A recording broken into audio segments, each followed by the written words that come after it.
in under a year and a half between 1996 and 1997, 18-year-old Sarah Spears, 23-year-old Jane Rimmer, and 27-year-old Sierra Glenn disappeared one by one in the same area of Claremont, a wealthy suburb of Perth. What started off as a missing mystery of a young woman in Claremont, Perth soon came out to be something more serious as the investigation proceeded. Were these disappearances connected to each other? What actually happened to these young women? In today's video, we will be discussing one of the most notorious cases in the history of Australia, the Claremont murders. But first, if you still haven't subscribed to the channel, please go and hit the subscribe button and the bell icon down below. And now without further ado, let's get started. Claremont is a western suburb of Perth.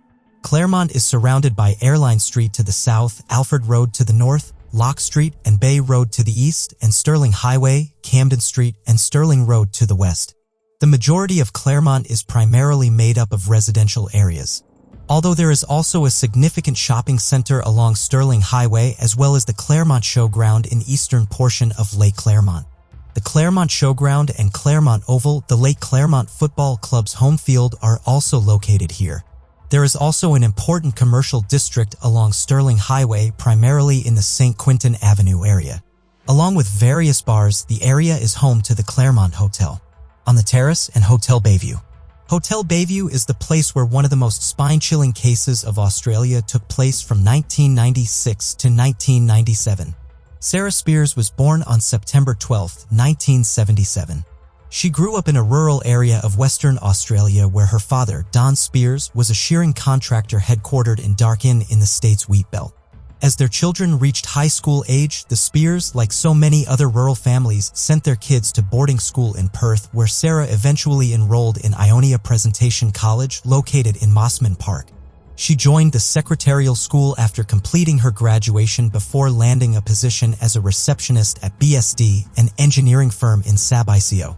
She was living in a South Perth flat in 1996 with her eldest sister, Amanda, to whom she was close, just as she was with her parents. Jane Rimmer was born on October 12, 1972, to Trevor Rimmer and Jenny Rimmer. She was raised in Shenton Park and went to Rosalie Primary School and then Hollywood High School while working part-time in a deli close by. Jane worked as a child care worker in Nedland as she was fond of children and enjoyed their company. Later, she worked as a nanny for a family in Esper. However, when her job there was complete, she came back to Nedland as a child care worker again. Tragically, this was the time that she disappeared after having a night out with her friends in the Continental Hotel. On that fateful night of June 9, 1996. Sierra Glenn was born on November 20, 1969. She was raised in the wealthy riverside suburb of Mosman Park and then moved to Perth when she was 6 or 7 years old. She was born in Zambia to Irish parents, Dennis Glennon and Unagelnon. She received a highly sought-after internship at the legal firm Blake Dawson Waldron after graduating from UWA in 1992 with degrees in both law and Japanese. She started working there in early 1993. Her father, Mr. Glenn, described Sierra as resourceful, resilient, and strong-willed. She was acknowledged as a passionate woman with high spirit and possessing a great sense of humor by her friends. She disappeared on March 15, 1997, from Claremont. The case began on January 20, 1996, at about 2 a.m. when Sarah Spears left Club Bayview in Claremont, Western Australia, after having a fun night out with her friends. At 2:06 a.m., she placed a call for a taxi from a public phone booth to request transportation to Mosman Park, a nearby suburb, to stay with one of her friends. But she wasn't there when the taxi arrived to pick her up at the location at 2:09 a.m. She was seen waiting by herself near the intersection of Stirling Road and Stirling Highway, according to 3 witnesses in a vehicle. The next day, none of her close ones got any updates from her. That was very unlike Sarah, as she was quite family-oriented and close with her friends. After the night of January 20, 1996, her sister never heard from her. That's when the case was taken up by the Major Crime Squad of Western Australia after her family filed a missing persons report. The fact that it was 2:06 a.m. when Sarah called for a taxi and she was nowhere to be found at 2:09 a.m. when the taxi arrived at the location was alarming. What could have happened in just those 3 minutes? Sarah Spears' case was taken up by the Major Crime Squad within 48 hours of her disappearance. The department left no stone unturned when it came to chasing down leads. They were desperate for anything that would help the Spears family get an update or any news related to Sarah's disappearance. However, nothing worked. Sarah was not found, and slowly Sarah's disappearance turned out to be one of those cases that go cold with no leads for the crime department to follow through on. There was no physical evidence, no CCTV footage, not even a definite witness that would have given the authorities any information that could lead to the truth behind the disappearance of Sarah Spears. However, just 4.5 months later, another case with a missing young lady was reported on June 9, 1996, from the same area of Claremont. 23-year-old Jane Rimmer, who was a child care worker, was last seen in the Continental Hotel of Claremont after a night out with her friends. She had disappeared from a street in the area on her way back home. The major crime squad was now able to see a pattern in these disappearances of young women from the same area, which led them to investigate thoroughly in the neighborhood of Claremont. Jane's family was as troubled as Sarah's family when she went missing from the same area of Claremont. In fact, just like Sarah, even Jane was quite close to her family and kept regular contact. Although she had moved out from home, she had a very warm relationship with her parents and would spend most of her weekends at her family's home enjoying Sunday lunch together with her family. Jane was adored by her parents, and that reflected in her personality. The major crime squad was looking for any possible clues like eyewitnesses and taxi drivers who were either last contacted or witnesses. Till August 3, 1996, the disappearance of these two young women was just a serious missing persons case of Claremont. However, the case took a serious turn when Jane's body was found by a family in a bushland only 40 kilometers away from Claremont on the said date. The grim discovery was made by the Van Ralt Evans family when they were driving through semi-rural land in Wellard, which is about 40 kilometers south of Perth. Tammy Van Ralt Evans, the mother, rolled down a bush path as the kids played because she was attracted to the largest death lily she had ever seen. She noticed a person's feet while she admired the lily and what she called a bush cocoon. And as she looked deeper into the bushes, she discovered Jane, laying naked and hidden behind branches. After the body was discovered, the major crime squad was notified and a large team reached the location immediately to retrieve the body for autopsy and commenced the investigation. Discovering Jane's body was considered the second phase of the case. The area where the body was found was investigated thoroughly for any clue that would lead to the killer. Police were hopeful that it might lead them to finding Sarah, as commented by Detective Paul Ferguson, who was in charge of the case at that time. Pathwest pathologist Clive Cook confirmed that it was murder, as a deep wound from a sharp object was found on her throat along with defensive wounds which suggested that Jane tried fighting back against the killer. Moreover, the forensic department could not retrieve any trace of sexual assault as the body was decomposed severely. In order to investigate the case, Western Australian police created the Macro Task Force. A telecom knife was found less than a kilometer away from the crime scene on Woolcote Road, which proved to be the murder weapon. In addition, on the fateful night that Jane was killed, two couples who resided in Wellard told authorities they heard a lady screaming and shouting. After hearing a lady yell, "Leave me alone. Let me out of here." Kenneth Mitchell claimed he saw a car drive off in the direction of the area where Miss Rimmer's corpse was discovered. In fact, in that same area, another couple told the investigators that they remembered hearing cries that stopped mid-scream. All these witnesses, evidence, and forensic results suggested that the murder was done using a sharp tool, which was likely a knife. Fast forward to March 15, 1997, 9 months after Jane Rimmer's disappearance. Another young woman, Sierra Glenn, age 27, disappeared from the same area of Claremont while returning home after a night out with her friends at the Continental Hotel. Sierra was last seen strolling by herself on Sterling Highway in search of a cab at about midnight on March 14, 1997. The missing persons case was immediately taken over by the Macro Task Force. Her father, Dennis Glenn, attended a press conference where he appealed for help to find his daughter. He said the way she has been brought up, she will fight. On April 3, 1997, the corpse of lawyer Sierra Glenn, 27, was discovered partially buried in undergrowth in a bushland area north of Perth just 19 days after her disappearance. Near Pippedini Road in Eglinton, a tiny limestone trail led to the discovery of Miss Glenn's body. Former senior pathologist Karen Margolius observed that the body of Miss Glenn was discovered completely dressed. However, her black skirt looked to have been pushed up around her waist. She was decked out with jewelry, including a gold chain bracelet, earrings, a watch, and a navel ring. Prior to her death, Sierra Glenn was momentarily stunned by an object that broke her skull. She had a similar wound on her throat as Jane Rimmer. Forensics connected fibers taken from Miss Glenn's and Miss Rimmer's bodies and found them to be the same. They also found DNA beneath Miss Glenn's fingernails that they believed belonged to the killer. Her skin had split in a few places and her thumbnail was ripped and cracked. It is inferred that Sierra Glenn attempted to defend herself, which is how she sustained these injuries.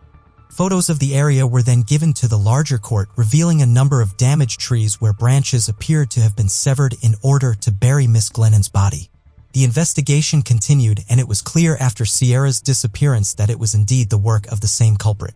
The macro task force was now sprinting to find the culprit and prevent another murder from happening. One of the primary suspects was Lance William, who was followed by the task force at 3 o'clock on a Sunday as he was roaming around the streets of Claremont in his car.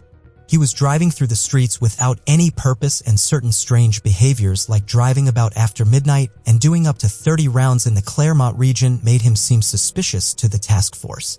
There were also sexually motivated behaviors like offering women lifts that contributed to the suspicion that was growing among the police force as they followed him. When the media and news agencies got a hold of him, they asked direct questions, which William answered without any hesitation. He was asked if he was the serial killer, which he denied. And then he was asked if he was innocent, which he agreed on. He was also asked about how his life had changed from the time he was marked as a prime suspect in the Claremont serial killing in the eyes of the police. He answered by saying it was quite distressing for him and his family. Although the police highly doubted the intention of Lance William, the absence of any evidence and the context of the forensics made it clear that he was not the same man the macro task force was looking for. As the women were last seen in situations where they may have taken taxis, suspicion subsequently turned to Perth's taxi drivers.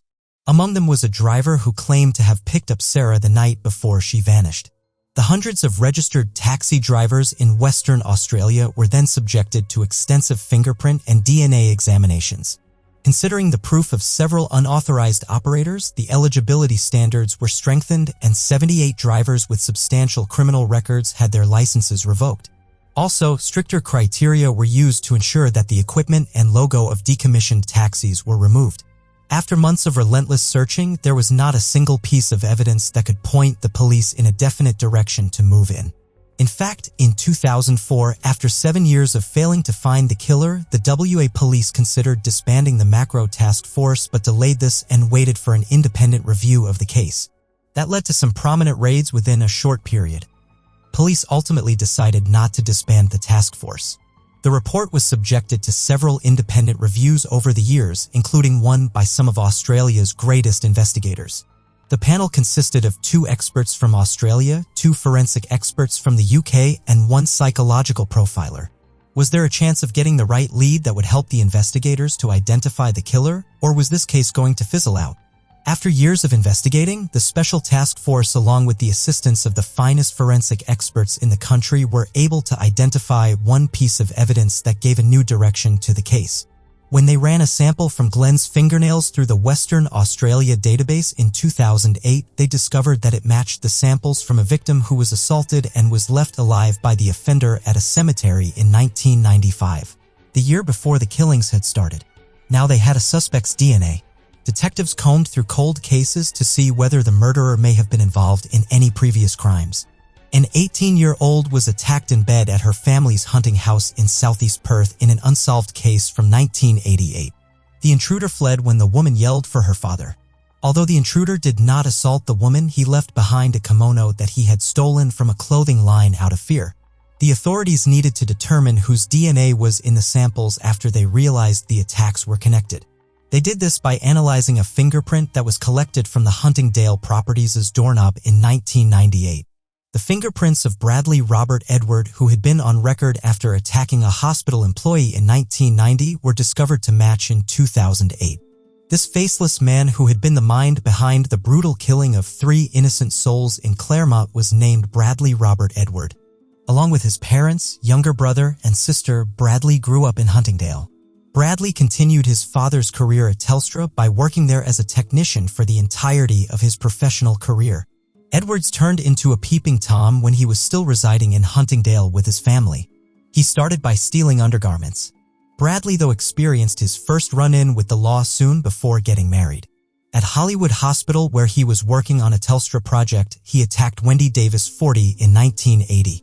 Young Bradley, who was a Telstra employee, approached Wendy, and she sat at her desk and asked if he could use the restroom behind her desk. Wendy responded by saying yes and continued to work. Wendy was abruptly grasped from behind and pulled hysterically in the direction of the restrooms. She fought back and gave the perpetrator a powerful kick. After letting her go, Bradley apologized. Bradley was arrested once the police arrived, and he was ordered to undergo 12 months of therapy. A few days after the incident, Wendy was contacted by Bradley, who apologized for his actions. Bradley nevertheless kept his position. In actuality, he received a promotion shortly after.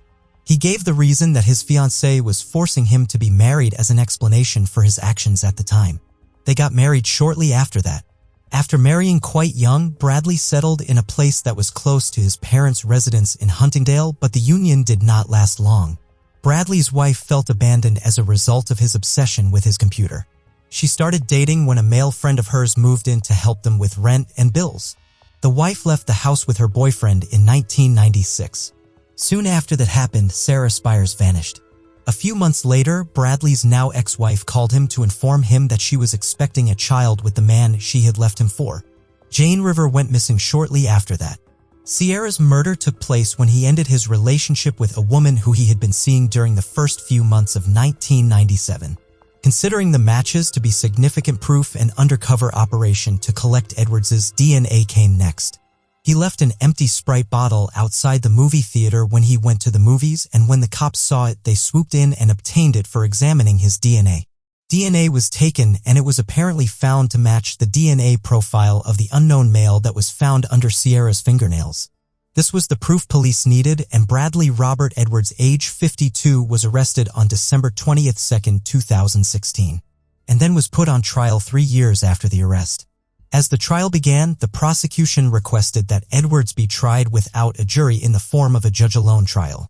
It was due to the case's prominence and the gruesome nature of the evidence. The application was approved. On November 25, 2019, in front of Judge Stephen Hall of the Supreme Court, the murder trial began. While the defense claimed the evidence was tainted in the lab, there was no denying that Bradley's DNA was also discovered under Sierra's fingernails and also matched the kimono. The Telstra work vans were one of the key pieces of evidence. It was alleged that Edwards, a technician at the time, committed the offenses using corporate vehicles after hours.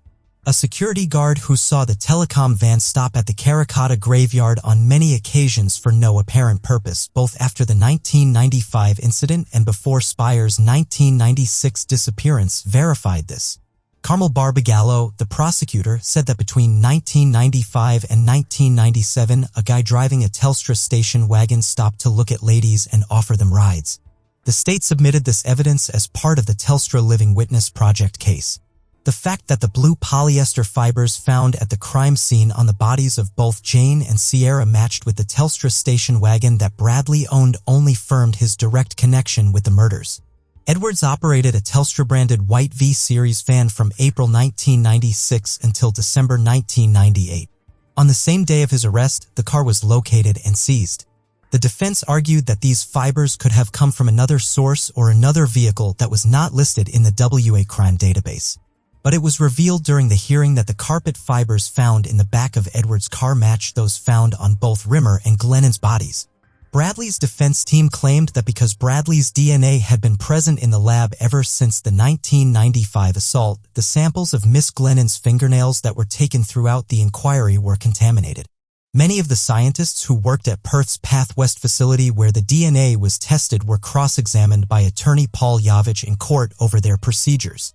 Edward was a Telstra technician who primarily served the telco's government clients, and Mr. Jovic had speculated that Edwards may have been in the lab. However, with the help of the right witnesses and a series of well-structured pieces of evidence, the prosecutors were able to disprove these arguments. After 7 months of hearings and more than 200 witness depositions, the trial ended on June 25, 2020. After that, Judge Hall left the courtroom to reflect before delivering a decision before Bradley's detention in jail expired on September 24, 2020. Edward was found guilty of the murders of Jane and Sierra but not of Sarah Spires. In a 619-page written verdict delivered by Hall on the last day of detention, though it was more likely that Bradley was indeed directly related in her disappearance than not. Bradley was given a life sentence with the possibility of release after 40 years on December 23, 2020. The possibility that Hall will pass away in prison is high according to Hall. Although the criminal Bradley Robert Edward was sentenced to 40 years of prison time, it is important to understand the psychology of the criminal. Ms. Barbagallo argues it is important because the date of the crimes and behavior directly reflected on the emotional distress in his personal life. The timeline was presented in the court later in the trial. The incident at Hollywood Hospital happened the day after Bradley learned that his ex-girlfriend had strayed in the 1980s. In 1994, Bradley's first wife started an extramarital relationship after he reportedly grew aloof and spent too much time on his computer. In 1995, January or February, her lover moved into their marriage house. The Caracotta assault case was reported in the same year shortly after her. Sarah Spears' disappearance in 1996, just a few days after his wife left him. Jane disappeared and was murdered just a few days after Bradley discovered his estranged wife was pregnant with a baby whose father was the same man she left Bradley for in 1996. In the second half of 1996, Bradley began an intimate relationship with a woman who was 20 years his senior. It ended in March 1997, and that was the time when Sierra Glenn went missing and was found killed. The prosecution claimed that no other murders were committed after Bradley met his second wife in April 1997, barely 1 month after Sierra's death. This timeline of events does give a clear insight into Bradley's state of mind while committing the crimes in Claremont. Nothing reduces the pain of losing a child. The parents and the family members of the victims suffered for years for their loss. Yet, they stood resilient enough to see justice being served. Although Sarah Spears' body was nowhere to be found and Bradley bluntly denied the murder of the deceased, it was clear to the court that he was indeed the person behind the murder. However, the court could not offer any justice for Sarah's murder due to the lack of evidence. Yet, forensic science and the police department stand out for their consistency in this case, which brought justice to the innocent souls that were butchered by this killer. In an age where people are losing faith in our existing justice system, this case stands out and offers hope for a system that still cradles morality and principles as the base. Tell us how you feel about this case in the comments section. On May 24, 1985, a school teacher on the way to work found an injured and unconscious woman in a ditch in Newton, Baker County, Georgia. The woman, who had sustained severe head injuries, was still alive. She succumbed to her brutal injuries in the hospital. Unable to track her identity, the community of Newton started referring to her as Baker County Jane Doe. Years went by, but no one could identify the woman. It was not until 2023 when Baker County Jane Doe was finally identified. What had happened to her? How did the officials identify her? After all these years? Today, we are looking into the heart-wrenching story of Baker County Jane Doe, who has finally been identified after 37 years. But first, if you haven't subscribed to our channel, please hit the subscribe and like buttons. Now, without any further ado, let's reveal the mystery. The place of picturesque abundance, Baker County is home to about 28,000 people.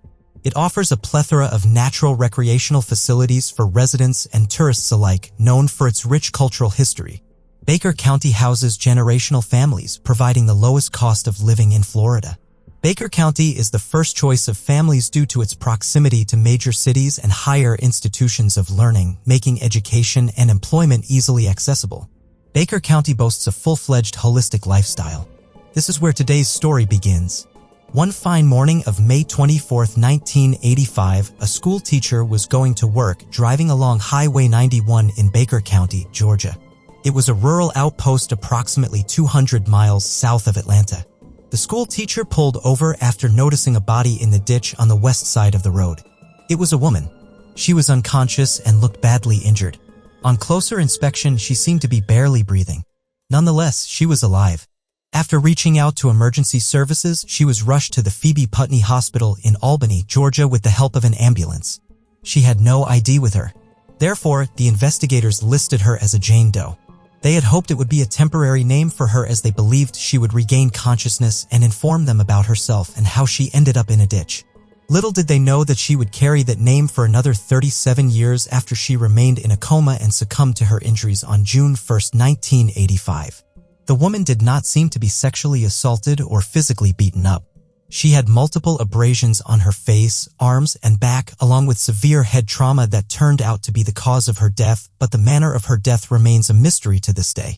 Baker County Jane Doe had apparently slid off a tanker truck about 60 feet above ground and sustained severe blunt force trauma to the head. The possibility of a hit-and-run had not been overruled, but there was no evidence to support any potential theory. Some officers believed that someone could have pushed her off the truck. However, these theories were mere speculations. What happened on May 24, 1985, was just anyone's guess.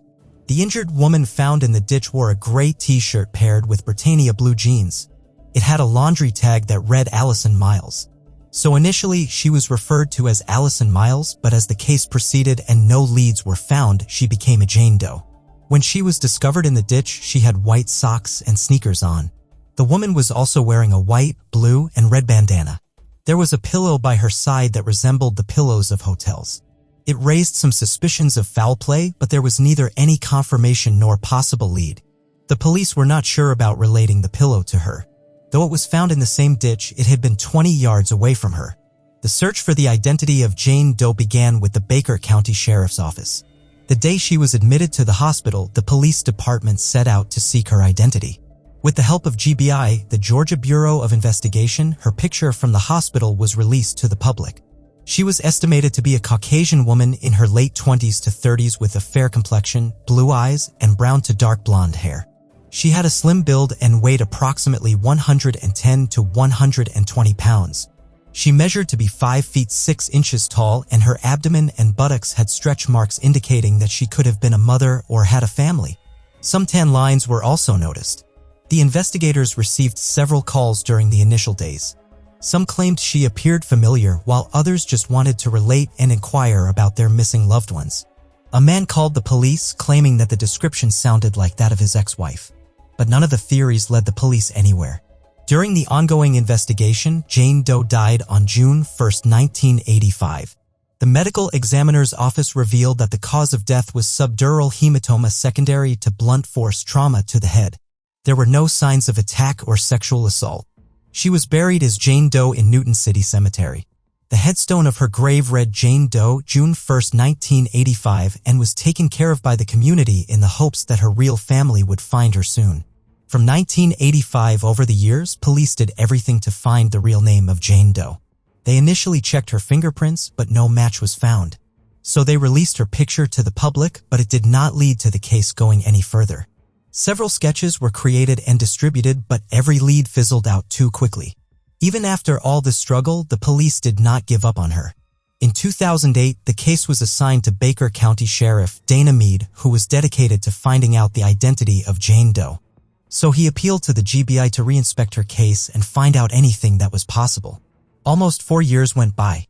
Then in September of 2012, the remains of Baker County Jane Doe were exhumed. The authorities were seeking samples to test. With the help of a bone fragment, a stable isotope analysis was performed by a private company. Around the same time, in March 2013, Baker County Jane Doe was given profile number up 11097 on the National Missing and Unidentified Person System, NamUs.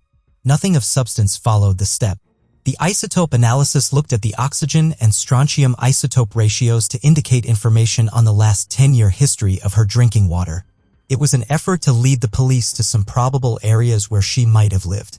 The predictions of the analysis excluded states in the Southeast, including Georgia and Florida, the Midwest, and the Mountain West. Besides, the report predicted 12 out of 50 American states for where she might have lived. This did not help the search any further. Finally, in March 2022, a private DNA lab, Othram, was contracted by GBI's Sylvester Regional Investigative Office and the FBI to perform DNA analysis. Othram received the remains of Jane Doe that were exhumed in 2012.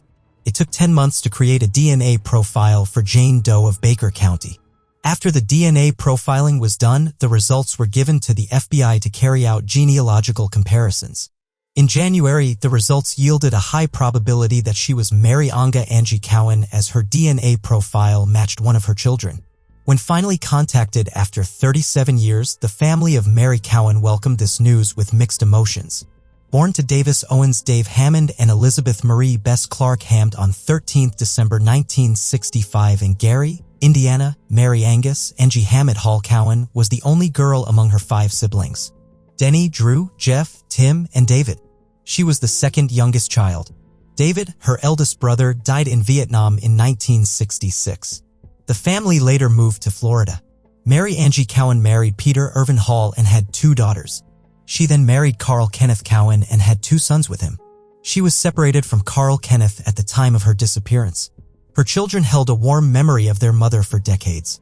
They remembered her being fun and silly with them. She took care of all of her 4 children with the utmost love and priority. But one day, everything changed for the Cowan family. The story of Mary Cowan takes us back to May of 1985. On a warm day in Central Florida in Seminole County, a 28-year-old Mary was living with her 4 children. One of her children, Daniel, recalled that they used to live somewhere around a sandy road. He was just 7 years old at the time, so he couldn't remember the exact location or the date of the event, but he remembered his mom's yellow Toyota being stuck in the sand. She couldn't take the car out of it alone, so Daniel asked a friend to come over and help. For some reason, the family friends could not show up that night.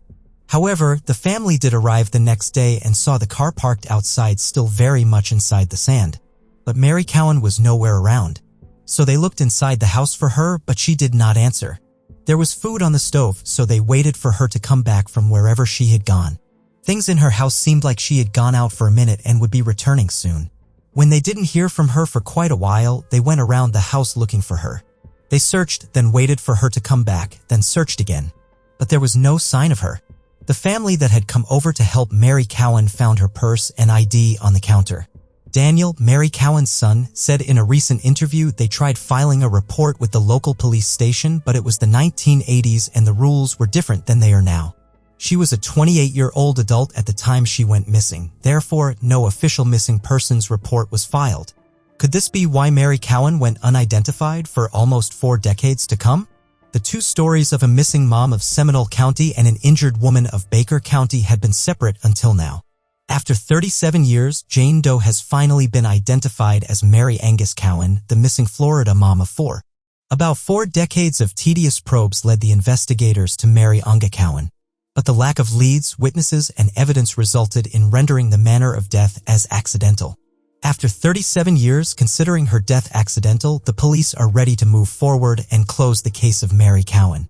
Daniel and Angelique, the children of Mary Cowan, were contacted. They showed the utmost gratification toward the police and the Newton community for their instrumental help in bringing their mother home. They were 7 and 10 years old when Mary went missing. In their childhood, Daniel and Angelique, along with their siblings, were told that their mother had abandoned them, but their grandmother Elizabeth Hammond always believed that her Angie would come back one day. Unfortunately, Mary Cowan's parents died before she could return home. The family still hopes to bring the remains of Mary Cowan to a shared grave with her mother, Elizabeth, in Edgewood, Greenwood, in Topeka. Do you think Mary Cowan's death was accidental? Is there any possibility of foul play in the case of Baker County Jane Doe? Let us know your thoughts in the comments section. On January 7, 1972, 19-year-old Nancy Elaine Anderson was found dead in her apartment in Waikiki, Hawaii. She had sustained 63 brutal stab wounds, 3 of them being severe lacerations. The case was initially suspected to be a suicide but turned into something else entirely once these injuries were noticed. The investigation that followed was long and winding and would span decades until a breakthrough in 2022. Who killed Nancy? How did the police crack the case after all these years? We are looking at the 50-year-old cold case of Anderson that was finally solved in 2022. But before that, if you haven't subscribed to our channel, please hit the subscribe button as it helps us and motivates us to create more content for you.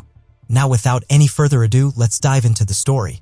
Nestled in Honolulu, the capital city of Hawaii, the neighborhood of Waikiki is a major tourist attraction for recreation activities and holiday enjoyment. The white sand beaches fascinate people from all over the world. The tropical climate, mystical landscapes, and sunny beaches make every day seem like a fun holiday to local residents. Apart from Waikiki's reputation as the perfect place for vacation, it is also famous for a case that horrified the country in 1972. Born to Myrtle Van Anderson and Thelma Bernice Brown Anderson on November 10, 1952, Nancy Elaine Anderson was an amicable person. She was one of 10 siblings and grew up in a large household full of love and laughter. Born in Bay City, Bay County, Michigan, she wanted to taste the life of the islands after graduating from John Glenn High School in 1970. She had always wanted to experience the thrill and adventure of island life. Before she started college, she wanted to experience this life she had always wanted.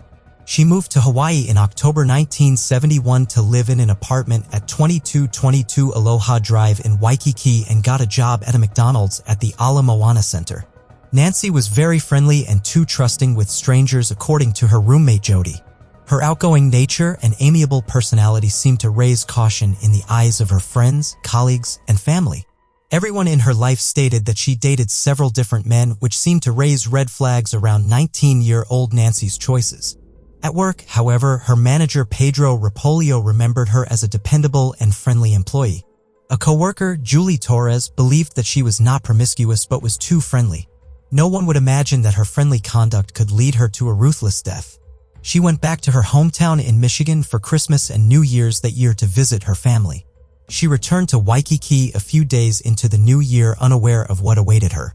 It had barely been 2 months since she had moved to Hawaii to live her dream life, but it ended on January 7, 1972, when she was brutally stabbed to death. Jody Spooner, Nancy's roommate in Hawaii, returned home from shopping at 2:30 p.m. on January 7 to find 2 unknown men selling silverware to Nancy. Jody sat down with Nancy to watch their demonstration, but neither of them ended up buying anything. After talking to Nancy for 10 minutes, Jody went to her bedroom to take a nap around 2:40 to 2:50 p.m. Even though Nancy and Jody were on good terms and had a friendly relationship, Jody liked to keep to herself as Nancy often invited random strangers over. She believed that Nancy was too trusting and she talked to strangers without any regard for her safety. Jody recalls that all the doors to the apartment were closed and locked when she went for a nap. As she drifted to sleep, Jody could hear the radio from Nancy's bedroom and the sound of running water from her bathroom. When she woke up around 5:15 and went to the kitchen, she still heard the noise of running water coming from Nancy's bedroom, the door to which was now standing ajar. When Jody proceeded to enter the room, there on the floor, she found her roommate covered in blood. Believing it was suicide, she rushed to her neighbors to ask for help in calling the police. The 19-year-old girl from Michigan lay still in a pool of blood and no one knew how her life had ended. It was the evening of January 7, 1972. Hawaii Police Department officers Mitten Galeese and George Gibbons received a call around 5:29 p.m. about a possible suicide at apartment 704, 2222 Aloha Drive, Coral Terrace Apartments, Honolulu. Just as the police entered the apartment, they found a blood-stained blue and white towel near the entrance. When they entered the bedroom, they found Nancy lying unresponsive on the floor. Police found traces of blood on the bed in the bathroom too. Everyone was horrified by the brutal death of Nancy. The ambulance was called, but at approximately 6:01 p.m. she was pronounced dead by the physician. While Nancy Anderson was being violently lain in her small apartment, her roommate Jody Spooner, who was still inside, heard nothing loud enough to wake her from her nap. None of the neighbors saw or noticed anything unusual either. No one saw anyone coming in or going out. This case was as peculiar as it could be. The police were searching for clues everywhere, but there was very little to go on. Detective George Cruz noticed several puncture wounds on Nancy's sternum, chest, abdomen, and both thighs. Another officer noticed that her blouse was torn around her right armpit and her bra was visible. Autopsy confirmed that there were puncture wounds on her left forearm, lacerations on her upper left arm, and blood under the fingernails of both hands.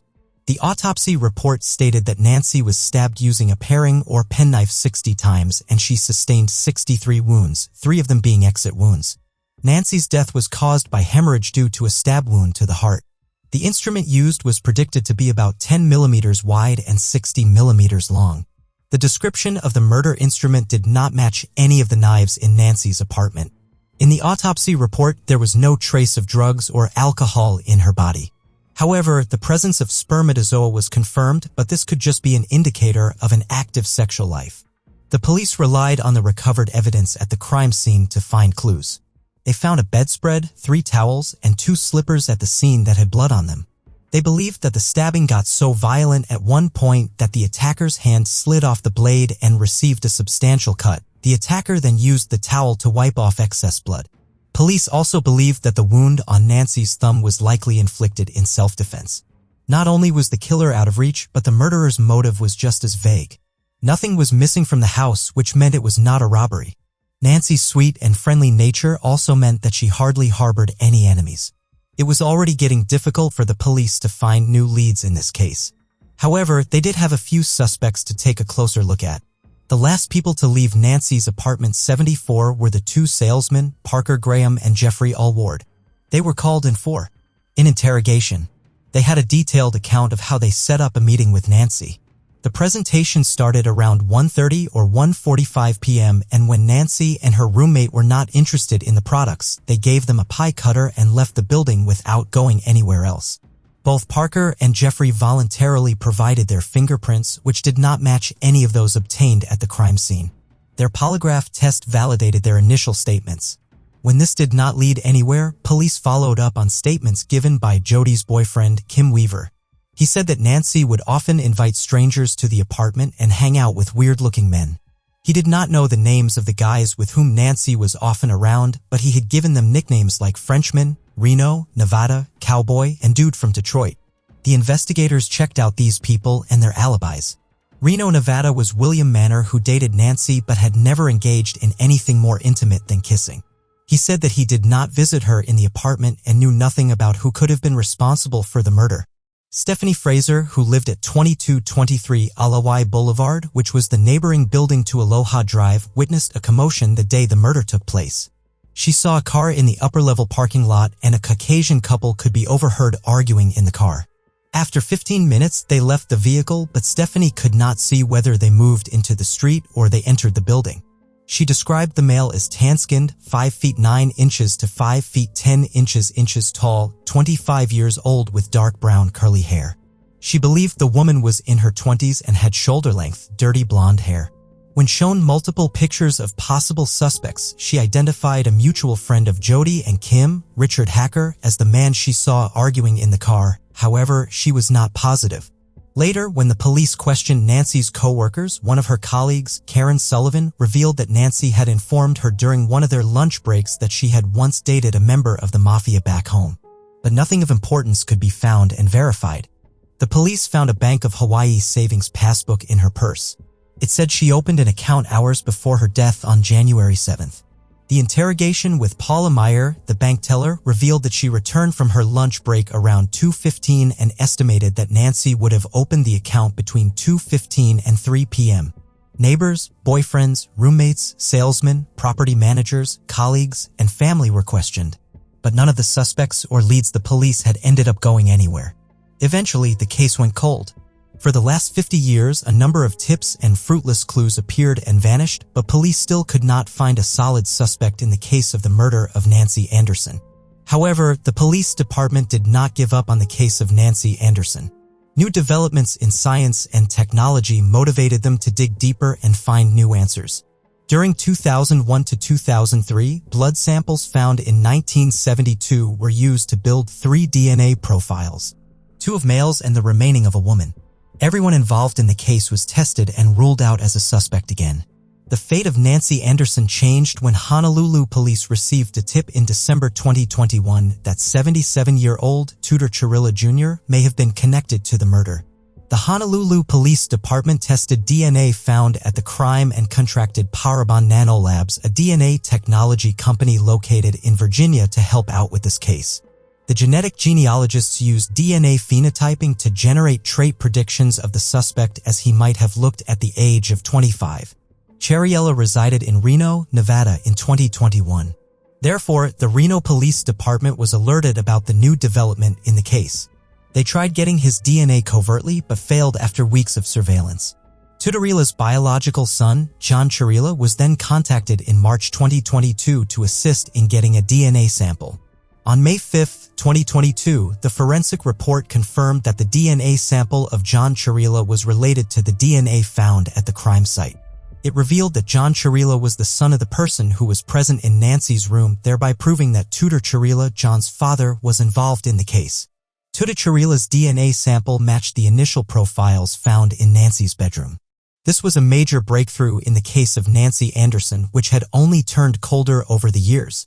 According to genetic genealogy, the suspect would have been around 25 years old at the time of the crime. As it turns out, Tudor, born on April 15, 1945, would have been 27 years old in 1972 when Nancy was murdered. He worked as a graduate assistant at the University of Hawaii at that time and used to live on Canal Street, which was within 3 miles from Nancy's apartment.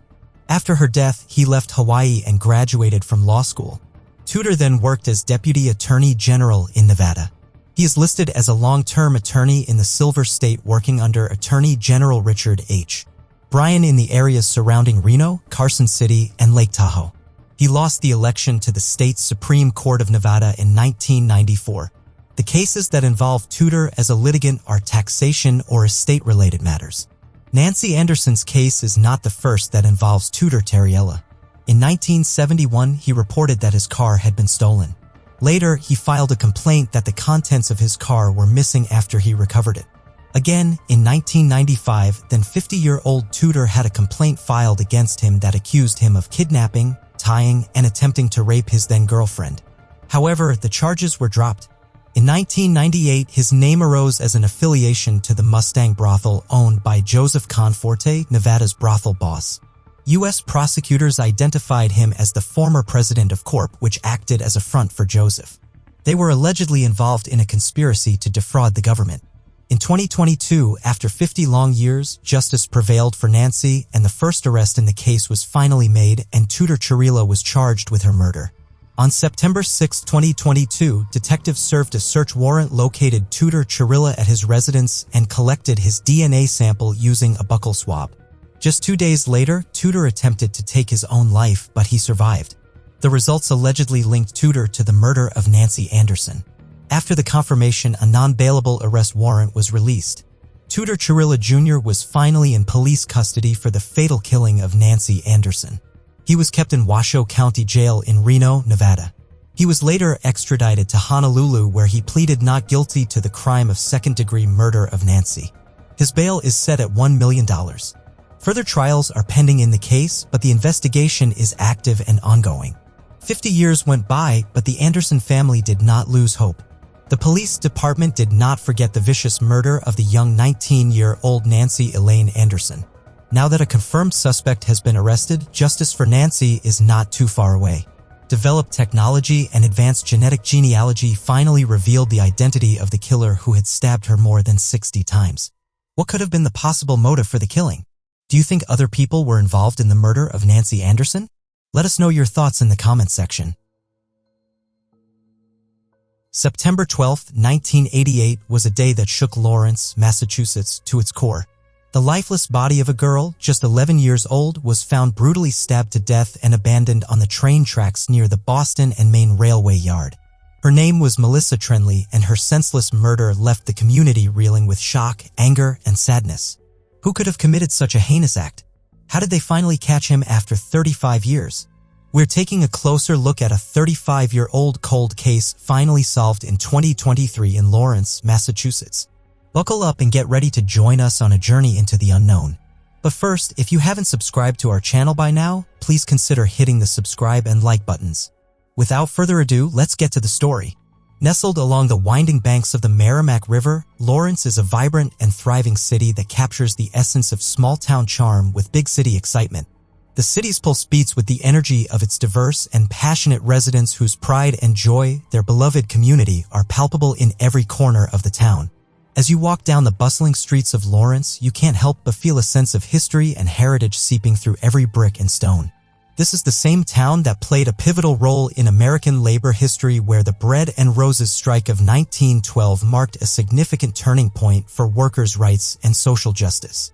But it was here that a horrific crime took place in 1988.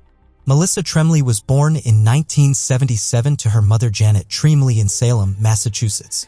Her mother Janet raised her as a single mother on her own, as her father was never in the picture and his identity remains unknown till this day. Melissa went by the nickname Missy and attended Lancaster School. Everyone who knew Melissa as a child described her as a fun-loving, carefree, and caring little girl who had many friends in school and was always ready to play games and have a good time. Melissa was a happy child who loved to play and explore her surroundings. One of her favorite places to play was the old Boston and Maine Railway Yard, where she would often spend hours running and jumping around the train tracks while her mother visited friends at a nearby social club. Sadly, this would also be what led to her demise. On September 11, 1988, Melissa accompanied her mother and her boyfriend to the La Salle Social Club in Lawrence, not far from the railway where she was found, and went outside to play while the adults stayed inside. The last sightings of her alive were made by a railroad employee and a pizza delivery driver who were in the vicinity, both who saw her within the late afternoon hours of that day. When Janet realized her daughter was missing, she frantically searched the area before reporting her missing to the police at around 9 p.m. that night. She returned home in a state of panic, hoping and praying for news of her daughter's safety. Unfortunately, she would never receive this news. On the morning of September 12, 1988, Melissa was found dead in the old Boston and Maine Railway Yard in Lawrence. She had been stabbed to death and her leg was amputated post-mortem when a train ran over her body. The detectives who arrived on the scene theorized that the killer had likely done this in the hopes of mangling the body and removing any possible physical evidence they had left behind. The state police and Lawrence police launched a massive investigation into Melissa's death. They combed through every inch of the railroad yard and scoured other places, including the Lancaster Grammar School where Melissa was a student. The community was in shock and disbelief that such a heinous crime could happen in their small town. The lead detective on the case was Lawrence Police Officer Detective Thomas Murphy. He was shocked at the brutality of the murder and decided to relentlessly pursue justice for Melissa. He and his team recovered physical evidence from the body and at the crime scene, but the nature of this evidence was never revealed. However, the forensic team that analyzed the body found that the nature of her stab wounds indicated that her killer was left-handed. Since no arrests were made at the time, it is assumed that the evidence they gathered was not viable to be used in the investigation then, which is why it was shelved for later when forensic technology would develop enough for it to be used. Numerous witnesses, suspects, and persons of interest were interviewed by the police, and the only lead they found was that there was a suspicious-looking van in the area Melissa was in the day she was murdered. But when they inquired further, no one was able to help them identify the van or owner. Despite their exhaustive efforts, the police were unable to find Melissa's killer. The killer remained at large, and the community remained in fear. Melissa's family and friends were left to mourn their loss and try to come to terms with the unimaginable tragedy that had befallen them. And as time went by, they found no new leads. The case remained unsolved, and eventually the trail went cold. Finally, in 2014, over 25 years after the death of Melissa, the cold case was re-examined by authorities. And lead investigator Lieutenant Peter Sherva decided that the case should be reopened. After going over the old case files and reviewing the evidence left behind from the original investigation, the detectives knew what they had to do. A few years later, the evidence recovered from Melissa's body was submitted for testing. And in 2022, 33 years later, detectives finally had a suspect. On April 26, 2022, 74-year-old Marvin McClendon Jr., a former Massachusetts corrections officer, was arrested in his home in Bremen, Alabama for her murder by the Alabama State Police. While the nature of the evidence that was used to ascertain his guilt was never released to the public, the press release did state that the evidence recovered from the body was crucial in identifying him as a suspect. And then when detectives probed deeper into his life, a whole set of incriminating details came to light. Although it is not clear how McClendon became a suspect in the case or how the DNA testing was carried out, the result was a resounding success for the tireless work of investigators and law enforcement officials who had been working tirelessly to solve the case for over 3 decades. Thanks to the DNA evidence, investigators were able to track McClendon down to his home in Bremen, Alabama, where he was promptly arrested and charged with being a fugitive from justice. The arrest was made on the evening of April 26, 2022, and marked the culmination of years of hard work, determination, and dedication on the part of law enforcement officials and investigators. While the details of how McClendon was finally brought to justice remain unclear, what is certain is that the use of DNA evidence has played a critical role in solving this long-standing cold case. McClendon was a retired Massachusetts Department of Corrections employee, but he wasn't working for the state in 1988. He worked for the state on 3 separate occasions from 1970 to 2002, but at the time of the murder was involved in carpentry work in Chelmsford, a locality close to Lawrence. Investigators discovered that McClendon had several connections to Lawrence, a nearby town where the young girl's lifeless body was found near a set of train tracks. Their investigation revealed that McClendon frequented various locations within Lawrence, including the Seventh-day Adventist church situated on Salem Street. He also had a van that looked like one that witnesses saw Melissa and near on the day she disappeared. These findings shed light on McClendon's proximity to the location of the murder, prompting further inquiry into his possible involvement in the crime. In the year 1988, McClendon, who was at the age of 41, had gained a reputation for being an individual with an uncontrollable temper and was known to have a violent and aggressive nature under the influence of alcohol. He was reported to have frequently visited strip clubs where he would engage in activities deemed inappropriate and disrespectful towards women. Furthermore, he was known to have indulged in sexual relations with women in the back of his van, which added to his already tarnished image. These facts were previously presented in a court hearing by Strasnick, his brother.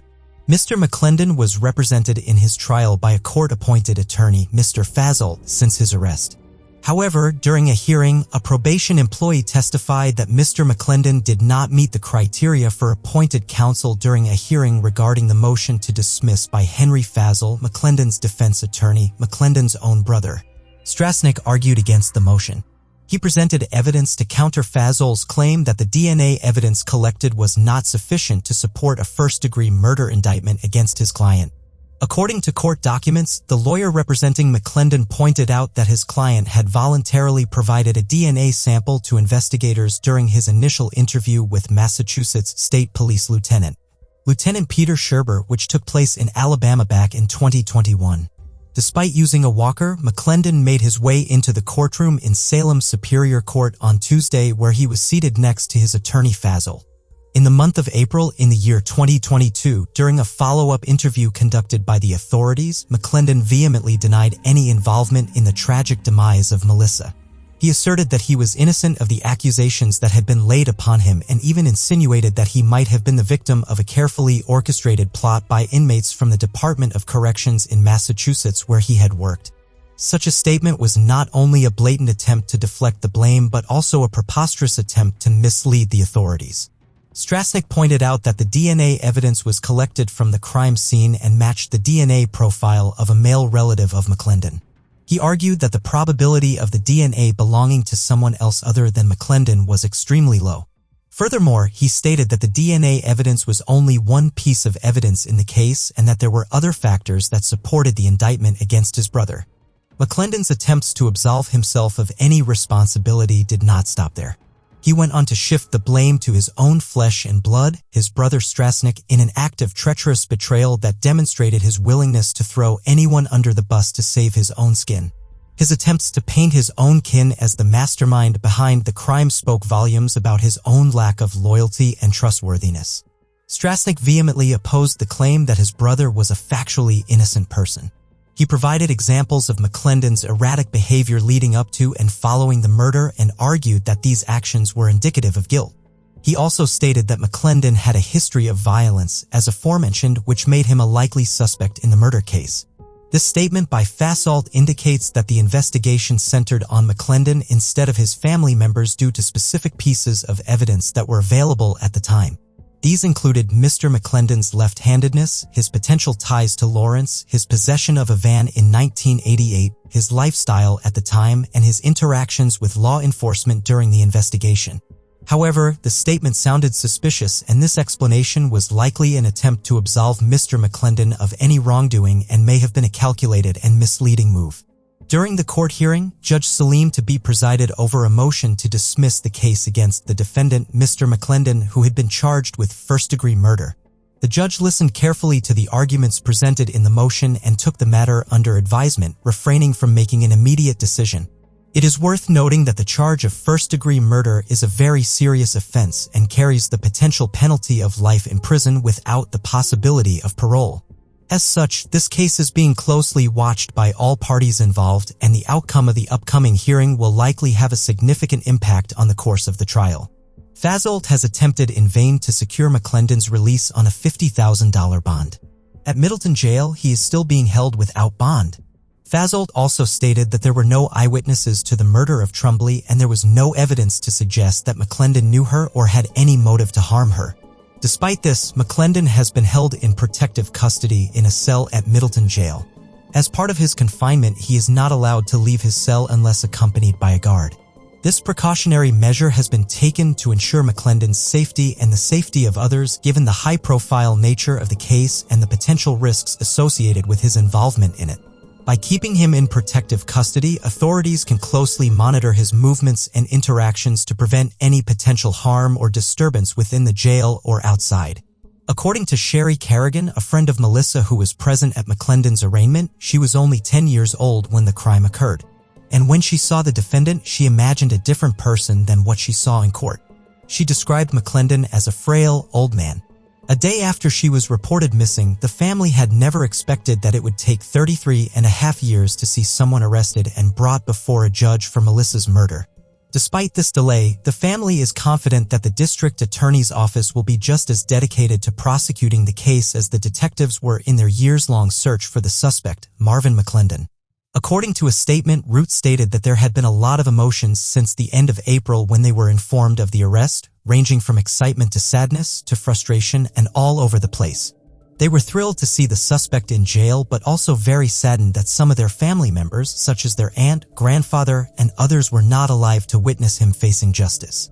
The statement went on to express gratitude to the police for their ongoing efforts throughout the years and for the use of DNA technology that was not originally available to work the case. Root finished by saying that their family was looking forward to the case moving forward to the grand jury for indictment and then on to the Superior Court to finally see justice served. Thank you for watching this video on how DNA has revolutionized the field of forensic investigation and helped solve numerous cold cases that had remained unsolved for years. As you have seen, DNA technology has been a boon for law enforcement agencies, allowing them to identify and apprehend perpetrators of heinous crimes that had remained undetected for decades. With the help of DNA evidence, investigators can now link suspects to crime scenes, identify victims who had remained unidentified, and even exonerate innocent people who had been wrongfully accused and convicted. This has not only brought closure to families of victims, but also ensured that the perpetrators are held accountable for their actions. How long can one hold on to that hope before it fades away? And what happens when the answer finally comes? These are the questions that plague us all at some point in our lives. 21 years ago, on a quiet night in March of 2002, a 39-year-old woman named Sharon Van Gilder was last seen leaving a bar in Tacoma, Washington. Little did anyone know that her departure from the bar that night would be the last time anyone saw her alive. Who could have done this to an innocent woman? Was it someone she knew who was responsible for her death? We are looking at the 21-year-old cold case of Sharon Van Gilder that was finally solved in 2021. But first, if you haven't subscribed to our channel, please hit the subscribe and like buttons. Now, without any further ado, let's dive into the mystery. Tacoma is a port town in Washington state on the banks of the Puget Sound south of Seattle. Its vibrant urban core is alive with culture. When you visit Tacoma, you're in for a treat. This city is a hub of creativity and culture and is known around the world for its stunning glass art. As you wander through the city's vibrant urban core, you'll be struck by the sense of energy and vitality that permeates the community. Tacoma's must-see attractions include the Museum of Glass featuring works by Dale Chihuly and dazzling installations on the Chihuly Bridge of Glass, and the Tacoma Art Museum showcasing the region's diverse artistic traditions and contemporary trends. The friendly city inspires many to celebrate the melding of old and new, but not everything is as transparent as glass. It is here in Tacoma, Washington, that our case begins. Sharon Van Gilder was born in 1963 in the United States of America. Growing up in Enumclaw, Washington, Sharon had a large family that included several siblings. In 2002, she was a beloved member of her community in Tacoma and was a devoted mother to her son and daughter. Her kind and amiable nature earned her many friends who spoke highly of her after her disappearance in March of 2002. Those who knew her were particularly fond of her and had nothing but good things to say about her character. Little did they know that the joyous woman would soon be leaving their lives and they would have to bid her farewell. It was an unremarkable March evening in 2002 when Sharon was seen leaving a bar with a man. Despite having a few drinks, Sharon didn't appear to be in any trouble and nothing suspicious was observed by those who witnessed her departure.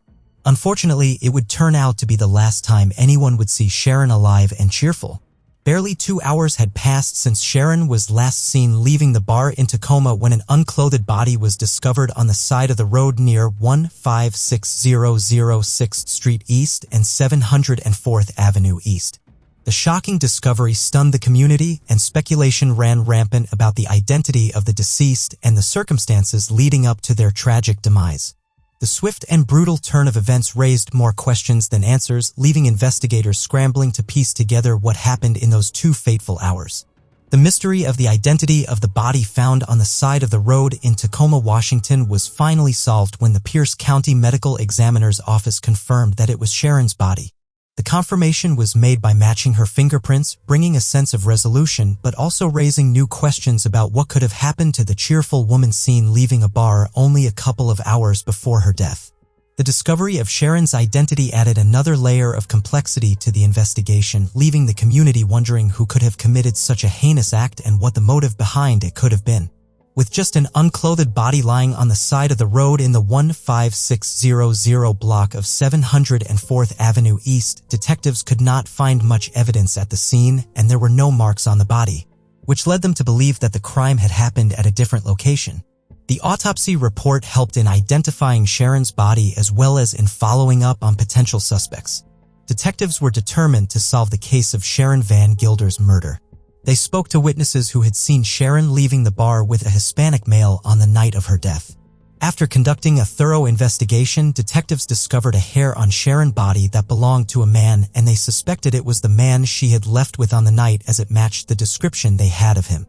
This discovery led them to consider him the primary suspect. Pierce County Sheriff's Department quickly identified Manuel Urbano Vasquez as the main murder suspect. However, he fled to Mexico before law enforcement was able to arrest him. Detectives were also unable to obtain a DNA profile from him to match with DNA found on Van Gilder's body. As the days turned into weeks and weeks into months, the case went cold. However, the detectives refused to give up and continued to work on the case, hoping that someday they would find the answers they sought. 10 years later, the renewed investigation into the cold case of Sharon Van Gilder's murder began when the Pierce County Sheriff's Office created its cold case unit in 2012. Retired Detective Sergeant Tim Coble took on the case and discovered 3 sexual assaults that occurred in Tacoma around the same time as the homicide. With a thorough investigation and study of the 3 other sexual assault cases, he was able to connect the man who was last seen leaving the bar with Van Gilder to the sexual assaults. Thanks to advances in forensic technology, DNA profile from all 4 cases were matched to Manuel Urbano Vasquez for homicide and sexual assault. However, Urbano Vasquez had fled to Mexico in 2002 shortly after Sharon's death before detectives could obtain a DNA sample from him. With this new evidence, detectives were able to establish probable cause to arrest Urbano Vasquez for the murder of Van Gilder. The Pierce County Prosecutor's Office filed charges against him and a warrant was issued for his arrest. However, Urbano Vasquez remained at large for several years, causing anguish for the victim's family and law enforcement officials.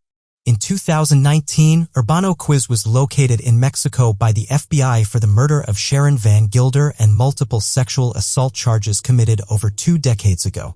Detective Sergeant Linnell Anderson spearheaded the application for extradition paperwork to bring Urbano Vasquez back to the U.S. to face trial. After a long and arduous process, the paperwork was finally processed in March 2023. Manuel Urbano Vasquez was arrested in Mexico on March 14, 2023 by the FBI and Mexican authorities after evading authorities for years. The FBI had located him in 2019 for the heinous crimes he committed more than 20 years ago, including the murder of Sharon and multiple sexual assault charges. The Mexican authorities provided crucial assistance in facilitating his arrest, working in conjunction with the Pierce County Prosecutor's Office, Tacoma Police Detectives, Pierce County Sheriff Detectives, FBI, Interpol, the State Police Crime Lab, and the Assistant U.S. Attorney's Office. However, the legal battle bringing Urbano Vasquez back to the U.S. is not over yet. According to the Pierce County Sheriff's Department, there will be more time before Urbano Vasquez is brought back to Pierce County to face trial. He will have hearings in Mexico to argue why he should not be deported, which could take 6 months or longer. Despite the challenges, the arrest of Urbana Vazquez is a significant step towards justice for the victims and their families.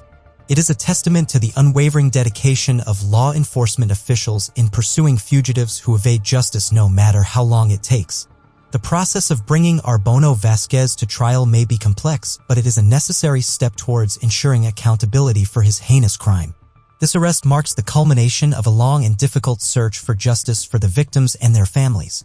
The apprehension of Urbana Vazquez serves as a reminder that law enforcement agencies remain vigilant in their pursuit of fugitives who evade the law. The tragedy of Sharon's death and the trauma inflicted upon the survivors of Urbana Vazquez's violent acts cannot be undone. But the arrest of the perpetrator brings some sense of closure and accountability. It is a testament to the perseverance and dedication of law enforcement officials who worked tirelessly to bring justice to victims of violent crimes. What happened that night before Sharon was murdered? Could things have been different had she not left with that man, or was it her destiny? What do you think might have been the motive of the killer? Let us know your thoughts in the comment section. On October 7, 2007, 32-year-old Felicia McGuire's disappearance left her family and friends devastated. She was last seen in the Dorchester area of Boston, and despite extensive investigations and searches, she was never found. The circumstances of her disappearance were shrouded in mystery, and police received reports of suspicious activity by a person of interest. The case eventually went cold, leaving Maggio's loved ones with no closure. Was Felicia targeted by someone she knew? Was she the victim of a random act of violence? Today, we delve into the mysterious disappearance of Felicia McGuire to explore a mystery that remained unsolved for 15 long years until justice was finally served in 2023. But first, if you are new to the channel or haven't subscribed yet, please consider clicking the subscribe button, as it helps us and motivates us to create more content for you. So without further ado, let's dive right into this mystery. Dorchester is a neighborhood located in the southern part of Boston, Massachusetts. It is the largest neighborhood in Boston, covering a land area of approximately 6 square miles. Dorchester has a diverse population of over 90,000 people with a mix of ethnicities, including Irish American, African American, Caribbean American, and Vietnamese American. Dorchester has undergone significant development in recent years with new housing and commercial projects, making it an up-and-coming area in Boston. It is in this neighborhood that our story takes us today. Felicia McGuire was born into the picturesque world of Dorchester in 1975. Though her father's name is not known, she was raised by her mother, Erin McGuire, and grew up in a happy home full of laughter and love. In 1997, she gave birth to a baby boy and named him Nicholas Faye. From then on, he became the center of her world. However, the details of who Nicholas's father was and what happened to him are shrouded in mystery. Despite the hardships and challenges that life threw at her, Felicia continued to live in Dorchester with her beloved son and her mother, creating a home filled with warmth and love.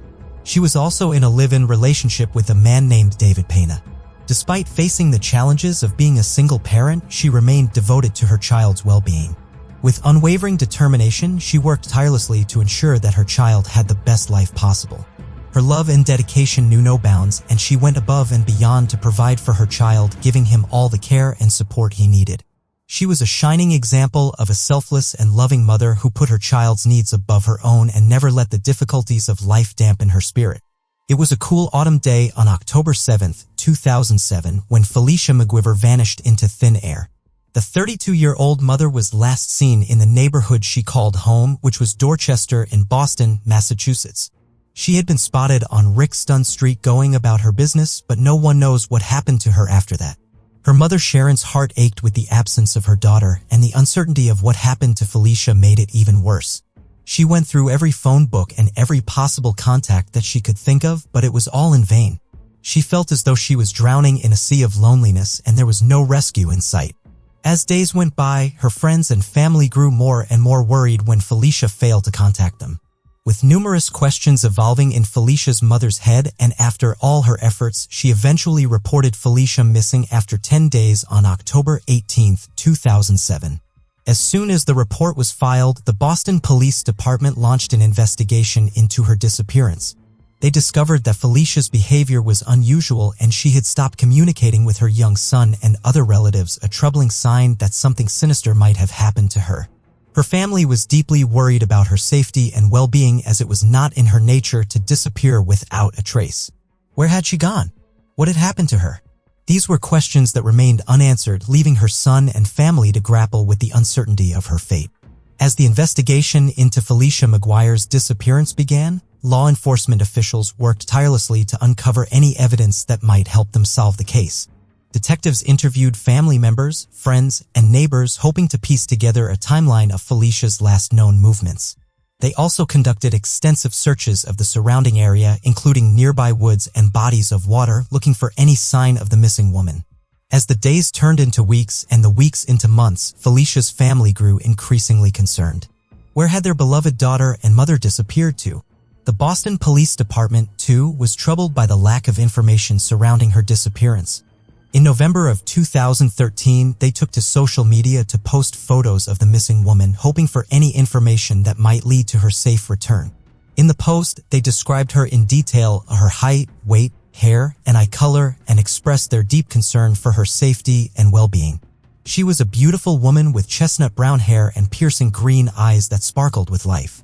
She stood at a modest height of 5 feet 2 inches and had a medium build, weighing around 140 pounds.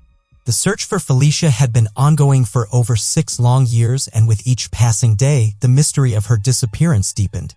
Despite dedicating an immense amount of resources and time to search for clues, her body had never been found. However, this time in 2013, after the Facebook post, multiple witnesses' accounts surrounding Felicia's disappearance continued to raise suspicion. According to reports, the first unnamed witness who lived below Felicia and Panna's apartment at that time recalls Panna, her live-in boyfriend, showing up at his door in the early morning hours of October 7, 2007, wanting a ride to his mother's house on Devon Street. He was covered in blood and claimed that McGuire had stabbed him with scissors, but the amount of blood on Panna's shirts suggested something far more sinister had taken place. The witness said that Panna told him that he had shoved Felicia with force against the wall, causing her to hit her head on the bed or dresser. Panna, seemingly indifferent to her fate, stated that he did not know if she was still alive. But the witness's observations did not end there. They also noticed that Panna's right hand was swollen. When asked about it, Panna claimed that Felicia had struck him with a baseball bat. Days later, 2 other witnesses claimed to have seen Panna come back to the apartment that same night. Panna came back with another man at about 3 or 4 a.m. that night and went upstairs. After some time, they came back down carrying a rolled-up blanket down the stairs, possibly containing Maggio's body. Despite offering to help, the 2 witnesses were turned away and instructed to mind their own business. Adding to the mystery, another witness reported loaning Panna his brown 2005 Chevy Impala car in exchange for drugs and receiving it back with a broken and cleaned back seat, which could have provided access to the trunk. As the investigation continued, these unsettling details were raising questions about what really happened to Felicia McGuire and were drawing the police's suspicions towards David Panna. Investigators wasted no time and interrogated David Panna about the case. They also learned that he had a history of violence towards Felicia. Love can be complicated and messy, and this certainly seemed to be the case for Felicia and Panna. As Panna revealed to investigators, he was Felicia McGuire's live-in boyfriend at the time of her disappearance, and their relationship was far from smooth sailing. In fact, Panna had previously admitted to being involved in a violent altercation with Felicia at their apartment to the first witness who had spoken to the police. When investigators interrogated him about this, he confessed that Felicia lashed out at him with a pair of scissors, stabbing him in the shoulder. In response, Panna fled the apartment and sought refuge at his mother's house. But when he returned several days later, he was met with a startling discovery. Felicia was nowhere to be found and her possessions had been removed. With no further evidence against him and Panna saying nothing incriminating, police were forced to let him go. After this, the investigation into the murder of Felicia was a grueling journey filled with twists and turns that led to one dead end after another. Every possible lead was chased down. Every scrap of evidence examined, but the case grew colder with each passing day. The pain of Felicia's loved ones was palpable as they yearned for answers. Rumors and speculation circulated for years about the whereabouts of Felicia McGuire, the beloved mother who vanished without a trace in 2007. But in 2017, new hope was sparked as the FBI led a search in a dense wooded area in West Roxbury. The investigation, which lasted for days, was shrouded in secrecy and details were not released to the press, leaving the public wondering what had led authorities to that location. Finally, the truth emerged. The search was indeed connected to Felicia's disappearance, and it was a crucial step in the long and arduous journey to uncover the truth. The search led the investigators to a witness who provided them with the shocking revelation that Pette had asked him to help remove items from the apartment, including a rolled-up carpet that was difficult to carry. He further stated that Pette and his accomplices had put Felicia's body in the back of a car and driven away at high speed. The witness who observed this claimed that he immediately suspected there was a body wrapped up in the carpet and blanket. Sadly, his suspicions were correct. The witness eventually helped Pette carry Felicia's body into a wooded area with a parking lot where they abandoned her body. The puzzle was almost complete except for one crucial piece, the location of Felicia McGuire's remains. Despite multiple leads and witnesses, it seemed that the answer to this question would forever remain a mystery. The witness left the scene before discovering the fate of her remains. To make matters worse, this witness was not familiar with Boston and couldn't provide any clues as to where the body might have been dumped. The prosecutor was left with a frustratingly incomplete picture of the crime, unable to bring closure to McGuire's family and loved ones. The Boston Police Department's fugitive unit successfully apprehended David Pette on January 14, 2023 at the Baker County Detention Center in Florida. Pette, aged 33, had an outstanding warrant from Dorchester District Court for a murder charge related to Felicia's case. Pette was also wanted for trafficking cocaine as per an outstanding warrant sought out of Suffolk Superior Court. It has been over 15 years since Felicia vanished from Roxton Street in Rochester, leaving behind her young son. Pette's arrest may provide some long-awaited answers to her family and friends who have been searching for her all this time. Pette appeared in court for his arraignment on February 15 for the charges brought against him. The case has garnered national attention, and this latest development has rekindled hopes of finding Felicia's remains. After more than 15 years of uncertainty and heartbreak, there is finally a glimmer of hope for the family of Felicia McGuire. Despite her body never being found, law enforcement officials have reason to believe that her remains are located somewhere in the Boston area. The news of an arrest has brought some measure of closure to a case that had long remained unsolved. While it could not bring back their beloved Felicia, her family and friends can finally rest assured that someone will be held accountable for her tragic death. Suffolk County District Attorney Kevin R. Hayden expressed his hope that the arrest of 33-year-old David Pette will provide some measure of comfort to Felicia's loved ones. While the pain of losing her can never truly go away, it is hoped that justice will finally be served. Pette is set to appear in court and will likely go to trial very soon. Our hearts go out to Felicia's family and friends during this difficult time. We can only hope that they will find some solace and peace as they continue to heal from this unthinkable tragedy. The case of Felicia McGuire is a heartbreaking story that has lingered for over a decade. However, with the recent arrest of David Pette, there is finally hope for answers and justice for Felicia and her family. The dedication of law enforcement and the support of the community are vital to bringing closure to these kinds of cases. What are your thoughts on this case? Share your opinions in the comments section below. It was May 20th, 1990, around 3 a.m. in the morning. The Sunfield vacation destination, Wildwood, was filled with people from around the state and country. As the place is a warm vacation resort, people were spending their time enjoying and partying.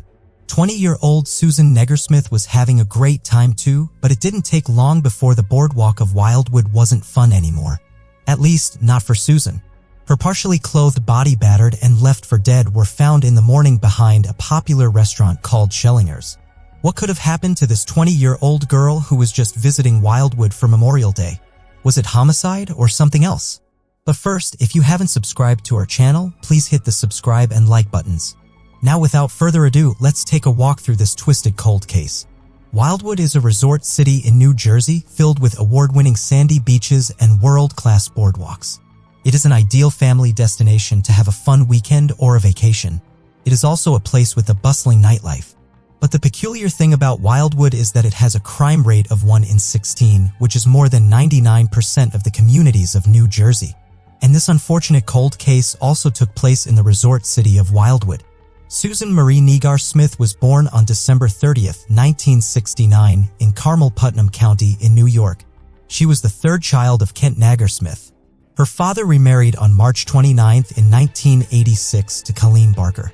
Susan had 2 siblings and 1 step-sibling, Michael Negersmith, Don Stegel, and Emily Negersmith. Susan was pursuing her education in a New York State college, and she completed her 2nd year from the college in February 1990. As an outgoing person, Susan always made her leisure time worthwhile, be it hiking with her father or exploring the corners of the Adirondack Mountains where her father had a cabin. According to her loving father, Susan loved hiking just like him. She was a former cheerleader. She used to be one of the most enthusiastic cheerleaders in college according to her friends. Susan had an interest in skiing as well, and she started skiing from a very young age. She was very good at it, and used to ski competitively as well. That says a lot about Susan and how outgoing she was. Kent Negersmith, Susan's father, also expressed in his own words how much Susan loved the beach and the way she enjoyed the freedom of the bright blue ocean. Susan also enjoyed hanging out with her friends and often enjoyed going out on Saturday nights. Her brother, Michael, described his sister as fun. According to him, it was always a time full of enjoyment when he was with his sister. She was just a hazel-eyed, brown-hairy, spunky girl, and she liked living her life to the fullest. But her promising life was soon about to change, and that change was waiting to devour all the hearts of the people who cared for Susan. It was May 26th of the year 1990. And the warm city of Wildwood was cooler than usual. According to people, that Saturday night was around 57 degrees. The nights in Wildwood are filled with youth enjoying themselves and drinking the night away. People usually visited Wildwood for a party vacation, and consuming large amounts of alcohol was usually a part of the party. And that night was no different. People from different parts gathered and packed the boardwalk pubs and bars. Among those people was Susan with her friends. According to a witness, Susan and her friends had booked a motel nearby and had some late-night drinks, getting quite intoxicated. After the party, Susan bid farewell to her friends around 11. People saw her being escorted by a man. The man appeared to be around 20 years of age. But in the early hours of Sunday morning, Susan's battered and bruised body was found behind a popular hotel. Shellingos. The events of the previous night weren't exactly clear. Another description of the story was that her friends last saw her around 8 in the evening on Saturday. She left with a man, drunk and intoxicated. But those 2 stories were not the only stories from that unfortunate day.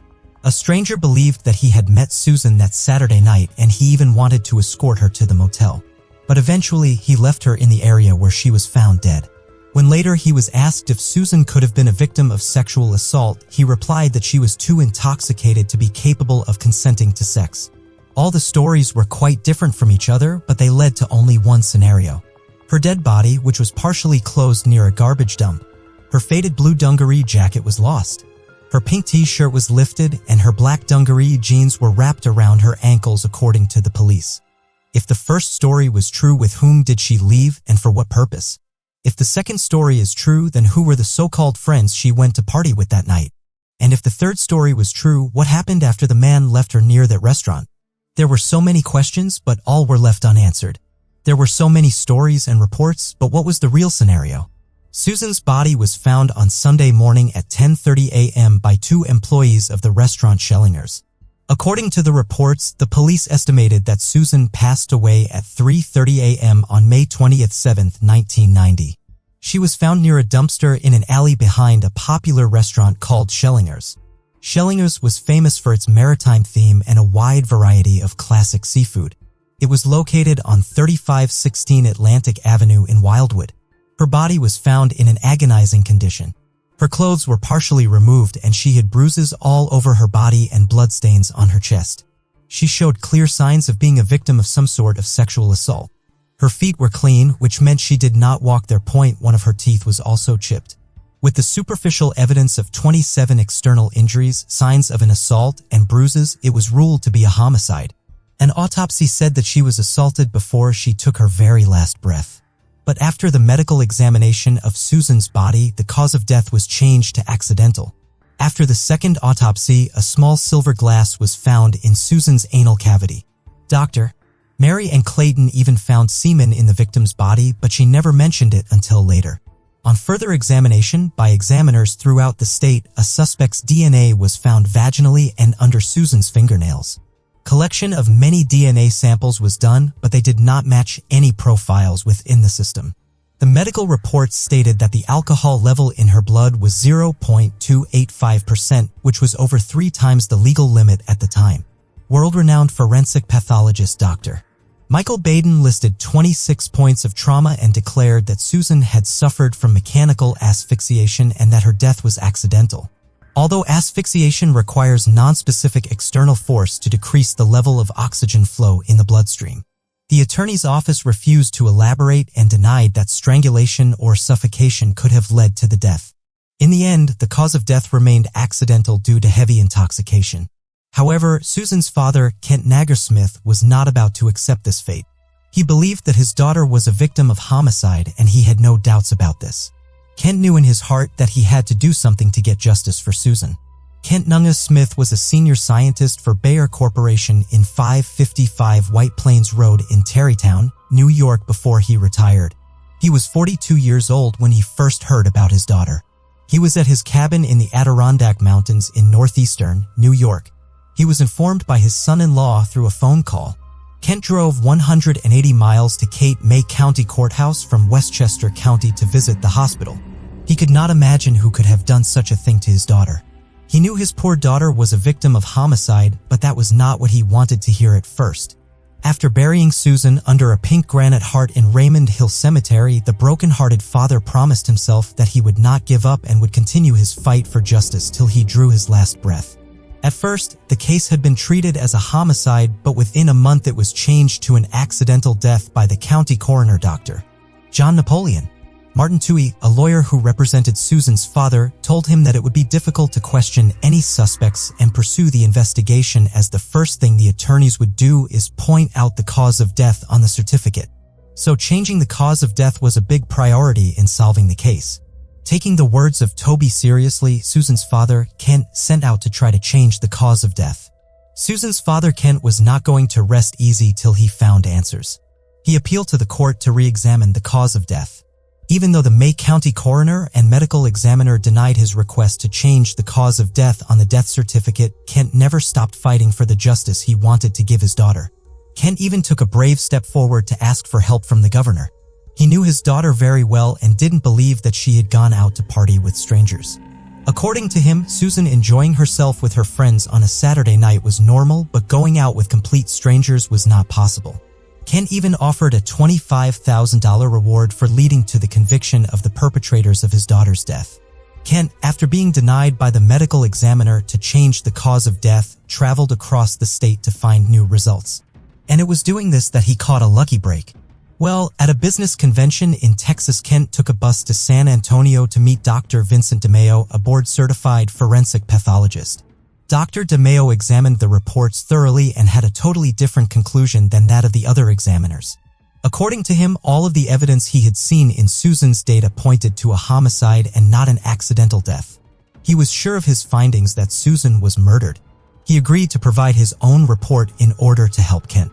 Kent met with more examiners and doctors, and everyone came up with the same conclusion: that Susan was a victim of homicide and her death was not accidental. With a new ray of hope and Dr. DeMeo's report, Kent was ready to face the Cape County officials and change the cause of death on the certificate. Finally, after 3 years in 1993, a new prosecutor was named for Cape May County. The new prosecutor, Steve Moore, had the same outlook as Kent. A lawsuit was filed, and it led to a review of the case, and re-examination of Susan's preserved larynx was done. During those 3 years, from 1990 to 1993, for Kent had any medical reports to support his statement, many medical examiners were involved in the case. Dr. John Napoleon was the lead examiner in the case. He declared confidently that the cause of death was accidental. And after the declaration, all other examiners involved concluded with the same result. But now in 1993, a Superior Court judge was asked to replace former Cape May County medical examiner Dr. John Napoleon with Dr. Elliot M. Gross. The change of the former prosecutor and the medical examiner really gave new hope to Kent and the rest of the family. In April 1994, Cape May County hired a special defense attorney in connection with a lawsuit intended to change the official cause of death. And in May of the same year, Kent filed a complaint in Superior Court to change his daughter's cause of death in the certificate. Dr. Elliot later weighed in, and after 5.5 years, Susan's death was officially declared a homicide in 1995. A bone was found broken in Susan's larynx by Dr. Elliott, which changed the course of the case. According to Cape May County Prosecutor Jeffrey Sutherland, many law enforcement professionals and investigators were involved in this case. Many private detectives were also closely studying the case, but closing the case was harder than they thought. The press of Atlantic City continuously covered the case, and Yvette Craig was the lead reporter who covered Susan's story closely from day one. Susan's half-sister, Emily, was also a center character in this search for justice. She was only 2 years older when her sister Susan passed away. Although it happened a long time ago and she does not remember much about her sister, Emily is now 34 and she still has vivid memories of the suffering they went through. Emily was very heartbroken and she believed that Susan in no world deserved to face what had happened that night in 1990. Susan's sister Dawn believed that the officials wanted to hide the truth so that Wildwood did not suddenly see a decrease in tourists. The state police investigators also inquired about hundreds of youths residing in West Virginia who were in Wildwood on that very weekend, but to no avail. To find a lead, many men who were of interest were asked to provide blood samples. Among them, the first suspect was Thomas Wolfe, an ex-resident of Wildwood, but he was found not guilty after his DNA sample showed that he had no relationship with Susan. 3 forensic pathologists, including Maryland's medical examiner, provided opinions for free, and the New Jersey Crime Victims Law Center took hold of the case. A resident of CL City in New York, Terry Downey, questioned the coroner's findings and protested why it took so long to find out what really happened, as it was so obvious that it was a homicide and that her father was right all along. According to the Cape May County Police report, Susan Negersmith drove to New Jersey with 6 of her friends for Memorial Day that fateful weekend in May 1990. They checked into a Wildwood hotel which was located at 2700 block of Atlantic Avenue. The evening was spent partying, drinking alcohol and smoking marijuana. Later that night and around 8 to 10 p.m., Susan left the motel. She then visited a gym during the midnight hours.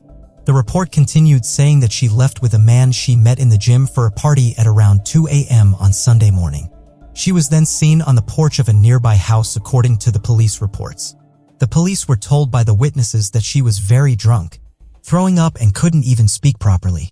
She even rebuffed advances by a man. They also included that she refused to ride home. Some officers also saw Susan walking unsteadily on the street accompanied by many men, but the police left after talking to one of the men.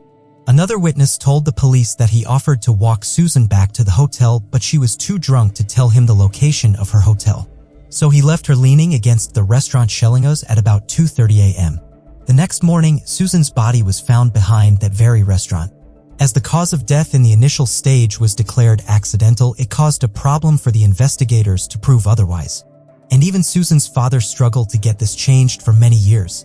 After the cause of death was changed from lethal cardiac arrhythmia to hypothermia due to alcoholic intoxication and exposure to homicide in 1995, many suspects were found. But the case went cold again after this due to a lack of suspects. But later in 2018, new technology had developed which breathed new life into the case. It helped the investigators to match the DNA profile of the suspect.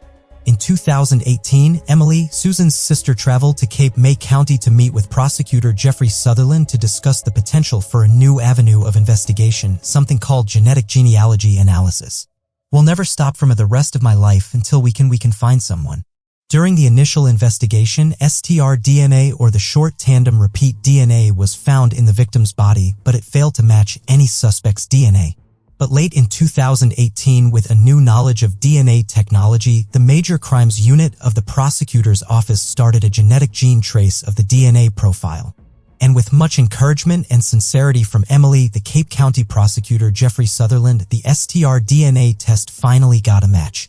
After the genealogy investigation, they found the DNA which the investigators had found at the scene so long ago belonged to a man named Jerry Rosado. 62 years old Jerry Rosado was a resident of Millville, Cumberland County in 2022. He was accused, and finally the authorities of Cape Town County arrested him on April 9, 2022. He was charged with second-degree sexual assault, which is subjected to imprisonment for 5 to 10 years by the law of New Jersey State Prison. The 33-year-old cold case was finally coming to an end. But sadly, Susan's heroic father, Mr. Kent Negersmith, could not be there to see his daughter getting justice. Ken passed away in 2016, still fighting for his daughter, and now rests together with Susan in the Raymond Hill Cemetery in Carmel. After being arrested, Rosado was extremely cooperative with the investigation. Rosado's defense attorney Shankas even mentioned that Rosado was not a flight risk and was voluntarily providing DNA samples at the trial. Rosado had a past of being accused of other crimes like larceny, burglary, and joyriding, but Shankas mentioned that those happened a long time ago and had nothing to do with what was happening now. According to him, the arrest of Rosado was neither justice to his client nor to the Negersmith family. Shankas argued the DNA evidence also did not hold up exactly. He pointed out that DNA evidence often results in matches of 1 in quintillions, which is 18 zeros after the first digit. According to Shankas, the DNA found under Susan's fingernails was a less certain match, closer to 1 in 650, which could mean a match with many people in a community. Other reports that Shankas went through consisted of files from the day of the incident that took place in 1990.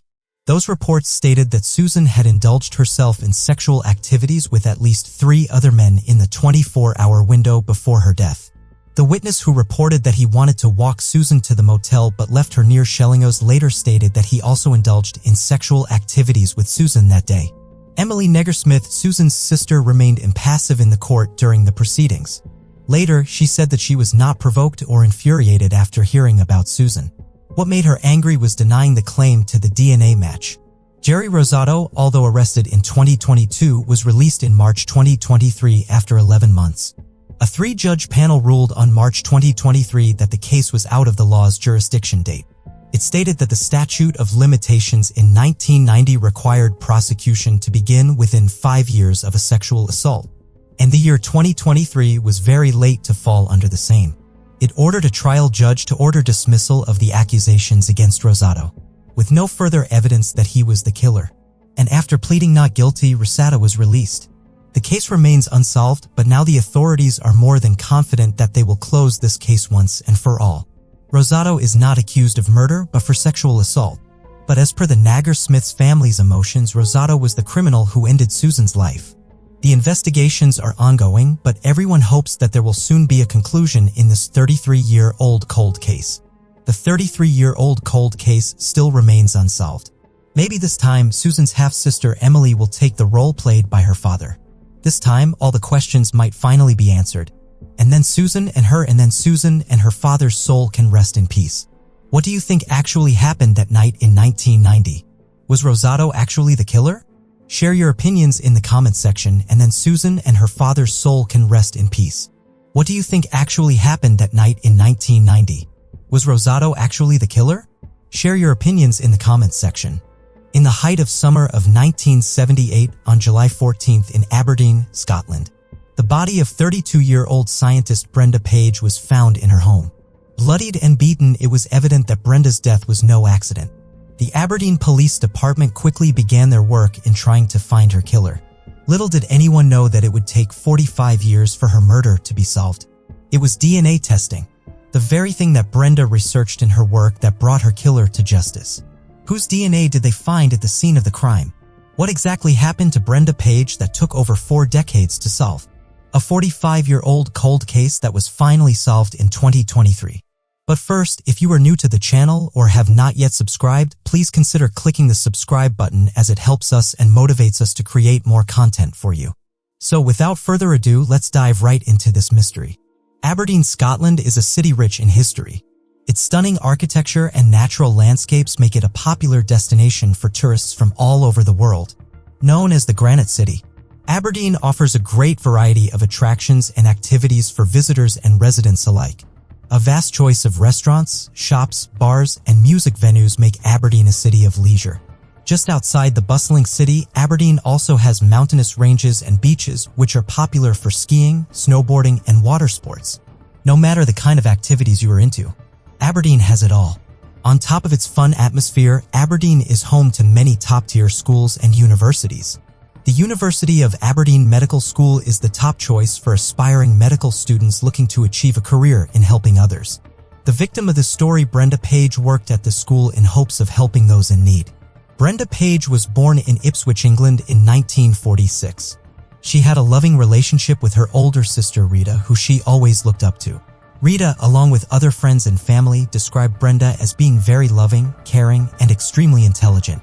It was no surprise to them that Brenda would quickly excel in the world of science.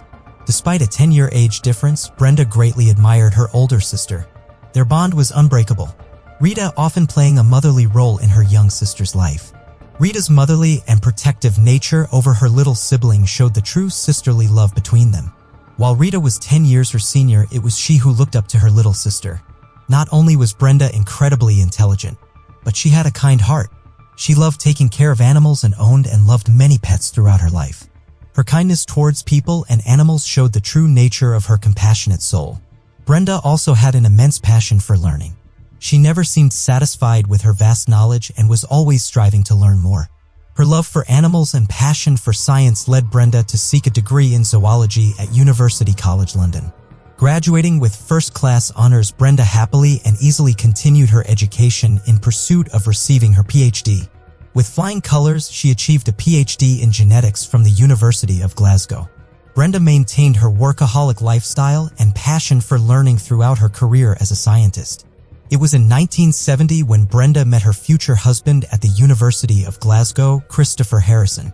As a fellow student and skilled scientist himself, the two seemed a perfect match. On May 6 of 1972, they were married in Brenda's hometown of Ipswich. Together, the two scientists began work at the University of Aberdeen Medical School. To no surprise of anyone who knew her, Brenda's career quickly took off and she became a genetic researcher and principal of the genetics department at the university. In 1976, after only 4 years of marriage, Brenda and Christopher began filing for divorce. It came to light that Harrison had been physically abusive to Brenda throughout the entirety of their marriage. Brenda's older sister Rita said her sister described her relationship with Harrison as like walking on eggshells. Rita stated that Harrison was completely unpredictable and that he could either be very nice or very nasty. These are often traits of an abuser.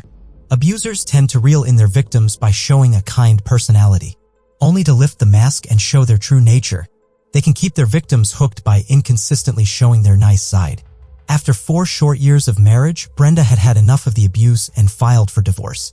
Harrison had been accused of assaulting Brenda on various occasions and in various locations between 1972 and 1976. He was also accused of breach of the peace by threatening violence to her and placing her in a state of fear and alarm for her safety, including at the genetics department at the University of Aberdeen Medical School. Following their messy divorce, Brenda confided in her elder sister. She stated that she thought Harrison was stalking her, which prompted her to get a court order to keep him away from her. It is alleged that between 1976 and 1978, he also committed a breach of the peace by threatening to kill her and keep track of her movements. The divorce was finalized in October of 1977, less than a year before her tragic death would occur. In the aftermath of the divorce, Brenda moved into her own flat located on Allen Street in Aberdeen in Scotland with her 3 cats. She lived alone for the remainder of her life, which was tragically cut short at the hands of a monster. On the summer day of July 14, 1978, Brenda's neighbor, Elizabeth Gordon, walked over to Brenda's flat. Elizabeth, aged 68 at the time, had heard strange noises coming from the apartment the night before. When she hadn't seen Brenda the entire day, she decided to pay a visit to check on her. Elizabeth was not incredibly close with Brenda, but Brenda always made sure to say hello and make conversation with her in passing. Elizabeth noticed Brenda's kindness from day one and cherished their casual conversation. Brenda always made sure to check in on her elderly neighbor. On that July day, Elizabeth took notice of Brenda's absence and felt it was her turn to make sure her neighbor was okay. Making her way to Brenda's flat, she knocked on the door and received no answer. Reaching for the doorknob, Elizabeth was surprised to find that the door was unlocked. With her nerves rising, she made the decision to make her way into the apartment. At first, Elizabeth did not notice anything out of the ordinary. She called for Brenda and got no response. This prompted her to walk further into the apartment. As she reached Brenda's bedroom, a feeling of dread washed over her senses. As she entered the bedroom, absolute horror struck her to her very core. It was an image that she would never forget. Lying in a pool of blood, Elizabeth found Brenda's body on her bed. Her face was beaten so badly that it was hardly recognizable. Elizabeth immediately ran to phone the police. When they arrived, she explained the horror that she had just seen. She told the police through a flood of tears, "I saw nothing but blood and hair." Eric Grant was one of the first police officers called to the scene upon report of the death. As he walked into Brenda's bedroom and reviewed the scene, it was immediately apparent that a murder had taken place. The scene was like nothing he had seen before. Grant knew that a full forensic team would be needed due to the horrific nature of the crime. Brenda was lying face up on her bed, still dressed in her nightdress. She was completely covered in blood. Grant could tell that the lifeless body had received multiple pull blows to the head as it was beaten so violently that he could barely make out her features. Soon after, another police officer and forensic scientist arrived on the scene. Eric Jensen. He noted that Brenda was lying across her bed with her feet on the floor and her hands up towards her neck. It appeared that she attempted to fight for her life but lost the battle. Based on her position, she had been struck while either lying down or sitting at the edge of the bed. Still in her nightdress, Brenda was likely preparing for bed before being brutally attacked. Jensen immediately began his analysis and collected any evidence that could be found in the apartment. Upon his walkthrough, Officer Jensen found blood on the bedroom door handle and on the front door of the apartment. The blood was consistent with Brenda's brutal death, indicating that the killer made his way through the apartment covered in her blood. Pushing through the bedroom door and out the apartment door, the killer left a trail of Brenda's blood behind. Jensen also walked to the rear side of the apartment to search for signs of a break-in. At the back of the flat, he found a window that showed signs of being tampered with. Further inspection showed that the window appeared to have been forced open. From his examination, he concluded that a lever of some sort with a chiseled tip was used to pry the window open. Likely a crowbar or a similar tool. The detectives theorized that the killer had broken in through the back window and hidden Brenda's large wardrobe, waiting until she got home. Signs of assault were visible as well, with stains visible on Brenda's duvet cover that contained traces of foreign DNA. The cause of death in the initial autopsy was deemed violent assault. All of these indicators told detectives that this was not a random attack or a robbery gone wrong. Someone had deliberately targeted Brenda and her murder was meticulously planned. During their investigation, detectives questioned multiple friends and family of Brenda to get any insight on who might want to harm her in any way and would be capable of committing such a horrible act. Immediately, fingers were pointed at Brenda's ex-husband, Christopher Harrison. Not one of Brenda's inner circle had anything good to say about Harrison. It had been apparent that Brenda was being abused by Harrison throughout their marriage. Elsa Christie, a close friend of Brenda's, told police that she had spoken to Brenda over the phone only a few days before the murder. She stated that Brenda was afraid for her safety and thought her ex-husband was going to hurt her. She really seemed quite terrified of him, she said to the detectives. Another friend, Diane Davies, stated to the police that Brenda was going to get a court order to legally keep Harrison away from her. Per Davy, Harrison had recently attacked Brenda. He had thrown hot tea over Brenda during an argument which left her with burns. Police also confirmed that Brenda had been hospitalized more than once due to Harrison's violence towards her. With all of the testimonies from friends and family, Harrison was arrested on suspicion of murder. Interrogated diligently by detectives, Harrison professed his innocence and maintained the fact that Brenda was the best thing in his life. Even after the divorce, he did not give in to the pressure of the interrogation. When asked if he had ever been in Brenda's apartment, he denied ever stepping inside the home. To the dismay of the detectives, Harrison could not be convicted due to lack of evidence. Although he seemed a prime suspect, they did not have enough proof or conviction at the time. Detectives Grant and Jensen began looking for alternate suspects in hopes that their dead end would be reopened to more possible avenues to explore. Through further interviews with family members, detectives learned that Brenda was having money problems and had taken up a second job as an escort. While in modern society, an escort is seen as a sex worker, this was not the case in 1978. Rather, escorts of that time were only hired to meet up with men and accompany them in social settings or meet with them publicly for dinner and conversation. Brenda enjoyed the second job, as it paid well and she loved meeting new people. Brenda's escort services did not involve sleeping with her clients in any way. Police explored this avenue further, wondering if Brenda was hired by someone who may have had bad intentions. Days, weeks, and months went by and detectives were unable to get anywhere with this lead. Two key pieces of evidence remained in police custody for decades in hopes that one day they could be re-examined with advanced technology. One of those was the DNA sample found on Brenda's duvet cover. The other was samples of the chipped paint from her back window, the very one that the culprit forced open to enter her home. While investigators found what looked like dried paint inside of Harrison's vehicle, there was no way at the time to prove it was a match to Brenda's window. At the time of the murder, DNA testing was not used during investigations. Luckily, the investigators had the right mind to preserve these small pieces of evidence. DNA samples, paint chips from the window that was tampered with, and blood samples were locked away in evidence for almost 40 years before the case was finally reopened. It was in 2015 when detectives decided to reopen the case for further investigation. On hearing this news, Brenda's sister Rita Ling gave a public statement pleading with the people of Aberdeen to provide any information they could. She and the rest of their family had already suffered for decades with no closure in sight. Some of their family had passed away in the time since the murder, never knowing who had taken their beloved Brenda from them, and never getting the answers they so desperately needed. Thousands of tips flooded in, but none were substantial enough to prosecute any suspect. Brenda's murder became one of the longest-running cold cases in Scotland's history. In 2020, a breakthrough in the case finally occurred. With advancements in technology, it became possible for the DNA evidence to be tested and compared to the detectives' list of suspects. Genetics testing, the very thing that Brenda had been researching in her career, provided investigators with a DNA match to the DNA samples found on Brenda's duvet cover. Being that Brenda was a genetic scientist herself, it was fitting that DNA testing is what helped to solve her murder. In her lab, Brenda researched how DNA can be compared between individuals and how genetics plays a role in one's DNA. Investigators were able to find a DNA match to the sample found at the crime scene, showing that it was 590 million times more likely to belong to one person than any other man. This DNA match, paired with witness statements and other clues, provided investigators with enough evidence to officially make an arrest. It was, in fact, Brenda's very own ex-husband whose DNA was found at the scene. Christopher Harrison was charged and arrested for the murder in March of 2020 by Detective Constable Thomas Gorman. The DNA match was the missing piece of the puzzle needed to finally charge Harrison with murder.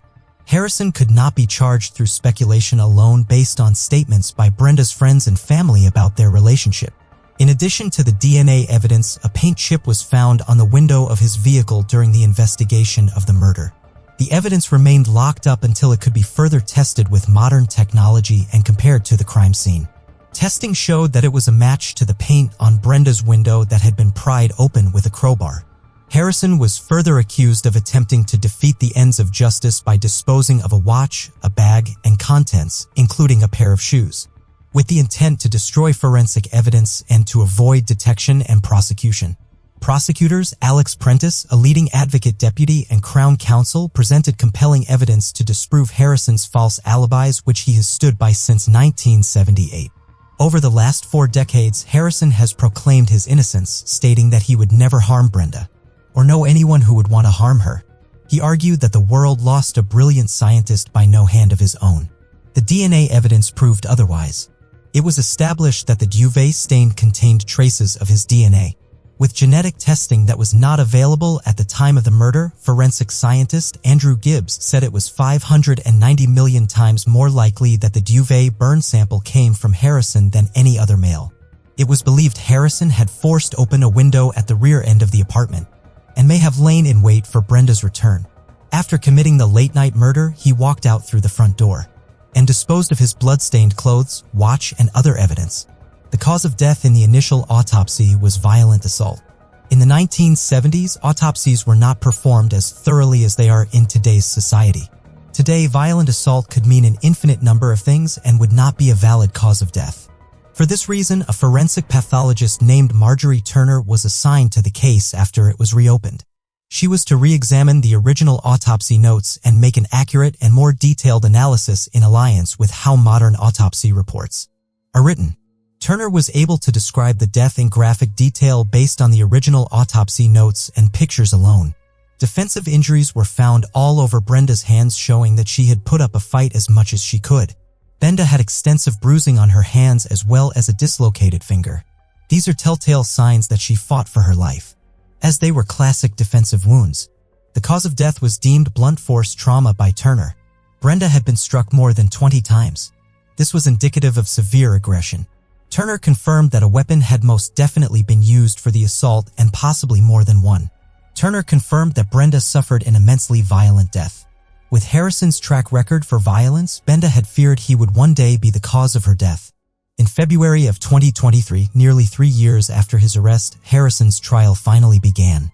At 82 years old, he still pleaded not guilty to the murder. Presided over by Judge Lord Richardson, a lengthy court case ensued.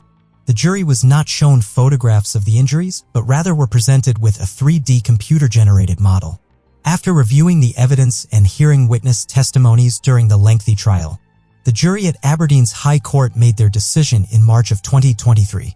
By majority, they found Christopher Harrison guilty of the murder of Brenda Page after almost 3 hours of deliberation. Lord Richardson, the judge on the case, handed out a life sentence to Harrison with a minimum of 20 years in prison. He ended his verdict by saying, "As a result of your senseless act, you have brought the life of Brenda Page to a brutal and premature end. Harrison, now aged 82, will likely die in prison for his crimes." Harrison showed no emotion after the verdict was delivered, and was led away handcuffed to a prison guard. The beautiful life of Brenda was tragically cut short at the hands of her own ex-husband. The accomplished scientist devoted her life's work to researching genetic testing. It was genetic testing that ended up solving her own murder, an accomplishment she would surely be thrilled to learn. A statement by her family was made after the guilty verdict was given. They stated, "We as a family are absolutely delighted with the verdict of today's trial.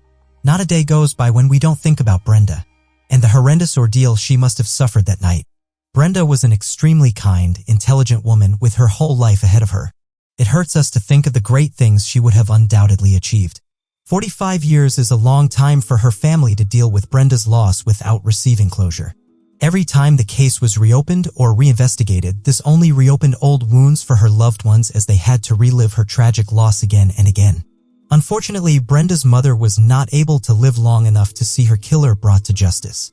She passed 14 years after her daughter's murder, unaware that it would take 45 years for her killer to be caught. But Brenda's sister Rita did live to see Harrison put behind bars. She knew that Harrison had always been guilty and was delighted to see him answer for his crimes. At least Brenda can rest in peace.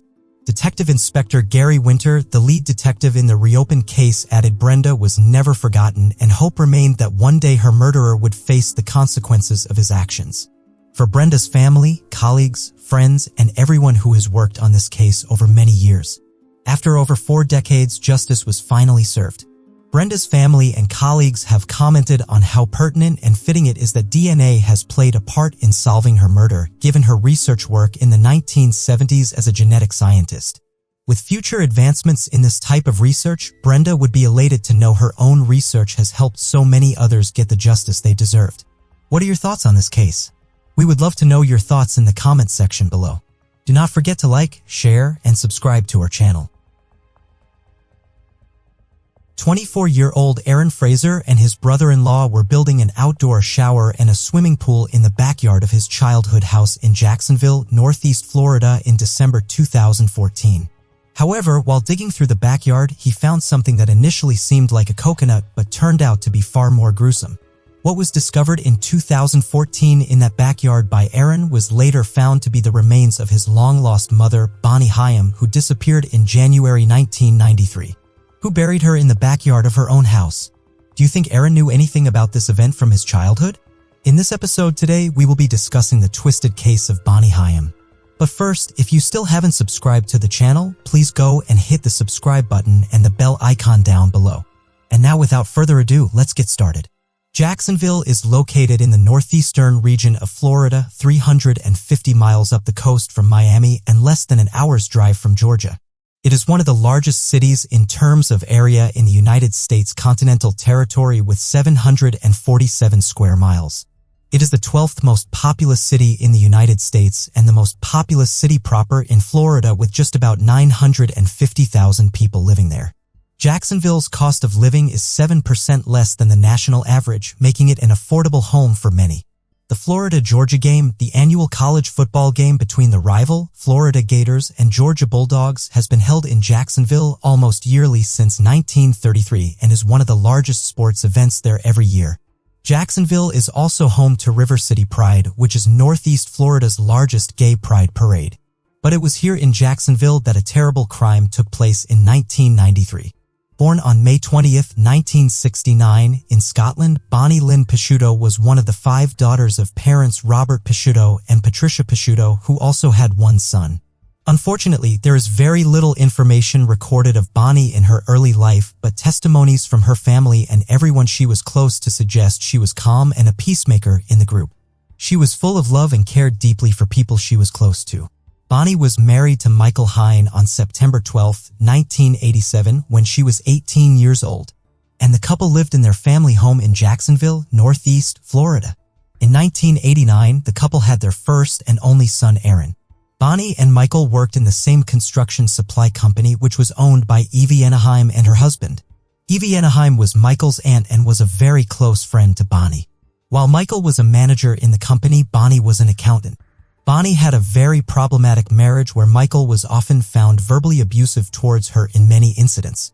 Yvonne, who was quite close to the couple, claimed that she and other employees of the company had often witnessed situations where Michael would shout at her and verbally abuse her in public. She recalled an incident where the verbal abuse went on to become physical abuse when Michael slammed the car door on Bonnie's hand while they were having an argument in the parking space of their workplace. Bonnie ran back crying to Yvonne. Yvonne, along with Bonnie's sister, Liz's Peak, was aware of the fact that Bonnie wanted to separate from Michael and take Aaron with her. To do this, she had created a different bank account to save money. But unfortunately, Michael somehow learned about the separate bank account and forced Bonnie to close it. Although she did what Michael wanted her to do, she ensured that she was still saving the money for her separation, and trusted Yvonne for that and was keeping her money with Yvonne. On the day of Bonnie's disappearance, January 6, 1993, Bonnie and Yvonne had plans to meet around 8 p.m. at Yvonne's place. Bonnie reached her own house in Jacksonville around 6:30 p.m. However, around 8:30 that evening, Bonnie called Yvonne to inform her that she wouldn't be able to visit Yvonne's place that night as the couple had an argument which had really upset Bonnie. When Yvonne asked if she wanted to call her later, Bonnie assured that she would call Yvonne in the morning. Throughout the call, Yvonne noticed that Bonnie was crying and seemed very upset with the fight. Later that night is when she allegedly left the house and never returned. Michael allegedly said that he contacted his mother Carolyn Haim and requested her to keep an eye on Aaron while he went in search of Bonnie the same night of January 6, 1993. He went away for almost 45 minutes. After reportedly doing so, he went home, waited until the next morning without contacting the police, and then called in to inform his employer that both he and Bonnie wouldn't attend the office that day, as she had left the night before. The following morning, Bonnie's purse, which included her cash, credit card, identification, and other items, were found in a trash can behind the red roof in very close to Jacksonville by a maintenance worker. Upon the discovery of the purse, Michael reported Bonnie missing and said she disappeared on January 6, 1993, the previous night. Detective Robert Henson was the lead investigating officer in the missing case of Bonnie Haim in 1993. The police quickly discovered Bonnie's abandoned automobile near the Jacksonville airport, which was close to the Red Roof Inn. Michael had admitted that Bonnie had left the house voluntarily at 11 p.m. on the night of January 6, 1993. They noted that the driver's seat was placed for someone of Michael's stature. It was pulled back more than what would have been comfortable for Bonnie. Authorities examined it and discovered a shoe print on the floor of the driver's side. It was discovered that it matched a certain style of sports shoe that coincidentally Michael owned. "Daddy hurt Mommy," "Daddy shot Mommy," and "Daddy placed Mommy in timeout" were the phrases used by 3-year-old Aaron when Detective Henson took a bold attempt to uncover the truth by arranging a child psychologist for Aaron. From what Aaron told them, the authorities began to look at Michael as a suspect in his wife's disappearance. They believed that there had been a domestic dispute, that Michael Haim had killed his wife and taken her away, and that Aaron Haim, the couple's 3.5-year-old son, had seen this. Later, Michael's parents' rights were taken away because Aaron was the only living witness to Bonnie's murder. The judge believed he was in danger of being mistreated. Another of Aaron's childhood claims was proven to be true in 1995. He revealed to psychologists that immediately after killing Bonnie, Michael threw a shotgun out of the car. After some time, he told his foster mother which bridge Michael had thrown it off of. It was discovered in the water below, and it was found to have been there ever since Bonnie vanished. It matched one that was discovered at Michael's house. Bonnie was ruled legally deceased in 1999. Aaron's name was changed to Aaron Fraser after being adopted by his foster family. His foster mother also stated that his version of events did not alter over time. He consistently told her and the police that Michael was Bonnie's murderer. He also drew images of himself shooting her when he was younger. In addition, he described her murder and how Michael's parents assisted him in disposing of her body in an essay he did in 8th grade. Later, Aaron and his adoptive parents sued Michael, blaming him for what happened. A civil court judge commanded him to pay Aaron $26,300,000 in 2005. And Aaron also received his childhood home in Jacksonville as part of the settlement. The main suspect in Bonnie's disappearance was Michael. He was suspected of abusing her physically and verbally. When he learned that she had created a bank account in her own name, he was furious. Yvonne saw that she was agitated and sobbing that night before she vanished following a disagreement with Michael. The day after she vanished, he decided to take a sick leave, but he did not initially report her missing. He didn't seem worried about her going missing, said Yvonne. He seemed to worry about the money she was keeping from him instead. The seat of Bonnie's automobile was further back than it would have been comfortable for her when it was discovered at the airport. It suggested that someone bigger, like Michael, had driven it. The last individual to do so left a shoe print behind. Michael wore identical shoes, and the sand and plant matter used in the print came from the same place as the material extracted from his shoes. The most shocking assertion made by Aaron was that he saw Michael murder Bonnie. The legitimacy of his claims as a 3-year-old was called into question, though. Although Michael's aunt Evian testified of witnessing incidents where Michael abused Bonnie verbally and physically on multiple occasions as she could see them at work regularly, Bonnie's father, Mr. Robert Picciuto, kept on believing that his daughter had gone away voluntarily. And Michael had no role in the disappearance of his daughter, Bonnie. When the authorities presented the evidence, such as the footprints from the car that were a match to Michael's shoe, Mr. Picciuto commented that he was unsure of what it implied. He further claimed that just because his footprints were found in his wife's car didn't mean he had ever hurt her. Moreover, the evidence of his grandson did not convince him. He commented that one must evaluate a child's credibility in the context of other factors. Although detectives had claims from Evian and Aaron which directly pointed out Michael Haim as the culprit for the following 2 decades, Michael Haim was just a suspect. Since there was never a corpse to be found and insufficient proof of physical evidence that could bring charges against him, the case went cold. Aaron acquired the home where he had previously resided with Michael and Bonnie as part of the settlement with Michael after the lawsuit filed against him by his foster parents. Almost a decade later, in 2014, Aaron went to his Jacksonville childhood home to renovate the pool area with his brother-in-law. That is when he discovered a big plastic bag in which there was something that looked like a coconut shell initially. However, as he observed it closely, he was horrified when he realized what he was holding was a human skull. Aaron immediately called Robert Hinson, the primary investigator of the Bonnie Haim missing case, and also his therapist, and told them that he felt the human remains were his own mother's. The reason for Aaron to call Robert Hinson was because deep down Fraser thought of the same person who Robert suspected from the very beginning. As the remains were collected, the authorities also found a .22 caliber bullet casing. In August 2015, the human remains found in the backyard of Jacksonville were conclusively recognized as Bonnie's after DNA testing was conducted on it. The DNA test concluded that the body discovered by Aaron Fraser in the backyard of his childhood house in Jacksonville in August 2015 was, in fact, that of his own long-lost mother, Bonnie Haim. Michael Haim, being the prime suspect, was arrested by authorities from North Carolina on August 24, 2015. Since 1999, when Bonnie Haim was officially declared deceased, Michael had been living his life with the life insurance of his deceased wife. Although Michael Haim was arrested in August 2015, he pleaded not guilty to the allegations brought against him and was released on bail initially. However, on April 8, 2019, his trial finally started after multiple delays. Prosecutors Mac Heavener represented Aaron Fraser in this trial with evidence and witnesses that pointed out Michael Haim to be the killer of Bonnie Haim in 1993. On the other side, Janice Warren represented Michael Haim and his innocence. The panel consisted of honorable judges like Lori Rowe, Kimberly Thomas, Rachel Nordby, and Stephen Whittington. In his opening remarks for the murder trial, Assistant State Attorney Alan Mizrahi said that the truth was always hidden in the backyard. In the trial, Mizrahi also pointed out that a .22 caliber shell was discovered close to the remains of Bonnie Haim in 2014.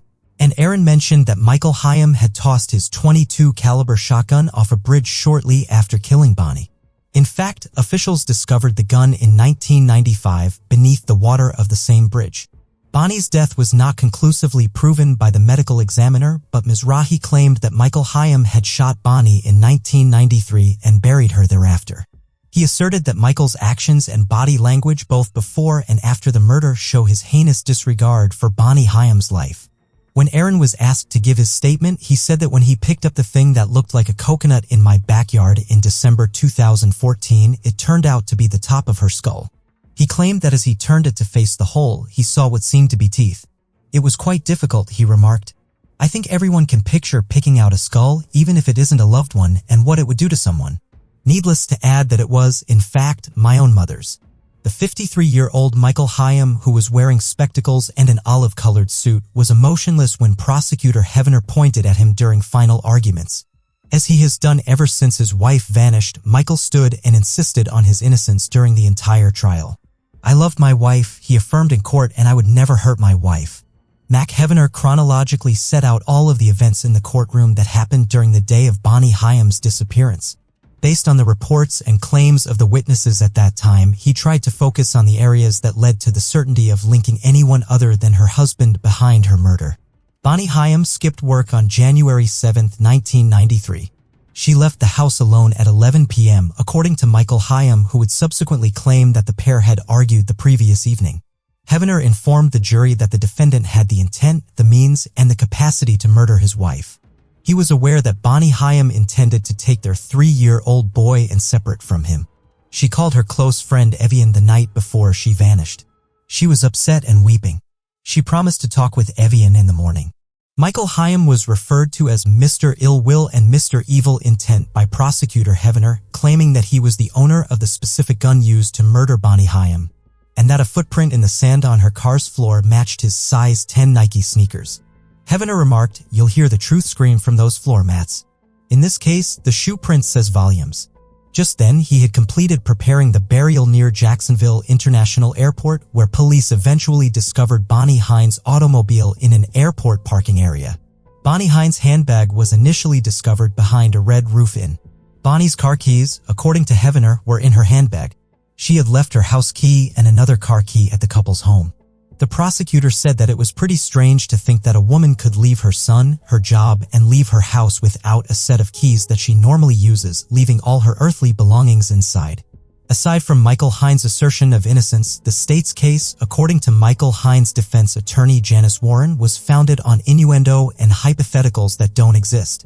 Michael Haim's innocence was asserted by the defense, not because they believed he is innocent, but rather because that is the case's legal position. If the case of Bonnie Haim is examined carefully, there may be many grounds for reasonable doubt.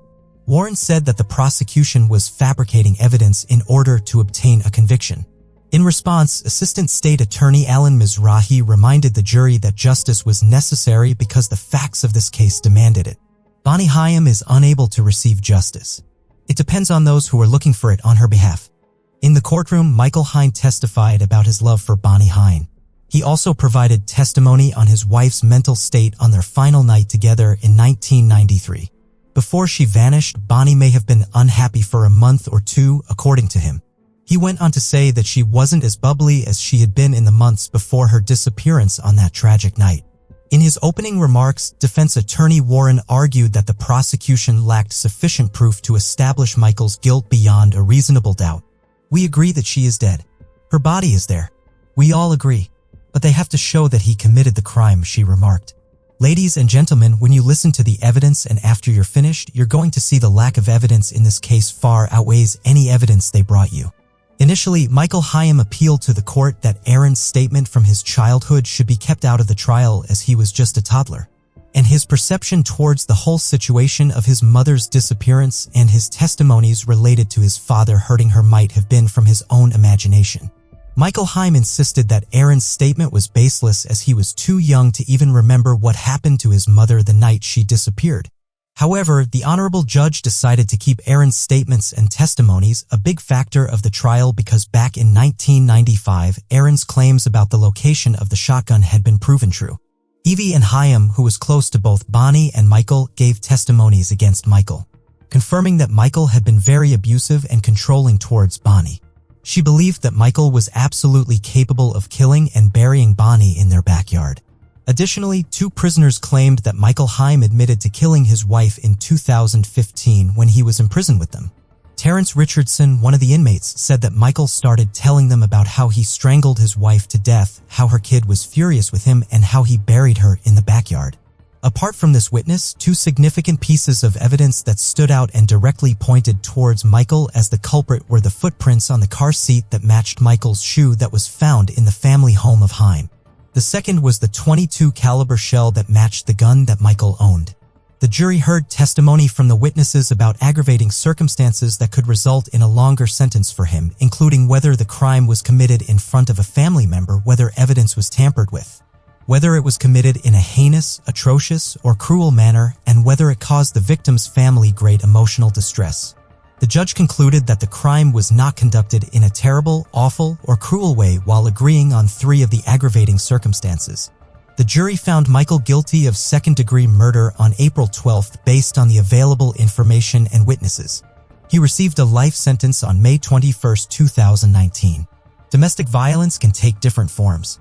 It can have a severe impact on children who witness it. And in cases like Bonnie Haim's, it can cause children to have lifelong trauma. Here, a father named Michael Haim, who was supposed to be the protector, the hero to the son, Aaron, turned into his biggest nightmare. Although Michael received his sentence of life imprisonment and Bonnie was served justice, it still did not bring back a mother for her son. Evidence and witnesses helped Bonnie's family win the trial after over 2 decades of waiting.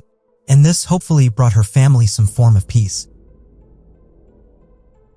Today, we are walking through the 34-year-long cold case of Barry Crane, which was finally solved in 2019. Before starting, we would like you to take a minute of your time to hit the like and subscribe button. Also press the bell icon to be the first to discover all the new cold cases. Now, without wasting any more time, let's jump into this twisted cold case. To the west of the famous Hollywood Hills lies Studio City, Los Angeles, originally known as Laurelwood. Studio City is a very sophisticated and luxurious place, and living in this city was like a dream come true for many stars. Studio City is known for its costly mansions and celebrity residence. Many famous Hollywood actors and celebrities like Bruno Mars, George Clooney, Will Smith, and Tom Cruise live here. The crime rates in Studio City are 28% higher than the national average, but violent crimes are 33% lower than that of the nation. This city was not supposed to be the deathbed of an energetic producer.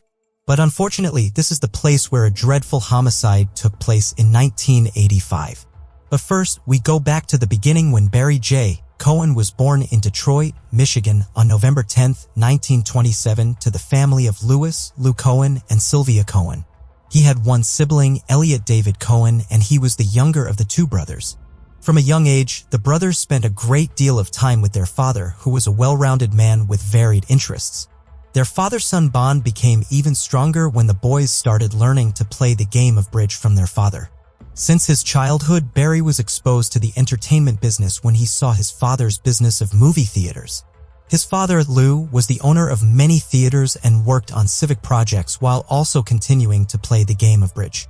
Barry Crane got married to Arlene Anderson from Los Angeles in 1944 when he was just 17 years old. But it did not take long before the relationship fell apart. After 2 years in 1946, he got married again to Shirley Complin of Southfield, Michigan. He had 2 children in his second marriage, Sherilyn and Ben. Barry was 20 years old and was attending the University of Michigan when his father Lou passed away in 1947 at the age of 53. The death of his father devastated him and he dropped out of college. Unlike the successful professional life he was soon going to have, his personal life wasn't at its peak. The second marriage did not last long too, and in 1954, he got divorced for the second time. Barry, after failing in both of his marriages, wanted to change his life completely. He was looking for a fresh start and changed his surname from Cohen to Crane for professional reasons. In 1955, Barry moved to Los Angeles, California, with the aspiration of turning his life into something successful.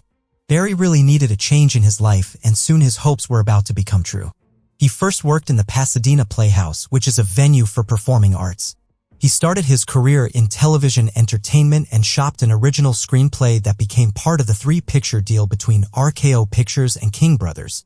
The title of the script was The Seven Lanterns of Japan, described as The Asphalt Jungle, a 1950 film noir directed by John Huston with a Japanese setting. The film was not made, but that was the starting point Barry needed in the industry. He was the associate producer and later on the producer of a 1966 TV series called Mission Impossible. He also produced Mannix in 1967, The Magician in 1973, and many more. He was also credited with directing Trapper John, M.D., The Incredible Hulk, Hawaii 5-0, Chips, Dallas, Wonder Woman, and Supertrain. Very soon, Barry became famous among the movie stars and was appreciated by many of them. One of the actors whom Barry had worked with, Mike Connors, described him as a problem solver and said that Barry was very talented. It was not long before Barry started getting recognized for his job in his career. He made some important connections which helped him to be a part of some of the most influential series of the 1960s and 1970s. Although Barry was beginning to become famous for his dedication to his work and was becoming well known among fans and co-workers, information on Barry's personal lifestyle was very scant and he was great at deflecting questions. A rumor started about Barry's sexuality when he moved to LA. However, Barry deflected questions like he usually did when asked about it. During those years, being a homosexual man was like being a witch in the Dark Ages, and Barry knew that very well. Although he wasn't vocal about it, he never denied any rumors of him being homosexual. He surely was looking to adjust somewhere in the big city, looking for a place where he could have some freedom following his choice of lifestyle. Even though Barry was very focused on his work, his mind was not at ease. When he was interviewed in 1972, he explained that he was married twice, but both marriages ended in divorce and that didn't let him relax. He continued saying that in February he went on a vacation to the Caribbean which was supposed to last 3 weeks, but he could only stand it for 5 days. And he concluded by saying that his mind was overactive and barely let him rest. Apart from being quite successful in the movie line, Barry was also an excellent bridge player. He liked playing the cards from a young age and started his professional career from the late 1940s. While being an important character in the TV industry, Barry's interest for bridge never stopped. Playing bridge competitively became his weekend job. He often played with Peter Graves and actors between scenes. It should be noted that he won the prestigious McKinney Award named after American Contract Bridge League Executive Secretary William McKinney at the age of 25. This award was given to the player in North America who accumulated the most master points in tournament play in a calendar year, and Barry Crane dominated this competition for 30 years, either challenging or winning most of them. In his lifetime, he won the McKinney Trophy 6 times in 1952, 1967, 1971, 1973, 1975, and 1978. He also won the Moat Smith Trophy twice, the Oshka Trophy 4 times, the Stoddard Memorial Trophy once, and the IBPA Award for the Best Personality in the year 1985. Barry Crane was even the 15-time North American champion and a Grand Life Master in the ACBL. Throughout his career, Barry won many other awards and earned tremendous respect as a bridge player. He had the record of the highest master points in bridge history even after his death in 1985. It was only in 1991 that his record was broken by Paul Soloway. In honor and memorial of Barry Crane, the American Contract Bridge League, also known as ACBL, renamed the award given for the highest bridge master points in a year to the Barry Crane Trophy. 10 years after his death in 1995, Barry was inducted into the ACBL Hall of Fame. Barry was a friendly person and was often praised by his co-workers in the TV line and also in his bridge career. One person known to be close to him was his bridge partner, Kerry Schumann, with whom he won the World Mixed Pair title in 1978 for a bridge competition held in New Orleans. His aggressive gameplay and Kerry's strategic defense made them one of the best teams in the history of the game. Barry's iconic TV series from the 1960s and 70s made him a star producer and director. His luxurious house in Studio City and his white Cadillac Eldorado were proof of how successful he was becoming in Hollywood. Some of his last works were in the early 80s, including directing episodes of Flamingo Road, 7 Bridges for 7 Brothers, The Powers of Matthew Starr, and a movie Conquest of the Earth, the third and final chapter of the Battlestar Galactic trilogy. It was the month of July in 1985, and Barry was in Pasadena for a Bridge Week regional tournament being held in the Pasadena Convention Center, California. He was part of a 4-person team poised to win the tournament. He also played a 2-session pair game with Billy Miller, a Silver Life master, and a Bridge Bulletin columnist. It was the 4th of July, a Thursday, and Barry invited Miller and his ex-wife to a dinner at a restaurant nearby. They accompanied Barry in his car, but when they reached there, he excused himself, saying that he wasn't feeling well. Before leaving, Barry was seen making a phone call. It was July 5, 1985, and his team was waiting at the tournament center, but Barry was absent. Although his absence created a murmur among the players, Carrie Schumann, Barry's favorite teammate, took his place and played the game in his stead. While Barry's team was dominating the tournament, he was in his home, which was located in the 4200 block of Colfax Avenue, relaxing on his holiday Friday, or that was what everyone had thought. Thursday might have gone as usual, but what happened on the early morning of Friday was unexpected. In the afternoon of July 5th, a Friday, the regular housekeeper for Barry's home reached his place before 3 p.m. and went to the second level of the house through the front door. But Barry was nowhere to be seen. She saw a blood trail leading up to the third-floor bedroom, and she followed it. She reached the bedroom, but Barry was not there. There was evidence of a struggle in there, and she noticed that some bed sheets were missing. There was blood splattered all over the apartment, and she saw a broken ceramic statue on the ground, which was covered in blood. She immediately started looking for the owner of the house and finally reached the garage on the lowest level. What she found was a sight she could not forget. Barry's bludgeoned body was lying on the ground, his head having been repeatedly beaten, seemingly by the ceramic statue. His neck was strangled with a telephone cord. His naked body was wrapped in bed sheets, and his wallet and the 1984 Cadillac El Dorado were missing. This was reported to the police immediately. Barry's team won the finals the next day on July 6th, but Barry wasn't there to witness another great win on that Saturday. The news of his death had already created a panic in the tournament, but the tournament had to go on. In the end, Carrie led the team to victory. It seemed like a perfect tribute to Barry, and the players gathered for the tournament applauded loudly to honor Barry Crane. After witnessing the crime scene and the bloodstains, the police believed that Barry was killed in his apartment and then dragged from the third-floor bedroom to the garage. They considered that the killer could have been someone whom Barry had some unresolved issues. The LA County Coroner's Office completed Barry's autopsy not long after the day of the incident. It was concluded that Barry died of blunt force trauma to the head. The investigators pursued the case, and a few days later, on July 10th, Barry's stolen white Cadillac was found near Los Padres National Park to the west of Gormantown on Interstate 5 on a mountain road 60 miles away from the crime scene. The detectives also went to the bridge tournament and collected DNA samples from the players who had been in contact with Barry. They were asked to provide samples of hair, fingerprints, and blood for the DNA reports. According to Dennis Sorensen, an accomplished bridge player, the interrogation was quite exhaustive. Some cigarette butts were found in the car, along with some blood samples. Using the help of forensics, some tests were done on the DNA collected from the cigarette butts. 5 of the butts had a different DNA sample than that of Barry. The DNA was collected, and they also took a fingerprint which they believed might have belonged to the suspect. It seemed that the case would close very soon and the suspect would be found, but that was not what happened. Even after the DNA was found, matching it to a person was a very difficult task for the investigators. The search continued for many years, but to no avail. The police interrogated many people in and around the area, but arrested no one, and not even a suspect was found. They interrogated people, but very little information was gathered from them. The case slowly faded after 1986 and remained a mystery, eventually turning cold. The sudden death of Barry Crane sent a wave of shock through the hearts of many bridge players who were in the city for ongoing bridge competitions. As a first-class bridge player, Barry's death was heartbreaking in the whole bridge community. The LA Police Department started in negating the players who were in Pasadena for the competition and had seen Barry or known him. The entry slips that had been filled out by the tournament player were taken in as evidence, but no one was accused or taken into custody. Barry's partner, Carrie Schumann, was heartbroken, and she couldn't believe that Barry would be a victim of homicide. She had no clue who could have done something like that to Barry, but she was definitely in the hope that the case would be solved quickly.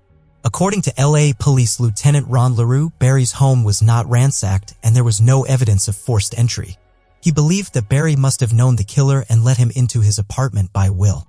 In the year 2006, a Los Angeles Police Department detective from Robbery Homicide Division, RHD, requested that evidence, including fingerprints, be retested. The retest was done, but to no avail. The case still remained unsolved and 2 decades had already passed. The search for the suspect continued, but the police and the investigators found no clue that could lead them to the solution. Later in 2018, the RHD requested to test the fingerprint and other evidence gathered once again. After an attempt in July of 2018, RHD received a forensic match to Barry's suspected killer. Through the means of social media and by serving search warrants on Facebook and Verizon, the police were finally able to find and locate the suspect Edwin Hyatt, who was working in a car repair shop in Burke County, North Carolina, and was living in a camper van. It was obviously difficult to connect the evidence to hide it, as he was living about 3,000 miles away from the place of the incident. After locating Hyatt, the FBI was on constant alert and looking for a chance to collect Hyatt's DNA sample without his knowledge. It was finally possible when Hyatt stopped in a parking lot near his car repair center and drank a cup of coffee and smoked some cigarettes. An FBI surveillance team took the disposable coffee cup and discarded cigarette butts without Mr. Hyatt's knowledge, according to court documents. These were then sent for testing. And by January 19th, the police finally got the DNA match. Edwin Jerry Hyatt was born in 1967 and grew up in North Carolina. Hyatt from a very young age showed signs of delinquency and indulged himself in drugs. The murder of Barry Crane was not the only accusation that Hyatt was charged for. Even before his arrest, for the 34-year-old cold case of Barry Crane, he had faced a charge for stealing a vehicle. He was caught with a stolen car in Utah in 1985, in the same year of Barry Crane's homicide. In 1997, Hyatt was charged with domestic violence. A witness told the court that Hyatt had beaten and choked his wife till she vomited. That was when Hyatt's fingerprints were uploaded to the police database. After he was found guilty, Hyatt got a divorce. That's not where Hyatt stopped. He apparently threatened to burn down the house where his ex-wife lived. In 2013, Hyatt moved to Connolly Springs and he started working for Turning Leaf Tree Service until he had an accident. And in 2014, he started volunteering at the Oak Suite and Creek Assisted Living Center. Later in 2018, according to the LAPD, homicide detectives traveled to Rutherford College, North Carolina, and interviewed Hyatt on the 8th of March 2019, where Hyatt confessed to murdering Barry Crane. The Los Angeles County District Attorney's Office charged Hyatt with 1 count of murder with a special allegation that he used a deadly and dangerous weapon during the commission of the crime. And they also issued an arrest warrant on the 3rd of May. The motive was not found, but if Hyatt was found guilty, he could face the maximum sentence of life imprisonment. Edwin Hyatt was later arrested by the FBI Fugitive Task Force on the 9th of May 2019 in North Carolina for the murder of Barry Crane. From there, he was moved to California. As Hyatt was led out of a sheriff's station in May 2019, he told reporters that he had been living in Burke County, North Carolina, and working at a Mercedes-Benz auto shop in neighboring Caldwell County. When asked about details of the case, Hyatt replied that he had no memory of that day and even of that time. He said that he had only bits and broken pieces of memory, which too could only be brought back by suggestions. He didn't even remember Barry when he saw his photograph, but later recognized him after the officers mentioned Barry's name.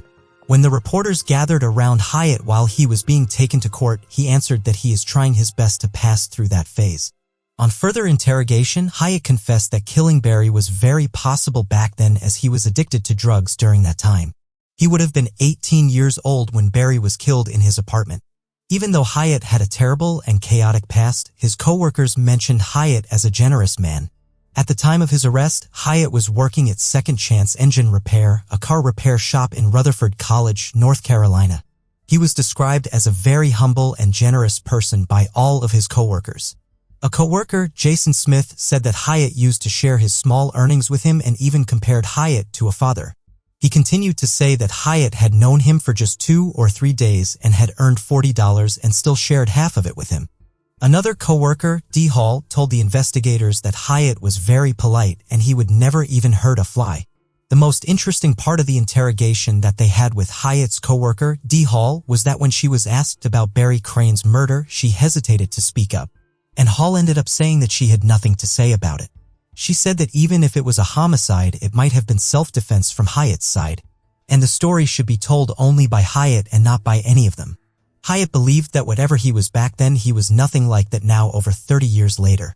He believed that everything was left in the past, which he didn't even remember, and that he had changed into a completely different man. His coworkers had the same belief and said that whatever happened 30 years ago and he was different now.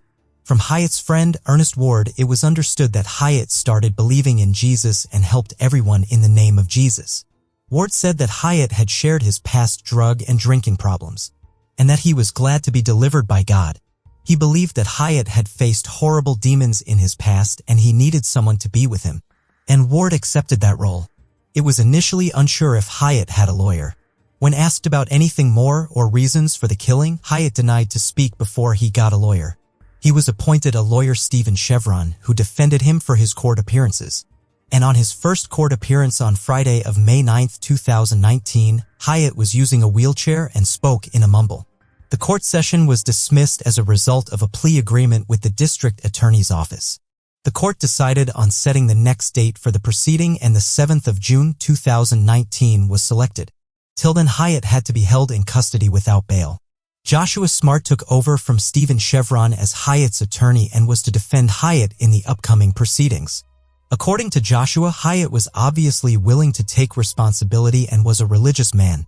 It was concluded that if the prosecutors didn't find any evidence by early August, Hyatt would be released from jail.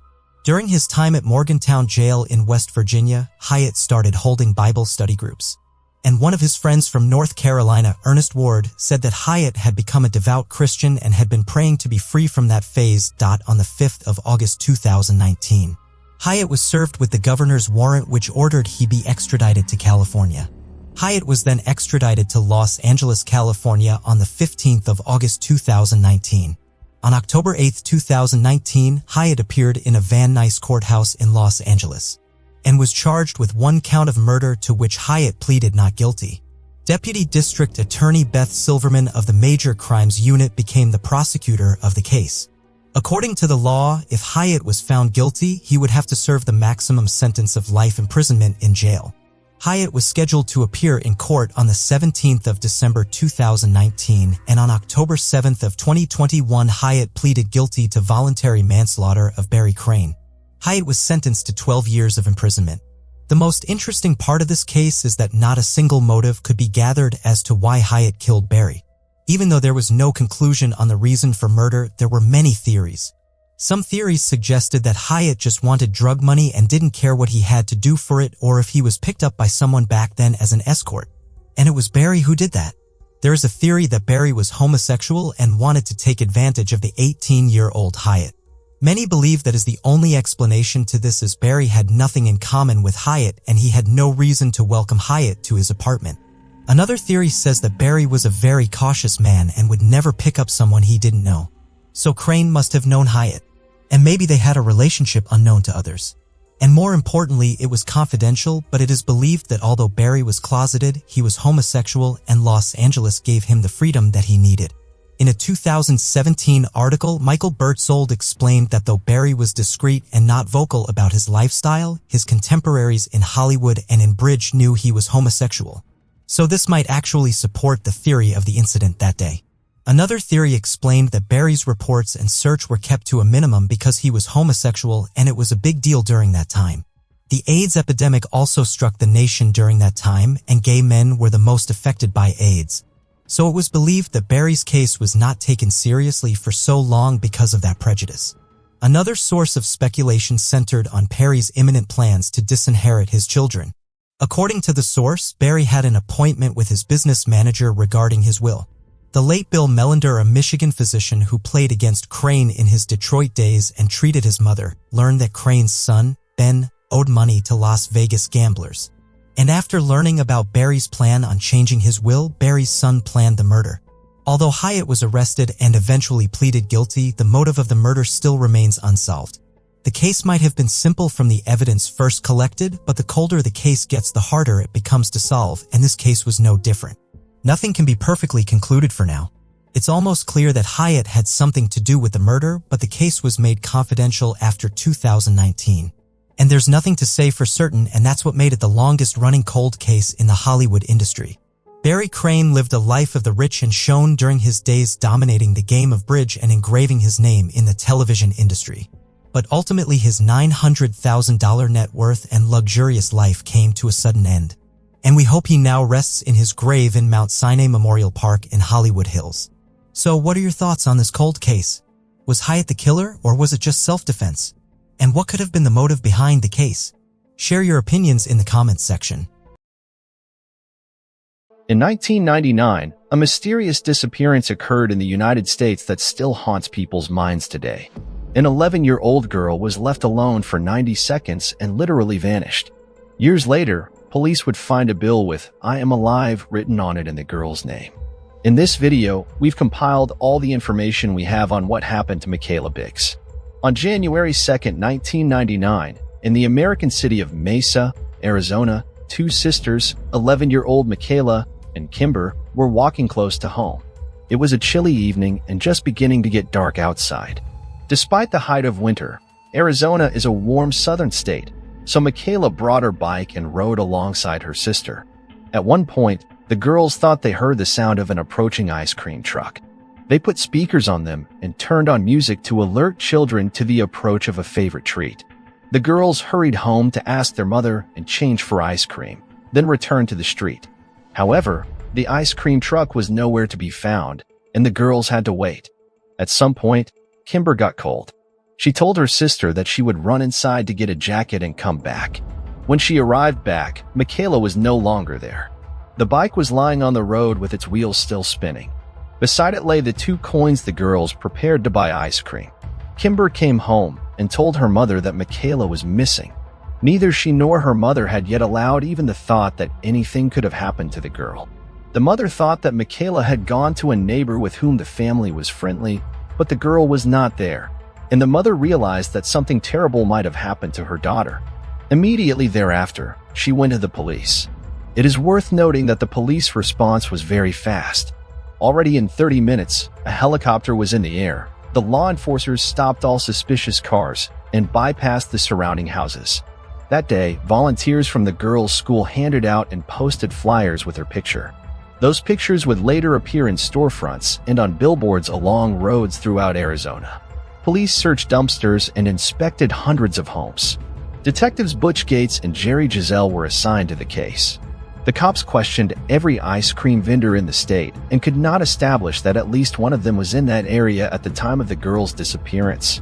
Detectives reconstructed the chronology of events and came to an eerie conclusion. The girl disappeared in just 90 seconds. That's how long Kimber had been missing. The spinning wheel on the bicycle confirmed the fact that the abduction had taken place extremely quickly. Search dogs, whose help was used by the investigation, could not get a trace of the girl, and when they did, they took only a few steps in the direction of the road. The fact that the dog takes the mark of the person only when the missing person left on his feet only reinforced the main version of the police. The girl was put in a car, taken away, and it all happened in a matter of seconds. The situation was complicated by the complete lack of witnesses. Despite the fact that the girls were playing in a street filled with houses, none of the neighbors saw them that night. Later, there was information that a man tried to kidnap the 2 girls right out of school. The children were 10 and 11 years old at the time. Police checked the information for a connection to the disappearance of Michaela, who was just 11, but the kidnapping turned out to be a failed prank. There was less and less evidence, so police began working out the standard theories. When a child goes missing, parents and other relatives are always checked. Given that Michaela's mother was at home at the time of the kidnapping, investigators focused on the girl's father, Ryan Bicks. From the beginning, no one really believed in his involvement. Why would a father kidnap his own daughter, especially in such a way, in the middle of the street, in a short period of time when his other daughter was running home? However, it soon became clear that the man had lied about his alibi. During the first interrogation, he stated that he was at work at the time of the abduction, which turned out to be untrue. In reality, he was spending time with his mistress. What happened next was even more interesting. The man failed the polygraph questioning. His wife admitted that she knew about the cheating. Ryan himself had told her about it a month before it happened. The couple thought about divorce. Despite the fake alibi, the police eventually stopped considering the father as a suspect. Even in the event of a divorce, His wife had no plans to forbid him from seeing his children. He simply had no motive. In addition, the detectives acknowledged that the lie detector results may have been influenced by the emotional state of the father whose daughter had just been abducted. He may even have laid some of the blame on himself and thought that if he had been home with his family, the tragedy could have been avoided. Detectives also tracked Darian's movements that evening and determined that he simply would not have had time to hide Michaela. The man showed up at home very quickly after his spouse called him to report his daughter missing. Detective Giselle later stated that Michaela most likely did not know her abductor. If it had been the father, she would not have thrown the bicycle and change on the ground. The girl tried to run away from the stranger but simply did not make it. During the investigation, police regularly had leads that led nowhere. An anonymous man called detectives and reported that Michaela's body was in an abandoned factory on the outskirts of town. Police combed the area but found nothing. Later, they received an email from an anonymous man claiming that he was the one who had kidnapped the girl. The FBI fairly quickly traced the sender's IP address and sent a SWAT team to his home in the city of Phoenix. It turned out that the sender was a 12-year-old boy who had just decided to make a joke. Meanwhile, the police had reached a stalemate, beginning to process even the most incomprehensible theories. They combed through 35 abandoned gold in the county, and then even questioned nearly 500 psychics who could supposedly help the investigation. Of course, this went nowhere. One witness was found who had seen a mint-colored sheep shortly before Michaela was kidnapped. The driver was quickly found and proved innocent. After that, the police were already desperate to find the girl because there was literally not a single clue left in front of them. This went on until September 27, 1999, when the quiet county was shocked by another shocking event. A woman living near Biggs returned home and walked into the kitchen to find a middle-aged man with his pants unbuttoned. Without uttering a word, he jumped on the woman and began strangling and abusing her. The perpetrator then set fire to the house and left. Apparently, the attacker thought his victim was dead, but the woman survived. Her neck was broken, but she was able to reach the phone and call an ambulance. Already on her way to the hospital, she whispered to the doctors from her last breath. "Michaela Bicks, the girl who is missing, he took her. You must save her." The whole town was on its ears again.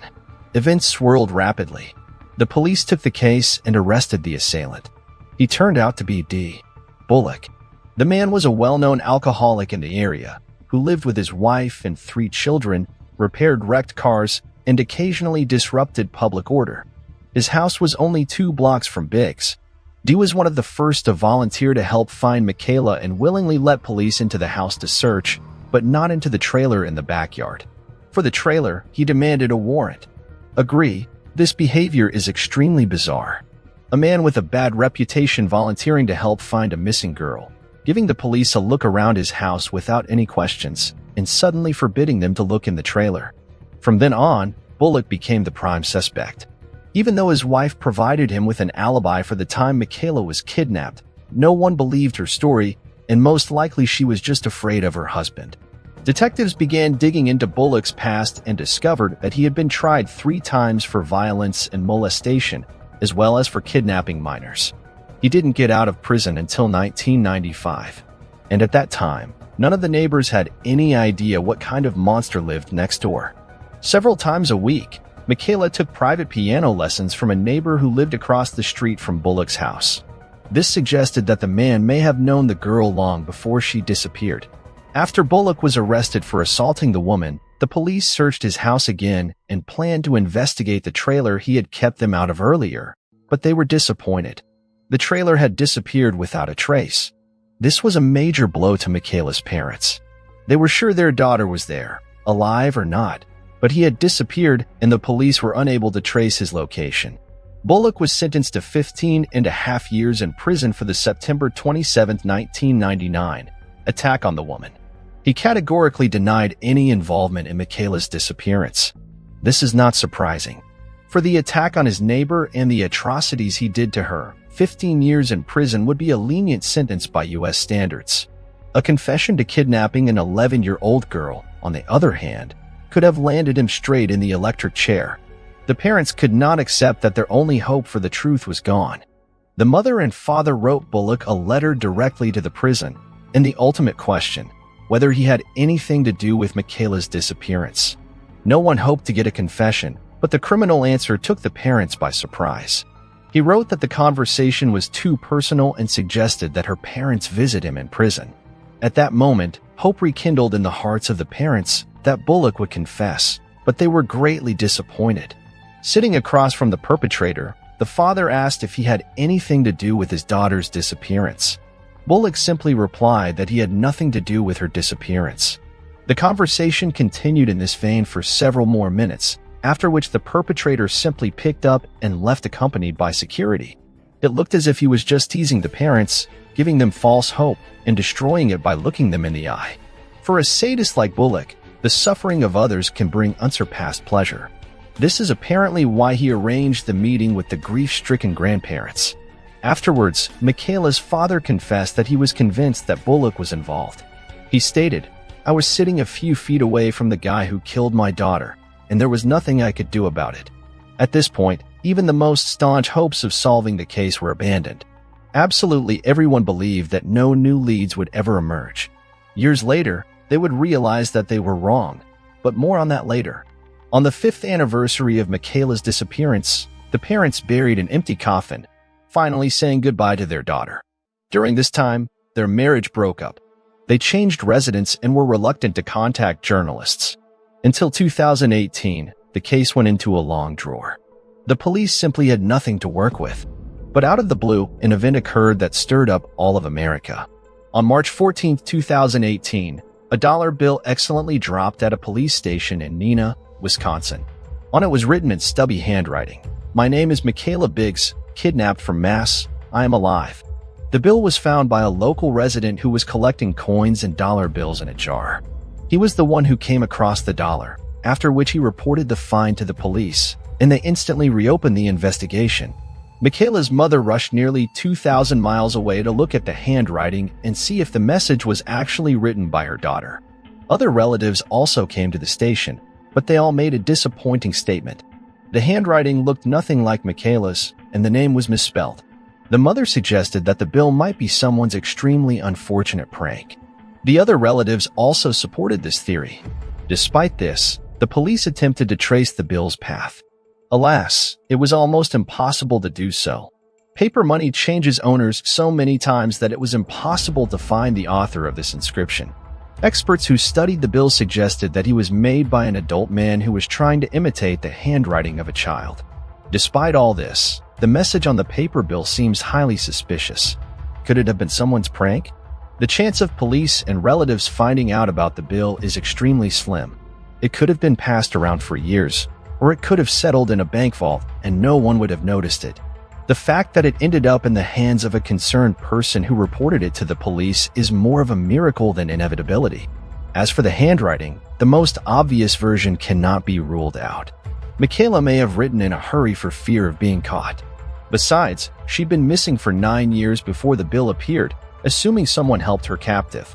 Did they give her something to write all that time? In 9 years without practice, handwriting can change beyond recognition. There is another question no one knows the answer to. How long ago was this writing made? The bill could have been in circulation for years, or it could have appeared shortly before it was discovered. It's worth remembering Bullock, who was supposed to be released from prison in 2017. Perhaps the cynical prank is his doing. Suffice it to recall how he tormented unhappy parents by giving them false hope. Perhaps we will never know the answer to all these questions, or this case will once again shake the world with unexpected details. Kimber, who was the last person to see her older sister before she was kidnapped, still can't forget that gruesome January night. For a long time, she blamed herself for going home to get her jacket, but now she realizes that against an adult kidnapper, she would have been helpless. Kimber raises her young son, to whom she constantly talks about his Aunt Michaela. She calls her an angel who looks out for him. The girl, as well as the rest of her family, is sure that Michaela was kidnapped by Bullock. But without evidence, it can never be proved unless the criminal himself decides to confess to deal another blow to the missing girl's family. Do you think there's any hope that the writing on the bill was done by Michaela herself and she is still alive? Write your thoughts in the comments below the video. A young girl was found dead in her own apartment in an upscale building under 24-hour security. The The police tried to solve this gruesome mystery for 2 weeks, and only dozens of surveillance tapes helped them discover the sad truth. Sasha Sam Sudan was born on July 4, 1988, in New York City. After high school, she moved to Florida, where she graduated from a local university. After receiving her degree, she took a job as a social media manager for a real estate agency in Orlando. Her career took off quickly, receiving solid bonuses and awards for her good work. Sasha's friends spoke of her as a friendly, sweet, and outgoing girl with a big heart. She was a member of several charitable foundations, taking an active part in their activities. On October 16, 2015, the last day of the soccer season in Orlando, Sasha and her friends went to the stadium to support their favorite team. The match ended in victory, and the company went to the popular Attic nightclub downtown to celebrate. After spending a few hours there, Sasha left the club around 1:30.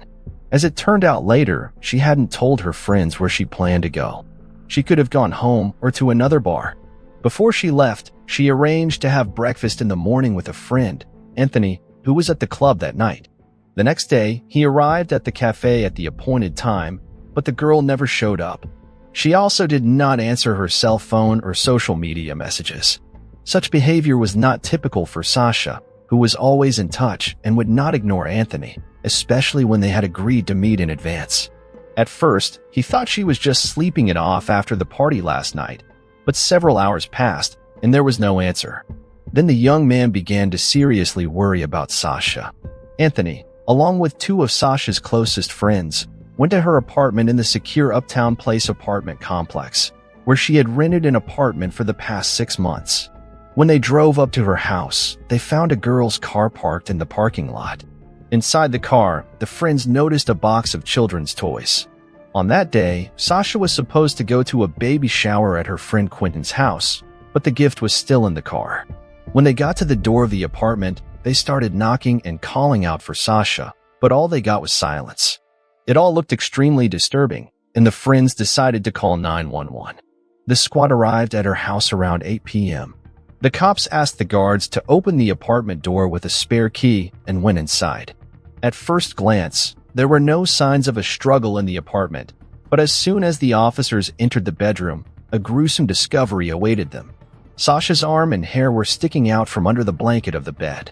It was clear almost at once that the police were dealing with a murder.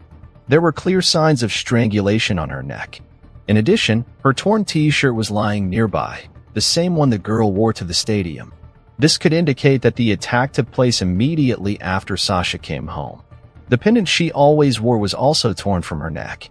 For Sasha's relatives and friends, this event came as a real shock, as she had always been a kind and cheerful person, and it simply didn't make sense that someone would hurt her in such a cruel way.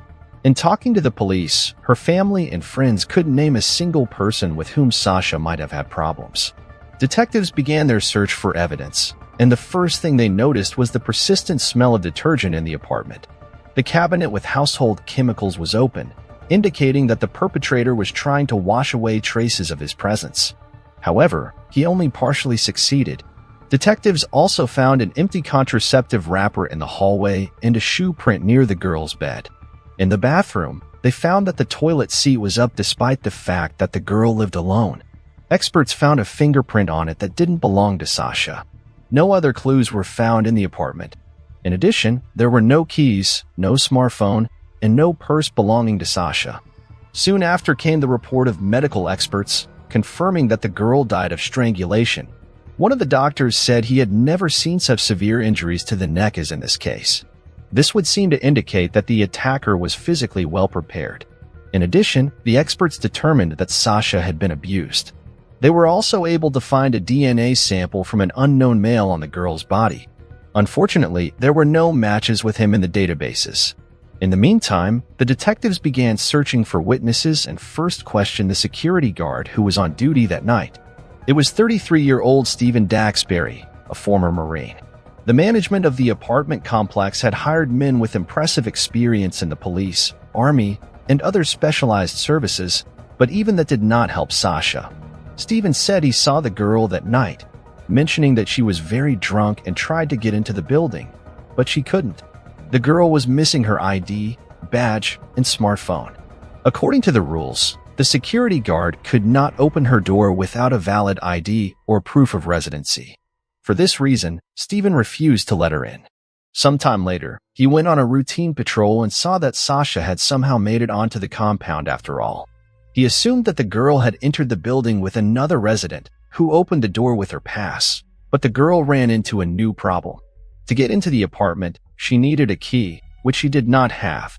Each door in the complex also opened with a code lock, but Sasha couldn't remember the right code. She turned to Stephen and asked him to walk her to her car to look there for the keys again. Without the guard with his pass, she would no longer be able to get into the complex. Stephen went with her, but there were no keys in the car. Sasha suddenly stated that she remembered the code to the door, and they went back to her apartment, but there again, the girl was unable to enter the correct password. After that, the guard said he had to go back to his post.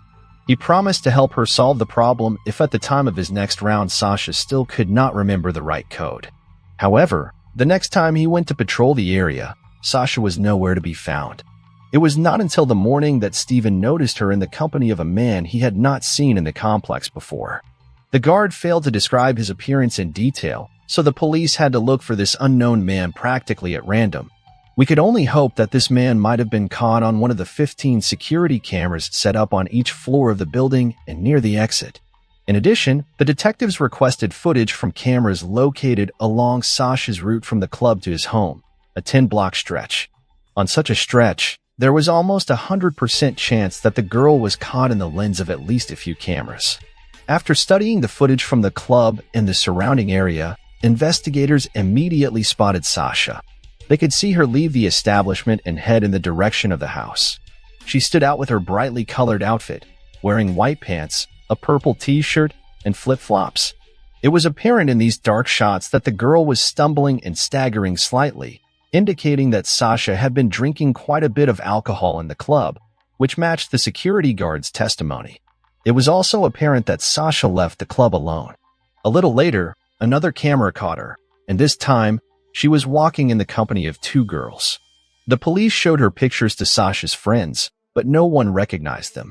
This led the detectives to believe that the three met on the street. It was important for the detectives to find these girls because they might have valuable information. To do this, they sent their photos to the local media, and soon the women were identified. During the interrogation, the girls said that they saw Sasha on the street. At that moment, two men approached her and tried to get acquainted with her. Given that it was late at night, the girls were afraid for Sasha and decided to walk home with her. This helped get rid of those annoying men. After walking some distance, the girls suggested that Sasha call herself an Uber since she didn't have her phone or any other personal belongings with her. They went with her to her house and awaited until she got inside. Given that she didn't have a pass, Sasha had to wait for some other guests to open the door. At 1:46 a.m., the cameras caught a man approaching Sasha and talking to her about something. It turned out that it was a resident of the complex who opened the door for her with his pass. Thus, investigators learned the exact time when the girl was able to get into the building. The man was no longer on camera, so the detectives did not consider him a suspect. The cops continued to study the footage and 20 minutes later noticed something else interesting. All the cameras in the building also recorded sound, and at one point outside the camera's field of view, they heard footsteps. The investigators concluded that Sasha was walking next to this camera in the corridor of the building. The next time she was spotted was at 2:25 a.m., but already in the company of a security guard. They headed in the direction of the parking lot and then returned to the compound. This also coincided with Stephen's story. After that, Sasha was not caught on any cameras, and other detectives were at a standstill again. The police decided to question the guys Sasha had been in a relationship with in the past. This idea had to do with the method of murder. More often than not, strangulation is motivated by passion, and the culprit is someone close to them. The first guy's name was Taylor.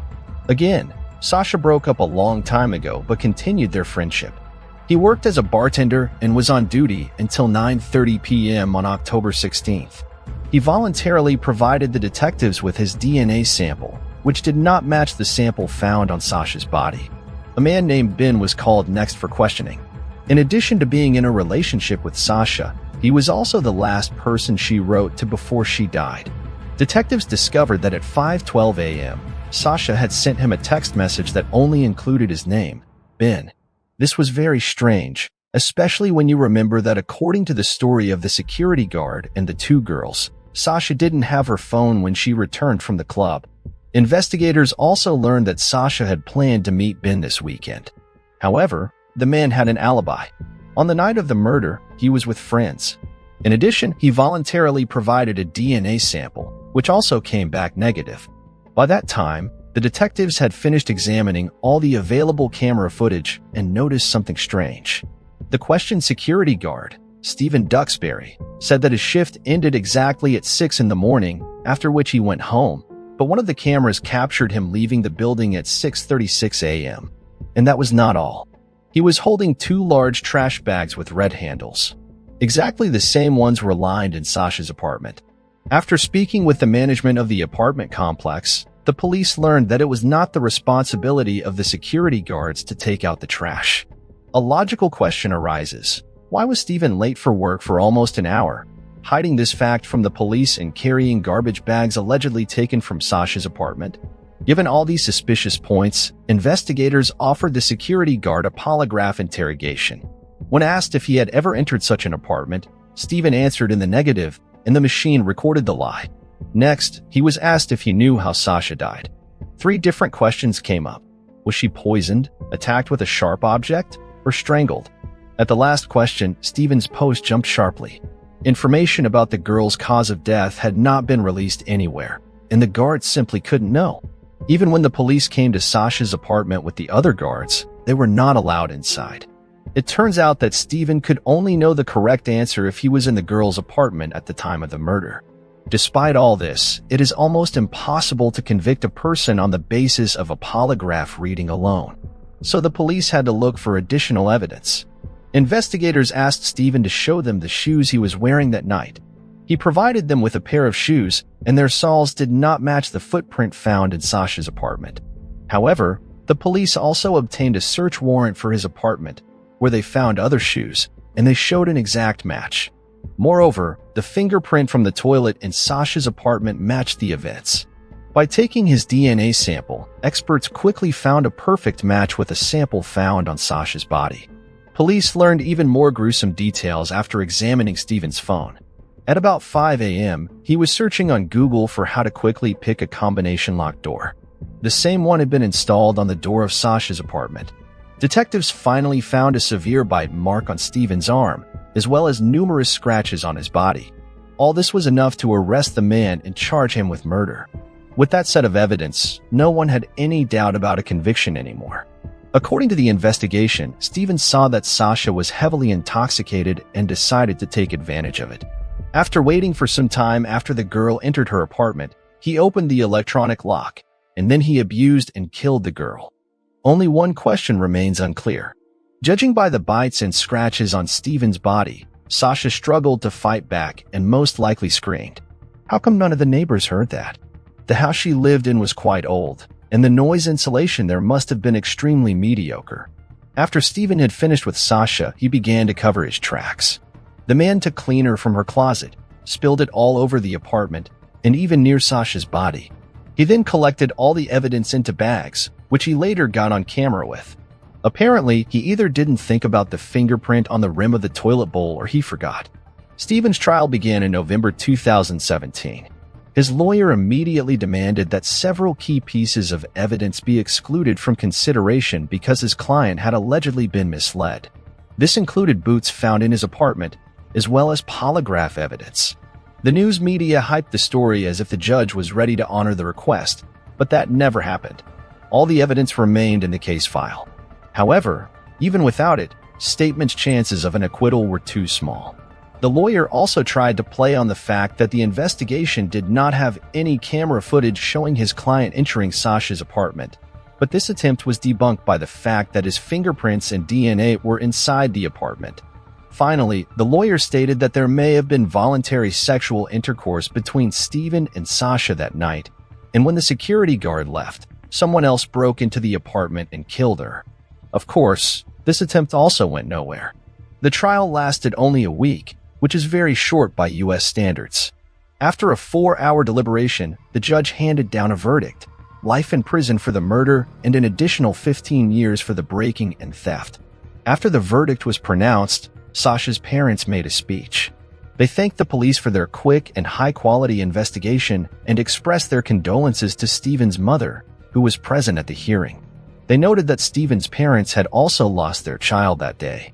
Shortly thereafter, Sasha's family sued the management of the complex, which was responsible for selecting security guards, as well as the manufacturer of the code locks. During the proceedings, it emerged that other residents of the complex had repeatedly complained about Stephen's molestation, but management took no action. As for the lock, lawyers for Sasha's family insisted that the model did not meet security requirements. They cited as evidence an article that described how to open such a lock with a simple screwdriver in seconds. In February 2019, Stephen tried to appeal his conviction, but the court dismissed his claim. In memory of their daughter, Sasha's parents decided to help the families of other victims cope with their grief. With such a tragic experience under their belt, they could find the right words and phrases to ease their suffering. The outcome of this story is very sad. The man who had been tasked with guarding people turned out to be a murderer. Just a few queries on Google helped him open the door of someone else's apartment without too much trouble. The two girls who met Sasha that night deserve special mention. They didn't just call her a cab on their own account, but drove with her to make sure she got home and was safe. Unfortunately, it was within the walls of her own home that the main danger to Sasha lurked. A Native American, Serena Shelley Fay, was born on June 18 of 2003 on the Indian reservation of Bighorn County, Montana, in a town called Harding. People she knew described her as a kind, cheerful, and very active girl. She loved to play basketball, had many friends, but her main hobby was horseback riding. Selena seriously considered opening her own farm when she graduated from high school, as well as participating in races at the professional level. Even with all the tragedy her family had endured, she kept a positive attitude. Originally a family of 5 children, Selena's 11-year-old twin sister committed suicide in 2014, leaving no hint as to what prompted her to complete such a tragic move. In 2017, Selena's brother was killed by a police officer. In that same year, Selena's older sister was killed under the wheels of a car. She was walking along the road when an unknown driver hit her and fled the scene. That left only 2 of the 5 children. It's hard to believe how much pain and suffering one family can endure. Alas, the tragedies in their lives did not end there. Selena spent New Year's Eve 2020 with friends. They went to a party at a country house where they stayed until the next day. On January 1st, Selena and 5 of her friends, which included 4 young men and 1 girl, drove back to Harding by car. Then the story gets weird, to say the least. Nevertheless, this is the official data from the case file, and we will read it first. And so the car malfunctioned on its way into town. The driver parked it at a nearby stop and tried to fix the car. He managed to fix the problem temporarily, but he stated that the car could break down again at any time. For this reason, he asked Selena and her friend Orlando to wait at the stop until his mother drove up there to pick them up, since she was just under 15 minutes away from the stop by car. The story sounds highly questionable. Why did the girls' friends decide to drive on, leaving them at a bus stop in the middle of nowhere? But that is exactly the way things were according to the driver. There was also a version that after fixing the car, the driver had to leave immediately. Otherwise, the car risked to stall again, and Selena and her friend at the time had gone too far, and the guys decided to leave without them, sending the mother of one of them after them. But this version is not reflected in the police documents, but only cited by the local media. What follows is actually confirmed information. The driver's mother had indeed come to the bus stop to pick up the girls, but they were no longer there. Thinking they might have been walking around somewhere nearby, the woman began to look for them. At one point, she did come across Orlando, who was sitting in a ditch looking lost. Her shoes were missing and all her feet were covered in scratches. Selena was nowhere near her. The shocked woman tried to ask Orlando what had happened, but she said she had absolutely no memory of how she got here and didn't even know where she was. Then the woman contacted Selena's parents and told them she was missing, and they immediately contacted the police. The first thing the police did was talk to Orlando. She still couldn't remember the details of what had happened. She only told the detectives that she had seen Selena just walk off in the direction of the road into a field, and her friend never saw her again.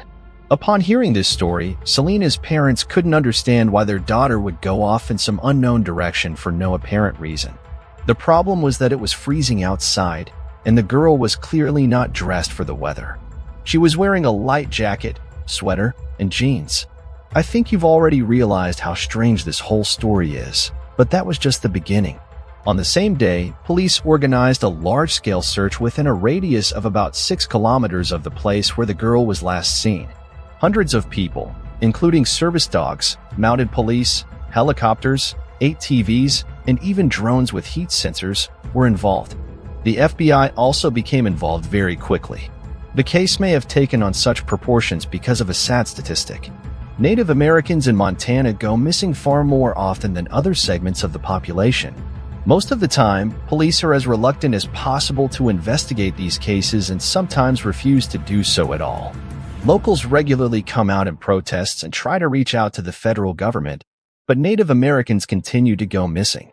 In addition, Selena's relatives immediately turned to news outlets for help in making the story public and speeding up police work. News of Selena's disappearance quickly spread throughout the city, and hundreds of volunteers joined the search for her.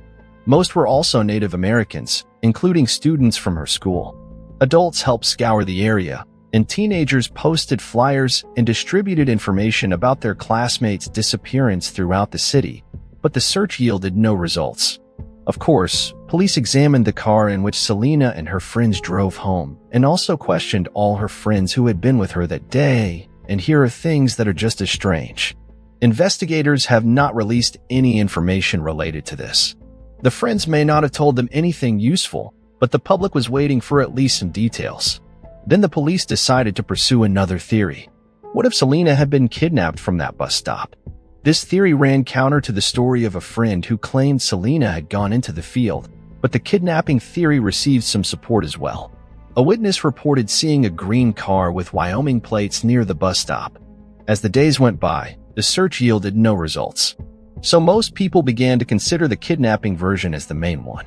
Reports poured into police that people had seen the girl in various places. But all these leads proved useless.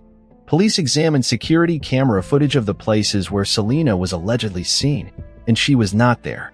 The police also tried to track the location of the girl's smartphone, but they were unsuccessful. It was turned off. The investigation continued in such ignorance until January 20th. On that day, 3 weeks after Selena's disappearance, the most mysterious event in the whole story happened. The girl's body was finally found. It was found just a mile from that very bus stop. The body was discovered by the Bighorn County Sheriff who went by the Indian name Big Hair. Let's refresh your memory on key points. Hundreds of volunteers on foot, dozens of horseback riders, service dogs, a helicopter, drones with heat sensors, and a search radius of about 6 kilometers. For all that, the body is found within a kilometer of the bus stop. At this point, everyone had one question. How could they not notice? Of particular note is the fact that the place where Selena was found is practically a bare field. The Bighorn County Sheriff's Office said the preliminary version is that death was due to natural causes. On February 28th, more than a month after the body was found, the results of the medical examination came back. The report signed by 4 doctors cited hypothermia as the cause of death. All of this raised even more questions and distrust on the part of the public. Not only were search parties unable to locate Selena in an open field for 20 days, but she also allegedly died of hypothermia, a kilometer from the road. Let's take a look at what the temperature was that day. According to a local news site that publishes daily weather information, it was about 8 degrees outside in the afternoon, January 1st. Selena was wearing a light jacket and sweater. Although it was not enough for a long and comfortable stay outside, it is possible for a healthy 16-year-old girl to freeze to death. After all, there was a highway just a kilometer away from her where cars passed by regularly and she could call for help. How should events have developed so that the girl deliberately waited to die in one place and managed to freeze to death at 8 degrees Celsius? Of course, all these questions fell on the police. Investigators said that drones and a helicopter were obstructed by poor visibility that day due to heavy fog. And that Foot and other units simply did not notice Selena even though they were passing within a few hundred meters of her. As for the dogs, they were service dogs, but not search dogs.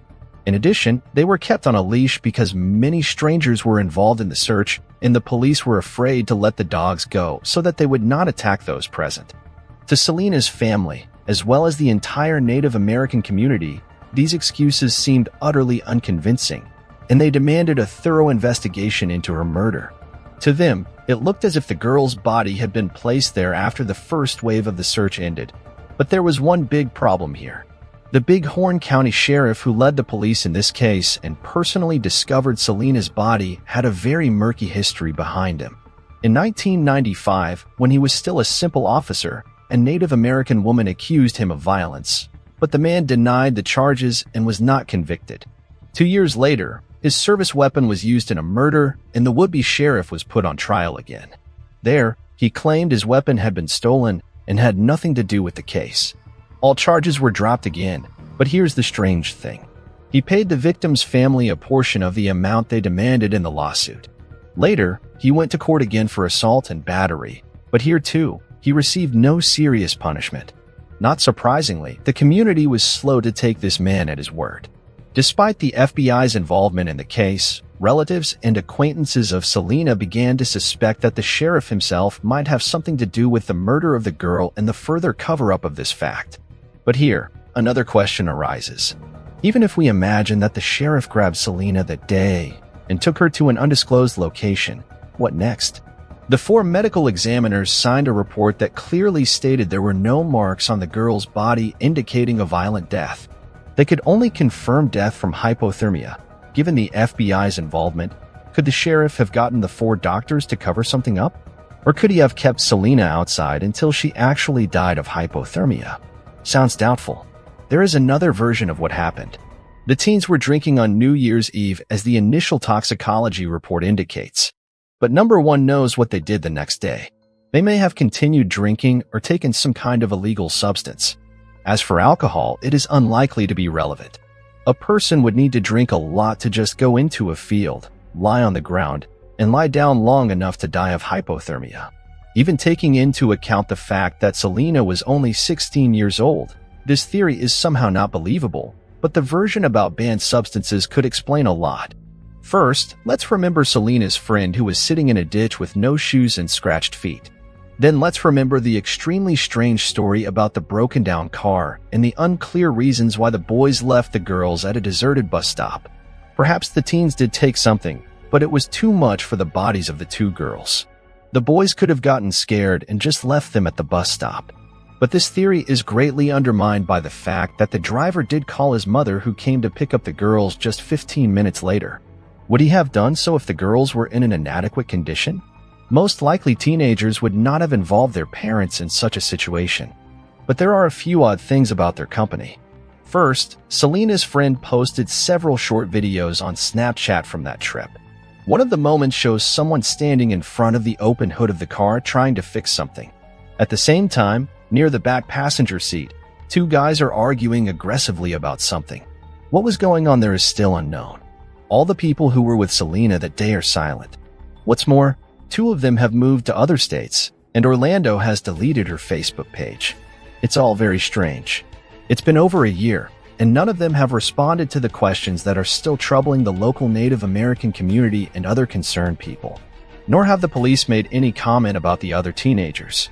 There is a persistent impression that something is being carefully hidden in this story. As a result, we have a closed case where the official version seems too dubious because according to it, Selena just went into the field, walked for a few hours, and then just lay on the ground. After all, the police were already on the scene a few hours later. And if she had continued to walk around, she would definitely have been spotted. Further, she could not be found by hundreds of people with modern technology, and 20 days later her body appeared a kilometer down the road. It looked as if she had been placed there after the active phase of the search was over. Although the police assure us that there were no tire tracks or other evidence that the body might have been moved near this spot, one can't trust the police in this case. Given the history of the sheriff, one seriously doubts that the police investigation can be considered objective. However, the FBI was involved in the case, and they certainly wouldn't cover up some provincial sheriff. As we can see, each version faces its own contradictions.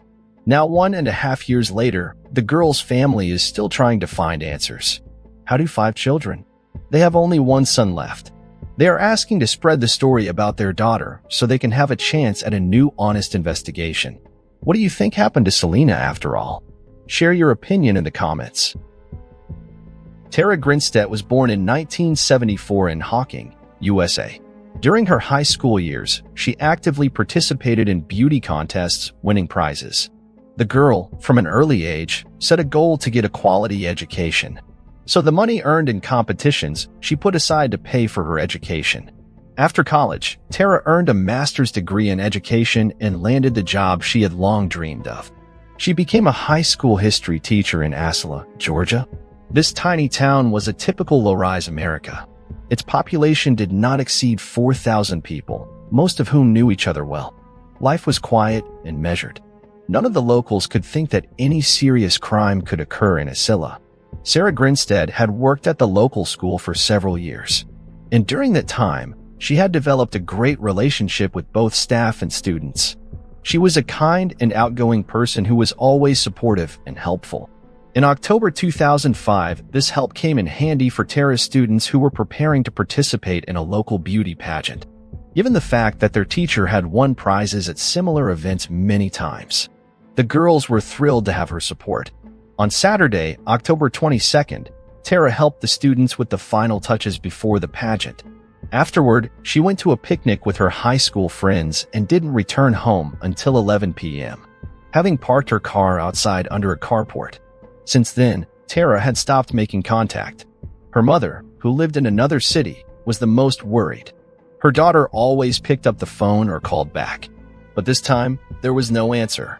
On Monday, October 24th, her anxiety reached its peak, and Tara did not show up for work. Such behavior was highly unusual for her. The girl took her job seriously and would certainly have warned her bosses that she needed time off. Concerned acquaintances of Tara called the police chief Billy Hancock and asked him to see if she was all right. At 10 a.m. that morning, he went to her address. The policeman thought the woman's phone was just dead and that she was either sick or had overslept. When he arrived at her house, he found Tara's car in its usual spot. Her doors were unlocked, but that didn't surprise Billy. In a town this small, the residents had no worries about their cars being stolen. Then he noticed an envelope on the dashboard containing $100 in cash. It was already strange. How could someone as responsible as Tara leave money in a prominent place? Billy knocked on the door, but no one opened it for him. After that, he decided to look around the house. At first glance, everything seemed perfectly ordinary. No signs of a struggle or a break-in, but in Tara's bedroom, the detective found a real mess, quite uncharacteristic for a woman. Her belongings were on the floor, including the clothes she had last been seen in. Her cell phone was on the nightstand charging. It looked as if Tara had left the house briefly, but she was nowhere to be found. On the ground outside the house, the police found the first piece of evidence that suggested a possible crime. There was a latex glove lying around that someone might have used to conceal her fingerprints. The detectives did not consider the possibility that the glove might have belonged to Tara. Hardly anyone used such gloves at home. Since then, the Georgia Bureau of Investigation, the equivalent of the FBI only at the level of one state, got involved in the case. The main version of the investigation was kidnapping. There was very little evidence. Besides the glove, the detectives found only 2 questionable things. Tara's torn chain was lying on the bedroom floor, and her alarm clock was not in its usual place. But all this did not help detectives solve the mystery of her disappearance. For the small town, this Monday was truly a terrible day. Tara's house was cordoned off, and the school had a meeting. Tara's co-workers and students tried their best to help in the search by forming a group of volunteers. They printed out a stack of flyers with a woman's picture and information about her disappearance. And within hours, the flyers were posted all over the city. Volunteers stayed home that day until 1 a.m. Agents from the Bureau of Investigation interviewed Tara's neighbors and investigated a neighborhood in which she lived. The search involved sniffer dogs, which had been brought in the hope of picking up the missing persons trail. Investigators still had hope that Tara had simply left on foot, and the dogs would find her easily. In the meantime, the latex glove was given to experts whose goal was to collect as much data as possible. They managed to get a DNA sample, but no matches could be found in the FBI database. All that was known was that the sample belonged to a man. Alas, all yielded no results. Tara, as if she had evaporated from her own home. Then investigators began to dig into Tara's personal life and past. It often happens that when a woman disappears, someone from her inner circle is to blame. After studying the man with whom Tara was in a relationship, detectives were unable to identify any suspects. She dated Marcus Harper, a former policeman and military officer, for the longest time. The couple broke up at Tara's initiative about a year before she disappeared. The reason was that the woman wanted to build a family, and Marcus was not ready for that. After the breakup, they maintained an amicable relationship, calling and texting each other. Detectives later uncovered one interesting detail. Marcus had come to Istal 3 weeks before Tara disappeared, but he had not told her. Upon learning of Marcus's arrival from mutual acquaintances, the woman became very upset. She repeatedly called him trying to find out why he had not informed her of his arrival. Soon, her conditions turned into real hysteria. Her relatives were very worried and even wondered if Tara was going to do something reckless. However, the girl soon came to her senses, and the police did not consider Marcus a suspect. The couple had been together for a long time, but their relationship ended, and a detective could not find a motive for the crime. An interesting twist soon awaited them. Please learn that Tara had been threatened by her former student on March 30, 2005, 7 months before the girl disappeared. He came to her house and behaved extremely aggressively. When Tara refused to let him in, the guy started banging on the door, and the neighbors had to call the police. It turned out that the young man had been in love with the teacher since high school. According to her acquaintances, the former student was emotionally unstable and behaved strangely and even frighteningly. Tara tried to help him deal with his problems for a while, but his mental state only worsened. After that incident, when the young man tried to break into her house, the woman filed a report against him. She seriously feared he might hurt her. After Tara went missing, the police tracked the young man down. He worked in a neighboring town about 150 kilometers from Mozilla. The boy provided detectives with an alibi for the night of his former teacher's disappearance. It was impossible to establish his involvement in the case. A business card of a certain police officer was also found in the woman's house. It turned out that Tara had been dating him for some time. At the time of her disappearance, he was already living in another city. The policeman also provided an alibi for the night of Tara's disappearance. This effectively ended the list of possible suspects. With no leads in hand, the police decided to organize a search for the girl 2 weeks after her disappearance. Such a belated decision seemed strange. After all, it was clear from the first minutes Tara had not left home of her own free will. Hundreds of volunteers were called in to search the area around the Scylla. Volunteers went through forests, ditches, and rivers, but they couldn't find a single trace of Tara. During the search, it was reported that a house and car had burned down near Tara's home. Locals unanimously agreed that the incident had something to do with the woman's disappearance. Perhaps the perpetrator was trying to cover his tracks, or the people were so shocked and frightened that they found each event suspicious. Whatever the case, the search yielded no results, and the police were faced with a grim reality. They simply had no leads left. The next few years brought the police no closer to solving the mystery. It wasn't until 2009 that an event occurred that brought the missing Tara Grinstead back into the spotlight. A user created a YouTube channel and posted an extremely creepy video. A man was sitting in the frame, his face plastered over, and his voice altered. In the video, he claimed to be involved in the disappearance of 16 girls, naming them by name. Among them was Tara Grinstead. The unidentified man added that he had hidden the body securely and would give clues about the burial site in new videos. Police immediately checked the video and found that all 16 names did indeed belong to the missing women. The FBI was able to track down the author of the video fairly quickly. It turned out to be 27-year-old Andrew Haley. After his arrest, he said that he was just joking. The police could not connect Andrew with any of the 16 missing girls, but he still could not avoid a trial. For perjury and tampering with evidence, the man was sentenced to 2 years of forced labor and 13 years of probation. Momentary hopes of solving this cold case faded, and once again, the police were left without a single lead. In December 2010, Tara Grinstead was officially declared dead because there was simply nothing to work with. As the years passed, the townspeople remembered Tara Grinstead's disappearance perfectly. Remembered, but less and less discussed. Talk of Tara remained only behind closed doors. The topic hardly ever came up in everyday life. The town had changed forever. Fear and mistrust permeated the locals for years to come. It wasn't until 2016 that something happened that got people talking openly about Tara again. Atlanta-based journalist Payne Lindsay created his own podcast devoted to mystery cases. And for the first issue, he took on the Tara Grinstead case. The man and his colleague traveled to Istal, where they met private investigator Maurice Gutwin. Together, they began working on the case literally from scratch. They had no access to police records, so the only available source of information was the people of the town. At first, they were only able to talk to friends and relatives of Tara. Outsiders avoided talking about the missing girl in every way, but it didn't last long. Lindsay's enthusiasm managed to revive interest in the case, and soon the people of Istal were discussing it again. Lindsay and Gutwin worked through every possible lead. They considered 3 possible suspects: Tara's ex-boyfriends and the student who tried to break into her house. Along the way, they talked to anyone who might have any useful information. They were so passionate about the case that on several occasions, they thought a clue was literally one step away. One day, Payne received a call in which an unknown person suggested they look for remains on Tara's property. The police did so, and at some point, they managed to find the bones.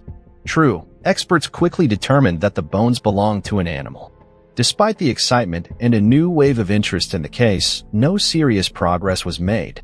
Or rather, they failed to solve the case directly during the creation of the podcast, but it was this amateur investigation that was decisive, and the long-awaited denouement came completely unexpectedly. In early 2017, Brooke Sheridan came to the police. Her story shocked the detectives, who no longer believed that the truth would ever come out. Brooke told investigators that her ex-boyfriend named Bo Duke had once confessed to her.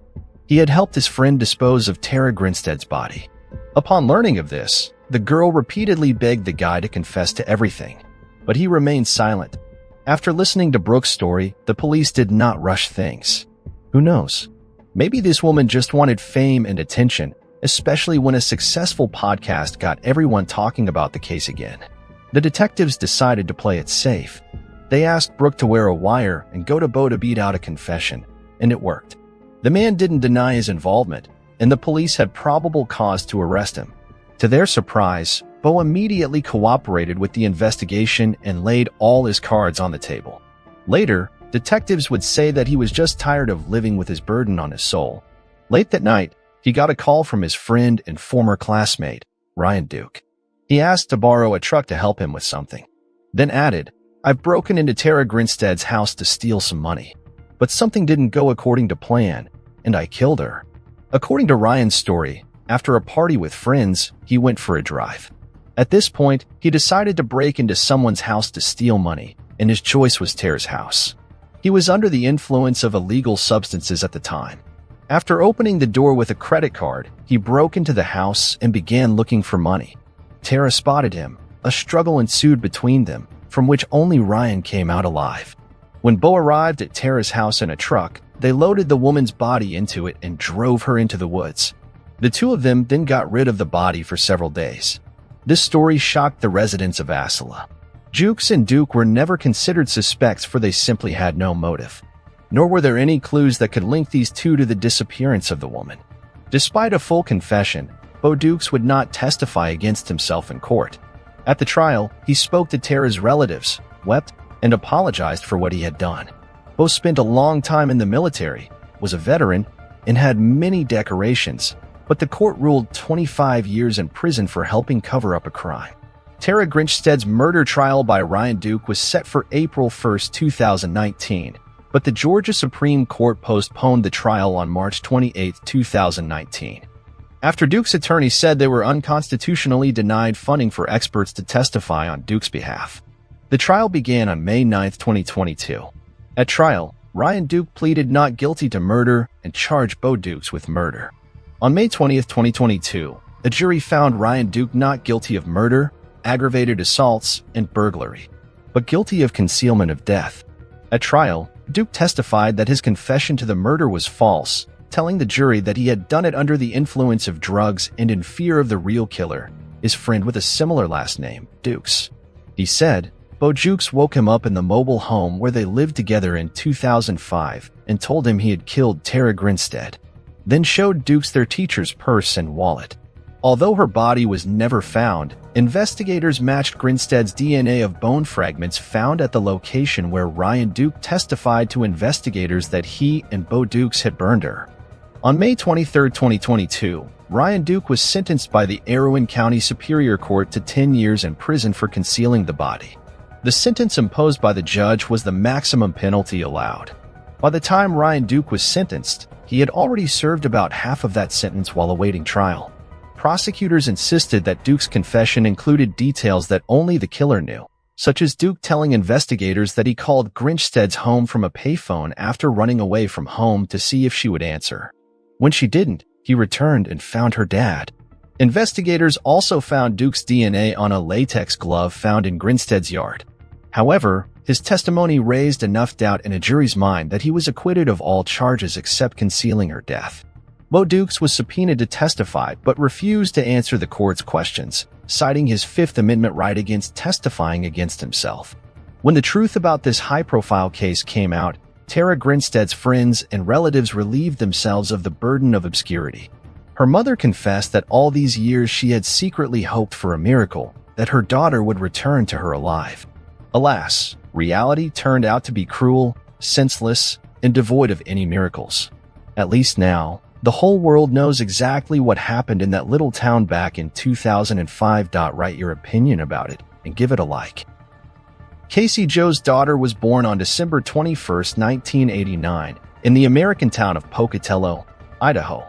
The locals were mostly religious and close-knit, accustomed to a quiet and measured life. As was often the case, none of them could have imagined that something so terrible could happen in the town. Cassie was a cheerful, kind, and responsible girl who never got into trouble. She was an excellent student, listened to her parents in everything she did, and helped her family whenever possible. In September 2006, Cassie, who was 16 at the time, agreed to look after her in-laws' house. Her Uncle Frank and his family were planning to go out of town for the weekend. Someone had to feed and walk the dogs while they were away, and Cassie had no problem agreeing. Even though their house was in the middle of nowhere, her parents weren't afraid to let Cassie go there alone for a few days. She had watched the house many times before in her uncle's absence, and with two Dobermans, it wasn't so scary to be in an empty house. Cassie had gone there on Friday, September 22nd, and was supposed to stay there until Sunday. In the evening, she called her mother and asked permission to call her boyfriend to watch a movie with him, but her mother said no. Then the girl said she would watch the movie alone and go to bed. The next day, Cassie did not contact her parents, but they did not care. The girl was responsible and independent, and what could have happened to her in their quiet little town? But the next day, Sunday, Cassie didn't come home at the appointed time, and that already alarmed her mother. After waiting a while, she got into her car and headed for Frank's house around noon. When she arrived, she saw that her brother and his family had already returned home. Only there was a heartbreaking sight waiting for them. Frank's 13-year-old daughter, who entered the house first, saw Cassie's lifeless body on the floor. Her parents immediately called an ambulance, but the girl had been dead for days. The police arrived at the scene and immediately realized that they were dealing with a murder. Everything pointed to the fact that Cassie had been stabbed repeatedly with a sharp object. Upon examining the crime scene, they noticed several potential leads. One of the basement windows had been broken, and the electrical panel door was ajar. Frank assured investigators that he always kept the fuse box closed, and Cassie was unlikely to go in there since she wasn't an electrician at all. In addition, the back door was unlocked. It was through this door that the perpetrator could have entered the house. The version of a robbery was quickly dismissed as there was nothing of value missing from the house. The perpetrator took neither money nor any belongings. Almost immediately, detectives encountered one suspicious moment. Both Dobermans were locked in a room on the second floor. A reasonable question arose. Who had locked them in there and why? According to Frank, his dogs would not obey a stranger and might have attacked him. This indicated that it was unlikely that the perpetrator would have taken the two adult Dobermans to the room and locked them in there. Much more logical was the theory that Casey had locked the dogs herself, except why would you do that? The only possible explanation was that a friend had come over to her house on a Friday night, and she had to lock the Dobermans in her room to keep them from attacking her guests. The situation became more and more complicated. Based on the above, the killer could be someone Cassie knew well and had let into the house.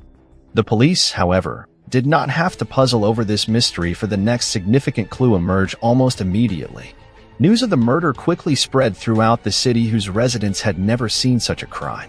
Within hours of the discovery of the body, virtually everyone knew about it. While the detectives were working on the crime scene, a woman drove up to the house and said she had valuable information. It turned out to be Cassie's boyfriend, Matt Beckham's mom. According to the woman, her son did go to Cassie's house at night to see a movie. The girl hid this fact from her mother because she had forbidden her to have guests. The police questioned Matt and his mother. According to them, his mother called him at about 10 p.m. and demanded that he go home, but Matt refused. He said that something strange was going on in the house. The lights had gone out several times, and a window had broken in an unexplained way. Cassie was frightened by what was happening, so the boy decided to stay with her, but his mother didn't believe the story. At this point, she thought Matt was simply making it all up to stay with Cassie. Then she decided to pick him up herself and drove to the house. Once there, the woman listened to Cassie's account of the oddities in the house, and what was happening no longer seemed fictitious to her. Then she suggested that the girl go away with them, but Cassie refused. For one thing, the electrical trouble and other strange things had already stopped. Second, she felt safe in the company of two Dobermans, deciding that there was really no cause for serious excitement. Matt and his mother left for home at about 11:30. The boy had no idea who might have killed the girl after they left. The detectives were in no hurry to take the young man and his mother at their word. At this point, the odds were not in Matt's favor at all. He was the last person to see the victim alive, and his mother's testimony might have been fabricated to protect her son. On the other hand, there was no evidence against him either. While Matt was under interrogation, medical examiners examined Cassie's body and drew some disturbing conclusions. The girl had been stabbed about 30 times with a sharp object. With a high probability that two different weapons had been used, this suggested that there might have been two assailants. In addition, Cassie had not been assaulted, which made the motive of the killers entirely unclear. All of this led the detectives to believe that Matt might have been the killer. They conceded that there might have been an argument between the couple during which the guy had taken up knives. That would have ruled out two versions at once: robbery and assault with intent to commit violence. Then investigators decided to press the guy and offered him a polygraph interview, and it paid off. Matt suddenly stated that he had actually withheld one detail from the police. According to him, that night, he called two mutual friends from the school where he went with Cassie. The guys' names were Brian Draper and Tori Adamsick. They were friends with Matt and Cassie, and that night, they agreed to come over to their house to watch a movie, except they didn't stay long because they found the movie boring. Shortly after they arrived, they said they would rather go to the local movie theater and left the house. As Matt was driving home with his mother, he called Tori and said he was on his way home. The guy had planned to meet his friends that evening, but they were already sitting in the movie theater. Matt explained to the detectives that he hadn't let his friends in for that very reason. They hadn't been in the house long and couldn't have had any useful information. Nevertheless, this confession closed the dog issue for the police. Cassie had locked them upstairs precisely because of Brian and Tori's arrival. Apparently, the Dobermans were familiar with Matt and were not aggressive towards him, but they reacted negatively to strangers. The police interviewed the guys, and they corroborated Matt's story completely. When they left Cassie's house, they went to the movie theater for a late-night showing, so they had an alibi. Detectives looked into their backgrounds and concluded that the guys most likely had nothing to do with what happened. Both did not have any problems with the law and were in good standing. However, the police still decided to check their alibis and went to the movie theater. To their surprise, the cashier stated that Brian and Tori had not been there that night. The girl who worked at the cashier's desk had gone to school with them and knew them both personally, so she was sure that the boys had not been to the movie theater. This was suspicious, But the detectives were in no hurry to accuse the two friends of murder. They didn't rule out that Brian and Tori had lied to cover up some minor infraction. Perhaps instead of going to the movie theater, they had gone out for a drink or two to spend time in other not-so-legal ways. But the cops couldn't ignore the false alibi either. They began to think of ways to get the guys to tell the truth. At one point, they even planned to start tapping their phones, only to find that it quickly became unnecessary. Detectives and city residents were in for a very unexpected twist. The very next day after Cassie's body was discovered, Tori Adamsek came to the police station with his parents, who forced him to tell the detectives a shocking story. Tori claimed that Brian had killed the girl and that he had unwittingly witnessed the crime. According to his story, that night, the boys simply decided to scare Cassie and make a practical joke of their own. Before leaving her uncle's house that night, they discreetly opened the back door. Next, Tori and Brian lied that they were headed to the movie theater, but instead parked their car across the street, put on plastic masks and dark clothing, and walked back. After entering the house through the back door, they proceeded with their prank. The guys broke a window and started turning the electricity on and off, thereby scaring Cassie and Matt. They hoped that the couple would go down to the basement to check the electrical panel, but that never happened. At about the same time, May Mother arrived at the house, and Tori and Brian fell silent. They heard the woman talk Cassie into going with them, then pick up her son and leave. As soon as the girl was left alone in the house, the boys started turning the electricity back on and off. They wanted Cassie to go down to the basement, but she was apparently afraid. Then Tori and Brian went upstairs from the basement and ran into the girl. At this point, according to Tori's story, his friend suddenly pulled out a knife and began stabbing Cassie, turning a harmless prank into a brutal murder. What happened shocked Tori, and he was afraid that Brian might kill him too. They left the crime scene and went to Tori's house, where they spent the night. All night long, the boy could not sleep and was afraid that Brian might attack his family. During this story, Tori cried, but the detectives thought what was happening was just a routine play. They knew from the medical examiner's report that two people had struck. So Adamsek's story made no sense. On the contrary, the detectives were well aware that if Brian had attacked Cassie, Tori had been in on it too, but they were in no hurry to accuse the guy of cheating. In the place of what they decided to play along with him, they needed physical evidence, so they reassured Adamsek that he had nothing to fear. It was further explained to the boy that they could only put Brian in jail if Tori showed them where they had hidden the clothes and masks after the murder. This work, Tori told them that immediately after what they had done, they drove out of town and buried all the stuff near Black Rock Canyon. The detectives drove him to the spot, and he gave them the exact location of the hiding place. Near where the evidence was buried, the police also noticed ashes from a campfire. Tori explained that he and Brian first wanted to burn the stuff, but it didn't work out. The thing is, they had tried to start the fire with hydrogen peroxide and found to their surprise that it didn't ignite. The police dug into the cache and got an unexpected surprise. They hoped they would only get their hands on clothes with traces of blood on them. But under the ground, they found much more useful evidence. The masks, gloves, and other articles of clothing were covered with blood. There were also two knives, which the detectives immediately mistook for murder weapons. There was also a partially charred piece of paper on which Adamsek's handwriting detailed how he and Brian had killed Cassie. All of this might have been enough to arrest both suspects, but above her hold lay perhaps the most gruesome piece of evidence. Investigators discovered a videotape, the contents of which shocked them. Tori and Brian had recorded what they called an appeal to would-be serial killers. In it, the boys revealed that they were planning to kill two of their friends, Cassie and Matt. They outlined their plan and wished good luck to all the other killers. The tape also contained footage from the day of the murder. Tori and Brian did some sort of interview with Cassie and Matt in the school hallway, then once again announced on camera that they were going to kill them. But the creepiest part came next. The next footage was taken after the murders, when the guys were driving in the car to get rid of the evidence. They were laughing, shouting, and cheering. Tori and Brian couldn't hide their excitement and were amazed at how easy it was for them to take someone's life. Of course, with such a set of evidence, Adamsek could no longer pretend to be an innocent victim. It was obvious to the cops that he was directly involved in the murder, and the guy in tears admitted that he had actually stabbed Cassie several times. In the end, both perpetrators were arrested, But the cops had another important discovery waiting for them.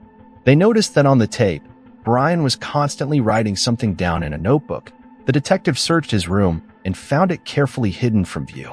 The notebook contained a list of things to buy before the murder, but what followed was something really creepy, a list of 20 names.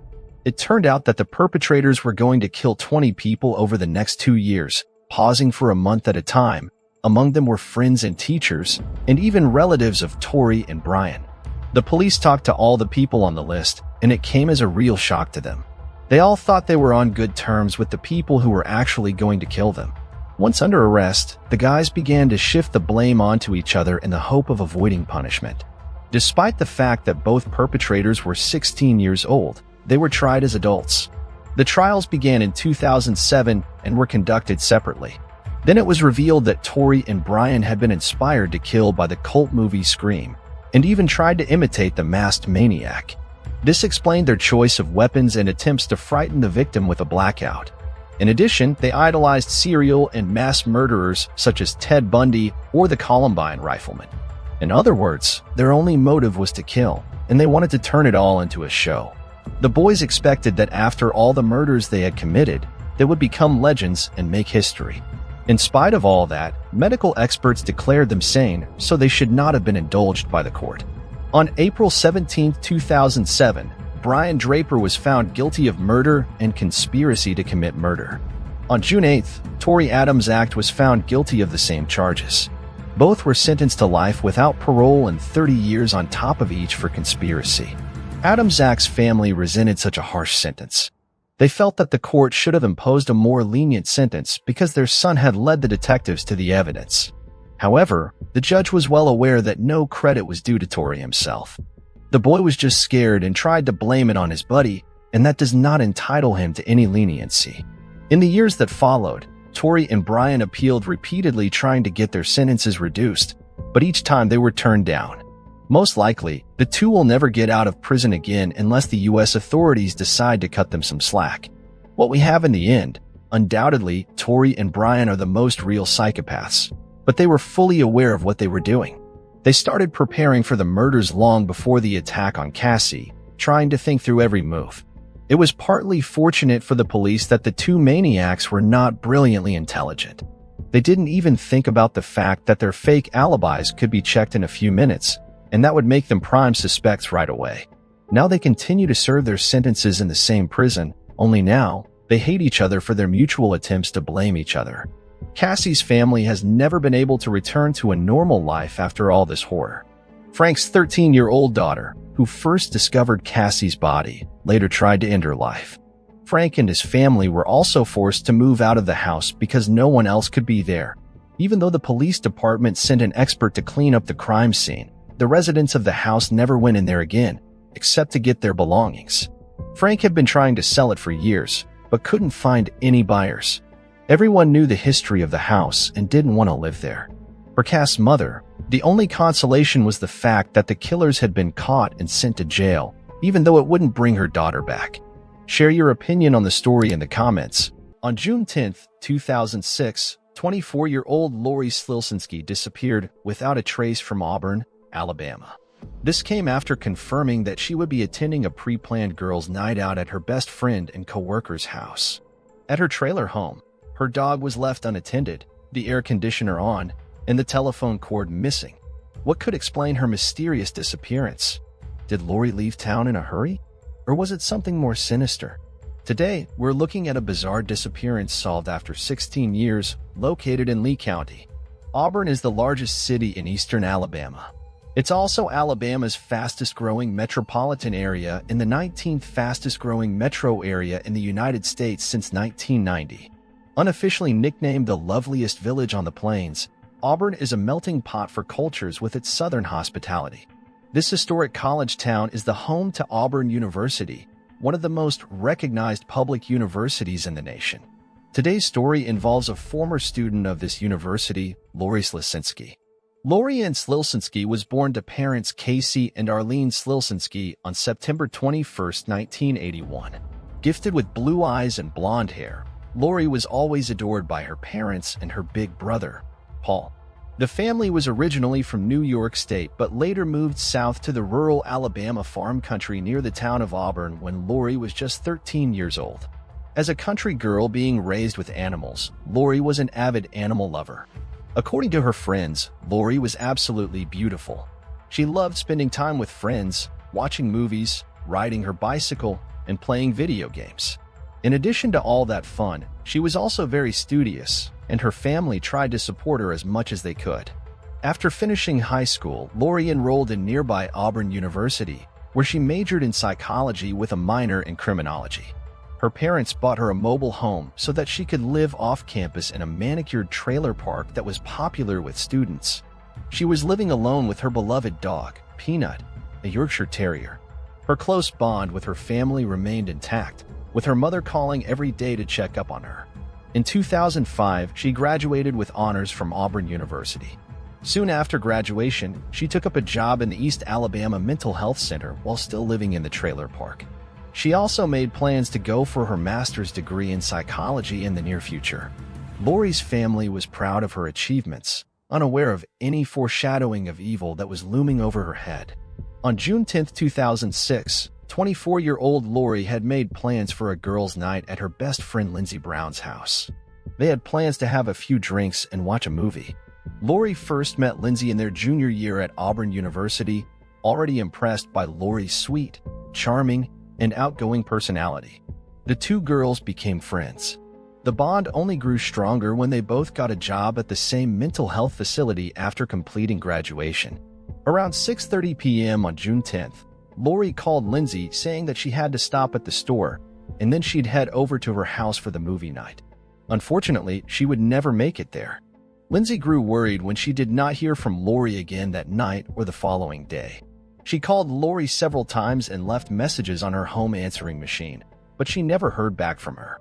When Lori did not show up at her workplace on Monday, June 12th, Lindsey's concerns skyrocketed. It was very unusual for Lori to miss work and not inform anyone. After another no-show at work on the following Tuesday, June 13th, Lindsey, along with another coworker, went to Lori's house to check on her. When they reached the trailer home, Lindsey could not find Lori anywhere. Upon entering, she found the door unlocked and the air conditioning on, which was pretty surprising. She also observed that Lori's dog, Peanut, was inside his crate. He looked well-nourished and happy, as if someone was taking care of him. Amazingly, his crate was unsoiled, even though Lori had been missing for several days at that point. Lindsey felt that something was amiss, as it was unlike Lori to leave her beloved pet alone and unattended. Lindsey remembered that Lori had placed 3 rugs on her kitchen floor as the dog refused to walk on the tile. These rugs were missing, along with the outside trash can when Lindsey entered. Later that same day, June 13, 2006, Lori's mother, Arlene, got a call from her workplace regarding Lori missing work 2 days in a row. Arlene immediately tried to call her but could not get a hold of her. Afraid for her daughter's well-being, Arlene immediately left for Auburn after her husband Casey informed her of their daughter's disappearance. Upon arrival, she entered Lori's trailer and found a disturbing scene. She noticed the door was slightly ajar, and her bed was perfectly made, but there was no sign of Lori. Her car was also missing. With a closer look, she noticed Lori's kitchen rugs, a pillow from her couch, a Galileo thermometer, a green trash can that Lori put a rake and shovel in, and the phone cord for her landline were all gone. Alarm bells rang as Arlene instantly realized something was horribly wrong. She officially reported her daughter missing, while still hoping that she would show up eventually. As the initial investigation was launched and police scanned through Lori's trailer home, they could not find any significant evidence that could link a possible suspect. However, they noticed there were obvious signs of struggle and scuff marks on the wall. There was semen discovered on Lori's bedsheet, and traces of blood were also found on the doorknob. A coat hanger and a single golden hoop earring were also found at the scene. Police would soon recover surveillance footage on June 10, 2006, showing Lori stopping at an Alabama Walmart. That was the last known sighting of Lori, and nobody had any clue what happened to her after that. A tip would, however, soon come in later that afternoon.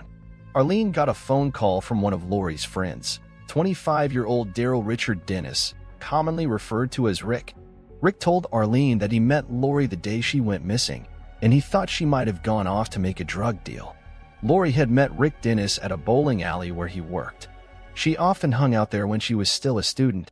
Arlene knew him because Lori invited him to spend Christmas with Lori's family in 2005. Lori felt bad for not having a family of his own. However, Arlene could not believe what Dennis was claiming, despite her daughter's close friendship with him. She did not believe that Lori would ever be involved in drug dealing. She thought that he was simply lying through his teeth but didn't have any clue as to why. On June 14, 2006, for days after Lori's disappearance at approximately 4:40 a.m., her car was found fully ablaze on an impasse near the bowling alley where Rick had previously been employed. From that point on, the investigation shifted from a missing persons case to a possible homicide. According to investigators, the fire destroyed any traces of evidence that would have possibly been found inside the car. However, Lori was not inside the vehicle at the time it was burnt. A hand-rolled cigarette was on the ground near the car, and a gas can was also found close by in the woods. This horrified Lori's family, and they were almost certain now that something very bad had happened to her. Investigating the information Ennis provided to Arlene was their only clue at the time. When Ennis was brought in for questioning, he repeated the same story he told Arlene, only adding more details this time. He claimed that he and Lori grew marijuana together, suggesting she might have gone off to sell her share of the weed they grew. He also added that Lori could have been dealing with shady people.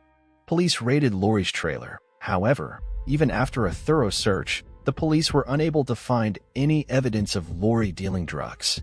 During the interview, investigators also took note of several scratches on Rick's hands and arms, which he claimed came from his dog. More concerning things came to light when investigators talked to Lindsay. According to Lindsay's account, she had heard Rick Ennis speaking in the background when she and Lori last spoke on the phone the day she vanished. Since Ennis was known to be a friend of Lori, Lindsay did not think much of it at the time. Lindsay claimed that when she texted Rick inquiring about Lori's whereabouts, he said that she was fine when he left her. Lindsay also informed the investigators that before her disappearance, Lori had told her that Rick had written a love letter to her, feelings that were not reciprocated. Lori had mentioned she was not romantically attracted to Rick and was planning to discuss it with him. Investigators found out that Ennis told her friends about his letter and Lori's rejection. When police re-interviewed him, confronting him with the new information collected from Lindsay, he admitted meeting her hours before her disappearance but insisted that Lori was fine and was preparing to go to the store when he left her house. However, investigators discovered several inconsistencies in his statement. They began focusing on Rick Ennis as their prime suspect. Their suspicion only grew stronger after searching his car, finding several items of interest, including a knife, cleaning supplies, and handcuffs. To gather more evidence, investigators delved into his past, uncovering a shockingly dark history. Ennis had murdered his mother and stepfather when he was only 12 years old. On March 3, 1993, just 10 months after their marriage, Ennis beat his mother to death with a baseball bat after shooting her in the face in their trailer in North Montgomery, Alabama. He similarly murdered his stepfather with a shotgun. After the murders, he revealed his plans to kill his stepsisters, which shocked investigators. Although his past murders were gruesome, due to his age at the time, he could not be tried as an adult. He spent 9 years in jail for the double murder. After his release, he moved to Auburn, where he met Lori. Following Lori's disappearance, Ennis became the prime suspect, but without direct evidence or Lori's body, charging him for her murder was impossible. Ennis left Auburn, moving elsewhere and eventually settling in Huntsville, Alabama in 2007. By then, Lori's case had gone cold. Even after moving to Huntsville, Ennis remained the prime suspect. Investigators reopened Lori's case in 2016, and Agent Mark Whitaker of the Alabama State Bureau of Investigation, along with his team, started reinvestigating. Ennis remained their main suspect, given his past, but without more evidence or a body, proving his guilt was challenging. In a surprising turn, Agent J.W. Barnes discovered a crucial piece of evidence while reviewing the case files. He discovered a report in an envelope that had not been opened for 10 years. After Lori's disappearance in 2006, police collected evidence from the trailer, but no one followed up with it until the results came in. The results showed that semen found on Lori's bed sheet and blood on the interior side of the front door contained Rick Ennis DNA. After organizing all the evidence, investigators built a strong case against Rick Ennis and were eventually able to get an indictment order in 2018.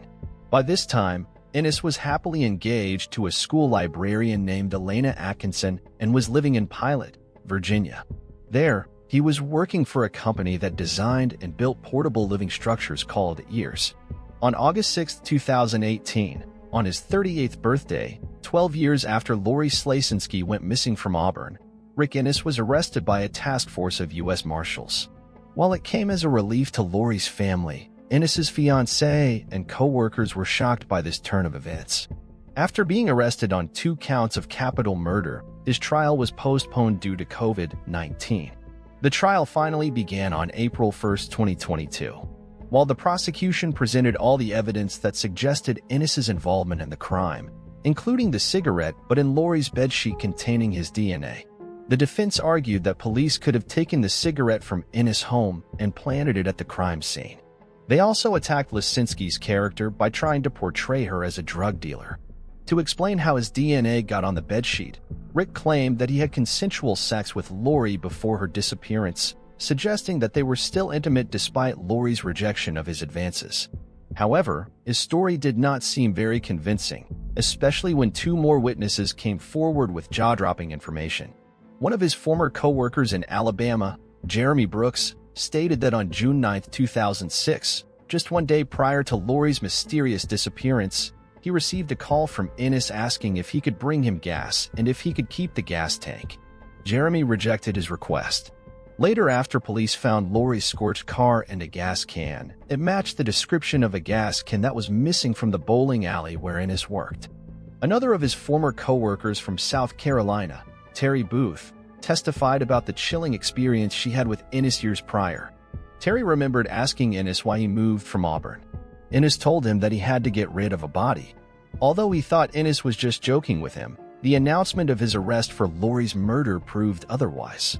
Although Rick Ennis continued to deny all allegations against him and maintained his innocence, jurors came up with a guilty verdict after 2 days of deliberation. He was facing the death penalty for the crime, but the DA agreed to take the death penalty off the table after consulting with Arlene. Arlene later said that she felt agreeing to a life without parole sentence for Rick Ennis would save her from years of potential appeal hearings, but would also ensure that Ennis would never be free. On April 14, 2022, he was sentenced to life without parole. He remains incarcerated in William E. Donaldson Correctional Facility in Bessemer, Alabama. For Arlene Slasinski, the outcome was bittersweet. With tears in her eyes, she shared that it meant she had to finally accept that Lori was never coming home, an incredible hope that a portion of her heart always clung to. Let us know in the comments section what your thoughts are on this tragic case. Do you think Rick Ennis will ever give up the location of Lori's remains? On July 31, 1999, 17-year-old high school seniors and best friends, JB Beasley and Tracy Hallett, began their journey from their hometown of Dothan, Alabama. They were headed towards a birthday party for JB in Headland, Alabama, but the girls ended up getting lost along the way. In a phone call to her mother from Ozark around 11:30 p.m., Tracy informed her mom that they were heading back home. However, neither girl would ever make it home. Their lifeless bodies would be found the next day in the trunk of their car, raising the long-debated question of what might have happened to them. Did it have something to do with the party? Or did the girls run into trouble on the road heading back from Ozark, located in southeast Alabama near the Florida border? Ozark is known as the home of Rucker, situated in the heart of Dale County. It's a typical charming southern town, home to nearly 15,000 people. It's a nice place for both raising a family and spending retirement years. However, the town was not the sort of place to hit the headlines until the gruesome double homicide of 2 high school seniors in 1999, which baffled the community for years to come. JB Hilton Green Beasley was born on July 31, 1981, to parents Cheryl and Hilton Lanier Beasley in Troy, Alabama. After her parents separated, she moved to Dothan with her mother in 1984. She was adored by her mother as well as her stepfather, Joey Begun, whom her mother married after a few years. She grew up in a nice home in Dothan, along with her 4 sisters. JB grew up to be a very outgoing girl who was involved in various activities, including cheerleading, dance, piano, and swimming. She even modeled for several agencies along with her sisters. Besides all of her hobbies, she loved hanging out with her friends and family. It was high school when JB met fellow cheerleader Tracy Hallett, and the two did not take long to become best friends. Tracy Jean Hallett was born on March 3, 1982, to parents Carolyn and Robert Hallett. Unfortunately, her father, who worked in the Dothan Police Department, died when Tracy was only 5 years old. Her mother later remarried a man named Mike Roberts, who helped raise Tracy along with her mother. Unlike JB, Tracy was a bit shy but never hesitated to put people before herself. She was also very protective over her two brothers, who were much younger than her. Even at a young age, she was a responsible older sister. Tracy also attended Northview High School and regularly received good grades and was a cheerleader alongside JB. As both girls were blossoming into their adulthood, JB and Tracy were oblivious to their dreadful fate, which would strip them of all their future hopes and dreams. On July 31, 1999, at around 10:05 p.m., JB and Tracy left Dothan in JB's black 1993 Mazda 929 to attend a birthday party organized in JB's honor in Headland, just a few miles north. However, the young girls, being unfamiliar with the roads leading to their destination, soon found themselves in trouble. Within a few minutes of starting their journey from their hometown, they got lost. Around 10:30 p.m., JB and Tracy stopped at BP Gas Day near the intersection of routes 173 and 431 in Headland in search of directions. Using a payphone at that gas station, they called their friends to get better directions to the party. After the call, the girls kept driving to reach their destination but instead ended up in Ozark, Alabama, about 24 miles northwest of Headland, realizing they still did not understand the directions to the party. At 11:30 p.m., the girls stopped at the Big Little store. Although the store was already closed by then, Tracy called her mother from the store's payphone. She informed her of how they got lost and ended up in Ozark, and that they were now planning to come back home. At the same time, a woman named Marilyn Marin and her daughters stopped at the gas station to buy a soda. The girls then asked her for directions back to Dothan. Marilyn tried to explain the way as well as she could, and the young girls seemed to understand. Marilyn would later say that she noticed that the girls looked nice and polite with a clean and tidy car. Marilyn remembered seeing the girls pulling out of the parking lot and turning right just as Marilyn had directed. Although nothing seemed amiss at the time, JB Beasley and Tracy Hallett never made it home. The following morning, August 1, 1999, at around 8 a.m., Tracy's mother called the police to report her daughter missing. It did not take police long to find their first clue regarding the girls' whereabouts. Later that day, after Tracy was reported missing, cops successfully located JB's car, which had been parked on Herring Avenue in Ozark. The most bizarre thing was, despite having filled the gas tank the day before, the tank was almost empty. The car was muddy, the driver's side window was partially down, yet the doors were locked. However, police could not find any signs of a forced entry into the vehicle. Inside the car, JB's driver's license was lying on the dash. The purses of both girls were still inside the car, along with their cash. The only known missing item was JB's car keys. However, there was no sign of either of the girls. A pump was recovered from the trunk lid of the locked trunk, which gave the police a foreboding feeling that something was horribly wrong. Assessing the scene, cops theorized that the locked trunk could provide them with significant clues. But without the keys, they could not open the trunk. It took them 6 long hours to discover that they could open the trunk of the car with the help of an interior latch without needing a trunk key or a locksmith. Upon opening the trunk, police made a grisly discovery. The lifeless bodies of the 2 girls were stuffed inside. Both girls were fully clothed, but their pants were soiled from the waist down. Both girls had been shot once in the head, Tracy in the temple and JB in the right cheek.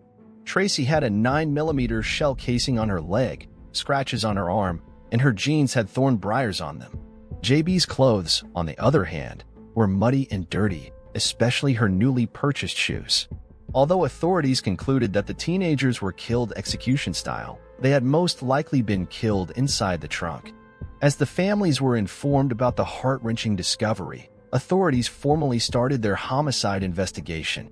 Although investigators were considering robbery as a possible motive during the initial phase of the investigation, it was quickly ruled out after confirming that not only the girls' purses but also their jewelry, money, and credit cards remained inside the car.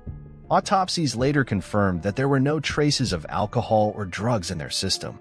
The report also suggested that neither girl had been sexually assaulted prior to their demise. This basically ruled out the possibility of the crime being sexually motivated. However, more than 2 months later, the state crime lab issued a report indicating that there were traces of unknown semen on JB's bra, panties, and skin. The palm print recovered from the lid of the trunk also remained unidentified. With no matches in the system and number one to compare their evidence against, authorities were left without much to go on.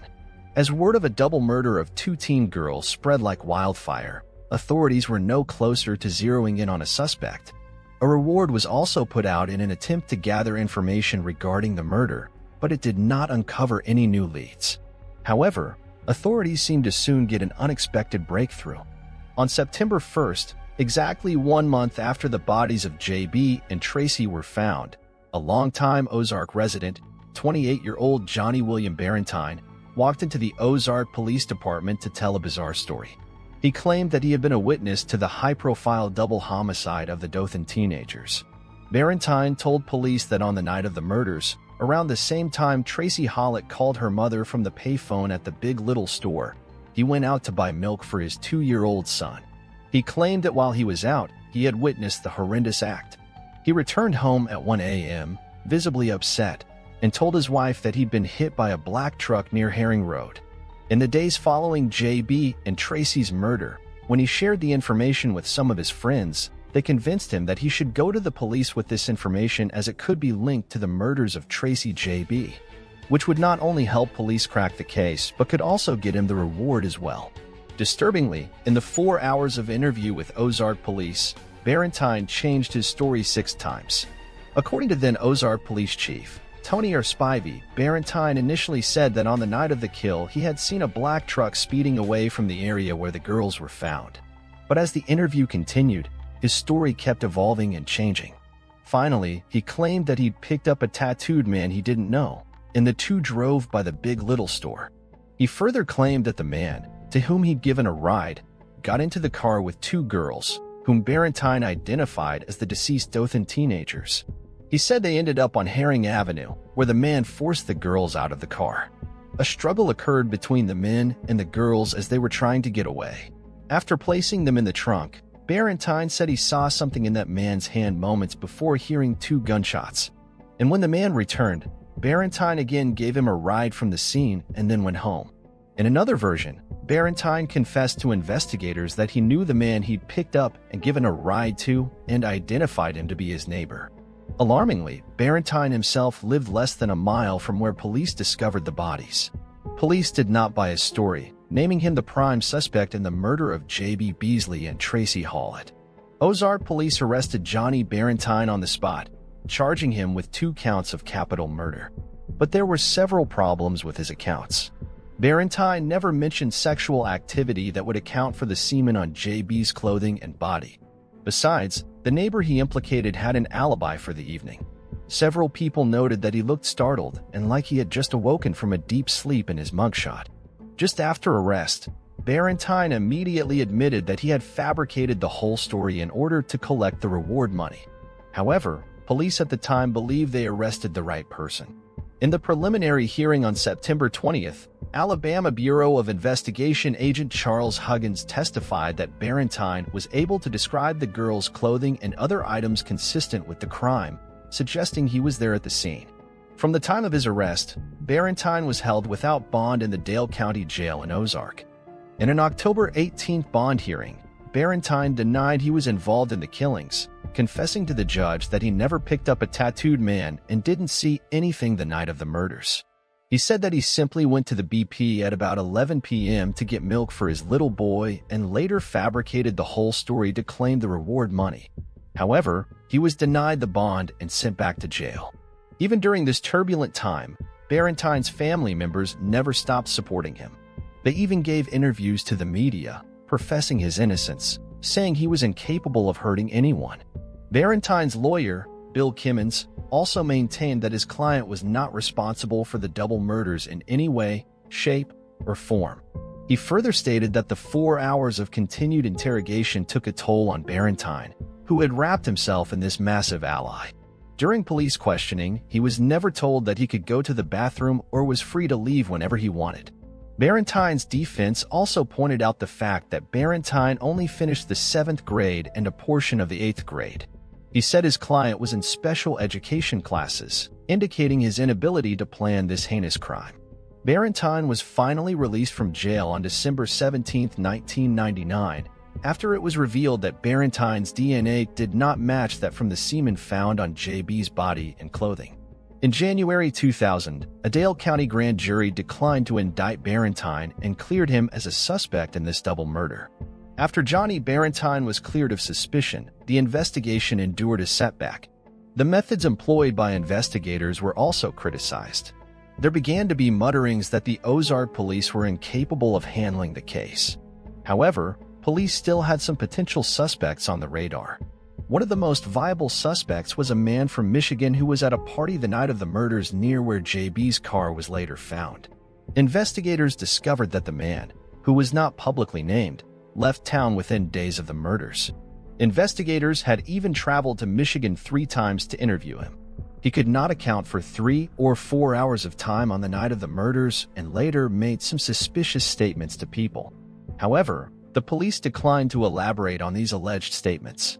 As it turned out, he was also later ruled out by DNA. Another significant lead police were chasing during the initial phase of the investigation was the driver of a small white pickup truck. A video surveillance camera inside the Big Little store caught a grainy pork image of what appeared to be a small white pickup truck at the gas pumps at the same time JB and Tracy were at the payphone calling Tracy's mother. No digital trail could be traced, though, as there was no record of a gas purchase at the pump at that time. The video neither showed anyone getting out of the truck nor did it show the driver clearly. After releasing a photo of the truck to the media a month into the investigation, police urged the public to come forward with information. Unfortunately, both the driver and the truck vanished into thin air as the lead faded away. The last lead for the investigators was a man from Mississippi. Police said the man, who was extradited from Jones County, had been arrested there on an outstanding warrant for possession of drug paraphernalia issued in Ozark. The man had been staying with relatives in Ozark, but left 2 days after the murders. According to Spivey, investigators wanted to question a Min connection with the case. However, no significant information came out in light of this lead. Without any evidence, investigators were forced to let him go. In March of 2000, a woman called police and said she heard screams and 2 gunshots near Highway 123 South just inside the city limits on the night of July 31, 1999. When asked why she did not come forward earlier, she claimed she was scared to get involved. Based on her description, police thoroughly searched the area and discovered a 9mm bullet, the same type used to kill the girls, but the brand name of the bullet did not match the brand of bullet shell casing found on Tracy's body. Furthermore, the unspent bullet had no markings that would help with forensic comparison to other evidence in the case. Again, another dead end for investigators. Although several leads over the years proved to lead nowhere, investigators never lost hope in the search for a DNA match. As the heartbroken families of JB and Tracy tried to get on with their lives, the case turned cold. Then years later, another twist in the case added another layer to the thrilling mystery. After remaining cold for years, 2015 would mark a bombshell allegation in the murder case of JB Beasley and Tracy Hallett. Rena Crum, a sworn Ozark Auxiliary police officer, came forward and openly accused an Ozark police officer of murdering JB Beasley and Tracy Hallett and others of covering it up. Rena alleged that on the night of July 31, 1999, a police officer for Ozark Police pulled over Beasley, demanding to know the whereabouts of some cassette tapes that contained recorded conversations.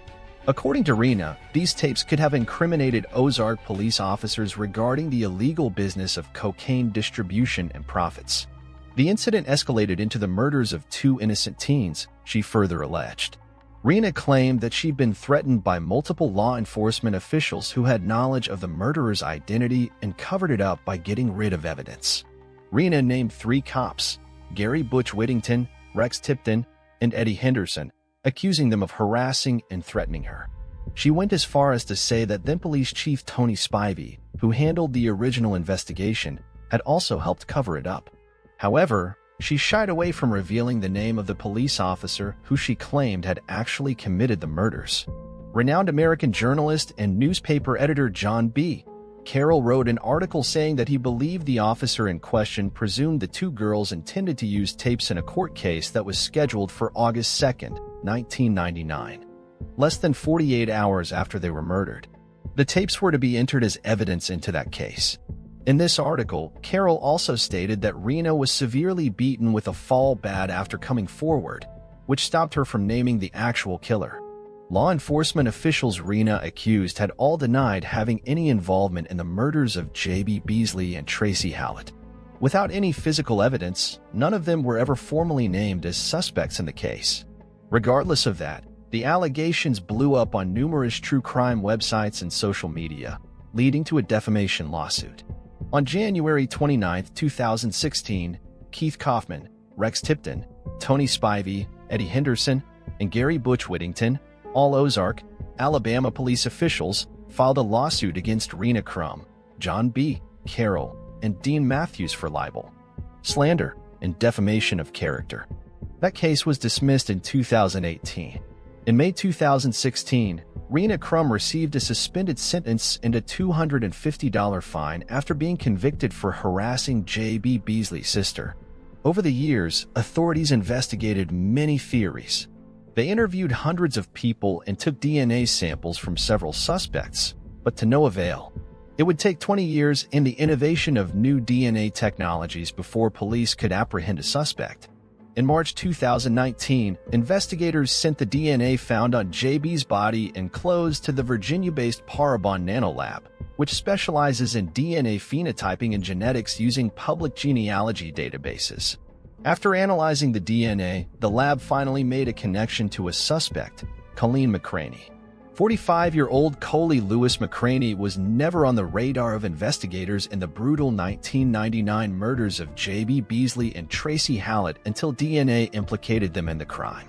McCraney, who's an Alabama native, graduated from Carroll High School in Ozark in 1992, where he was an athlete as well as the president of the Library Club. After that, he joined the U.S. Air Force and served there from 1993 to 1997. He was married in 1992 but separated from his first wife in 1994 and later divorced. According to the reports of Dothan Eagle at the time, McCraney's ex-wife filed a complaint with the Air Force in 1994, stating that McCraney had assaulted her. McCraney remarried in 2001 and had children with a second wife. Other than failing to pay child support in 1990, McCraney had no criminal record in the past 20 years or so.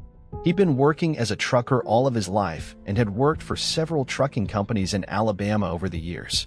In recent years, he co-founded a church and worked as a bishop there.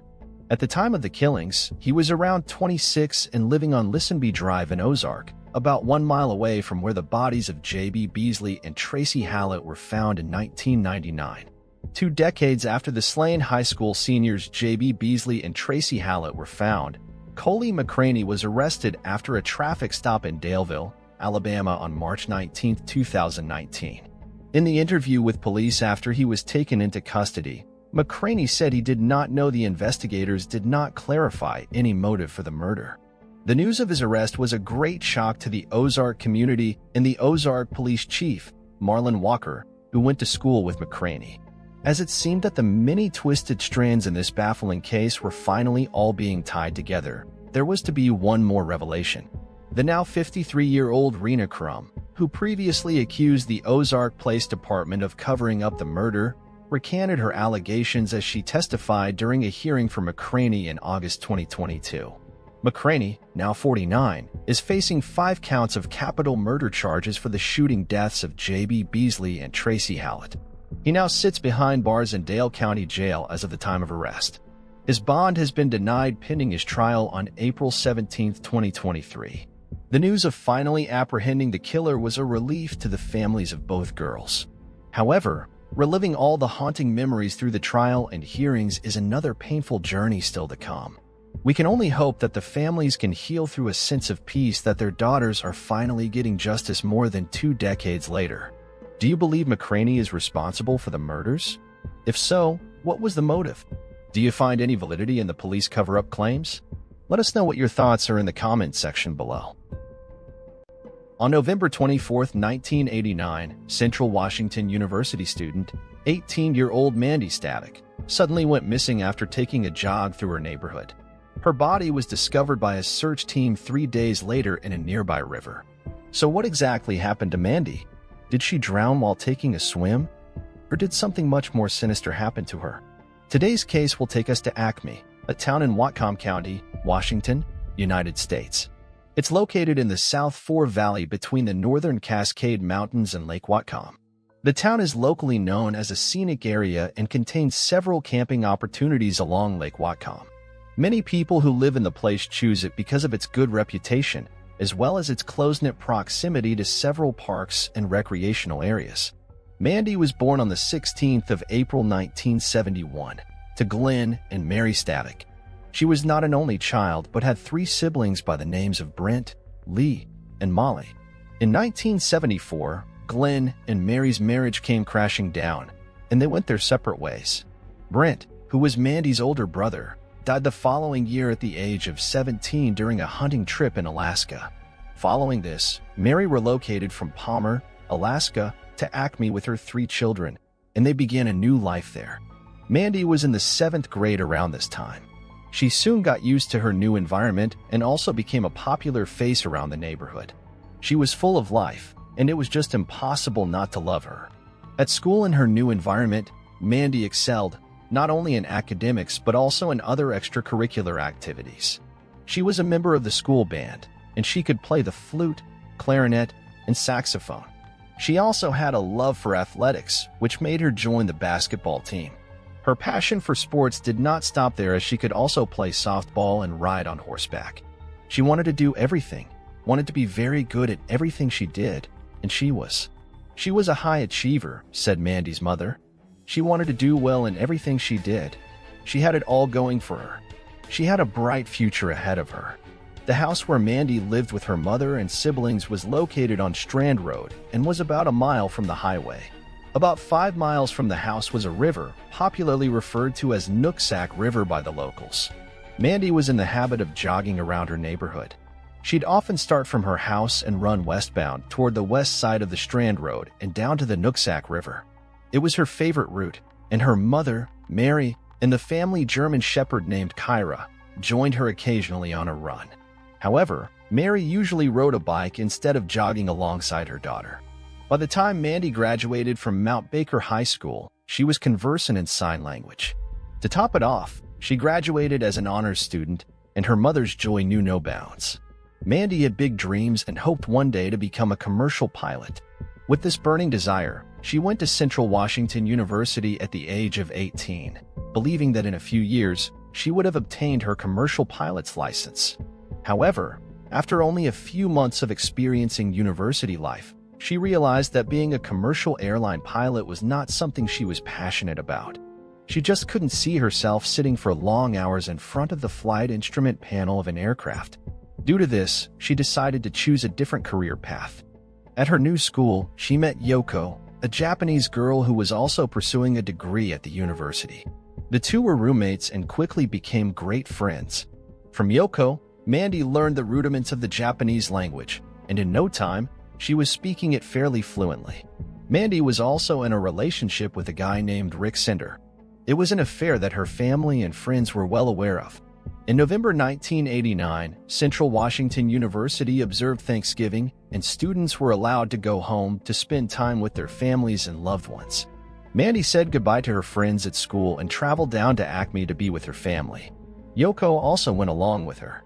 When the two arrived there, everyone was happy to see them. It was a full house as some relatives were also around for the holiday. Mandy quickly went around to introduce her Japanese friend, and in no time, Yoko was feeling like she'd been part of the family for a long time. The atmosphere around the house was generally lively, and no one had any idea that a terrible disaster was close by. The present was what they were all focused on, and they went about eating and drinking with no worry for the future. The following day, which was November 24th, Mandy and Yoko got out of the house and took a walk around the neighborhood. She used the opportunity to show her sighted friends some points of interest. When they got back to the house, they settled down to a tasty meal. Around 2 p.m., Mandy announced that she was going out for a jog. Mary could not join her because she was busy attending to the relatives that were around, and Yoko also decided to stay indoors and busy herself with something else. Mandy changed into a light-colored sweatshirt and teal-green sweatpants. On her feet, she wore light blue running shoes that had purple stripes. She also grabbed her Walkman so she could listen to music while out jogging. At around 2:30 p.m., she left the house, and Kyra, the German Shepherd, followed at her heels. That was the last time she would be seen alive by her mother. 2 hours went by, and neither Mandy nor the dog returned. Mary began to slightly worry. She knew her daughter was someone who kept a routine, and so she should have been back from her jog. It was very unusual. I was panicked. Mandy was so consistent in what she always did. There was no reason for her not to come back, Mary said. While Mary was still trying to figure out what might be wrong, Kyra bounded into the house with her tail tucked between her legs. Mary looked around for Mandy, but realized that the dog had returned alone. She immediately dialed Rick's number, feeling Mandy might have stopped by her boyfriend's place before finally coming home. However, when Rick picked up, it wasn't the word she was expecting. He told her that he hadn't seen Mandy, and she knew immediately that something was terribly wrong. After getting off the phone with Rick, she called the sheriff and informed him about what had happened. She also reached out to as many people as she could think of to notify them about Mandy's disappearance. In no time, a majority of the community, as well as police officers, were out searching for her. People came forward, giving accounts of seeing her jogging around in the afternoon of that day. Lee, my son, he was at the Andersons' house, which is about halfway between my house and Highway 9 down Strand Road, Mary said. He was there visiting his friend, Jeremy. He remembered seeing her jog by coming home, she added. The search for Mandy that day proved futile, and she did not return home. The following day, the search intensified, and Detective Ron Peterson led a team of officers to comb through the woods in various places around the neighborhood, especially along the trail where she was known to jog. But there was no sign of her anywhere. 2 days after Mandy vanished without a trace, a team assigned to search for her came across something odd. They were checking the side of the road when one of them saw a pair of green sweatpants. Mary was called to the scene to identify if the clothing items were Mandy's. I didn't remember exactly what she was wearing, but I didn't think they could have been. For one thing, they were dirty, and they had ripped holes in them. And Mandy wouldn't have ever worn anything like that, Mary said. Due to Mary's uncertainty, the pants were collected and sent to the laboratory for analysis to determine if they were Mandy's, but the results returned nothing that could be of help. November 27, 1989, marked 3 days since Mandy went missing. Her family was devastated about not knowing what had become of her, but they remained hopeful that she would be found alive. The hope was that they'd find her alive, Mandy's older sister Molly said. We just prayed that they would find her alive. You think to yourself, God, maybe she's just hurt. She can't get home, she added. Officers decided to look at the surrounding water bodies and, with the help of a neighboring district fire department's boat, they began their search of the Nooksack River. Detective Ron led the team. We came around the corner and we got out of the main river and then into a little side channel, and I could see pink. Something pink, Detective Ron said. The object they saw was stuck in some river debris, and when they got close enough, they realized it was the body of the woman they'd been looking for. She was not wearing anything except for the striped running shoes she'd worn out to jog several days earlier. The search team stopped the boat, and Detective Ron retrieved Mandy's body from the knee-deep water. Afterwards, it was placed in a body bag and taken away for an autopsy. Mandy's family were informed about the discovery and the state in which her body had been found. They were shattered by the news. It was all too much to take in. I remember running out of the house. I ran off into the field, and I just remember screaming at life at God. How could something like this happen? Molly said. When news of Mandy's death spread, the community was thrown into commotion. The fact that a murder had been committed in a usually peaceful and instant-free place was unsettling, and residents began to eye each other suspiciously. Detectives immediately began an investigation to understand what had happened to Mandy. The state of undress in which she'd been found made detectives strongly suspect foul play. However, there was no way to tell this for sure since the area she'd been found in was undisturbed, and there was no obvious sign of struggle. There were scratches on Mandy's arms and legs, and detectives believed she must have gotten them while running through thorns. She also had an obvious injury at the back of her head. The autopsy conducted the following day after the body was recovered revealed that she had died by drowning. Detectives were puzzled by this because the part of the river where her body was found was shallow, so it seemed highly impossible that it had been an accidental drowning. There was also evidence to suggest that she'd been sexually abused, leading detectives to conclude they had a homicide case on their hands. They speculated that whoever killed Mandy had abducted her using a weapon, then sexually assaulted her.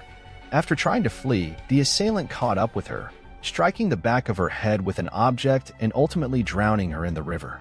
The first person suspected was Rick. He was questioned immediately, but detectives found nothing tying him to Mandy's death and he was cleared. To shed more light on the situation, Detective Ron, trained in DNA recovery, collected evidence from Mandy's body and sent it to the FBI for testing. An unknown male's DNA profile was established, but no match was found in the database. The investigation intensified, following up on tips and analyzing the DNA of about 30 men in Acme, but no leads surfaced. On December 4, 1989, a memorial service was held for Mandy at her former high school, attended by about 1,000 students paying their respects. Mary, in pain, spoke during the service about Mandy's survivor attitude and the challenge to learn and grow from tragedies. It hadn't been easy, but on the other hand, I have made some friends. Since there was not much to go on, the case went cold. Years went by, and Mandy's killer remained a mystery. In 2009, the case was assigned to Detective Kevin Both. He got to work and began taking a close look at the available evidence. I started going through who's been interviewed, who's been talked to, Detective Kevin said. He found out about a drug dealer named John Wozniewski who had been questioned in the past about the murder. At the time, John claimed to know who killed Mandy, but upon questioning, police were unable to extract any meaningful information from him. John's DNA did not match the DNA recovered from Mandy's body, so he was ruled out as a potential suspect. Detective Kevin decided to once again interrogate him and see what he could get out of him. He traveled to Cambodia, where John had moved, but ultimately, nothing came out of it.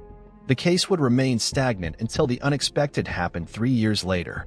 One day in June 2013, two unrelated women, Mary Lee Anderson and Heather Backstrom, who lived near Bellingham, a city about 35 minutes drive from Acme, decided to take their kids to the local park. While their children played a short distance away, the two women sat with a group of other mothers and began chatting about their families and life in general. The conversation centered on the unsolved murder of Mandy that had taken place several years earlier. Suddenly, Heather said she knew who the killer was. With surprise written all over her face, Mary Lee also said she knew who it was. At that point, the two women barely knew each other, although they had both attended Mount Baker High School as teenagers. As it turned out, the two women had suspicions about the same man, Timothy Bass. Intrigued by the fact that they were both talking about the same individual, the two exchanged stories of their past encounters with Timothy. According to the story Mary Lee shared, Timothy was a friend of her husband, and one night while she was home alone with her child, he had stopped by from a hunting trip to use the house phone. After attempting to dial a number, which did not go through, he walked over to the bedroom where she was. There, he told her that he wanted to make love to her. Mary Lee was shocked by the audacity and threatened to call the police on him. He persisted with his talks, but in the end, she managed to get him out of the house. Heather's experience with Timothy, on the other hand, happened when she was 15.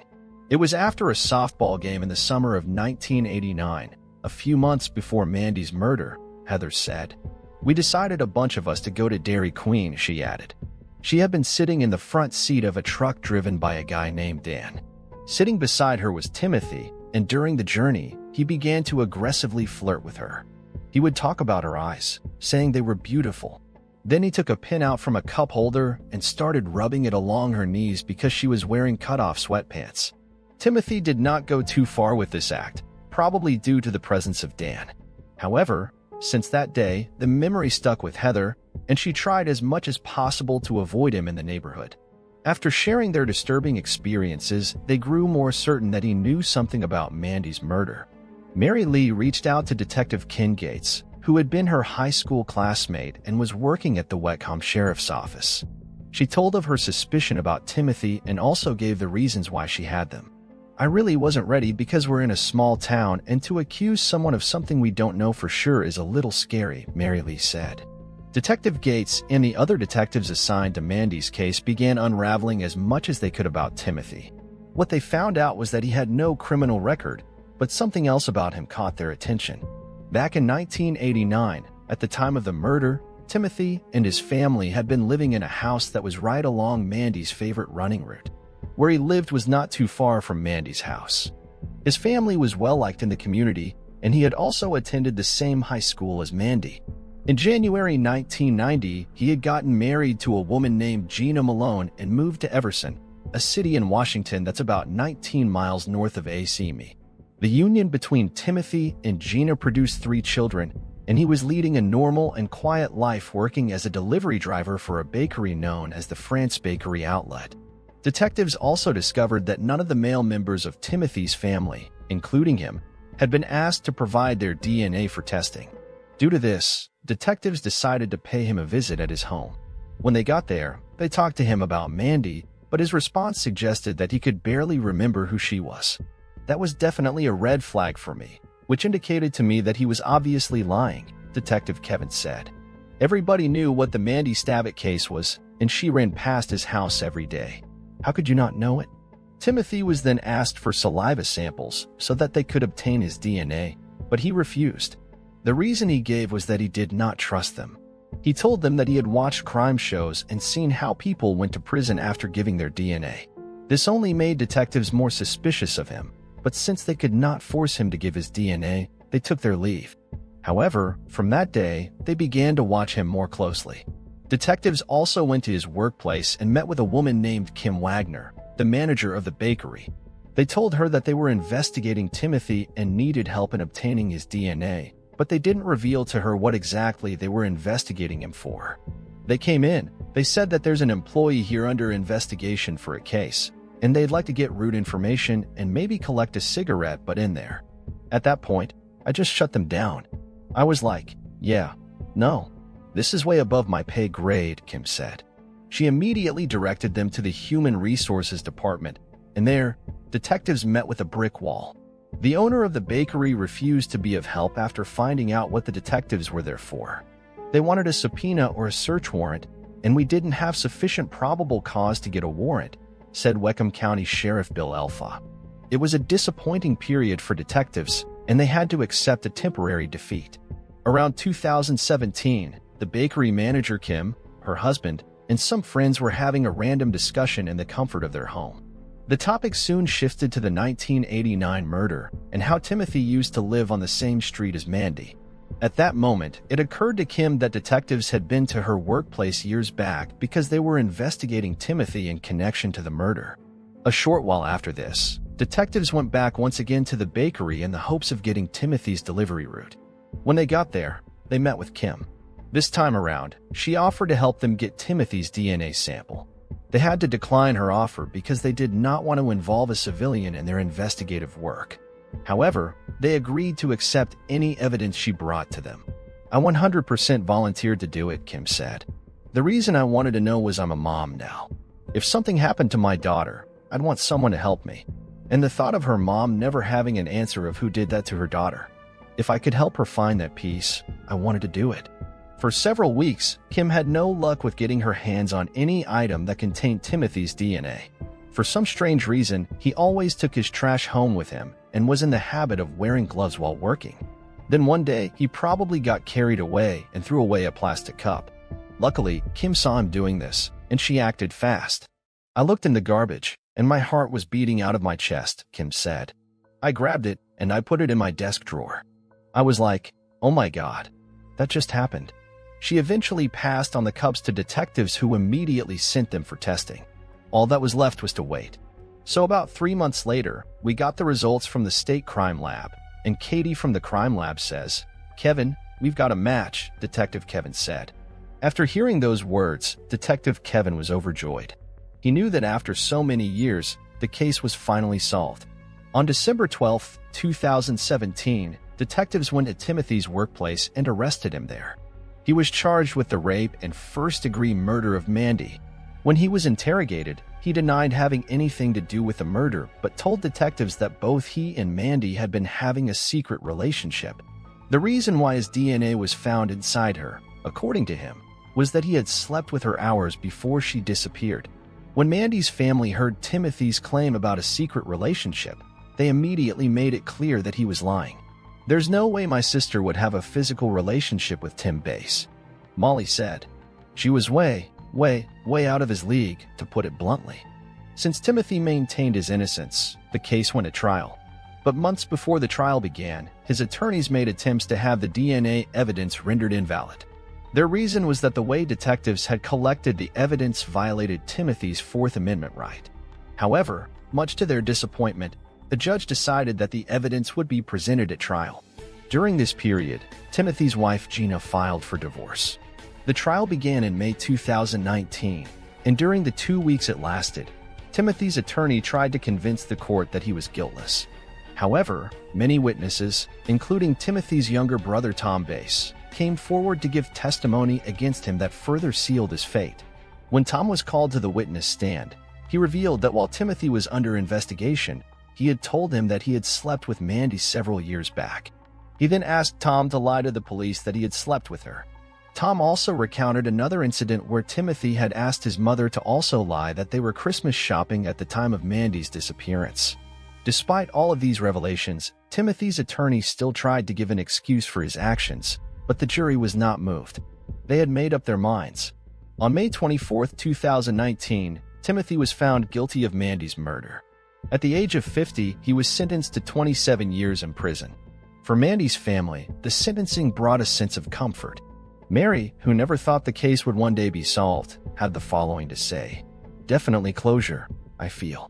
After all, they've got the guy that did it. He'll spend enough years in jail, so if he ever does get out, his life will be practically over." Sadly, the life of a young and ambitious woman like Mandy was brought to an abrupt end. However, there's still relief in knowing that her killer has been brought to justice. But do you think there was a chance that both Mandy and Timothy had a secret affair? Or was it something he said out of desperation? Let us know your thoughts in the comment section. On October 11, 1991, Linda Little, a waitress at a restaurant in Daytona Beach, Florida, suddenly vanished without a trace after getting off work.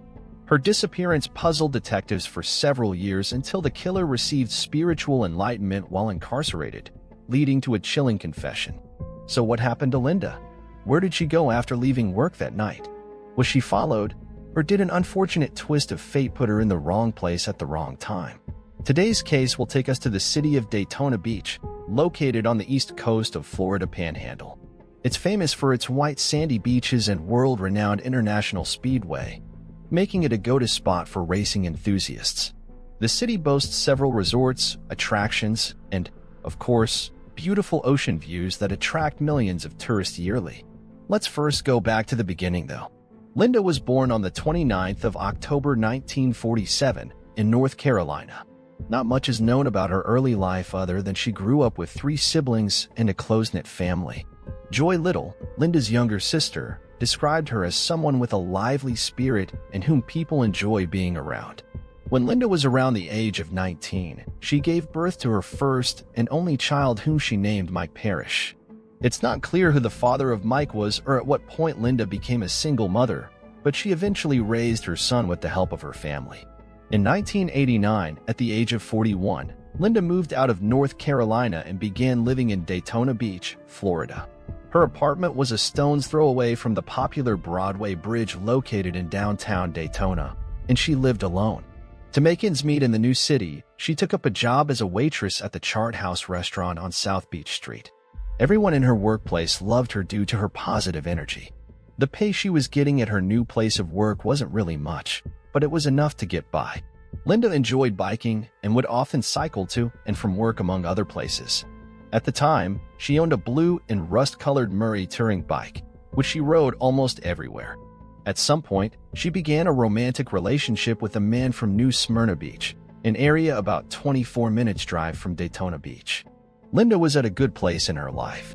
She had her job, a boyfriend, family, and friends. Things were looking up, and she seemed genuinely happy. Little did she know that her happy life would be snatched away from her all too soon. October 11, 1991, made it about 2 years that Linda had been living in Daytona Beach. Those 2 years had gone by in a flash, and it seemed to her like it had been less than that. On the morning of October 11th at around 1 a.m., she finished her shift at the restaurant and prepared to leave. Attending to hungry customers all night long had drained her, and she couldn't wait to be out of the place. She immediately changed into black stretch pants and a white shirt, said goodbye to her coworkers, and made her way out of the restaurant with a backpack. Linda was someone who was particular about her appearance and always had a change of clothes and makeup for after her shift, which she usually carried in a backpack. She got on her Murray touring bike and headed towards a bar located on Broadway. This bar was known as Matey's Brig Bar. She had plans to have a drink or two with some friends there before finally going home. When she got to the bar, she hopped off her bike and parked it in a spot she felt was safe. After doing this, she made her way inside the noisy bar and, in no time, spotted some of her friends sitting and chatting animatedly at a table. She went to meet them and joined in the conversation. Their talk soon centered on Linda's love life, and she was more than happy to tell her friends all about her new romance. She told them that she and her boyfriend had plans to go on a vacation that weekend. She brought out a map of Florida from the backpack she was carrying and began pointing out the places she and her boyfriend planned to visit. Linda's friends were excited for her. The one thing they didn't know was that Linda was not telling them the whole truth. She and her boyfriend were not going on any vacation. Although it was something they had both agreed on, much to Linda's disappointment, the boyfriend had called off the plan at the last minute because he wanted to go deep-sea fishing instead. It's not clear why Linda told her friends that the plan was still on. At around 2 a.m., Linda decided to take her leave. She said goodbye and made her way out of the bar. She got on her bike and pedaled in the direction of her house. She stopped at a 7-Eleven that was located a short distance from her apartment to purchase some chocolate milk and a donut. After paying for the items, she got on her bike once again and rode off. That was the last time anyone would see her. The following day, Linda did not show up for her shift at work. It was unlike her to miss a day of work, and both her coworkers and employer found her absence strange. On rare occasions when she'd missed work in the past, she'd call in to inform her employer or get someone to cover her shift. Despite that, her coworkers at the Chart House restaurant went about their duties religiously, and the day soon went by. They expected that by the following day, she would report back to work. However, the following day, there was still no sign of Linda. Her co-workers became even more worried and feared that something was really amiss. One of them decided to call Linda's sister Joy Little to inform her about what was going on. We all knew that something was wrong. Joy Little recalls when she was told about her sister's disappearance. A friend and co-worker of Linda by the name of Barbara Sheridan finally reported her as missing 3 days after she had mysteriously disappeared. Meanwhile, Linda's co-workers and friends were not the only ones who had noticed her absence. The landlord of the apartment where she lived had also gotten worried when he did not see her for days. He too called the police and reported her missing. Daytona Beach detectives, suddenly faced with the task of finding the missing woman, went to her apartment believing that perhaps they could find some clue there that would give them an idea of what had happened to her. With the aid of the landlord, they entered Linda's apartment and began looking around. Everything was in order, and it did not seem as if the living space had been disturbed. Her bed looked as if it had not been slept in. Due to this, detectives began to suspect that she had not made it home after work on October 11th. At that point, they knew they had much serious work on their hands, but they were determined to get to the root of the matter. After the search of her apartment was completed, they began questioning people in the neighborhood as well as her co-workers and friends. It was while doing this that they discovered that she had been to the Matey's Brig Bar and then the 7-Eleven store after her shift ended. But nobody seemed to know where she'd gone after that. It was all so mysterious. During their investigation, they also questioned her boyfriend since there was a likelihood that he would know something about the situation. But after interviewing him, they were still no closer to the truth. There was nothing that could be used to link him to Linda's disappearance. He told the detectives about the canceled vacation they'd wanted to go on, and how it had been initially planned to celebrate their first anniversary. In addition to all this information, they also discovered that the boyfriend was a married man. When Linda's family found out about this, they were shocked. They believed that Linda had probably not known that the man was married before getting into a relationship with him. Police intensified their search and even employed the use of the K-9 unit to aid in the search for Linda. Areas around where she was last seen were thoroughly combed through. They even began searching bodies of water, but all of their efforts proved to be futile. There was no sign of Linda or the bike she had been seen riding. It was as if she had just vanished into thin air. Detectives knew that something bad had happened to her, but there was no evidence that could link her disappearance to foul play. There's no telling what happened. "We had nothing to go on," said Daytona Beach Police Deputy Chief Steve Barrett. Linda's family also asked for the public's help in locating her. A $5,000 reward was offered for information about her whereabouts. In addition to this, they printed and distributed 3,500 missing person flyers. She was described as having brownish red hair, blue eyes, and a height of 5 feet 11 inches. Her weight was listed as 150 to 180 pounds, and a description of the clothes she was last seen wearing was also given. Some of these flyers were given to truck drivers to distribute throughout the country. Billboards with the same information were also put up in strategic locations within the city. As a last resort, Linda's family even turned to a self-proclaimed psychic to help find her. The following year after Linda went missing, her father died. The family was left to suddenly deal with the loss of another family member, which was no doubt devastating. In 1996, Linda's family received a phone call that was both shocking and mysterious. The man who called claimed that he had met Linda in North Carolina. When asked for his name, the man refused to provide this, and he immediately hung up. The man was never heard from again, and to date, no one knows who he was. In 2011, 20 years after Linda went missing, her family was interviewed by the local media. In an interview with the Daytona Beach News Journal, they revealed that they had not given up the search for her but remained hopeful that she would one day be found. "I've never grieved for her," Joy Little said at the time. "I've worked on her behalf because that's what I feel I'm supposed to do. I'm trying to get to the bottom of questions that have gone unanswered," she added. In 2016, the case was handed over to a new set of detectives in the Daytona Police Department, but regardless of how they looked at it, nothing made any sense. The evidence available was just not enough to make any tangible progress, and the detectives were left frustrated. The case would remain dormant for 4 more years until early January 2020 when something unexpected happened.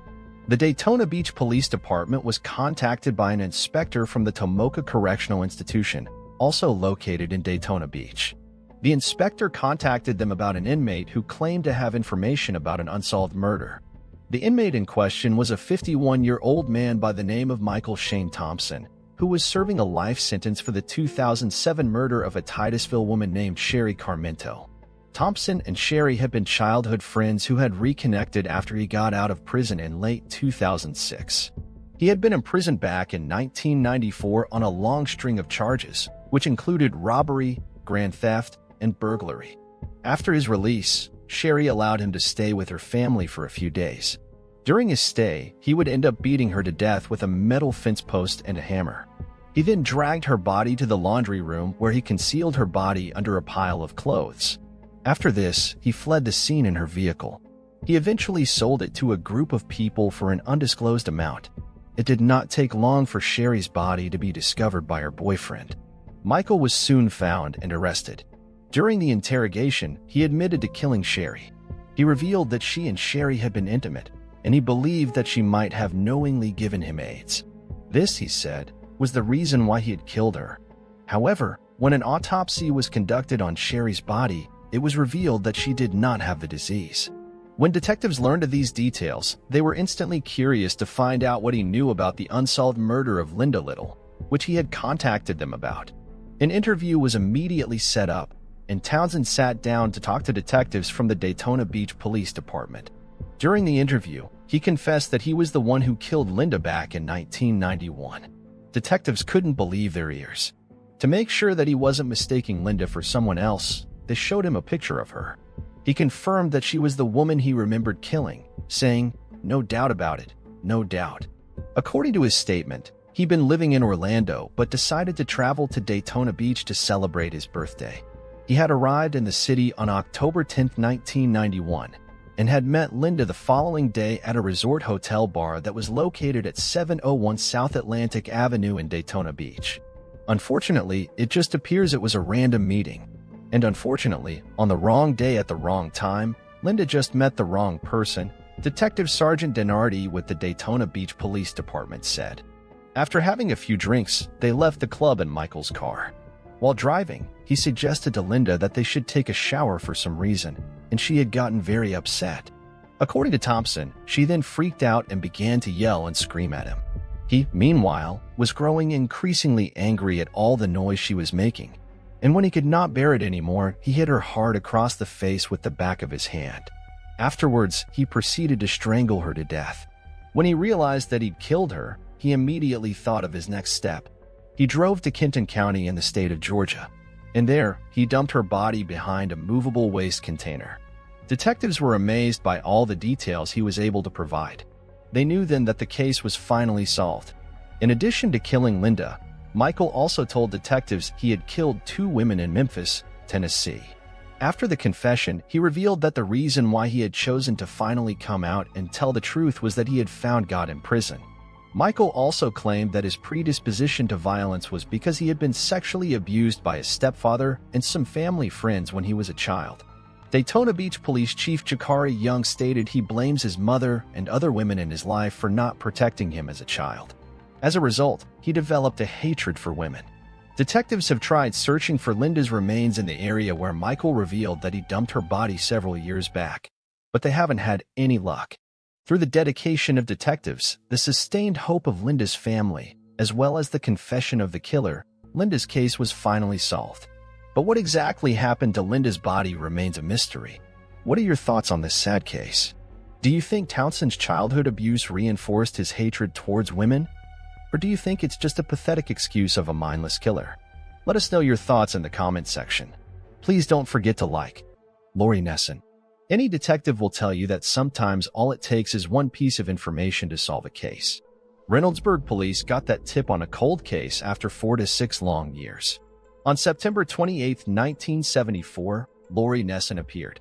She had attended a high school football game and subsequently a house party, according to the police. Nesson was last seen walking home just after midnight. Nesson's naked body was discovered in a ditch on Rose Hill Road, but her garments were strewn across several miles. Due to the limited technology available at the time, the case became cold. At the request of Nesson's family, the Reynoldsburg Division of Police reopened the investigation in August 2019. Officer Craig Bradford took on the case because his daughter was 15 at the time, the same age as Nesson. Officer Bradford claims that the more he looked at the files, the more he discovered contradictions. Pictures that, at the autopsy, showed some cuts on her lip, things that would indicate foul play. The time of death on Nesson's Odyssey also didn't match up with when the teen was last seen. Bradford presented his findings to the Eckling County coroner in 2020, who agreed to investigate the case. A few months later, the coroner's office amended the cause of death to undetermined homicidal violence. Then in December, a local news channel broadcasted an update on the nascent situation. After the program aired, someone contacted him with information that night. The caller was Karen Adams's cousin, and she said the news article of Lori's death was quite similar to her cousin's homicide. A similar case had happened 6 months after Nesson's death on March 9, 1975. Adams, then 17, was walking from her Whitehall home to a friend's house when she disappeared. The next day, her body was discovered in a ditch on Vangert Road near Blacklick. The similarities were too strong to ignore. The authorities contacted the Franklin County investigator who was in charge of the Adams case, which had been solved in 2011. The Franklin County Sheriff's Office Detective Chuck Clark told him that they believed the 2 guys who killed Adams also killed Nesson. "I've always suspected these 2 individuals were involved in something bigger than what they were caught for," Clark added. "They drank, drove around the city, went anywhere they pleased, and approached girls and young ladies who were alone. Robert Meyer was 70 years old when DNA evidence tied Tim and Charles Weber to Adams' murder in 2011. He was apprehended by authorities in Cincinnati. He was sentenced to 15 years to life in jail, but he died in prison just a few years later. Weber, on the other hand, was already deceased and cremated, but his son submitted a cheek swab that revealed his DNA, proving his involvement in Adams' murder. Meyer and Weber were identified as the men responsible for Nesson's death by the Ohio Bureau of Criminal Investigations. Nesson's family is understandably troubled by the fact that her sister's final moments were probably spent in terror at the hands of two men they will never meet. According to investigators, Meyer and Weber both had a criminal background that put them in the old Ohio Penitentiary in the 1960s. Meyer was sentenced to 10 years in prison in 1963 for murdering a man with a hammer. Weber was jailed for robbery. Following their release, the two moved in together and lived in Whitehall in 1974. Both men were convicted 3 years later of rape and kidnapping at least two women in the Toledo region. According to the investigator, one thing is certain: they were serial murderers and rapists. They would lure victims inside the car, joyride with them, and then sexually assault and kill them. Of course, knowing what they did to Lori and Karen, and knowing that there were about 6 months between that and then their activity in Toledo a year later, they would have had plenty of opportunities to victimize other young girls. The police are actively seeking information regarding similar cases in that period. Nesson's family expressed hope that her cold case will provide hope to other families. "I sincerely hope that this opens a door for other families who are waiting for answers," said her sister. "No one should have to wait 4 to 6 years for anything." Number 2. The case of Junko Furuta is different. This is one of the few cases that will shake you to your bones and make you boil with rage from start to end. It's not fascinating. It's just horrible. The only mystery here is how human beings can be so unimaginably cruel and how a judicial system can fail an innocent girl so badly after everything she went through. Before we dive right into the case, please note that the content of this video may trigger people on the topics of rape, torture, and murder. Let's get right into it then. Junko Furuta was a 17-year-old high school student living in Saitama Prefecture in Japan in 1988. She was smart, ambitious, and generally well-liked by everybody around her. Her grades were great. She stayed away from alcohol and drugs, and she was working at a plastic molding factory in her free time to save up for a trip she planned on taking after graduation. She had also accepted the job that she planned to take on after she graduated. Needless to say, she had a bright future ahead. Unfortunately for her, she went to school with some juvenile delinquents who were also ranking Yakuza members: Hiroshi Miyano, Jihuguro, Shinji Minuto, and Yasushi Watanabe. Miyano had a history of committing crimes and apparently had been getting into trouble since elementary school. Reportedly, Miyano had a crush on her and had even confessed his feelings to her before. But she rejected him because she wanted to focus on her studies. Miyano's horrible reputation and his connections to the Yakuza scared most people quite a lot, but Furuta had the courage to outrightly tell him no. On November 25, 1988, Miyano and Minuto were wandering around to find a victim to kidnap and rape. It just so happened that Furuta was riding back home around 8:30 p.m. after her shift at her job. Under Miyano's orders, Minuto kicked Furuta off her bike and ran away from the scene. Miyano then approached her and pretended to help her out to try and get her to trust him. Unfortunately, she did. Miyano led Furuta to an old warehouse and immediately began threatening to kill her if she did not listen to him. She tried to fight back, but he managed to overpower her, after which he raped her and then led her to a hotel close by where he raped her again. When he called up his friends to brag about exploiting her, the group reportedly asked him to keep her there to allow multiple people to take advantage of her. Miyano eventually took her to a park where his friends were waiting, after which they went through her bag and found her address written in her notebooks. To force her to cooperate, they threatened to kill her family if she tried to escape. They finally took her to Minuto's house, which would be her prison for the next 44 days. On November 27th, Furuta's parents contacted the police to report her disappearance. This made her captors force her to call her parents and tell them that she had run away and was otherwise fine. They believed her and dropped the case. The boys also forced her to act like Menudo's girlfriend when his parents were around, but quickly dropped the pretense when they realized that his parents would not report him to the police. The boys brutally tortured her over the next month.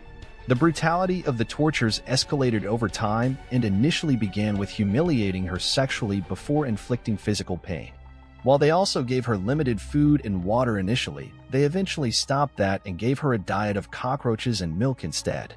Their later statements revealed that their tortures included, but were not limited to, making her stand outside naked during the winter, force-feeding her large amounts of alcohol, making her smoke multiple cigarettes at once, urinating on her, beating her, penetrating her with various objects, and burning her with lighter fluid.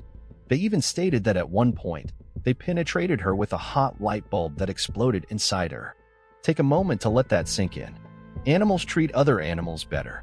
These boys turned into complete monsters while Faruda continued to do her best to defy them and fight back. Not before long, however, the severity of the attacks and her near-to-nothing diet began to take a toll on her body. She became crippled and could not move at all. Her face became swollen, she was severely malnourished, and her body was so injured that it became unable to urinate. As a result, her flesh began to rot while she was still alive. Her condition made her captors lose all sexual interest in her, and they found another 19-year-old woman to gang rape, who, like Faruda, was also on her way home from work. On January 4, 1989, a final brutal attack on her would end her life.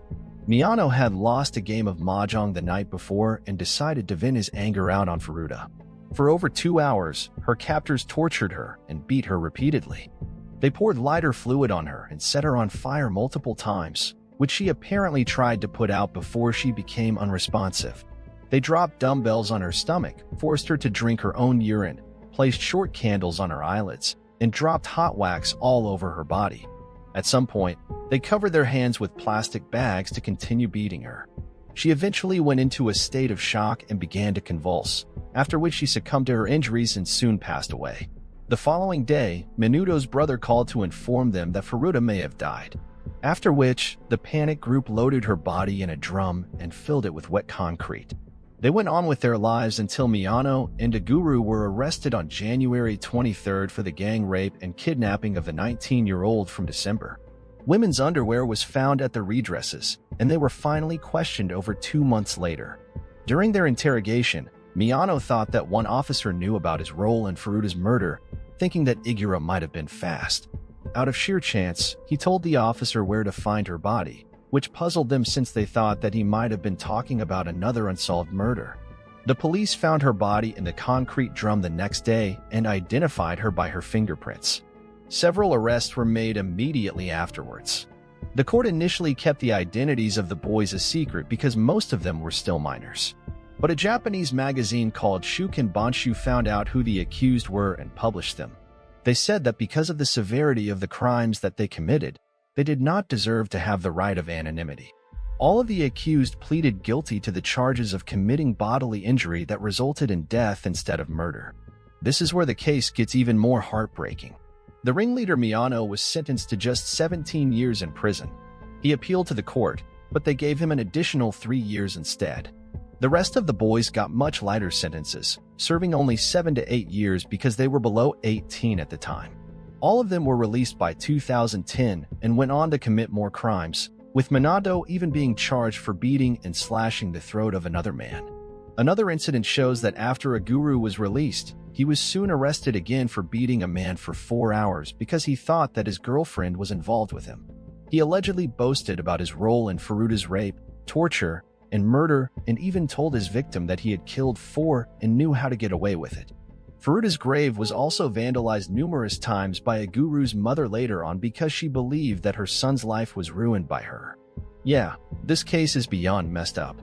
I know that while researching for this video, I was disturbed for days. It really makes you think about how messed up we have to be as a society to let the convicts of such a ghastly crime off so easily. Because guess what? If you don't give monsters like this the punishment they deserve, it only encourages them to commit more crimes. They learn that their actions have little consequence. Yep, this case really had the worst kind of resolution ever. What makes this case so unimaginably horrible is not just the gruesome treatment Junko went through for 44 agonizing days. but also that she never got the justice she deserved, even over 30 years later. Her rapists, torturers, and killers walk free in Japan today and have carried out more crimes since then. To give you some perspective, people who have been arrested for carrying marijuana have received longer sentences than these actual monsters. While Furuta never got the justice that she deserved, we can only hope that by remembering the names and the faces of her captors and by remembering her bravery, we can play a part in contributing to what she never received at court. Minor Minnie Soriano murder case. It was a chilly winter day in 1999 when a 13-year-old girl, Minerla Soriano, aka Minnie, never returned home from school. She used to study in 7th grade, was very smart, and was considered a bit mature for her age. Minnie loved poetry and had a deep fascination with rainbows. After several days of going missing, this flower-like girl was found dead in a dumpster in the Bronx, New York. She was found stuffed in a bag in that garbage dumping bin. Even though the medical examiner dismissed the idea of the occurrence of any sexual assault on Minnie, traces of semen were found on her sweatshirt. It was revealed that the cause of Minnie's death was strangulation. The task force formed by the NYPD in 1999 looked into the case with Detective Michael Legiovane is one of the chief investigating officers of this team. What followed was an intense round of interrogation of the near and far acquaintances of many family members. DNA testing was carried out at great lengths by sending samples from Minnie's clothing, hair, and nails. But guess what? The results did not show any matches. The New York City Chief Medical Examiner, Dr. Barbara Sampson, had said the hardest cases that we deal with as medical examiners are those involving children. What was done with her is something that has been haunting me for nearly 20 years. Since, when it's a homicide like this, and when there were no really good leads as to who did, it's the most troubling kind of case for us. When nothing conclusive came out, despite conducting an intensive investigation for a year, the team lost the leads, and the case literally turned cold. However, nearly 2 decades later, the NYPD got the enthusiasm to reopen this case. Under Raymond, one of the first great detectives of New York, they went through a great deal of inquiries, interrogation, and investigation until they came up with the possible theory that Meiderlis was murdered by someone who was not a stranger, but known to hurt. By resorting to the latest technology, familial DNA, a major breakthrough was attained. Once the result of this DNA test was obtained, the detectives narrowed down the search result to 5 relatives of Martinez's people who could have connections to Minnie's murder. There is one fact about Minnie that we didn't really share with you all before. Did you know that this bubbly little girl had a great interest in astronomy? One of her classmates revealed that Minnie wished to become astronauts when she grew up, but that sadly did not happen. The detectives got a hold of her journals and found out a list of the astronomy websites that she used to follow. And undoubtedly, this showed how great an interest she had in this field. Later, when the DNA test reports were made, the investigating team narrowed down to 3 people, one of them being Martinez, aka Jupiter Joe. The team held him to be a prime suspect. Wondering why? Well, this is because Martinez was found to be on the 19 to 99 list of tenants who dwelled in the building where Minnie used to reside with her family. Thanks to the upgraded technology of DNA testing, the investigating team came up with a vital result. They found out the DNA sample from Martinez matched the semen sample that was found on a Minnie sweatshirt. Martinez, popularly known as Jupiter Joe, was called so because he used to offer improvised astronomical lessons for several children worldwide. Oh, yes. He also had a YouTube channel where he used to upload his astronomy-based videos. This apparently good-natured soul was the one behind the murder of little Minnie. He had brutally killed her by first compressing her neck and then attempting to sexually assault her. But in the course of trying to do that, Minnie died, and the cold-blooded Jupiter Joe, or Martinez, was cold-blooded enough to dump her body in the dumpster in the Bronx. Martinez had thought that he had succeeded in escaping from the clutches of the NYPD. After all, the detectives did not get to catch him for over 22 years. Jupiter Joe, who is now 49 years old, was ultimately arrested by the investigating team. Raymond said that the arrest was indeed a tremendous relief. I hope she's smiling at us. I hope that she sees all the people who cared and that she knows she wasn't forgotten. Many will now be happy to see how her murder will rot in prison. Number 4. Emma Jane Walker, a tragic tale. Emma Jane Walker was a 14-year-old high school student, a delightful young lady with a close-knit family and friends who adored her to death. Emma got admission to Knoxville Central High School, Tennessee, just 2 years before her death. Her friends described her as having a bubbly and fun personality. She was the only one in her junior year to get selected for the Central High cheerleading team. She had a bright future and wanted to become a nurse. Amidst her charismatic personality, Emma craved love. Therefore, while cheerleading, she caught the attention of William Riley Gall. William was 2 years older than Emma and was a star football player on his team. At that time, Riley was already dating a girl, but he broke up with her to be with Emma. It was a perfect love story, a popular football player and a cheerleader. They both seemed to be head over heels in love with one another. Emma's friends described Riley as a bit shy but extremely possessive about her. Their love story made Central High's headlines as Emma kept posting on social media about how happy she was with her boyfriend. Emma's parents also described Riley as a very sweet and generous guy who always made their daughter laugh. Despite their approval of Riley, they kept a close check on their daughter's phone to ensure the couple wouldn't cross any limits. Fast forward a few months later, Riley's behavior started changing immensely as he started controlling whatever Emma did. Her parents saw the toxicity in their daughter's relationship and decided to step in and take her phone away. This did not stop Emma from contacting Riley, as he gave her an iPod Touch with which she would text her boyfriend secretly. 2 years had passed, and Emma was 16 years old now.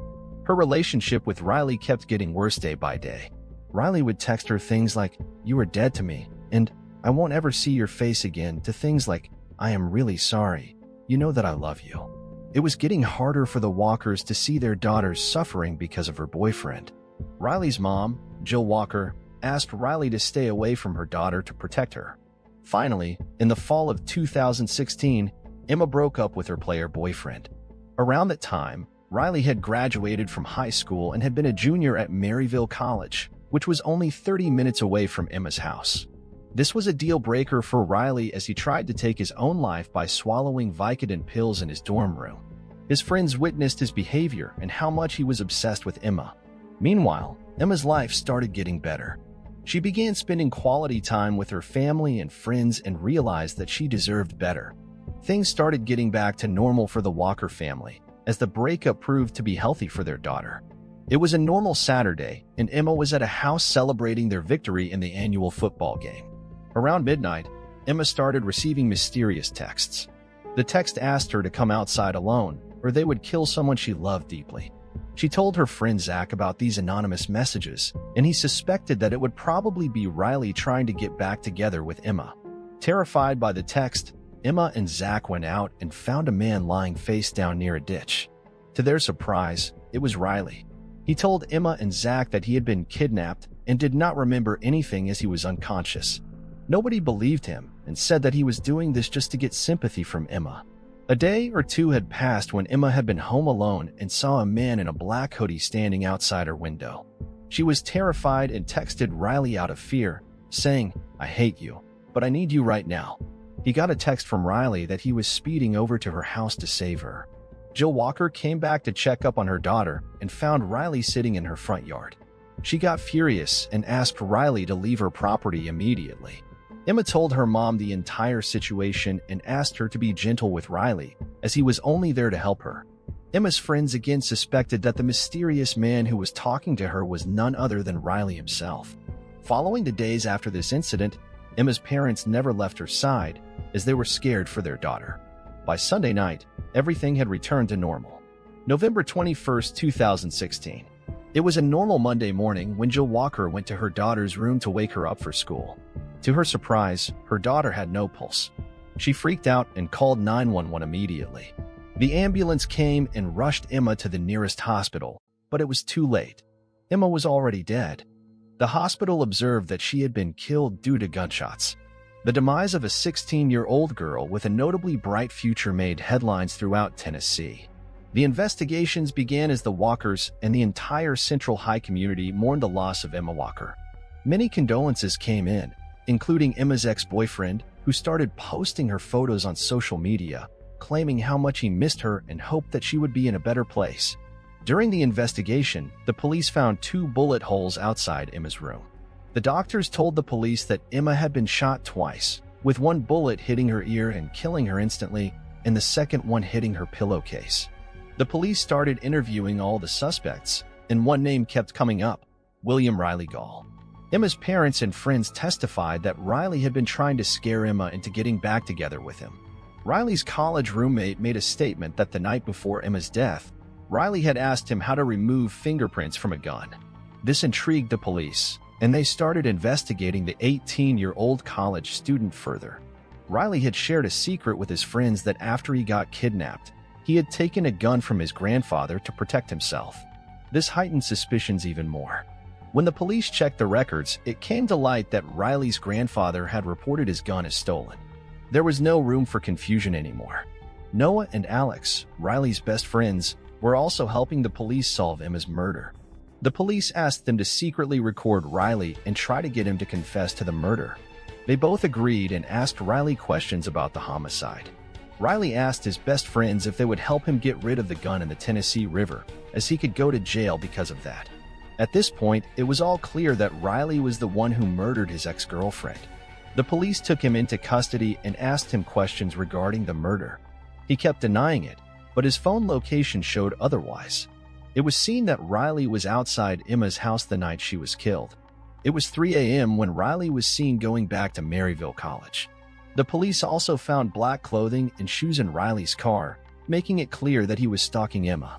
The evidence was crystal clear, and 48 hours after Emma was murdered, Riley was in handcuffs. The trial of William Riley Gall began, and it was argued that he was Emma's hero, and it was just a clumsy act to scare Emma into coming back together with him. His intentions were never to kill her. However, this defense did not hold, and the jury eventually reached its final decision. William Riley Gall was charged with first-degree murder, stalking, theft, and possession of a firearm. He received a lifetime prison sentence with a maximum of 52 years before he could even be considered for parole. This has been a tragic case, a depressingly common type of homicide. Such cases are always hard to decipher, whether they are a reality or not. In this video, we will tell you what happened to Alice Gross. Alice Gross was born on Valentine's Day, February 14, 2000 in London. She grew up in a full loving family. She also had an older sister. From an early age, the girl showed an affinity for creativity. She loved to draw and play the piano on violin. Later, Alice began to write her own gorgeous songs and performed them to her own music. In addition, the girl was fond of Caleb's design and at age 11 even made herself a dress, which she planned to wear at a school graduation. When the girl was 13 years old, doctors diagnosed almost her with anorexia and depression. Despite all of this, Alice continued to pursue creativity and every chance of achieving tremendous success in the future.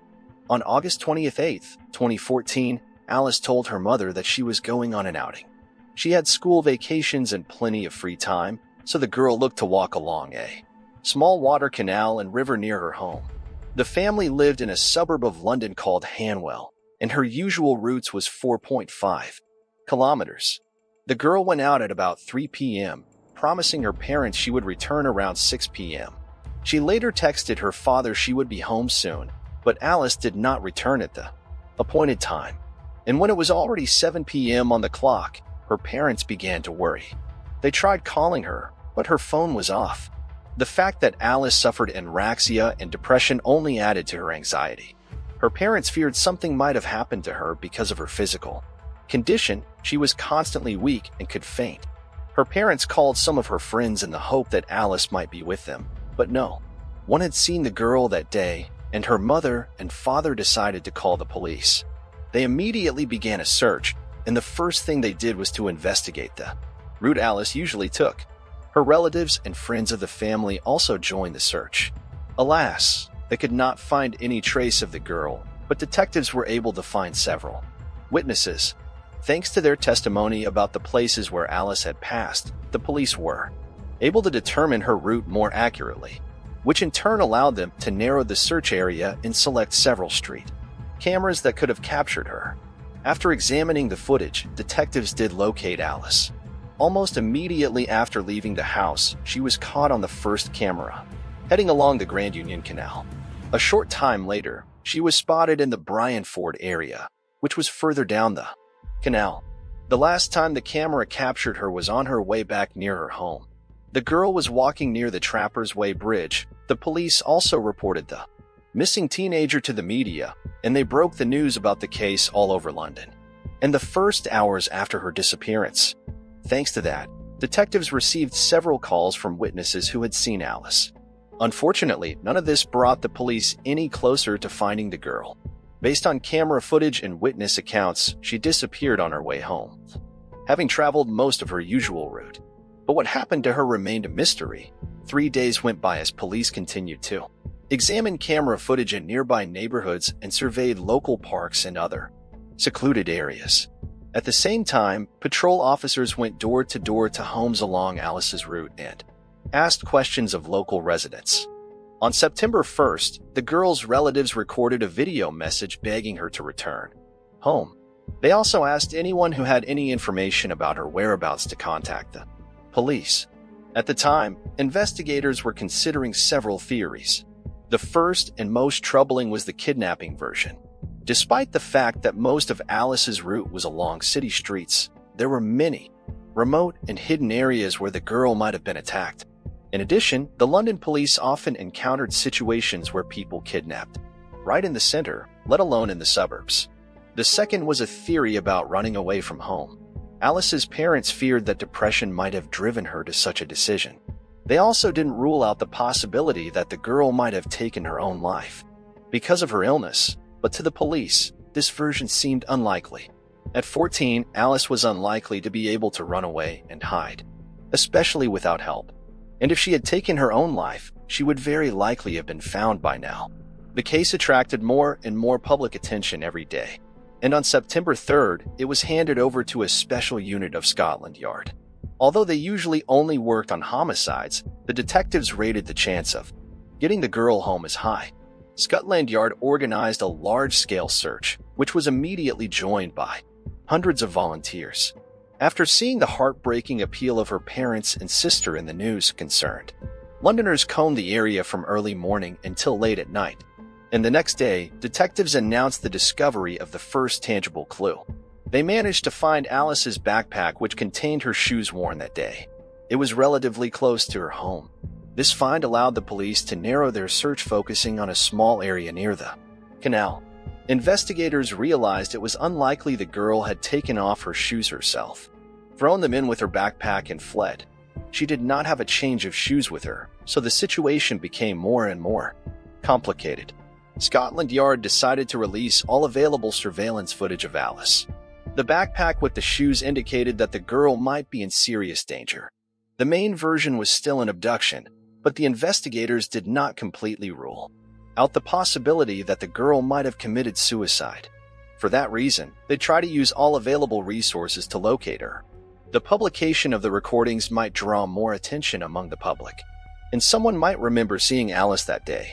Along with that, several hundred more people from various agencies were involved in the search, and there were already 600 people working on the case. The investigation was thus the largest since 2005 in terms of the number of police officers involved. Some of them were directly surveying the area, while others were examining footage from hundreds of cameras that could have captured Alice. Scotland Yard also heard the £20,000 reward for any information that could help find the girl. Although police were unable to locate her phone, they asked the cell phone company for details of its less-known location. It turned out that Alice had sent a message to her father from practically the same place where they would later find her backpack. Everything indicated that the investigators needed to focus on that particular location. The decision was made to conduct a thorough inspection of an area of several square kilometers. Every meter of land and water was examined manually. Police teams literally probed the river and canal bottoms for any evidence. 2 days after the discovery of the backpack, it became known that the police arrested a 25-year-old man on suspicion of Alice's murder. The next day, they arrested another man, but refused to comment on the situation until all the details were clarified. However, Soon both suspects were released and Scotland Yard stated that they were unable to establish the involvement of these two people in Alice's disappearance. More than a week passed, and during all that time, there was no progress in the case. It was only on September 16th that the police made another statement. They said they were looking for a 41-year-old man named Aaron Cathy in connection with Alice's disappearance. He moved to England from Latvia 7 years ago.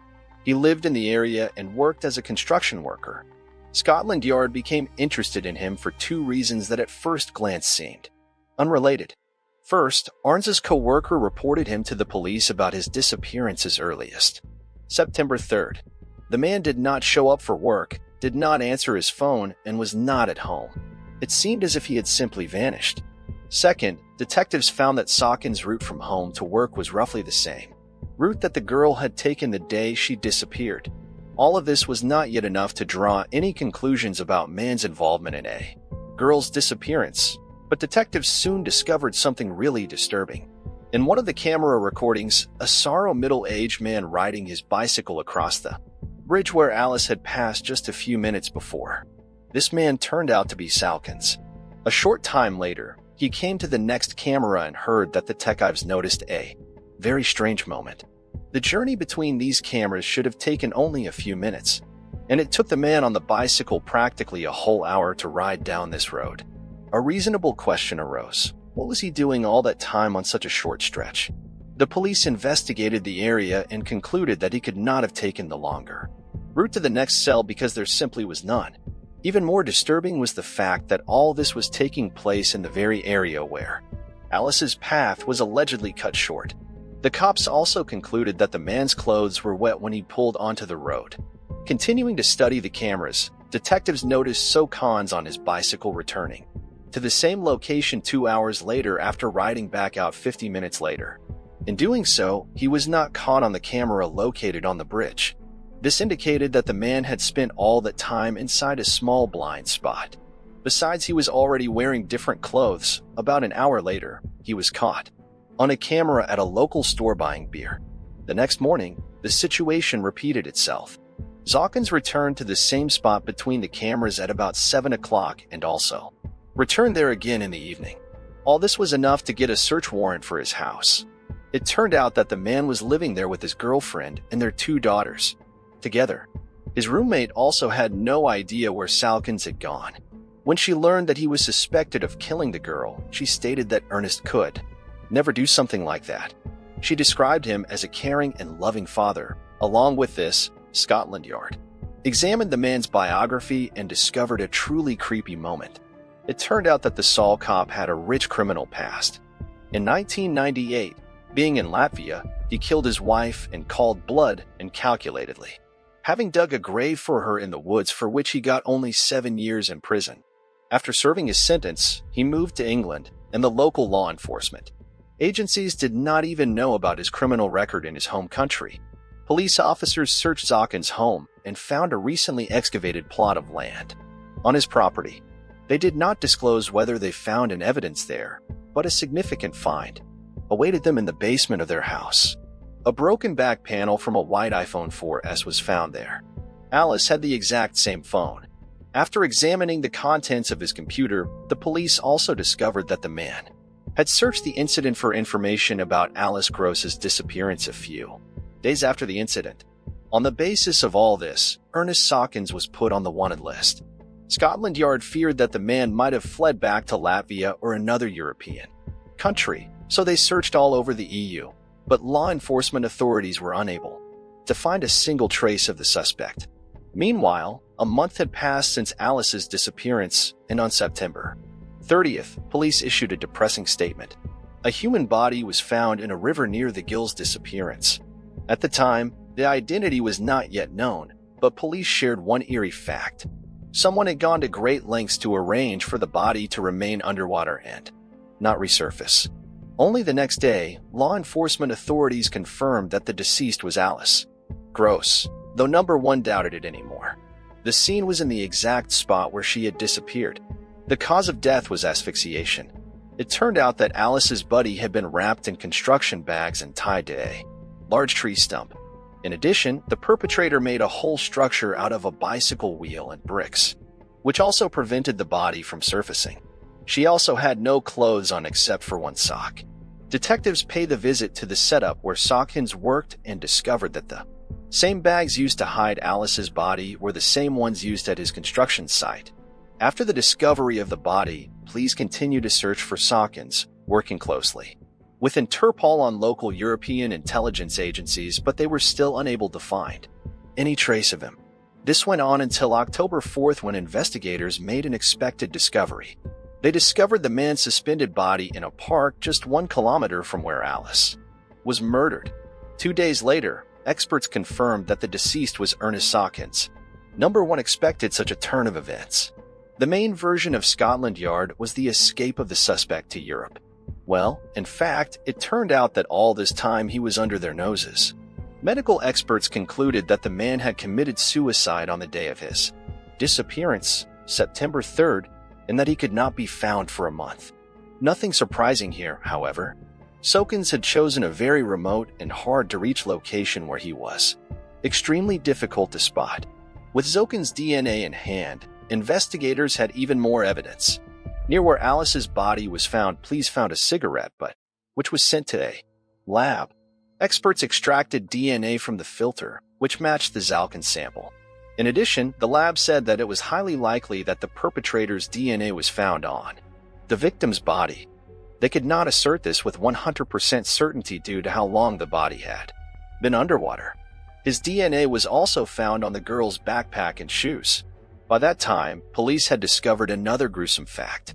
It turned out that 2 years after moving to England, Sawkins had molested a 14-year-old girl just 1 kilometer away from where Alice's body was found. The man attempted some indecent act, but the victim survived and the man was arrested. This is where the fun part begins. The girl did not press formal charges and the perpetrator was simply released. It is not entirely clear how this could have happened, but the fact remains an adult man molested a girl, fell into the hands of the police, and escaped punishment. Moreover, information about this case surfaced after the perpetrator's body was found in the park. Despite all this, the police continued to investigate, and it took them some time to put together a picture of what had happened. According to their version, on an unfortunate day, August 28th, Sawkins was riding his bicycle along the same route where Alice was walking. Having noticed her in a secluded area, hidden from prying eyes, he attacked her in order to commit depraved acts. How events unfolded next, we shall never know, but the outcome was tragic. Sawkins killed Alice and then hid her body in several approaches, constantly returning to the place. We will also never know why he decided to take his own life after what he had done. Whether this can be called a manifestation of conscience is very debatable. Alice's parents, who survived such a terrible tragedy, were outraged by the government's actions. They were perplexed how the British authorities allowed a convicted murderer to enter the country and stay here to live. They had spent years fighting for the government to increase its control over migrants and keep criminals out. Unfortunately, to this day, they have been unable to make any serious changes. A month after the discovery of Sawkins' body, another interesting event occurred. The medical examiner in charge of the investigation left a folder of case documents on the train. The 30 pages contained important information about the murder, including medical information and undisclosed detail. The public, the media, and Alice's parents harshly criticized the police, but there was nothing they could do about it. However, Number 1 tried to judge the deceased perpetrator anyway. The investigators said that if he were alive, they would have had enough evidence to bring the case to court, but there was no guarantee of a conviction. The problem was that all the evidence against Sawkins was circumstantial, and he had a small chance of getting away with it. Instead, a hearing was held in court in which the jury admitted an already obvious fact. Alice had been murdered. Her death was not an accident. The procedure was formal and played no role. Alice's funeral was held on October 23rd. Thousands of people came out to the memorial that day, and at the end of the ceremony, a beautiful song that the girl wrote and sang herself was shown on the big screen. Next, we will tell you the story of Molly Tibbetts and what her disappearance led to. Molly Tibbetts was born on May 8, 1988 in San Francisco, California. When she was in second grade, her parents divorced and Molly moved to Iowa with her mother and two brothers. Her father, however, continued to maintain a close relationship with his children. After high school, she enrolled Iowa State University as a psychology major. In her spare time, she worked at a day camp at the regional medical center. She had an active lifestyle, played sports, and had many friends. She spent the summer of 2018 in a tiny town called Brooklyn, which is also in Iowa. It is barely over 3 kilometers in size and only has 1,400 people living there. It would seem that in such a quiet place, where everyone knows each other, nothing terrible could happen. On July 18, 2018, Molly was going for a run. She was living in Brooklyn with her boyfriend, Bolton Jack, at his brother's house. On the evening of that day, she was in the house alone. Her boyfriend was away at work in another town 210 kilometers from Brooklyn. Molly sent him a picture on Snapchat and went out for a run at about 7:30 p.m. The next day, Molly was supposed to go to work, but she never showed up. This seriously disturbed her family and boyfriend. They all knew that the girl was extremely responsible and never missed work without warning. In addition, she did not respond to calls and messages. As a result, the parents decided to contact the police, who began a search for Molly. From the early days, the case began to attract increased attention across America. As for the residents of Brooklyn, for them, the disappearance of a young girl was a real shock. Nothing like this had ever happened in this tiny town before. People had never locked their doors and were sure of their own safety. Molly's father, Rob Tibbetts, came to Brooklyn from San Francisco and took an active part in the search. He handed out flyers with her photographs, questioned people, and tried in every way to help the investigation. Parents did not give up hope until the very last moment that their daughter would be found alive and unharmed. 3 agencies got involved in the search for the girl: the Iowa Division of Criminal Investigations, the Federal Bureau of Investigation, and the Powashat County Police Department. Together, they worked more than 2,000 leads and interviewed about 500 people. The search for Molly was scattered throughout Brooklyn's neighborhoods. At one point, law enforcement received a report that Molly had been spotted at her truck stop in Kearney, Missouri, 380 miles from Brooklyn. Police checked this information and could find no confirmation. The police, as is proper in such cases, checked the theory that her boyfriend was involved. Statistically, most crimes of this nature are committed by relatives or loved ones, but not this time. Boyfriend's alibi was ironclad. He really was in another city and physically couldn't have been in Brooklyn that night. Time passed, and the search for Molly yielded no results. The Criminal Investigations Division announced the cash reward for any leading to the Gill's return, alive and unharmed. The amount grew steadily and eventually reached $366,000. This was very substantial money even by U.S. standards. And for the state of Iowa, the reward was a record at one point. Police said they were narrowing the search for Molly to a few locations around Brooklyn: her boyfriend's house, several local farms, a gas station, a truck stop, and a car wash, or none of it helped locate Molly. The police received hundreds of leads, each of which led to a dead end. There was one episode, however, that struck me as odd. The owner of one of the pig farms where the police concentrated their search was extremely reluctant to contact law enforcement. He denied any involvement in Molly's disappearance, but refused to take a polygraph examination. All this made him an excellent candidate for the role of suspect, but there was no evidence against him. This meant that the police could neither interrogate the man nor search his farm property. As a result, the investigation was again at a standstill. The police tried to find some connection between the farm and Molly's disappearance, but they were unsuccessful, at least at the time. That all changed on the August 20th 1st. A few days earlier, a law enforcement source told reporters that the police had found a body of a young white woman. Of course, everyone immediately assumed it was Molly, and they were right. On August 20th 1st, the police issued an official statement. Molly Tibbetts' body was found in Powashat County, where Brooklyn was located. The parents identified their daughter. Investigators immediately noticed she was missing 2 items she always took with her: a smartphone and a fitness bracelet. Soon, the medical examiner made an official conclusion. The girl was attacked by several blows with a sharp object. This further shocked the residents of Brooklyn. They all knew each other and could not even think that there was a violent criminal among them. The newspapers also broke the story, making the whole of America talk about it.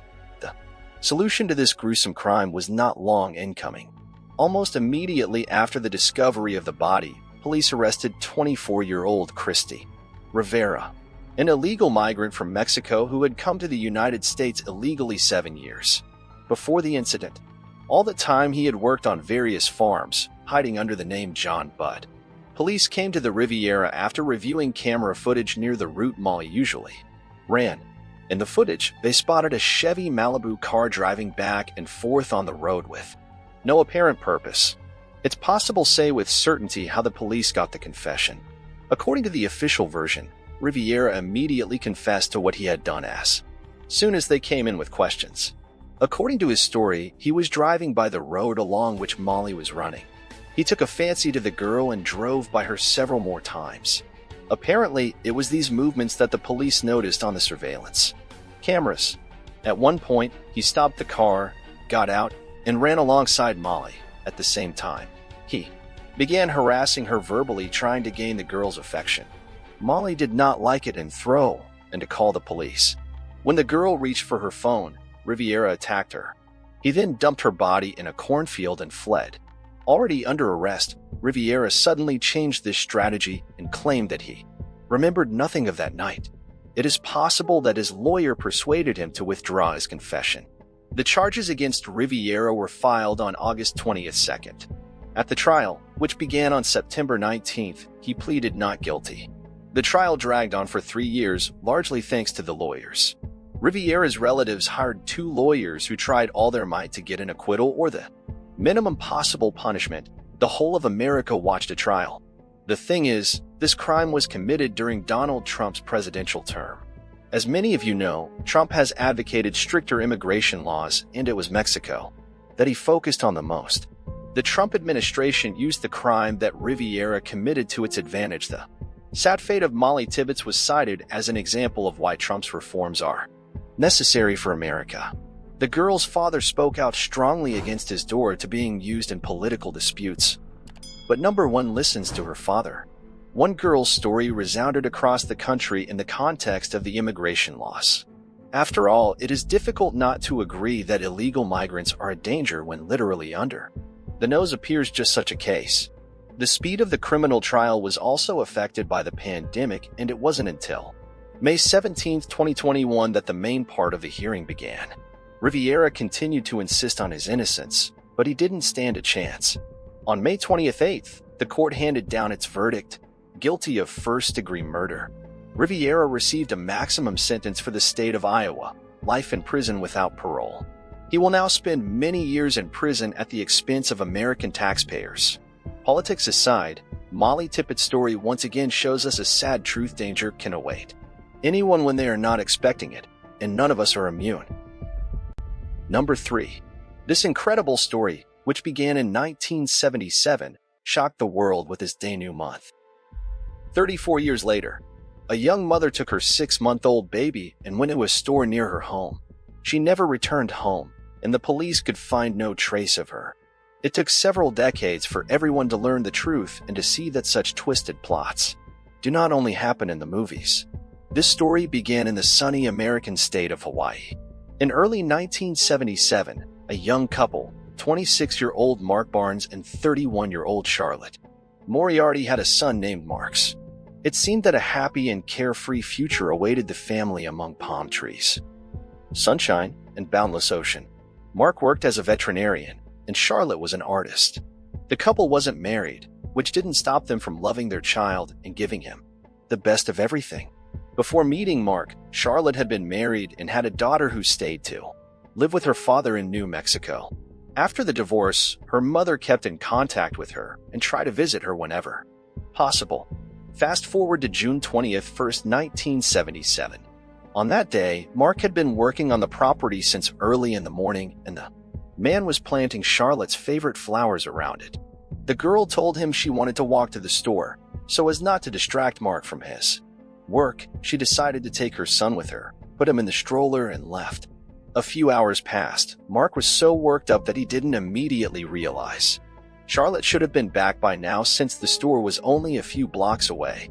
After waiting a few more hours, he decided to walk to that store in hopes of meeting Charlotte on the way. As he stepped away from the house, he saw his son's empty stroller standing near the bus stop. Neither the child nor Charlotte was anywhere to be found. It would seem that he should have gone to the police immediately after that, but Mark didn't. As he explained later, Charlotte could sometimes go somewhere for a few days, unannounced, and then returned home. The man decided that this time would be no exception. It sounds strange enough that if Charlotte had gone out alone, Mark's logic could still be understood, but she had taken her 6-month-old baby with her, abandoned the stroller in the middle of the street, and seemed to have vanished. 2 days passed, but Charlotte never showed up. Then Mark decided to call the police, and they advised him to wait a few more days. What if the girl and the baby still returned home? So he did. And 2 days later, he called the police again. This time, he was asked for a description of Charlotte and the child, and then they promised to start a search. But after that call, number 1 contacted Mark, and the fate of his girlfriend and son remained a mystery. 3 weeks passed. Mark decided to go to the police station to see how the search was going, and here the strangeness continued. There he was told that no calls had been received from him. The police allegedly couldn't find any evidence that Mark over the phone had told them about the missing girl and child. Of course, no case was open, and number 1 was looking for the missing all this time. Let's dwell on this point in more detail. Mark assured everyone that he had called the police twice. The police said that every call was registered and that there had simply been no calls. It is unclear which of them is right, but both scenarios are plausible. If the police really did refuse to start looking for the 6-month-old, they could have been in serious trouble. Missing small children obliged the police to search immediately, even if only a few hours have passed since the disappearance. So in this case, the police may well have covered up the fact they did not search for the infant. The father's behavior also seemed strange. Why wait several days before calling the police, and were there any such calls? Even if he did call, why did he wait 3 more weeks after those calls and only then decide to go to the station? After all, in all that time, he had even called there to find out anything about the progress of the investigation. In this conversation with the detectives, Mark reported that Charlotte might have some kind of mental health problem. In the 70s, psychiatry was still gaining ground, so no treatment had been given to the girl. Neither she nor Mark even went to the hospital, even though there were very serious reasons to do so. According to Mark, Charlotte walked around the house for the first few weeks after giving birth with only a blindfold on and couldn't properly explain why. Given that there couldn't possibly be a logical explanation here, Mark was worried beyond belief and was already thinking about seeing doctors. But then Charlotte removed the blindfold and began to behave completely normally. The man decided to forget the story and not to pay any attention to it. That Charlotte's disappearance could be related to mental problems was indirectly suggested by another fact. Mark said that her daughter, who was 8 years old at the time, was going to fly to Hawaii in June to visit her mother. Charlotte was looking forward to that meeting, but at the last minute, the girl's father canceled all plans and Charlotte that they will not come this summer. This very much upset the girl, and mental disorders can be provoked by strong negative emotions that Charlotte experienced. Even in the quietest stages of a live person does not show any signs of unstable psyche. But all these theories did not bring the police any closer to finding the girl and her son. They opened a case, posted flyers all over the place, and couldn't find a single clue. Mark later recounted that for 1.5 years after Charlotte and his son disappeared, he became obsessed with searching for them. He drove all over the island, hoping to find them alive and unharmed. But it never happened. 2 years after they went missing, he moved to California, nor did the police have much hope in the case. Given the complete lack of evidence, number 1 believed that a girl and child could be found. Compounding the situation was the fact that crucial time for them had been lost in the first few days. 24 years had passed. Mark had started a new family, and he had 2 daughters. He had long ago stopped believing that he would one day see Charlotte and Mark's alive. But in 2001, the case took a new turn. Charlotte's daughter from her first marriage, Jennifer, flew to Hawaii and went to the police station. She convinced them to reopen the case of her mother's disappearance. The detectives agreed, put Charlotte and Mark's information into the missing persons database, and created a computer portrait of Mark's growing up based on his childhood photo. The first thing the detectives decided to do was to interrogate Mark because his behavior in the early stages of the investigation seemed strange to them. There was no mention in the old documents that the man had called the police station by phone 2 days after the girl and child disappeared. It said he'd not come to the police station until 3 weeks later. This led detectives to believe that Mark may have been involved in their disappearance. Even though 24 years had passed since then, the police tried to find any witnesses who lived near Mark and Charlotte's home. Of course, most of the residents had already changed, but the detectives were lucky enough to find one senior citizen who had lived there back then. He remembered Mark and Charlotte and told the detectives an interesting fact.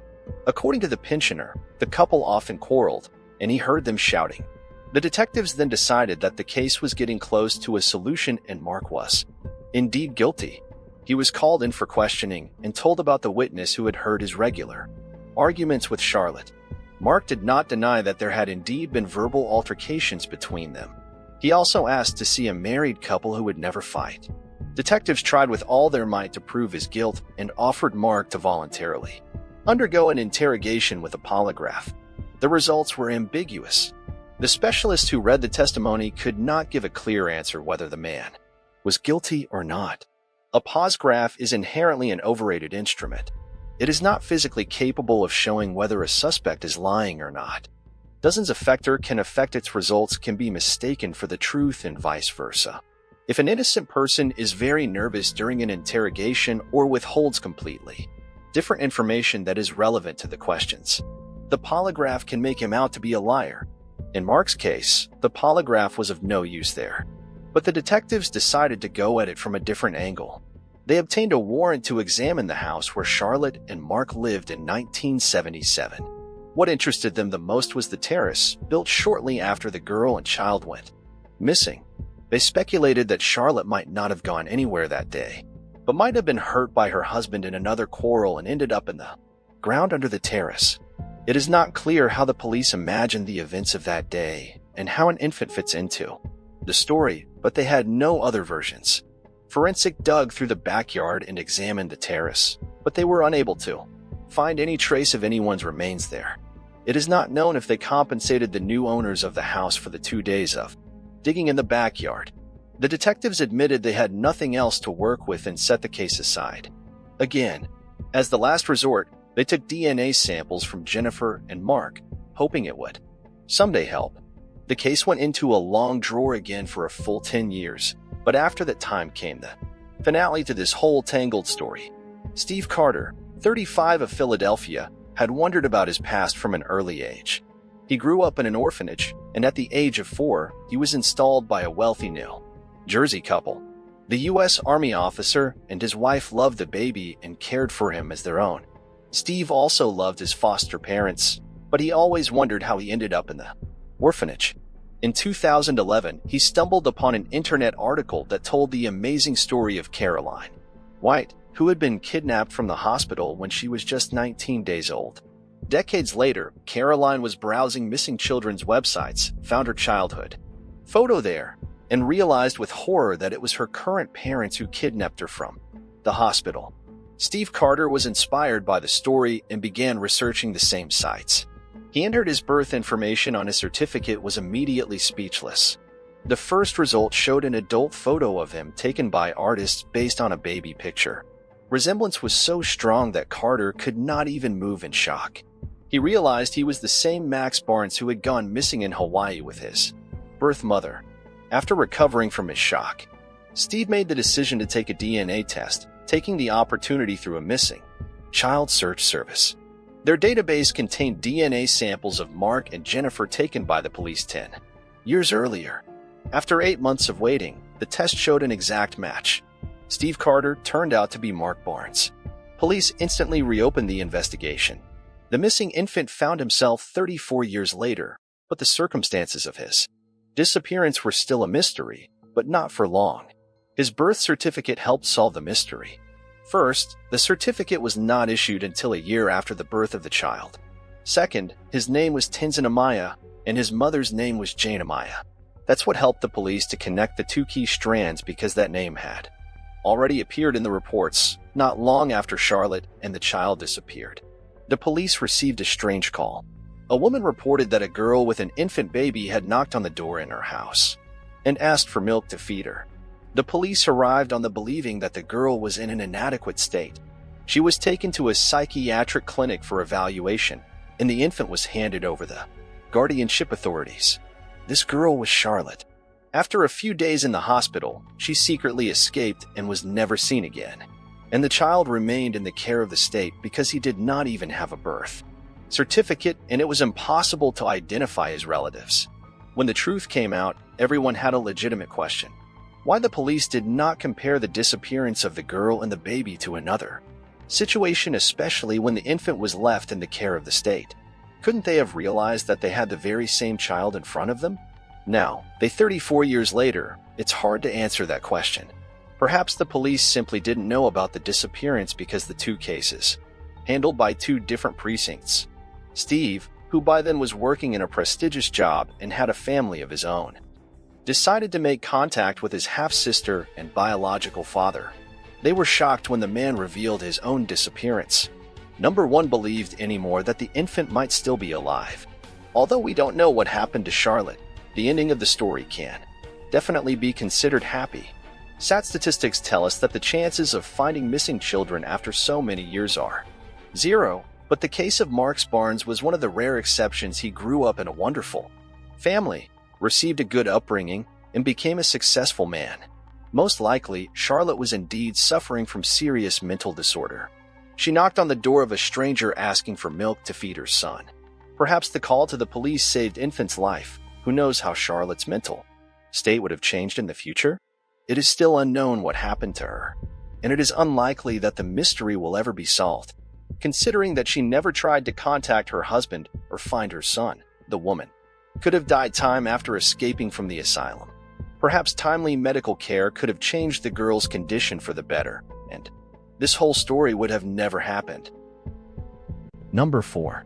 In a small town, a 13-year-old girl disappeared, and her disappearance was not noticed until 24 hours later.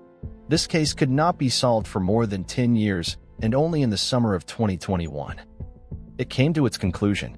In this video, we will tell you what happened to Haley Dunn.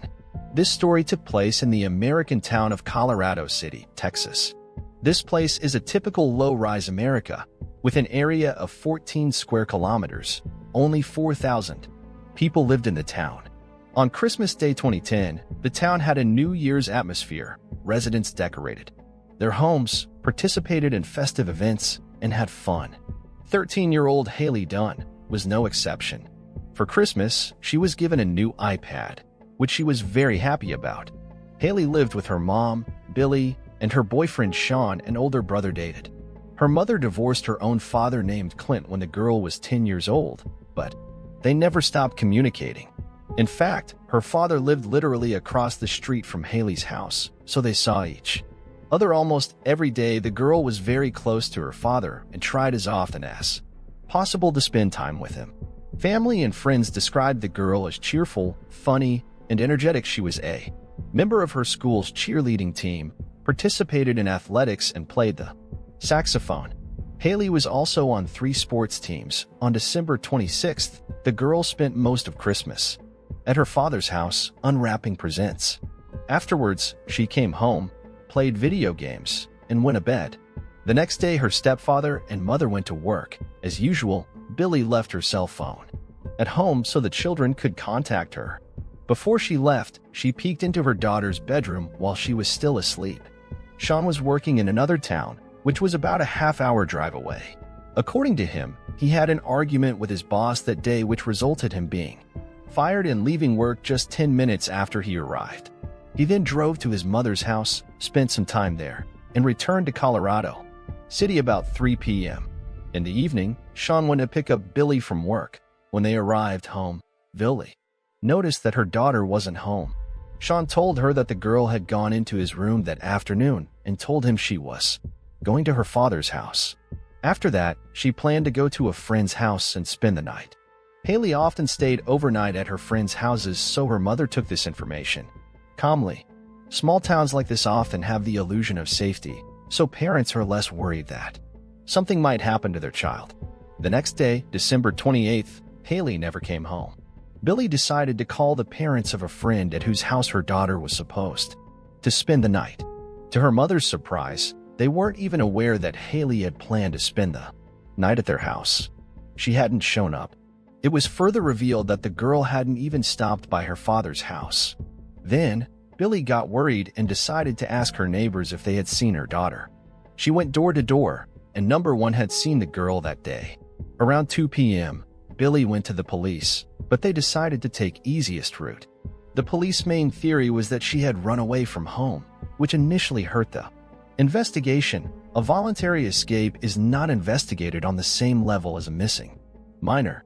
They searched Billy and Clint's homes and brought search dogs to the scene the next day.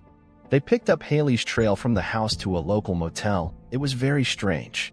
None of the motel employees had seen this girl. She wasn't on any security cameras, and a full search of the building yielded no results.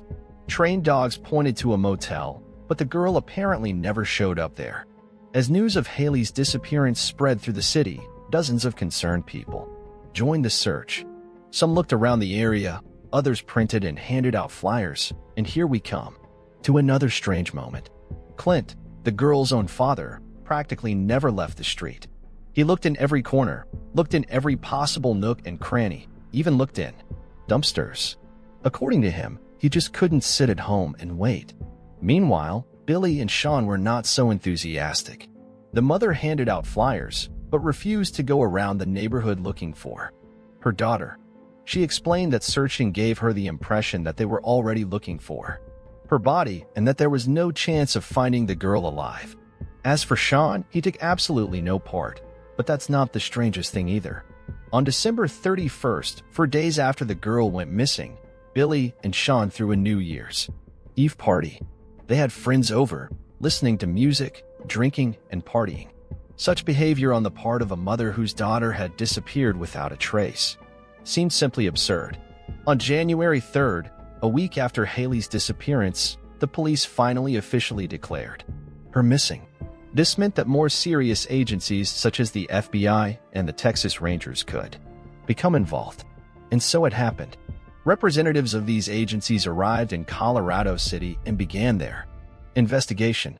Volunteers continued to the area, and more than 100 billboards were posted throughout Texas and beyond about the missing girl. Detectives completely ruled out the possibility of an escape. For one thing, they could find no reason why Haley would choose to take such a step. The day before her disappearance, she had been in a fine mood. And for the rest of the time, the girl showed no signs that might indicate a tendency to run away. Secondly, absolutely all her belongings were left in the room. If the girl had decided to run away, she must have taken something with her. The detectives quickly realized that they should take a closer look at Billy and Sean. Their passive attitude toward the girl's search and the New Year's Eve party made one seriously wonder if they cared about Haley. Detectives discovered that on December 27th, the same day Haley allegedly spent the night at a friend's house, Sean and Billy had withdrawn $140 from their bank cards. They admitted that the money was used to purchase illegal substances, which the couple had taken that evening, taking advantage of the absence of their children from home. On January 6th, it was reported that police had questioned Billy and Sean using a polygraph. The results were very interesting. Billy failed on 2 attempts. During the first interrogation, she was under the influence of substances, and the second result showed her lying. Sean also failed 2 interrogations, and from the third, he simply walked away before he even finished answering the questions. And after that, Billy suspected that Sean might be involved in her daughter's disappearance and demanded that he move out of her home. On January 12th, police officially announced that Sean was being treated as a suspect. Several facts helped them come to this conclusion. First, it became known that the couple's relationship had been strained at times. During some of their arguments, Sean had threatened Billy and her daughter with violence. Secondly, among his belongings were found many sheets on which was printed information about serial killers. It later turned out that he and Billy had taken an interest in similar topics together. Next, the police examined the geolocation data from Sean's phone and found that his account of the day Haley disappeared did not match reality. He did arrive at work where he stayed for 10 minutes, except that afterwards, Sean didn't go to his mother's house as he had said before, but headed back to Colorado City, to Billy's house. It wasn't until some time later that he drove to his mother's house. Here is worth bearing in mind that the police tracked the phone's Sovassal towers, which have a range of several miles, so detectives could only roughly estimate where Sean might have been. On top of that, it turned out that he wasn't fired. He left on his own initiative. The man arrived at work, told his bosses he was leaving, and headed back to Colorado City. After interviewing Haley's friends and other acquaintances, detectives found even creepier details. The girl repeatedly spoke of being afraid of Sean. Haley admitted to her best friend that she preferred to spend time outside or at friends' houses because she didn't feel safe around Sean.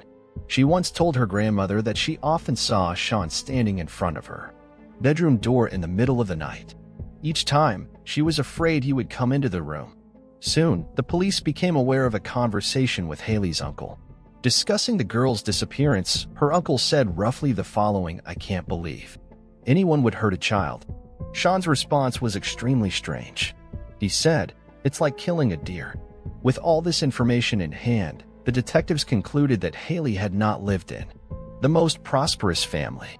Her mother and stepfather often drank and used illegal substances and threw parties. Sean's behavior seemed highly suspicious, but there was no direct evidence against him. Eventually, the police contacted Child Welfare, who made the decision to remove Haley's older brother. On February 24th, police searched the house in which Sean lived with Billy, as well as his mother's house. A huge discovery awaited them. They found more than 100,000 obscene images of minors on a removable drive and hard drive. The police also seized his laptop, but apparently didn't have time to examine its contents. Sean's father came to the station and demanded his son's equipment back. It is not known for what reason, but the police did. But that is not the most interesting part. Sean received no punishment for so much illegal material on his computer. On March 17, police officers went to Billy's house to ask Sean some questions. A woman opened the door and said he wasn't home, but the officers showed her a prearranged warrant and entered the premises, finding Sean hiding there. For concealing a suspect, Billy received 90 days in jail and a year of corrections time. She was sent to a correctional facility in Travis County. Upon her release, she stayed in the area with Sean. In 2012, however, the couple finally broke up. Billy began to seriously think that Sean might be involved in her daughter's disappearance. Since then, the case had effectively stalled. The police had no new evidence. Volunteers could find no trace of the girl. This continued until March 16, 2013, when a hiker discovered human remains near Lake J.B. Thomas in Scary County. Experts conducted the necessary tests and determined that the remains belonged to Haley Dunn. Her body was about 20 miles from her home. Police have not disclosed the cause of death, but sources say it could be blunt force trauma. After the discovery of the body, the investigation boiled over again.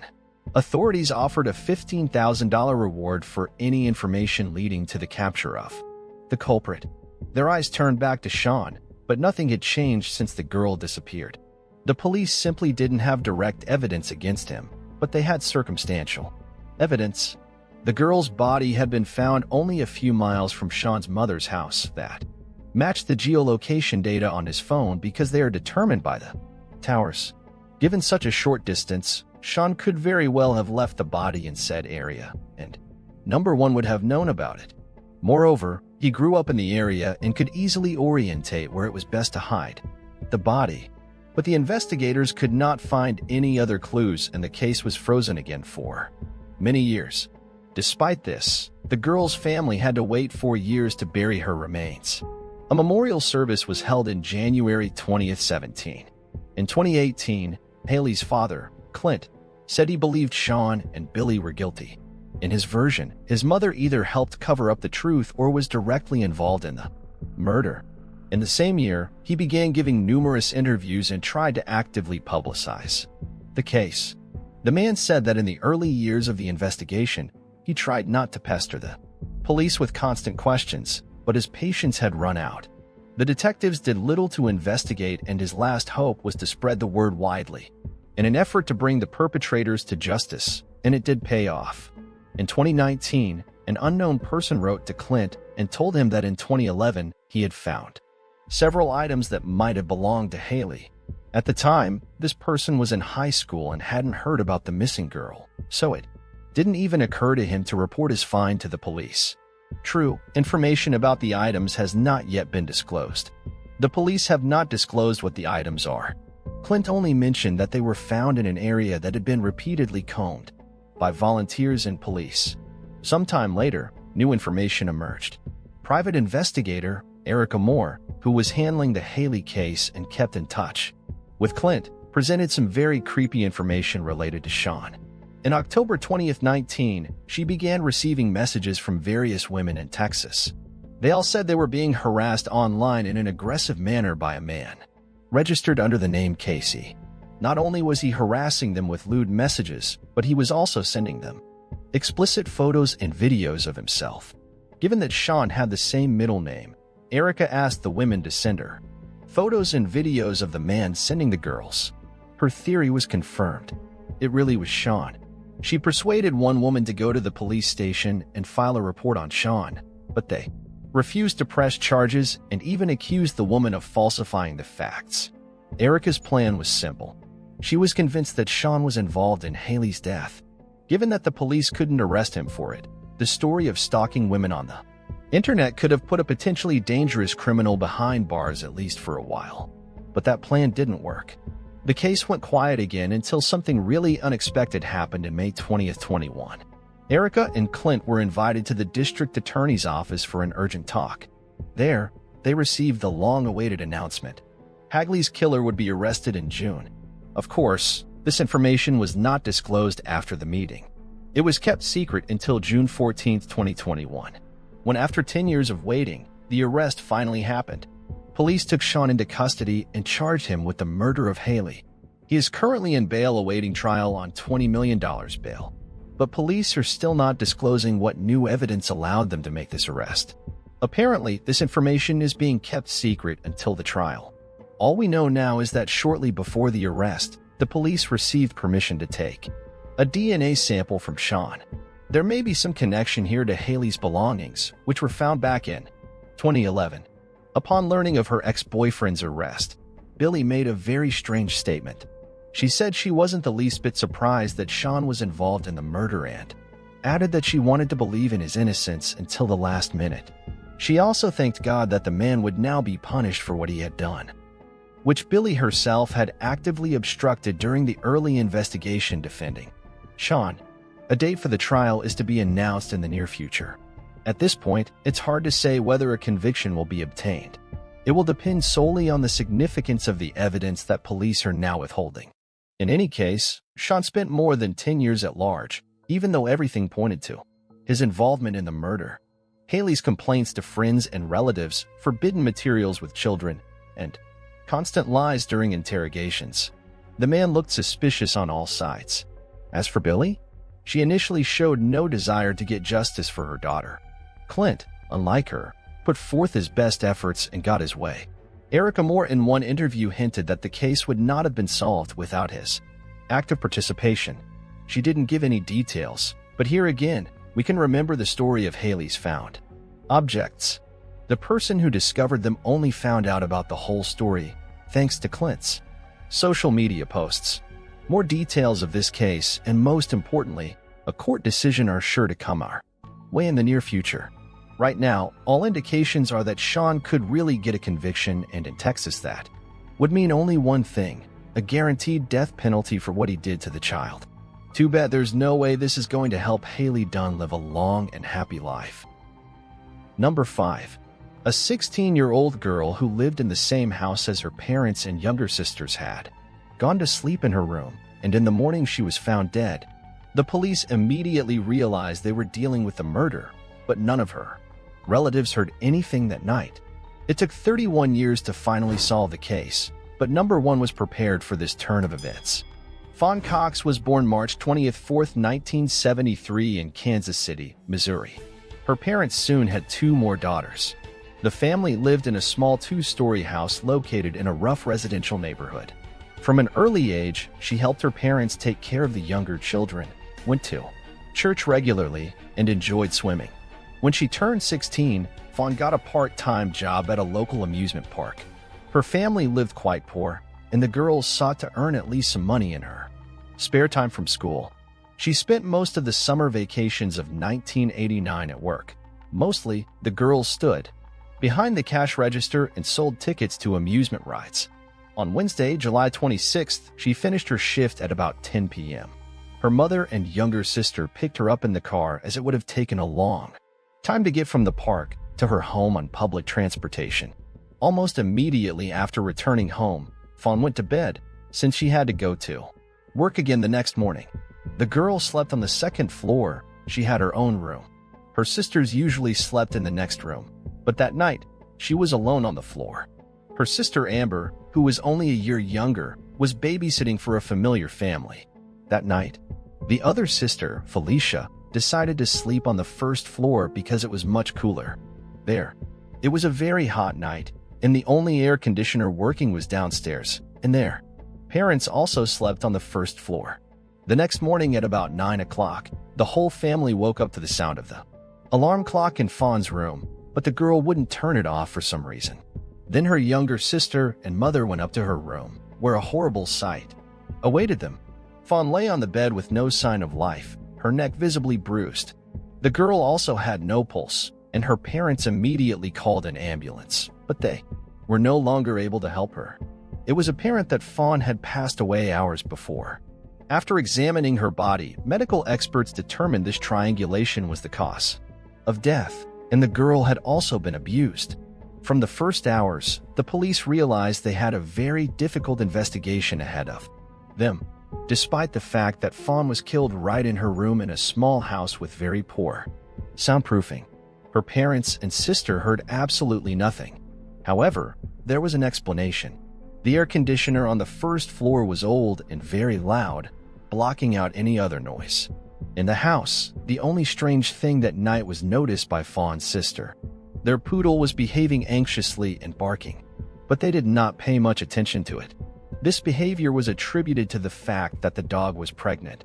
After examining the scene, the police made several important discoveries. Their theory was that the attacker or group had entered the house through a second-story window overlooking the backyard. There was an old trailer park near the house that could easily be used to climb up to the canopy of the outbuilding, which was almost level with the window. The window itself had been left open because there was no air conditioning on the second floor, and one had to fight the heat somehow. In Fawn's room, the experts found the first important clues: a few short hairs, small bloodstains, and traces of semen on the sheet from her bed. All of this was sent to the lab for analysis. In addition, several items were missing from the house, including radios, a Nintendo game console, and a stereo recorder. The several other items were found on the ground in front of the house. It looked as if the burglar had thrown them out the window to take them with him, but left them there for some reason. Detectives also found that various items had been removed from a closet in an adjoining room on the second floor. They believe the perpetrator was hiding in that closet while waiting for everyone in the house to go to sleep. Normally, Fawn's sister slept in that room, but not that night. For this reason, number one noticed the items on display. The police discovered another strange clue. An old army cap was found in Fawn's room. All her relatives said they had never seen the girl wearing it, so detectives assumed the killer might have forgotten the cap at the scene. Despite the impressive array of evidence, police were unable to quickly identify the suspects. The problem is that in 1989, DNA forensics was rather underdeveloped, and there were no common genetic databases at that time. Detective Benjamin Caldwell, who handled the case, put forward the main version of what happened. In his opinion, there could have been several assailants, and they must have known the house well. Not only did they know how to get to the second floor through the backyard in total darkness, but they must also have known the layout of the rooms. The next step for the police was to look for witnesses. They interviewed neighbors, friends, and relatives of Fawn, but all were inconclusive. The detectives had one weighty problem before them. The neighborhood in which the house was located was very poor and criminal. Various criminal gangs separated there, and their participants were quite difficult to bring to justice. A month after Fawn's murder, the case finally got off the ground. The police had a witness who pointed them to 3 suspects. This witness knew a number of important details that the police never divulged, so his story was taken seriously. The suspects were 3 teenagers, one of whom was in the same class as Vaughn. They were arrested and questioned, but the boys denied any involvement in the murder. During a search of one of their homes, police found items stolen from the victim's room. This was enough to charge all 3 of them with murder, but even here, the detectives were disappointed. First, the witness suddenly recanted and stopped cooperating with the police. Second, DNA analysis of blood, hair, and semen found at the crime scene did not show an unambiguous match with the suspect's samples. In those years, experts could not yet establish an exact match of the samples, and all their tests showed questionable results. In other words, the analysis could not confirm either a full match or a guaranteed mismatch. Despite this, the police were able to obtain useful information from one of the detainees. During one of the interrogations, he confessed that he had indeed broken into Fawn's house that night in the company of other boys and stolen some things.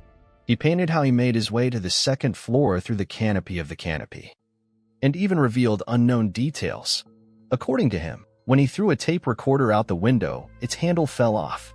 The boy hid it under a nearby bush, and the police did find the item in that very spot. Except that the young man quickly retracted his statement and no longer cooperated with the investigation, which would have prevented his confession from being used in court. Because of this, the police had to let the men go, and the investigation was at a standstill again. Most likely, the witnesses were simply intimidated, but without their testimony in court, the case had almost no chance. All we know is that one of them spent 8 months in jail for stealing items from Fawn's house. The case has since gone into a long drawer. The police didn't reopen the investigation until the early 2000s, and the first thing they did was upload DNA samples from the crime scene to the CODIS database. It had been created several years before and contained DNA samples from people tried for serious crimes.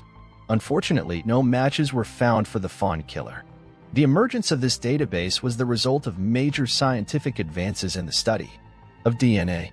It also allowed police to recollect DNA samples from the 3 original suspects and conduct more advanced tests. This time, experts unequivocally determined that the hair, semen, and blood did not belong to any of them. This was rather odd given the fact that the suspects were found in possession of Fawn's belongings. Detectives speculated that the 3 guys had indeed robbed her house at night, but was another man with them. He was the one who had abused and killed the girl. All of this raised even more questions.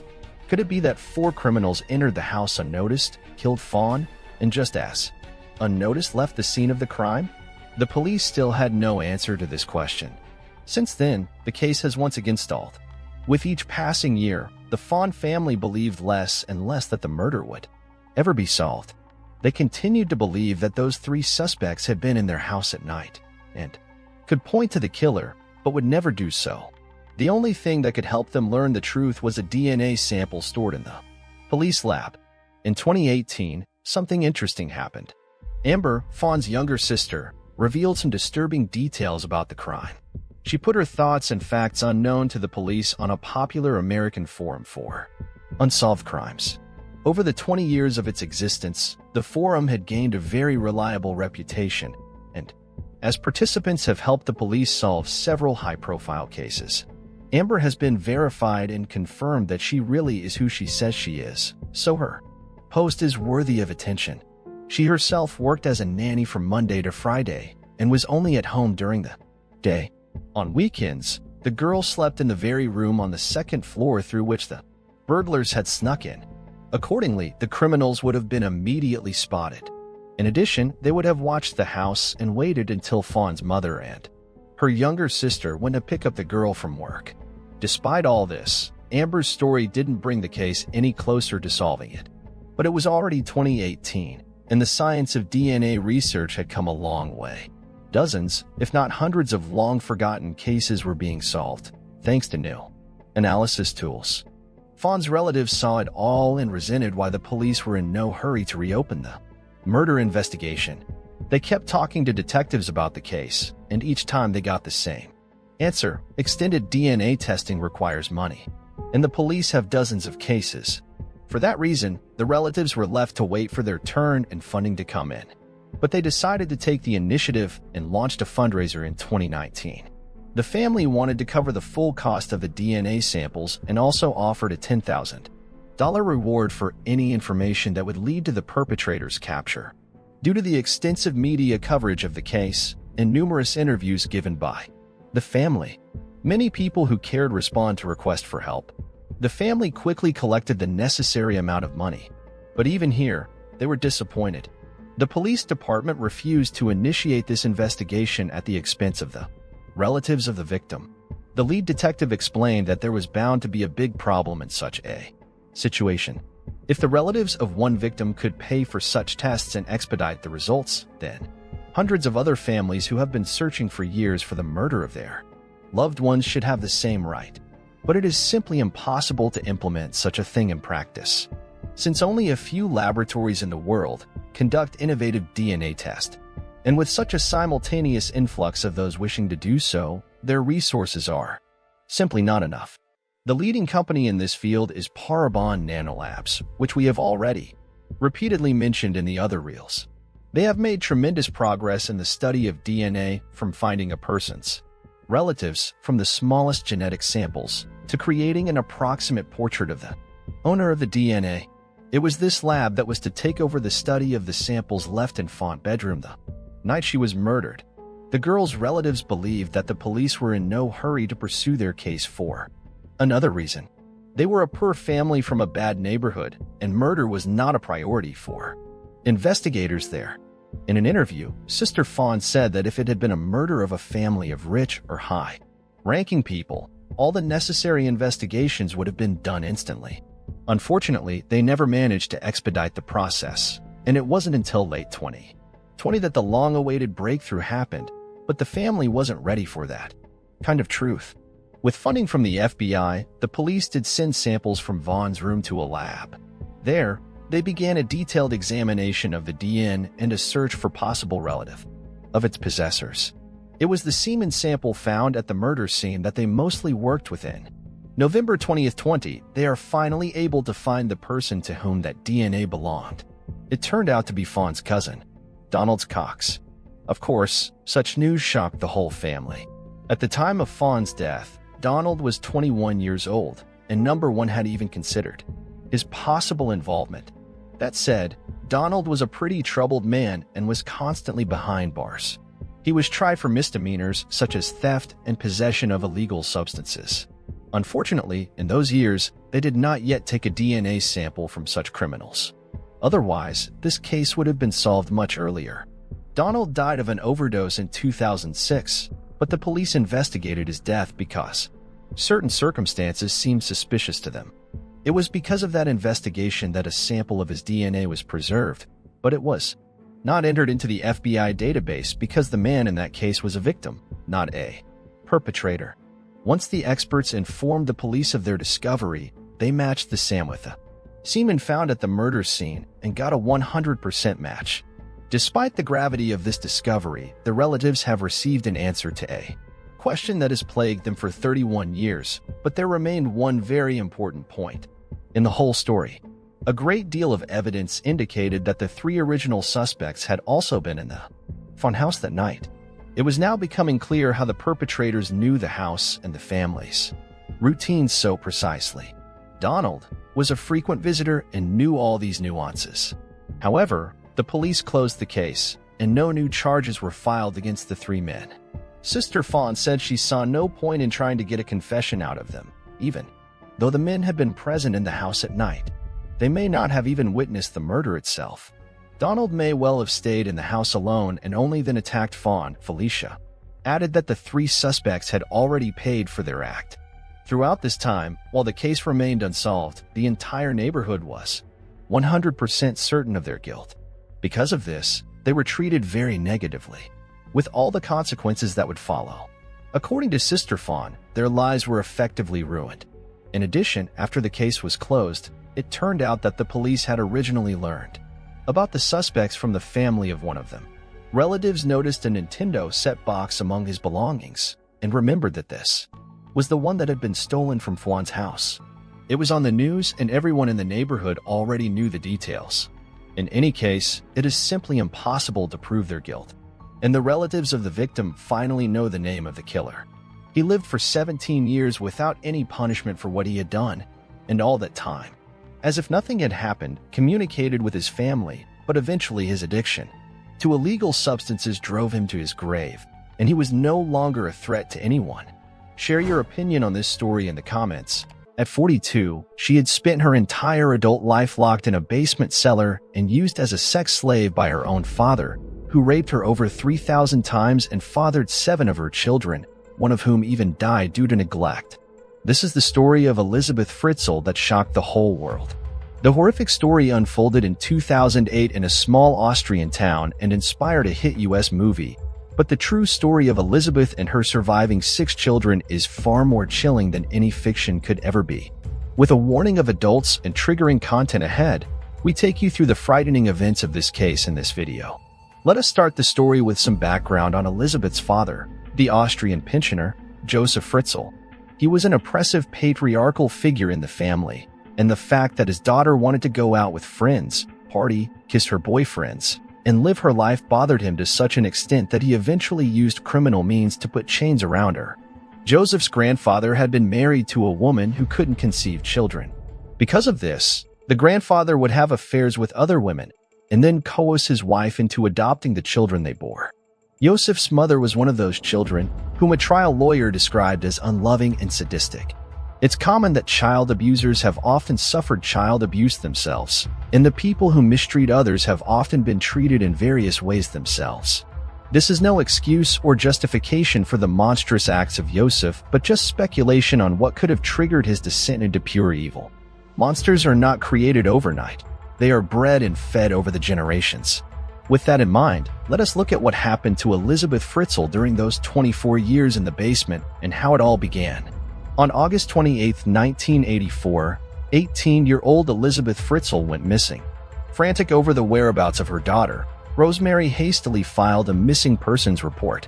For weeks, there was no word from Elizabeth, and her parents were left to assume the worst. Then out of nowhere, a letter arrived from Elizabeth claiming that she had grown tired of her family life and ran away.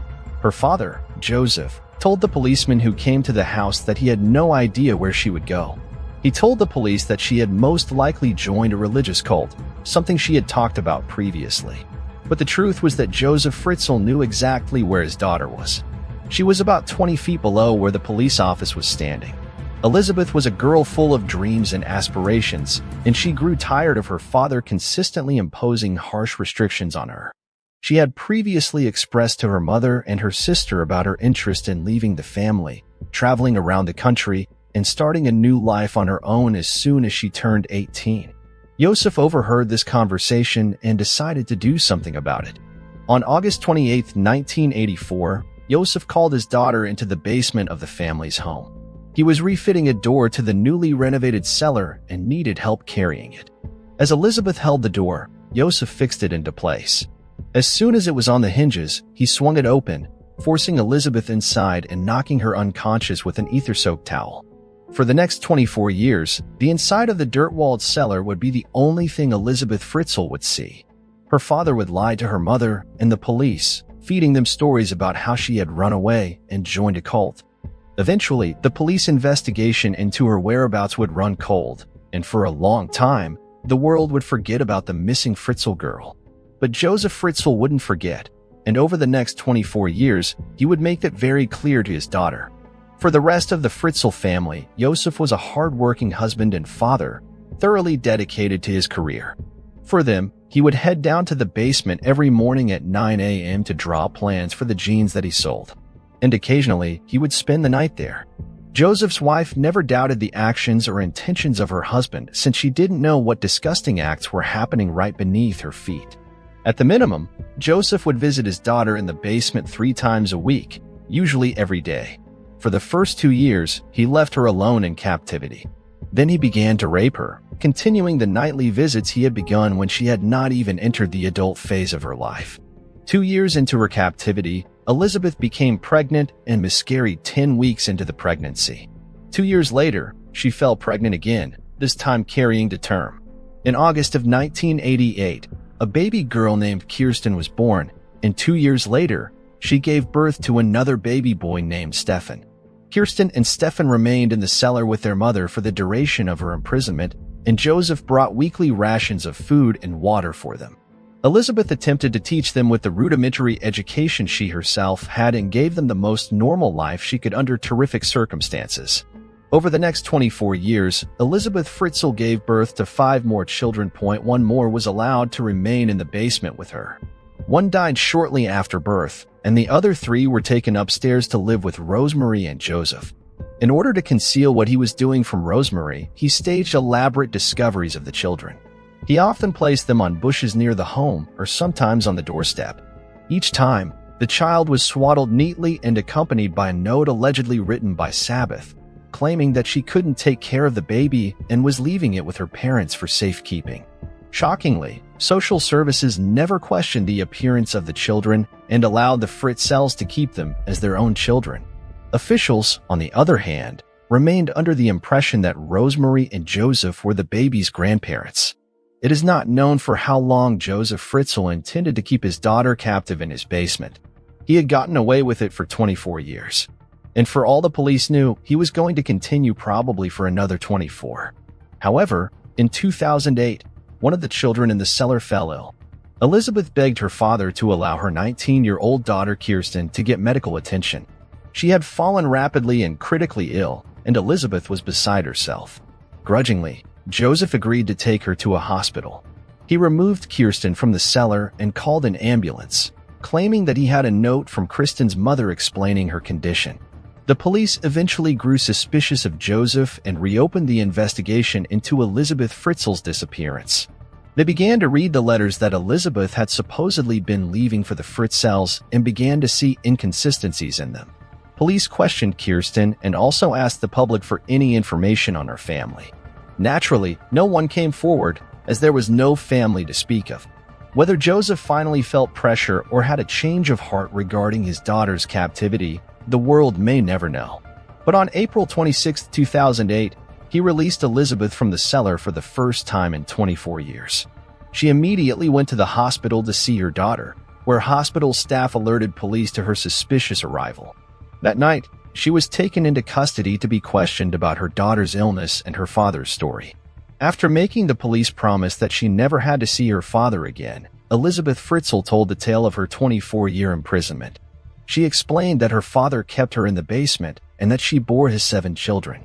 She explained that Joseph was the father of all 7 of them, and that Joseph Fritzl would come down during the night, make her watch pornographic films, and then rape her. She explained that he had been abusing her ever since she was 11. The police arrested Joseph Fritzl that very same night. After the arrest, the children in the cellar were also released, and Rosemary Fritzl fled the home. She had allegedly known nothing about the events taking place right under her feet, and Joseph backed up her story.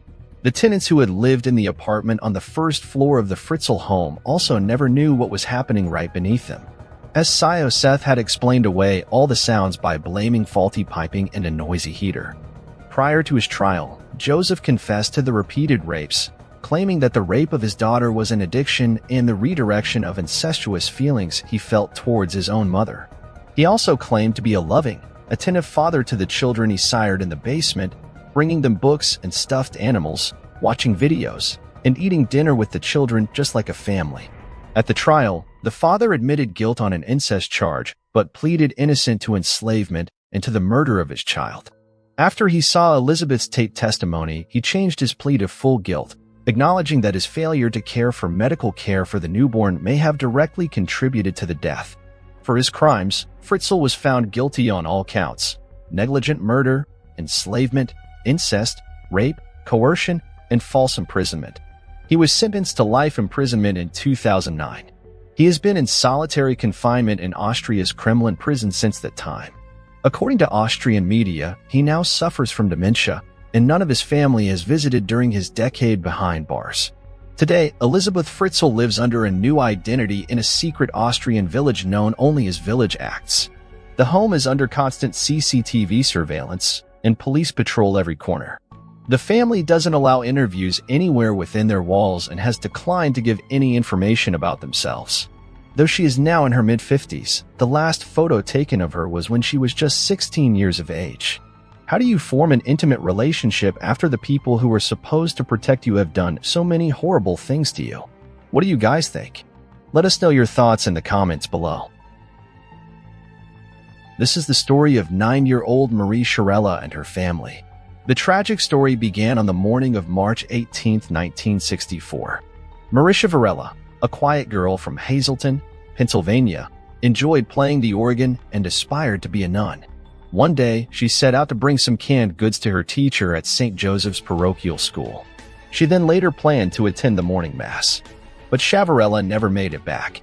She was last seen walking east on West 4th Street at 8:10 a.m. Reports claim that on the cold morning of March 18th, while Maurice was on her way back to the school, she was asked by the neighbors to come up and get warm. But Maurice refused as she had to get back to her teacher with the goods. Neither the neighbors nor Maurice could have anticipated that from that moment, Maurice and her obedience would be history for the next 5.5 decades. Somewhere along her way, she crossed paths with evil at approximately 1 p.m. the same day. A man noticed what looked like a large doll in a coal mining waste pit. When he looked closely, the doll was actually Marie Shirella. Her body was discovered north of Route 309 in Hazel Township close to the Hazleton Airport. The investigation revealed Maurice was physically and sexually assaulted, murdered, and left at the scene with all her clothing and personal belongings. Before dumping her in a coal mining waste pit, the killer bound, gagged, raped, and strangled her. The discovery of her body shocked the entire Hazleton community. It was a heartbreak that was felt by everyone in the town, especially by the children. Children who were Maurice's age started to be afraid while they were alone or unescorted. The case changed the way people lived and how they approached their children's safety in the town.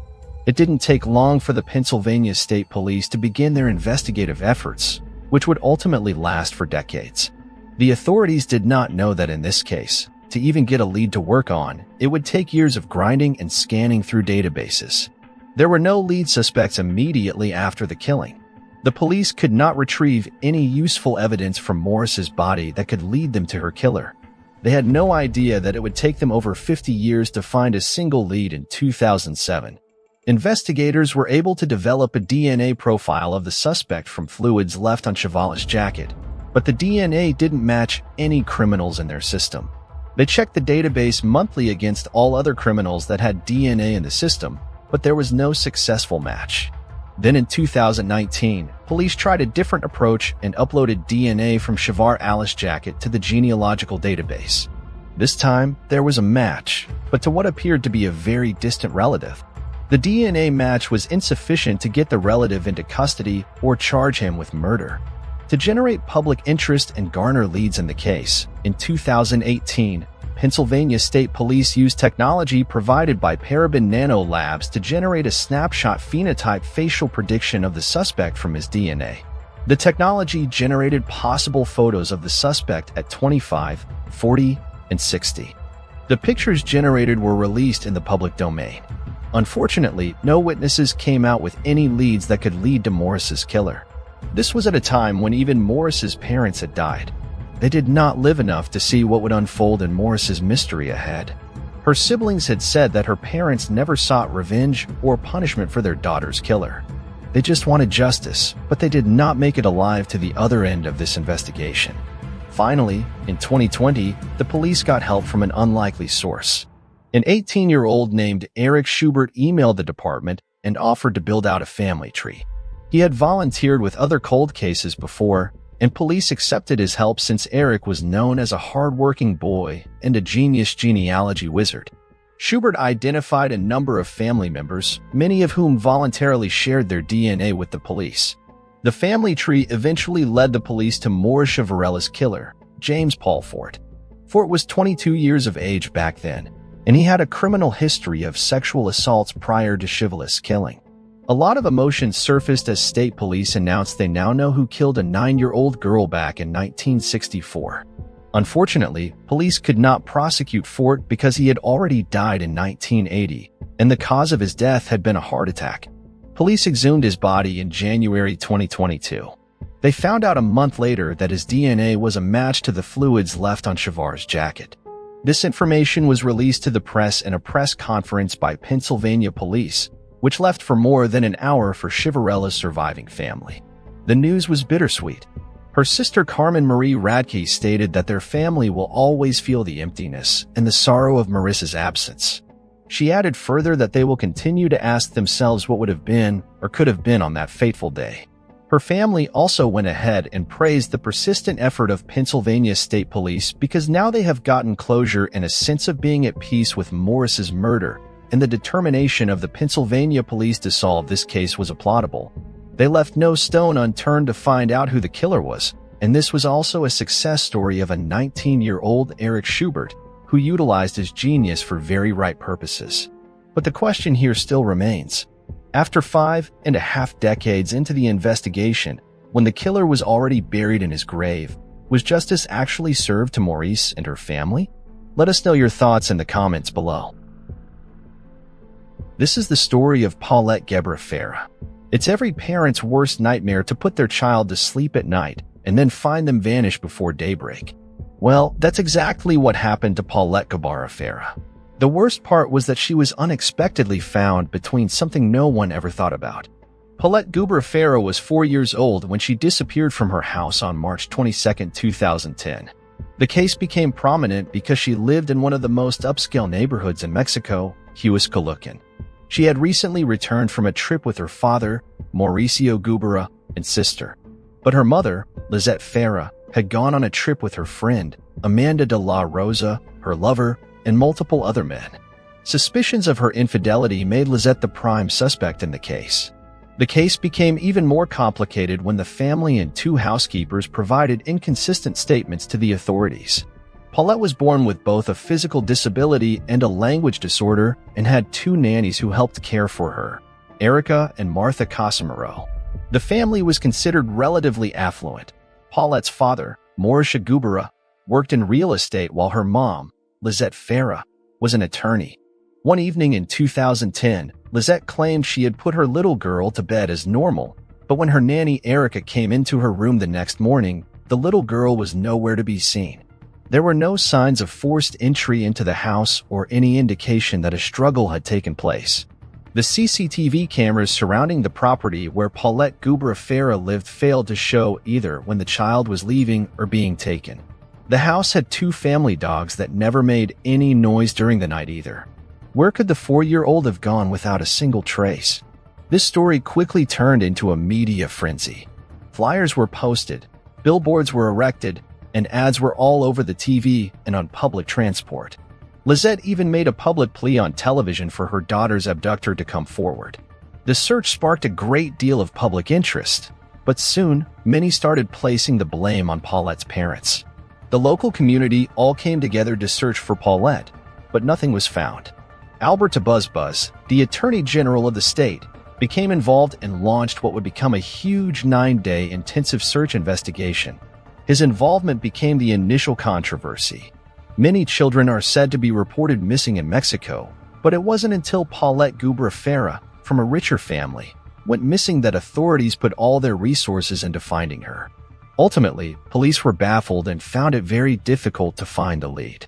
What followed was the huge 9-day search, with the community coming together to begin a tireless hunt for the little girl. A week after the disappearance of Pette, it was announced that her parents and nannies were taken into custody. The first suspect identified in the case was Lizette. The stories which Pette's parents and the nannies shared had inconsistencies, and the media and public began to become suspicious. This is when a shocking revelation came to light.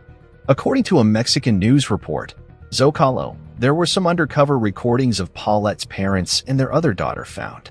This contained a conversation that sounded like Lizette, how her daughter not to admit anything to the investigators, otherwise she'd get in trouble. Was she responsible for the disappearance of Paulette? However, Lizette claimed she was taken out of context. Both of Paulette's nannies, Erica and Martha Casimiro, claimed that the girl's parents seemed unconcerned while everyone was frantically searching for her. Even Lizette's media appearances made people uncomfortable. Her cold nature made people wonder if she was the one responsible for the death of her daughter. It was revealed that Lizette could have had a personality or mental disorder. According to Sandra Adam, a legal psychiatric expert working with investigators, Lizette has always remained very distant in matters of affection and emotional attachment. In short, some characteristics pointed toward a mental disorder. A further twist in this story was that when Paulette, who had gone missing for 9 days, was somehow found in the same bedroom in which she was sleeping before her disappearance. An officer in the case caught a whiff of a putrid smell. This led him to find where Paulette, the very bed from which she disappeared. On March 31, 2010, Paulette's body was finally found. It was a bizarre finding as she was tucked away at the foot of the bed. The autopsy, as reported by CNN, ruled that Paulette's death was an accident, as it was reported that she had seemingly rolled to the foot of the bed and accidentally fell and lost herself in the gap between the mattress and footboard. She stationed and died to death. According to reports at the time, the autopsy showed that Paulette died via asphyxiation that obstructed the respiratory airways and compressed the abdominal thorax. There were no drugs or toxic substances found in her body or any signs of physical abuse. According to the San Diego Union Tribune, moreover, Buzz believed that Paulette's body hadn't been moved. The position the child was in when she was found was the same as the position she was when she died. That is, the original and final position is the same, he claimed in the Union Tribune, but conspiracy theories around Paulette's cause of death still abound. Someone noticed a pair of pajamas on top of the bed while Lizette was giving a TV interview before Paulette was found. When Paulette was discovered, she was wearing those same pajamas. It could be true that the girl had multiple pairs of the same pajamas, but the coincidence was still eerie. Conspiracy theorists, however, focused on how everyone managed to miss where Paulette's body was for 9 long days. The police even brought in search dogs at one point. BBC reported that over 100 people had been in her room, searching for her. More disturbingly, friends and family had slept in her bed during that period, per the Union Tribune's report, and didn't notice anything. The only explanation given was that there was enough bedding and blankets to mask the smell of the decomposing body for 9 days. But the nannies were adamant that they would have noticed disheveled bedding or any kind of evidence that the child had fallen in between the bed and frame. The public found it hard to believe that authorities had investigated Paulette's room multiple times and came up with nothing. Many still believe that because of the negative publicity and Buzz's initial inclination to point fingers at Lizette and Mauricio, the parents were possibly involved in their little girl's death somehow. Lizette and Mauricio ended up turning on each other publicly. According to Mauricio, he said, "The only thing I can say is that for me, it wasn't an accident. I can only speak for myself." In a separate interview with Televisa, Lizette cried and said she didn't understand why her husband would be suspicious of her and claimed investigators had possibly manipulated him to turn on her. "They have played a lot with their minds. Maybe he didn't have enough trust in me because I have never doubted him," Lizette claimed. What do you think of this little girl's death? This is the story of a sociopathic 16-year-old girl with an antisocial personality disorder who plotted the murder of her family with her teenage lover and later went on to have sex with her accomplice while her house burned down to ashes. The crime was so unimaginable and ugly that it shook the whole nation, and every parent wanted to know what would make their children commit such a cruel act of violence. Aaron Cathy, the daughter of Terry Cathy and Penny Cathy, came from a conservative and protective family. She had 2 little brothers, Matthew Cathy, 13 years old, and Tyler Cathy, 8 years old. Her family began homeschooling her when she was 13 after her family moved from Albuquerque, Texas to Celeste, Texas, so that they could be closer to a conservative Baptist church where her parents worked as ministers while she sang in the choir. Her beautiful voice would sometimes move her audience and the church to tears. But for Aaron, homeschooling was like an isolated existence for an otherwise social girl. She reportedly didn't have many friends, and her life was largely confined to the church and her parents' house, which she later tried to burn down. When Aaron turned 16 in July 2007, she was allowed to work at the local Sonic. One of her co-workers observed that she was so sheltered. It was like she was seeing the world for the first time, and that was where she met her soon-to-be boyfriend, 18-year-old Charlie Wilkinson. He was a high school senior and known as hot-tempered, but he had never been arrested previously and had no serious discipline problems at school. This was the first pivotal moment in her life. The kind and sweet Aaron that her family and friends had known and loved so much slowly went away. Nobody knew it yet, but at that moment, other lives were changed forever. However, Aaron's parents did not approve of Charlie. He had given them an impression of a rude, arrogant, full 18-year-old. Although it's up for debate that these traits might have been more Aaron rather than Charlie. As time went on, Aaron and Charlie's relationship grew intense and more passionate. They didn't care what anybody else thought in regards to their relationship. They started spending more and more time together. It was almost like they became parts of each other. In fact, they had only been dating for a few months when Charlie presented Aaron with his grandmother's engagement ring. You know how it is to be young and in love. Your brain gets foggy. All common sense goes out of the window, and sometimes it's hard to see what is so clear to everyone else around you. As Aaron began to shut off everyone from her life except Charlie, secluded herself from the rest of the church, and started to engage in inappropriate PDA, her parents also began picking these changes in her behavior. This absolutely infuriated Terry and Penny. And from then on, the Caffeys limited Aaron's time with Charlie to once a week, in their home and under their watch. Charlie had to leave home by 9 p.m., and Aaron could use her cell phone to talk to him only until 10 p.m. These restrictions made Aaron very furious, and she planned to run away with Charlie. In February, Aaron was grounded for talking to Charlie without permission and got her keys and phone taken away. Eventually, it all became clear to her parents that this relationship will continue to cause problems as long as it will go on. Penny put her foot down and asked Aaron to stop seeing Charlie. Allegedly, this was the moment when she decided that drastic steps were needed to be taken so that she and Charlie could finally be together with nobody around to disrupt them. Maybe this was the moment when seeds of a highly dangerous idea had taken root in Aaron's mind, and her parents, unaware of all these barbaric ideas that were making a home in Aaron's consciousness. Terry and Penny thought that with the imposition of grounding restrictions and ending their relationship, they had fulfilled their parental responsibilities. But they had no idea they were totally ignoring Aaron's increasing obsessive antisocial behavior and what it was going to lead to. And so came the early morning of March 1st, 2008, when the Caffey family could not see the sunrise. It was 2 a.m. in the morning when a loud bang of their bedroom door opening woke up Terry and Penny. The two little kids, Matthew and Tyler, were asleep in the rooms upstairs. The two intruders burst into the couple's bedroom and opened fire, shooting them several times. Bullets showered the bedroom, and before Terry and Penny could make out what was happening, they were shot multiple times on their bodies. It was a horror that they had not even thought of in their lives. To save Benny from the shots, Terry jumped on her and took 2 bullets straight on his face. Not only did they break and start shooting hysterically, but they also came in carrying 2 samurai-style swords. After Terry took blows on his face, he flung out of the bed, and the intruders shot Penny several times more. Then they shot Terry 3 more times in the back and once in the back of the leg. All in all, Terry took 11 shots on his body. Terry could not feel the right side of his body, and even when he tried to speak, nothing came out of his mouth. Then one of the killers took a sword and stabbed Penny in the neck, nearly decapitating her. This is the harrowing account of Terry Caffey's experience as he faced a horrific attack on his family. Terry began to panic as he thought of his children who were asleep, knowing that they would wake up to a nightmare. His attempt to get up was thwarted when he heard his son Matthew cry out, pleading with someone named Charlie. It was revealed that Aaron's boyfriend, Charlie, along with his friend Charles Wade, was attempting to murder the entire family.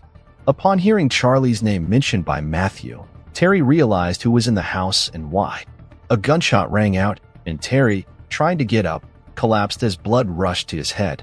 Matthew had been shot dead, and Tyler, the other son, rushed and hid in the closet. Wade found him, and both assailants took turns stabbing Tyler to death. Once they were sure they had killed everyone, Charlie and Wade set the house on fire with pocket lighters and fled the scene, leaving behind a horrific sight of a slaughtered family and a burning house.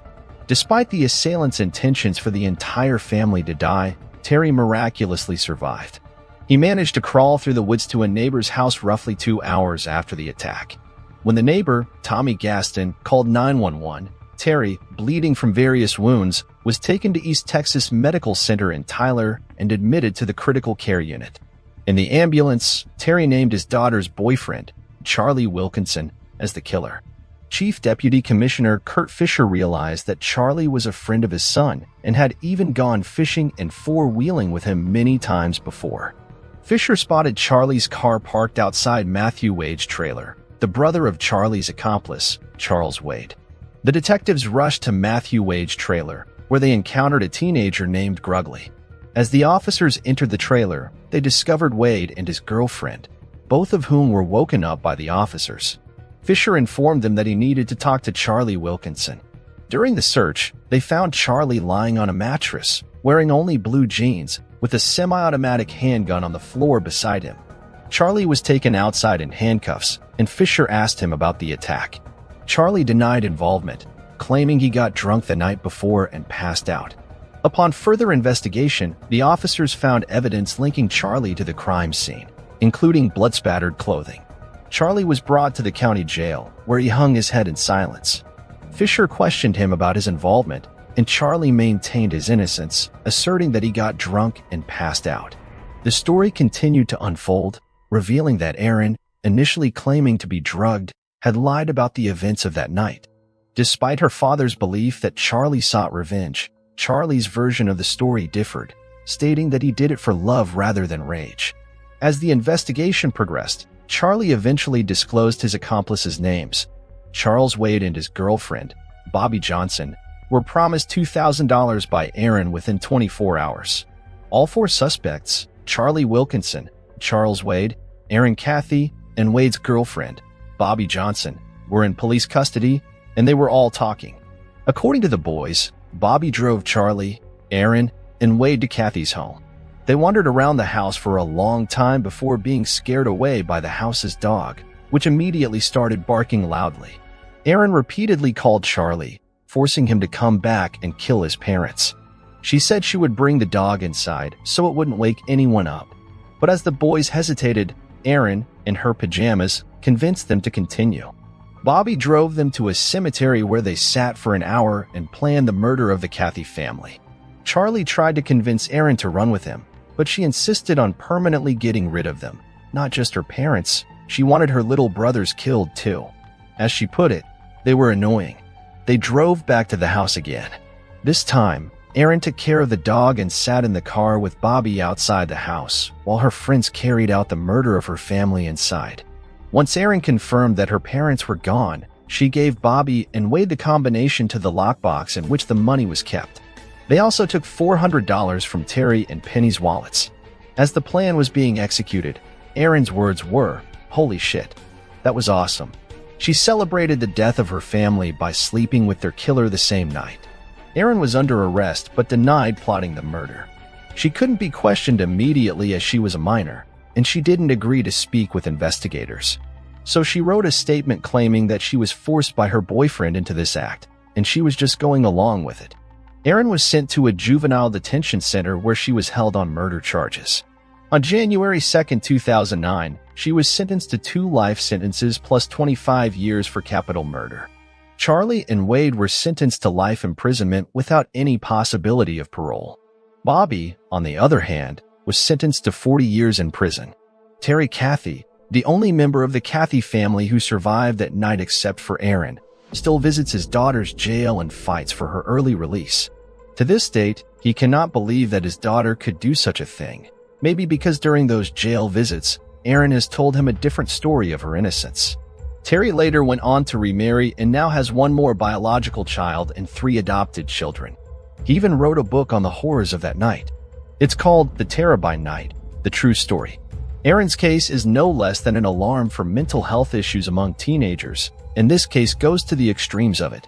Aaron showed extreme signs of antisocial personality disorder during all those years of her relationship with Charlie, but her parents didn't seem to notice the severity of symptoms. What do you guys think? Was this a case of bad parenting? A teenage romance gone wrong? or a sociopath manipulating her boyfriend for her evil desires? Let us know your thoughts in the comments below. The Lynn family murder. The Lynn family lived in North Epping, New South Wales, Australia, and they were a proud family who had their needs met. The husband, Min Lynn, and his wife, Lily Lynn, ran a successful family-owned newsagent in Sydney. Min and Lily had 3 children: June Brenda, who was 15, Henry, who was 12, and Terry, who was 9. The Lynn family also had Lily's sister, Irene, living with the family. The family had a cordial relationship where everyone openly expressed whatever was on their mind. It was a family with no secrecy as they lived and worked together. Things were all smooth and rosy for the Lynn family before something unexpected happened, which ruined the family forever. During the early hours of one Saturday morning in July 2009, when the busy shop of Lynn's family didn't open for business, it was odd for almost everyone who knew the shop. However, Cathy, who was also Lily's sister and happened to work in the news agency, began to receive calls from curious customers about why the shop was locked. Upon hearing the situation, Cathy began to suspect something wasn't right with the shop being locked. This prompted Cathy and her husband, Robert Shee, to go check the home of Min and Lily. As they arrived at the Lynn family residence in the quiet suburb of North Epping, the front door, which was usually locked, was unlocked. Cathy was beginning to feel frightened about the development. As she and her husband took steps forward, they could see sprinkles of blood here and there. They took a bold decision to be sure of whatever was happening or might have happened. They went upstairs to the bedroom, and what she found next was a horrifying scene that kept her shivering for some minutes. Both Min and Lily were drenched in a pool of blood, bludgeoned to death by a weapon later described as hammer-like. In the next room, they found Cathy and Lily's sister, Irene, with the same awful fate. Both Henry and Terry, Lily's young sons of 12 and 9 years old, were not spared either of this gruesome attack. They too were brutally murdered similarly to every other person in the house, in their bedroom. Blood splattered all over the walls of Lynn's house suggested that a great struggle had taken place before the gruesome attack. Cathy placed a call to the local police, informing them about the gruesome situation at the residence of the Lynns. She could not utter her words fluently as she was shivering about her extended family who had just been horrifically murdered. The situation had a little twist here. Brenda, who was the only member of the Lynns family, was spared as she was away on a school excursion in New Caledonia at the time of the gruesome attack.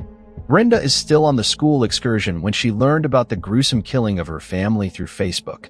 The police and paramedics did arrive at the scene, but it was so gruesome that they had to implore forensic analysts to help identify the members since the faces of the family were beyond recognition. They later concluded that the weapon that was used was likely to be a hammer. It only went from bad to worse as Brenda and the extended family had to live with a new harsh reality. Days after the incident, Cathy and her husband were finally composed enough to make emotional public pleas, calling for support to help solve the murders. Brenda, the only daughter and sole surviving child of Lynn from the gruesome attack, went on to live with the Shees. They initiated the idea for her to come live with them and be a part of their new family, as she had no other place to go at the time. However, the lack of strong leads, as well as the nature of the vicious attack, suggested a more personal motive than a simple burglary gone wrong. The authorities turned to family members and possible connections for their investigation. Robert Shee, a former ear, nose, and throat specialist in China before moving to Melbourne in 2006, was one of the early suspects, as many indications pointed to him.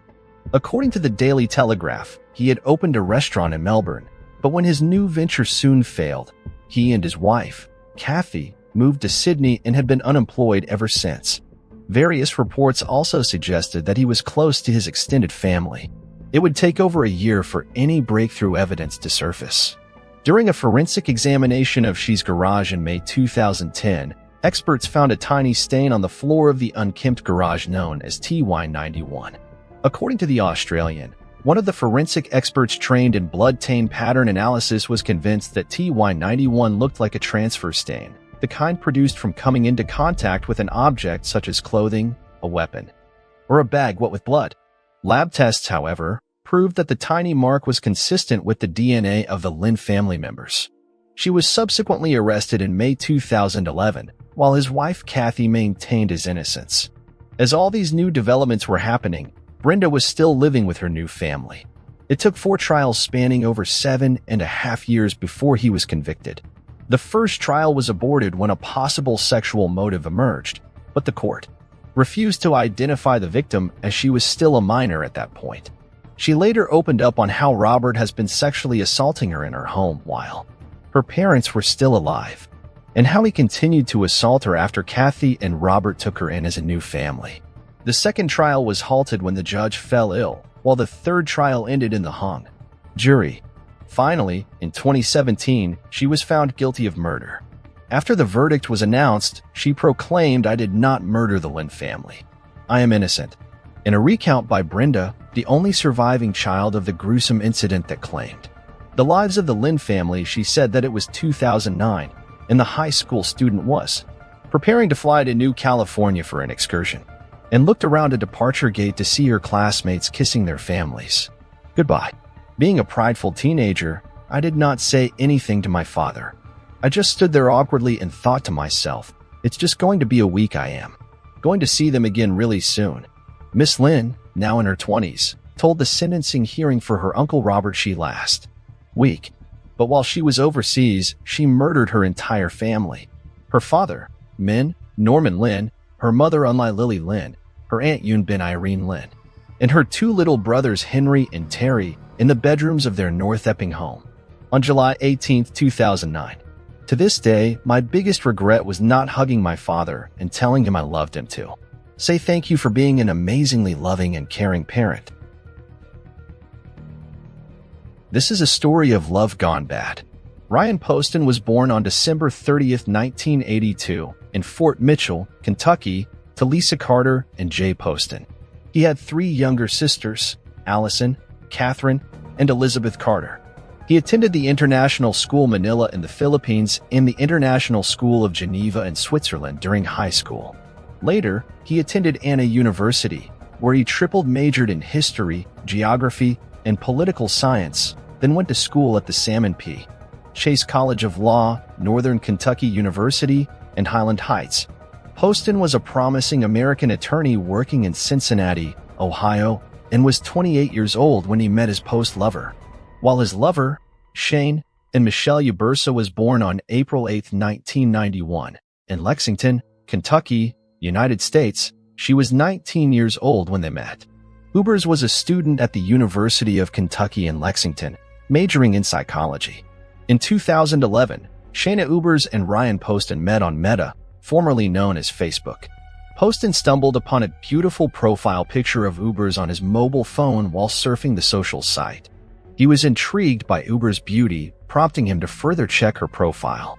Poston was sure he wanted to be more than a friend to the person he had seen in the picture. He sent her a friend request.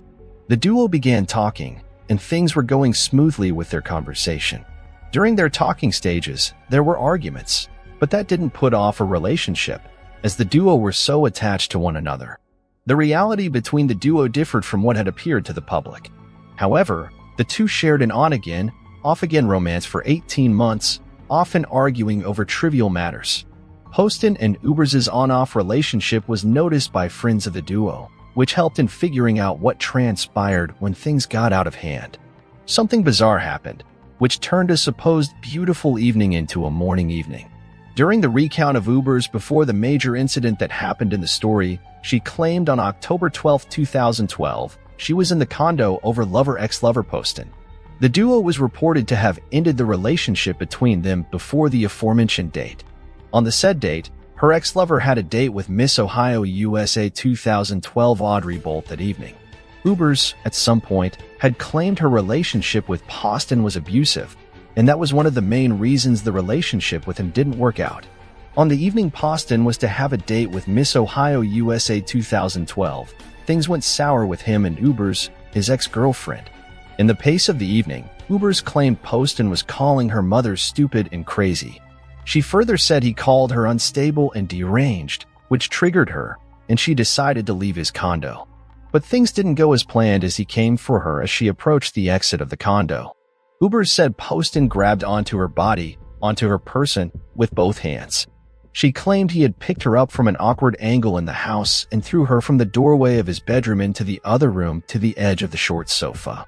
The ensuing struggle, Ubers said, Poston fell on her and pinned her against a footstool, thereby grabbing her hair and screaming in her left ear.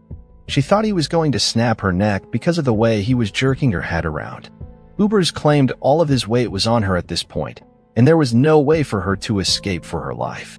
In a further recount by Ubers, she claimed Poston had pushed her against the TV in his room, but during the investigation of the crime scene, the TV set was in perfect condition, which contradicted her story, to get herself free from the pinning weight Poston had on her. She claimed to have punched him with the right arm, and when she did, it knocked the glasses off his face. She could get herself free, and the duo wrestled standing up. Ubers during her trial, recounts said, the four things got messy. Poston was standing over her and grabbed the gun that was sitting on the table and pointing it at her, saying, I could just kill you right now and get away with it. Nobody would even know. She said she was shocked and afraid at the same time. Despite Poston's words, he didn't shoot. Instead, he set the gun back on a table and continued to yell hurtful things at her. She was losing it, and to defend herself against Poston, she shot him 6 times. But what the investigator discovered was something that would leave you wondering what could have transpired between the two that evening. After Ubers had shot her ex-lover 6 times, she called the police immediately to report what had happened. She dialed 911 and told them she shot him in self-defense. After the initial report, she continued to tell the dispatcher that because he was twitching, and I knew he was going to die anyway, and he was making funny noises, I shot him a couple more times. Uber said he was twitching so badly, and I didn't want to watch him lay there and twitch. Police on the crime scene searched and recorded all information that could help with their investigation in the case. However, what Ubers had told the investigators was contradicting everything that was in the condo of Poston, which led the police to suspect Ubers murdered sitting in cold blood.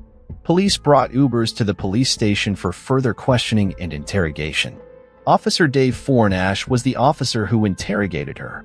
She initially stated that she wanted an attorney, but began to share details of the murder with him.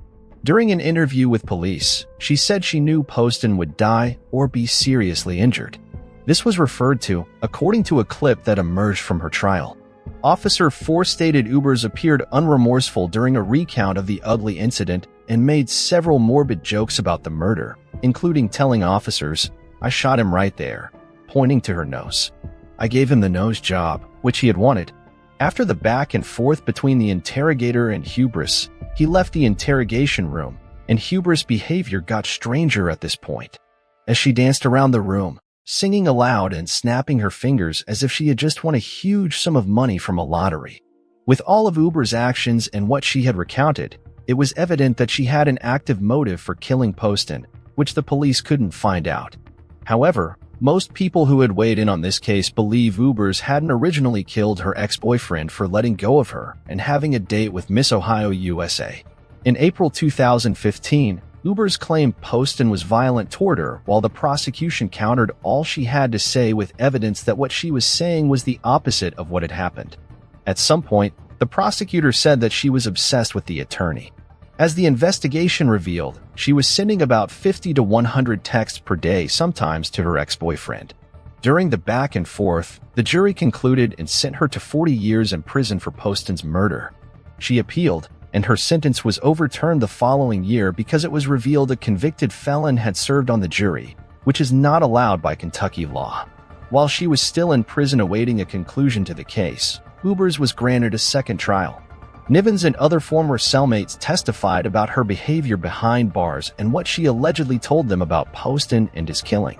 One inmate, Cicely Miller, discusses Hubert's behavior after being arrested and how she never pressed remorse about killing her boyfriend. During Shane Uber's second trial in 2018, the then 21-year-old senator of France before she murdered Ryan Poston seemed to display an escalation in violent ID, one that by all appearances went virtually unnoticed at the time. The prosecution brought forward witnesses who testified that Uber sent them a text message, joking that you wanted to accidentally shoot Poston at a gun range. Another witness testified that she had heard Ubers telling a co-worker that she was going to kill her boyfriend. Some text read, "When I go to the shooting range with Ryan tonight, I want to turn around shoot and kill him, and play like it's an accident," read the text, which was received by Uber's friend Christy Euler. Another one described Uber's growing rage at Poston, with Uber's state belief in a thin line between love and hate, and that her love for Poston had turned into hate. Toward the end of their relationship, Shauna Ubers had conducted many internet searches for a woman, which her ex-boyfriend had fronted on Facebook in January 2012 named Adri Belt. Belt, who was named Ms. Ohio USA the same year, eventually agreed to meet up for a date with Poston, having ended things with Ubers at that time. In an interview with a local Kentucky station via CBS, Bolt recalled her impression of Poston. "He was very funny and very smart, and I found him very entertaining, and that led me to accept an invitation to go on a date with him," she recalled. Poston, it seemed, was also as excited and enthusiastic about the proposed date, but he reportedly told his stepfather, Peter Carter, that he was struggling over how to tell Ubers about it, effectively putting the final nail in the coffin to their year-and-a-half-long relationship. "I told them to make sure that he was kind to Shayna, and that he told her honestly what was going on," said Carter at Hebrew's second trial in 28 per CBS, before recounting how Poston had also expressed worry that Ubers would ultimately sabotage Tajit, describing her as always around. Tragically, Post would be murdered by Ubers only hours before he was due to meet Bolt in person. A psychologist testified that she suffered from PTSD and borderline personality disorder, and claimed the emotional abuse and distress caused by Poston led to her violent act of murder. Ubers was convicted of murder again in 2018. This time on August 28, 2018, she was sentenced to life in prison with the possibility of parole in 2032. In her most recent mugshot taken in 2019, she is smiling. What do you think about this cold case? Let me have your thoughts or opinions in the comments section. Patricia Columbo. Having been sentenced to 200 to 300 years in prison means a lot. And that is what this case is all about. 20-year-old Patricia had left her family home 2 years earlier to live with DeLuca, a 36-year-old married man. When Patricia was 16 years old, she worked in a suburban coffee shop where she met pharmacist Frank DeLuca, who managed the pharmacy next door to the coffee shop where she worked. DeLuca and Patricia developed some sort of chemistry, and with the duo, things led to another in which he hired her to work in a store, and the two began an unusual sexual relationship. Patricia showed classmates pictures of her having sex with DeLuca's dog. DeLuca and Patricia's relationship was growing so deep and out of hand at the same time, considering the fact that her lover was a married man, and the relationship was made public. In April 1974, DeLuca brought Patricia to stay in his own home, even though he still lived with his wife and 5 kids. However, she accepted to move into her lover's home, but she simply told her parents she was moving to her apartment. Her parents were relieved when she told them she was going to move into her apartment and not some random person's home, which prompted her parents to give her money for upkeep. Patricia wasn't able to keep up with the lies that she had told her parents, and soon they found out that DeLuca had left his wife and moved in with her daughter, prompting Patricia's father to beat DeLuca severely. The situation triggered some sort of hatred from the duo towards Columbus's family, which made them come up with a plan that changed things from bad to worse. On May 4, 1976, Patricia Columbo, who was 19 then, and Frank DeLuca, 39, decided to carry out a plan on Columbus's family. After several deliberations on how to carry out the plan, the duo came up with a plan. The duo was ready to execute their much-deliberated plan. They observed the environment and later crept into the home of Columbus and shot every living creature found therein. On May 7, 1976, Chicago police found a car belonging to one Elk Grove resident, Frank Columbo, abandoned after apparently being stolen. The Chicago police informed counterparts in Elk Grove, however. The bodies of everyone killed weren't discovered until 3 days later on May 7th, when a village police officer showed up to inform Frank that one of the family cars had been found in a poor black neighborhood on the city's west side. The responding officer, who went to Frank Columbus's residence to inquire about the car, noticed the front door ajar and delivered newspapers piled up on the front step of the otherwise immaculately landscaped home. The patrolman pushed open the door and saw Frank's bodies piled across the living room stairs with a piece of the bowling trophy sticking out of his gashed skull, and immediately radioed for backup. Even though the family's car had been found miles away in Chicago, there were no indications that anything else in the house had been disturbed or taken. What he had seen was no ordinary crime. The Elk Grove community was thrown into confusion when the family was discovered dead. Police began investigation upon investigation to connect the dots of the murder, but there was no lead.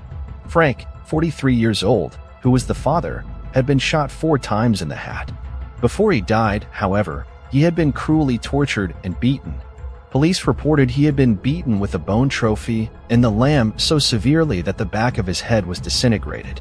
There were several cigarette burns on his body, and he had also been stabbed in the throat and chest. His wife Mary, who was 41 years, was shot once between the eyes. It was reported that her throat had been slashed, and she also had been beaten, this time with a glass vase. She was clad in a nightgown, and her underwear had been pulled down to her ankles. However, an autopsy later revealed there were no signs of sexual assault. Their son, Michael, who was 13 years old, was also killed. He had also been shot, beaten with a bowling trophy, and stabbed over 80 times, mostly in the neck with a pair of sewing scissors. There were indications that he had been sleeping when the attack occurred and was awakened and forced out of bed by his killers. The only surviving member of the family was the Columbus' 19-year-old daughter, Patricia, who was living apart from her family with a 37-year-old co-worker, Frank DeLuca. Police questioned Patricia but had no reason to back her until the following week, as some of her behavior raised red flags to investigators. Ray Rose, the investigating detective, said that he has never forgotten what he saw that day. Evil, death, tragedy were his initial thoughts when he saw the carnage. What I saw was very curious. Rose saw the Sun-Times in May 2006. If you had just found out your whole family had been killed, you'd run to the scene. Patricia and DeLuca had initially wanted staged murders to make them look like mob hits or the work of black street gangs. Patricia went to the police stage and began suggesting possible motives and leads. One, which was quickly ruled out, was that Frank Columbus was the target of a mob hit. There was never any sign that he was in any way connected to organized crime. Lying to police in the course of a murder investigation is never a good idea. And when you're the sole surviving member of the family, it's an even worse decision. As a result of Patricia's statements and behavior after the crimes, Patricia Columbo became the chief suspect. In all bids to unravel the true case of the murder of Columbus's family, a hint came in. Inspired by the promise of reward money, a friend led police to the men who had discussed killing the Columbia family with Patricia. The detectives quickly established roles for themselves to make Patricia crack. Instead of good cop, bad cop, one detective described as looking like Tom Jones assumed the role of a boyfriend. At her family's wake and funeral, Patty flirted openly with the detective, to the point where her grieving relatives thought he was the displaced DeLuca, who had alienated her from her family. DeLuca's caught a notice in the corner of the funeral home. When Patricia wasn't joking, smoking, or flirting, she flung herself on top of her parents' and little brother's close caskets wailing with grief. After the couple was arrested, DeLuca's employees revealed that they had seen him wash and burn blood-stained clothes on the day after the murders. He had kept them silent by threatening their families. DeLuca attempted to have these witnesses killed by a cellmate, but another inmate thwarted the plan by telling the police. Ross, the investigating detective, chronicled how Columbus, the 19, plotted for 8 months to kill her family, soliciting friends and acquaintances to carry out the murders. The investigating detective revealed that in December of 1975, Patricia met 2 men that she seduced and tried to hire to kill her family. Patricia claims one of the men forced her to have sex. She provided them with a diagram of the Columbus home and photos of the family. However, the men did not act on her request. And on May 4, 1976, she and Luca, her 37-year-old boyfriend, entered the home and attacked her family. During the course of interrogation, Patricia revealed that she wanted to beat her father to the punch, claiming she feared he had ordered a hit on her and her lover. Evidence revealed that the duo were willing participants in the murder, with Patricia acting as a decoy to be admitted to the house. When Frank Columbo opened the door and turned around, DeLuca entered and shot him with a .32 caliber handgun. During a detailed narration of how the incidents occurred, it was revealed that DeLuca, who did the shooting, shot Frank, who had been killed first as he tried to escape by running up the living room stairs. Patricia bludgeoned her father with a bully trophy. Mary was found cowering in the bathroom, her favorite room in the house, where she had once lovingly hand-painted each bathroom tile with gold filigree. She had been shot dead center between the eyes. Patricia or DeLuca slit her throat just in case the bullet didn't take care of her. Although the Cook County medical examiner said that Mary was probably dead before she even hit the floor. The last victim was Michael, who had slept through the initial gunshots. The two woke Michael up and stood him upright, half asleep in his bedroom, while DeLuca shot him. Pette then stabbed Michael 87 times with her mother's sewing scissors. When police found Michael's body, they said at first glance it looked as if Michael has had a case of the measles, until they realized that the measles were dozens of tiny red gashes. DeLuca admitted to shooting the victims. However, Columbus's date has not owned up to her part in the murder. A few days later, Pette was charged with 3 counts of first-degree premeditated murder. In detailed evidence tended to the court, the cops determined that Patricia had originally set out to hire him in, a couple of losers she met in a motel cocktail lounge, to murder her family. She had even gone so far as to draw a map of her parents' house, along with the warning that the family's white miniature poodle was a yapper. After the supposed hitman had strung Pette along, having sex with her and ripping her off of $2,000, Pette persuaded DeLuca to help her carry out the job. Columbo and DeLuca were convicted of shooting her parents, Mary and Frank Columbo, and brother Michael, and mutilating their bodies. They sentenced both to 200 to 300 years in prison for the murders and another 150 years each for conspiracy to commit murder. Columbo received an additional 50-year prison term for solicitation to commit murder. It all ended badly for the lovers who wanted to have it all at all costs. Bonnie Baker murder case.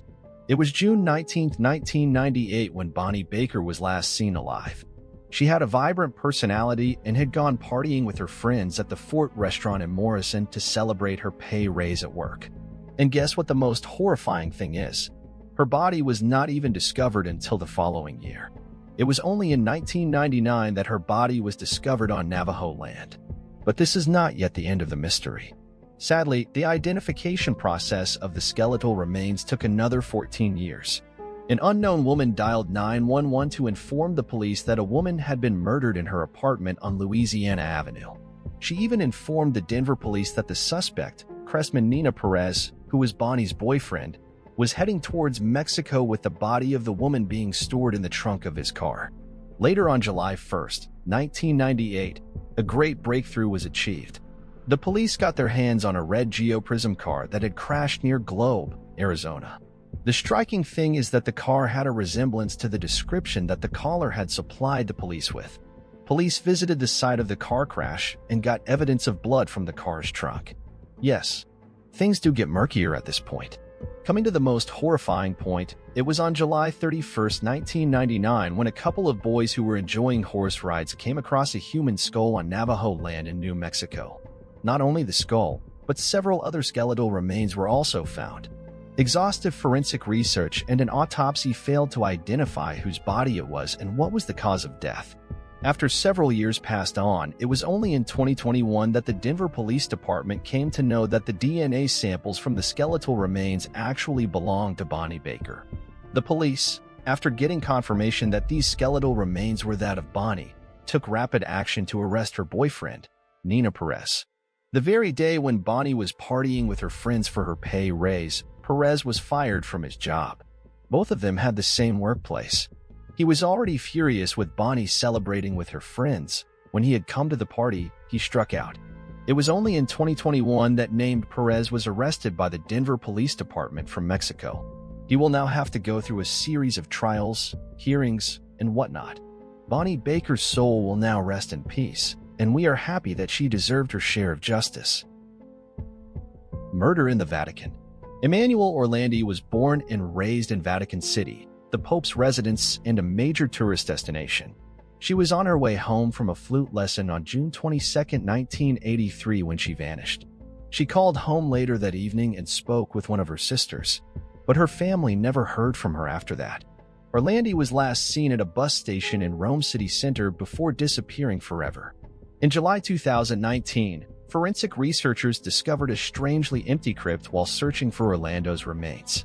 Since 1983, the Orlandi family has been following leads concerning Emanuel's disappearance, which has taken them down unusual paths. They petitioned the Vatican in 2019 to gain access to Princess Sophie of Owen Lewis's grave, who died in 1836.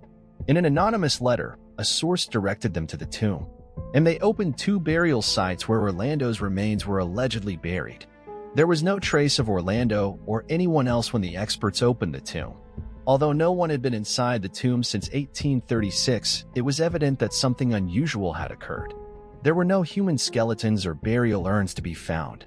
The Vatican had anticipated finding 2 tombs, but not 2 empty tombs. They were absolutely baffled. The Orlandi family has had to deal with a slew of bizarre tips and suspicions regarding Emanuel's whereabouts. The evidence varies from hearsay to cryptic musings, all of which raise more questions than they answer. Pietro Orlandi has received a plethora of information concerning his sister, and he is prone to following up on any leads he has provided, no matter how bizarre they may appear. The Manuel Orlando's family has heard every explanation about her disappearance. Many of the tips they get come from people who think they saw her in a crowd, but the details seem more like movie plots than real-life scenarios. Regardless of how bizarre some of these leads are, the family investigates them in the hopes of learning more about Orlando's disappearance. In 2008, Sabrina Minardi, who dated mobster Enrico de Pettis, claimed that Orlandi had been kidnapped by American Archbishop Palmer Chinkus, the former president of the Vatican Bank. But it's unclear why he allegedly wanted her off the streets. Marcin Cass died in 2006, and despite his involvement in an Italian banking crisis in the 1980s, no allegations of kidnapping or child endangerment were ever made. The Vatican simply stated that Minardi's claims came from a source whose value is exceedingly doubtful. Some have claimed to have seen Orlando alive over the years. The Orlandi family is still hoping to find her alive after 3 decades of searching, no matter how unlikely it seems. Some of those who claim to have seen Orlando believe they've run into her on the street, with tales coming in from as far as Turkey and England. Others, on the other hand, appeared to be more interested in personal gain. An anonymous phone call was made to a television show about Orlando's disappearance in 2005, alerting the family to a local mobster's tomb. To solve the case, go see who's buried in the crypt of the Basilica of Sant'Apollinare, the caller stated, referring to the burial of former mobster Enrico de Pettis, who died in a gun duel in 1990. The same caller stated that Cardinal Ugo Paletti, Rome's vicar general at the time, ordered Orlandi to be taken off the streets. The tipper, however, did not provide any additional information on Paletti's involvement, nor did he provide any evidence to back up his claim. When forensic experts explored the grave, they discovered not just Petty's remains, but also numerous more bones. The police claimed they'd analyzed the remains to see if any belonged to Orlando at the time, but no findings have been released. Despite all of the hints that have been thrown out to the press since Orlandi's disappearance in the early 1980s, no one has ever been arrested. Anonymous sources have mentioned several Italian mobsters in the news, but none have ever been officially linked to Orlando. Mammoth Elias Lucre's assertions were essential in hindering further investigation into the issue. Bulgaria and Spice and the KGB have also been blamed for the crime, in addition to the Grey Wolves and a nebulous Masonic organization. Roberto Calvi, one of the suspects, was discovered hanged in London just before Orlandi vanished. Everyone, including prominent members of the Vatican, seems to have an opinion about Emanuel Orlandi's disappearance. The Vatican's leading exorcist, Father Gabriel Amorth, believes Orlandi was kidnapped to be shuttled around sex parties and used as a slave. The allegation is debatable, and Amorth has no evidence to back it up, but he is adamant in his conviction. In addition to his theories concerning Orlando's presumed captivity, Amorth is convinced that someone from the Vatican assisted in her abduction and that she has since died. He told the publication Les Tampa this was a sexually motivated crime. Parties were planned with the Vatican gendarmerie serving as the girl's recruiter. Diplomatic staff from a foreign embassy to the Holy See were participating in the network. Emanuela, I feel, became a victim of the circle. Emanuel Orlandi's family has concluded that more than one person is responsible for her abduction. Decades after she went missing, they haven't indicated whether they believe the death was caused by a government or religious organization. But her brother Pietro Orlandi finds it inexplicable that no one has come forward with concrete evidence.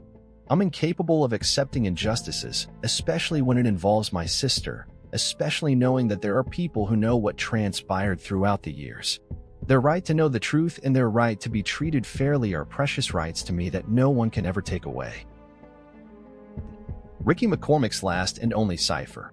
Ricky McCormick was discovered dead in a cornfield in West Alton, Missouri, on June 30, 1999. 2 pages of handwritten notes in McCormick's front pocket included a complicated cipher that the FBI, the American Cryptogram Association, and countless amateur code breakers have yet to decode. According to a family relative, McCormick was a high school dropout who could not write in code. He couldn't spell a word and could only doodle. Authorities had to use fingerprints to make a definitive ID because McCormick's body had been rotting in the field for several days before being discovered. Even after an autopsy and a toxicology report, the medical examiner struggled to pinpoint a cause of death due to the rate of decomposition. However, detectives classified his death as a homicide after considering the suspicious aspect of where his body was discovered, as the region has previously been used to dump murder victims. The 2 notes discovered in McCormick's pocket had 30 lines of seemingly random letters and numbers on them. Some of the code is enclosed in parentheses, while others are circled. McCormick was an ex-con who worked part-time at a gas station and went back and forth between staying with relatives and living on the streets. He also had heart and lung problems and was receiving disability benefits at the time of his death. He had a slew of offenses on his record, as well as a spell in prison for statutory rape. Even though McCormick did not own a car and public transportation did not serve the region where he was discovered, his body was found 50 miles from his home. According to his ex-girlfriend, McCormick traveled by bus to Florida sometimes, where he allegedly served as a mule for drug dealers, transporting marijuana back to Missouri. McCormick's mental state has been the subject of various reports. McCormick's public attorney claimed he was suffering from some mental sickness or defect while awaiting trial for statutory rape. They had him evaluated by a local psychologist who determined that McCormick was mentally capable of standing trial. McCormick was described as street smart, with an active imagination and a naive, childlike attitude toward the world, while never having been diagnosed with any mental illnesses. McCormick's fiancée reported a few days before his death that he was agitated and apprehensive after returning from a cocaine smuggling job in Florida. In the days leading up to his death, he visited various hospitals for treatment of chest problems and asthma. Some investigators believe he wasn't asking for medical help, but rather a safe place to remain since he feared his life was in danger.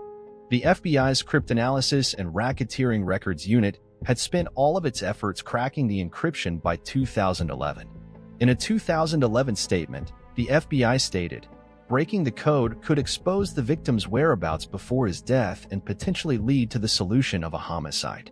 According to some family members, Ricky had been writing in code since he was a child. The notes are said to be real by experts, including the FBI agent in charge of the case. Small characteristics in the handwriting, such as circles around sections of the code, suggest it was a personal document, potentially a to-do list. According to the FBI, the most difficult aspect of this case is that McCormick most likely wanted the notes to be read only by him. Unlike other well-known ciphers, such as the Zodiac Killer, who wish for their codes to be solved at some point. Of course, there's a chance McCormick didn't develop the code. Specialists haven't been able to establish the notes are in his handwriting decisively. It's also possible that the code was developed for him by the drug traffickers for whom he worked, or that he was simply carrying the cipher from when he looked to another without realizing its significance. The FBI has set up a website dedicated to the case, inviting amateur code breakers to participate in the investigation. Ultimately, it is thought that the code contains information that will aid in the capture of McCormick's killers. Gail Barrett, rape and murder case. A 30-year-old woman named Gail Barrett from Battle Creek did not return home after she was last seen at Speed's coffee shop. Battle Creek got shaken to its core by this brutal homicide of the 30-year-old woman. Almost 2 weeks after Gail's disappearance, her body was found by the investigating team. It was on River Road in Emmett Township where the police got their hands on the remains of the lady. And that was exactly when they learned that Mrs. Barrett was raped and then stabbed to death. There was one person who had not lost hope through this entire ordeal of investigations and inquiries. It was Mrs. Barrett's son, James Barrett. He had relentlessly tried to help the police in every way he could. Ultimately, on January 25, 2021, James received the call he had been waiting for several years. He said, "Sergeant Marshall called and informed me that it had just come through from Michigan State Police labs. In fact, some of the early tests ruled Plato out. DNA was still in its infancy, and I have documents that indicated he had been ruled out. However, there were subsequent tests conducted on other pieces of evidence, including blood, that came back inconclusive. The police investigated the family and a couple of Gail Barrett's friends to see if they could provide any leads. Out of the two friends of Mrs. Barrett, there was a person called Mr. Roger Plato, who was already killed after being shot by the police during a violent confrontation, which occurred 3 days before the police came across the remains of Mrs. Barrett. Although Plato's body was cremated, the police had collected his blood sample. This very blood sample helped them trace the murder of Mrs. Barrett. The rapist and murderer was none other than Gail Barrett's friend, Roger Plato. The murder of Mrs. Barrett went unsolved for a long span of 30 years. Eventually, the case turned cold, and nothing came out of it. Now, 30 years is a long period, and we can't even imagine how James and his family went through such a tormenting time. The lives of the Barrett family changed forever since that traumatic incident, and all they had been hoping for was to see the murderer brought to justice. Destiny has its way of punishing people for their deeds, and probably that is why Roger Plato died in that confrontation, long before Mrs. Barrett's body was even found. I think it is a relief for most of us and a weight off our shoulders, having an answer. And that, to me, was the biggest thing, said Barrett. He even said, "I think if somebody was around today, now we've got to endure a trial, which then creates a lot of other issues. And then we potentially don't get a conviction. And then what?" Even with a DNA match, because so much time has elapsed, eyewitnesses have either passed away or they can't be relied upon for their statements 32 years later. So I'm kinda glad it wound up the way it is. Stephanie Isaacson. The discovery of Stephanie Isaacson's school books was the first clue that she had been murdered. They were discovered by her father while searching for her at a desert lot, a half-mile from her home. His 14-year-old daughter returned home from school on June 1, 1989. When Isaacson called El Dorado High School, he discovered she had not been able to make it to class that day. Stephanie had been bludgeoned in the brush near the residential area of Stewart Avenue in Lynn Lane, where a Las Vegas police dog found her at 11 p.m. She had been sexually assaulted and strangled to death. Isaacson went home after the coroner had departed the parking lot and dialed a local radio station. And he told them to play her favorite song, "When Beneath My Wings" by Bette Midler. The case would remain unsolved for the next 32 years. The case only heated up again in 2020 when local entrepreneur and philanthropist Justin Wu donated $5,000 to the tech-based Othram Lab, who requested that the lab process a cold case from the Metropolitan Police Department to serve the community. The department then began debating which case should be chosen for the test. Dan Long, a cold case investigator, said his associate, Terry Miller, was the one who dug up Stephanie's file first. Miller built a friendship with her family over 3 years and gave updates every 6 months. At first, the lab was unable to match the DNA found in Stephanie's clothes. Nonetheless, Miller pressed on. In January, police sent the remaining 12/10 of a nanogram of DNA, that is the equivalent of 15 human cells, to the lab. For reference, a normal consumer genetic test on a site like Ancestry.com uses at least 750 nanograms. In July 2021, the department announced a match, breaking the global record for using the least amount of DNA to solve a case in the process. Othram Lab was able to create a DNA profile of the suspect using the limited usable sample. From there on, genealogists created limbs of a family tree. Investigators probed deeper into the case and came up with 2 plausible culprits. They eventually settled on Darren Roy March, who was charged in 1986 with killing a 25-year-old woman. Unfortunately, there will never be a trial. He committed suicide at the age of 29 in 1995. The DNA logged at his suicide was a match for the semen on Stephanie's garment. Stephanie's family was devastated by the news. During a recent phone conversation from his home in South Dakota, her father stated that "son of a bitch got me twice. The first time he killed my daughter, and the second time I didn't get a chance to see him in the eyes. March's biography has become hazy over time, and his family has declined to comment. However, some facts have been preserved. When he was 20 years old, he was charged with strangling 25-year-old Nanette Vandenberg in March 1986. Vandenberg was discovered naked in her East Tropicana Avenue apartment's bathtub, and March's fingerprints were discovered near the body. According to his arrest report, Martin was with Vandenberg at the now-defunct Nirvana Place Casino when she was killed. He confessed to detectives that he had left her there and gone to bed. After 2 days of testimony, the lawsuit was dismissed. The fingerprint evidence was deemed insufficient to proceed by the Department of Peace. Since then, police have linked the DNA found in the case to that found in Isaacson's case, and it was a match. According to Clark County District Court documents, Martin was also awaiting punishment for open and gross lewdness when Stephanie died on July 1, 1989. He was charged with 5 counts of open and gross lewdness in January 1989, one for each of the ladies he was accused of publicly exposing himself to. March pleaded guilty to one offense in April, and the others were dropped. He was sentenced to a maximum of 1 year of probation on August 29th, and 9 months later, he was released from probation. With the money donated to Othram Lab, Metro hopes to analyze at least one more cold case. Investigators are now trying to figure out why Martin killed himself and if he had any other victims. I'd like to think that he committed suicide because of the things he was doing, Long said, but I can't tell you that at this point. Julie Hansen. Julie Hansen was 15 years old when she disappeared on July 7, 1972, in Naperville, Illinois. She sang in the school chorus, was a member of the school band, and taught Sunday school. She took her brother's bicycle one summer evening after school to bike to a baseball game. She was never going to come back. Julie was reported missing to the police after she failed to return home. Officers and community volunteers investigated the area around 80th Street and Knollwood Road and recovered her abandoned bicycle. Julie's body was discovered the next day in a cornfield near Modoff Road and 80th Street. She had been kidnapped, raped, and murdered, and she had 36 wounds on her body from a sharp instrument. Despite their best efforts, investigators were unable to identify a suspect in the case and make an arrest. Major Morris, a convicted killer, was a suspect in the murder, but there was no evidence linking him to the crime scene.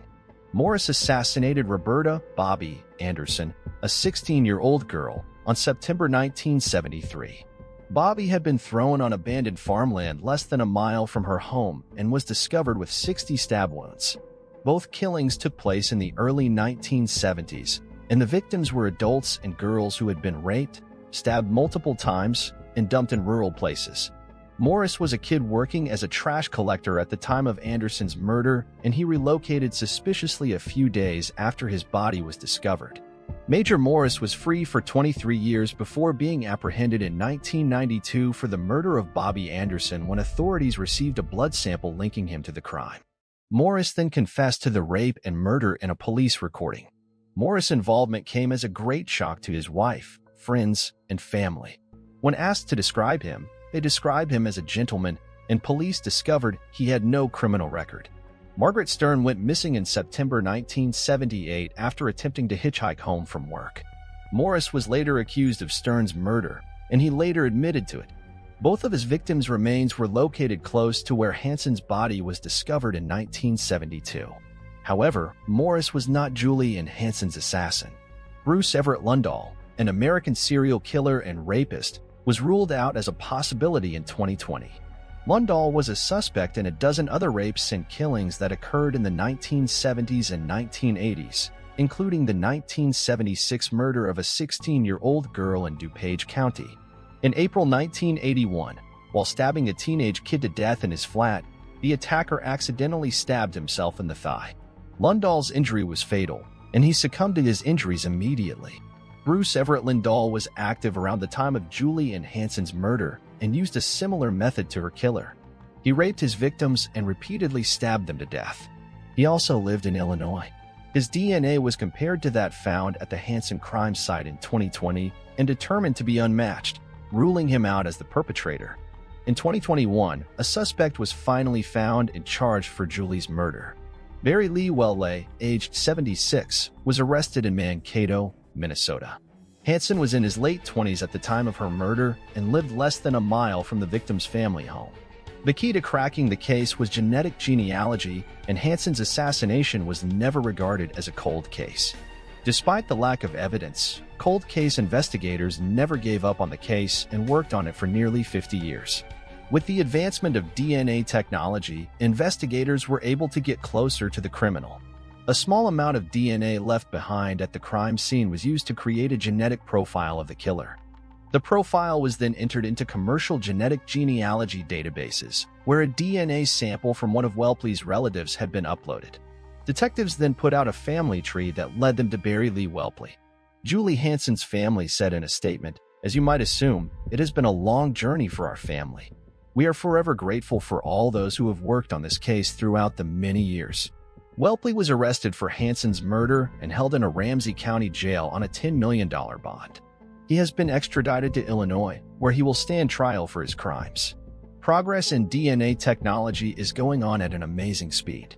With such great development, we can expect hundreds of other serial killers to be caught and brought to justice for their crimes.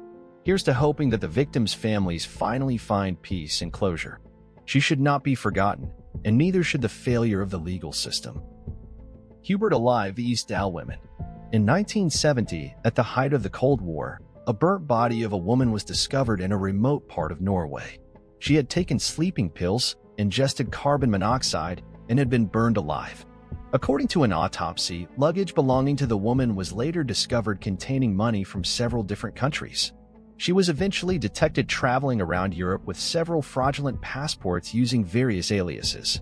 A family trekking in the Istal Valley near Bergen in western Norway came across the woman's burnt body. She was badly burned in the front and discovered with her hands lifted to her chest in a defensive stance.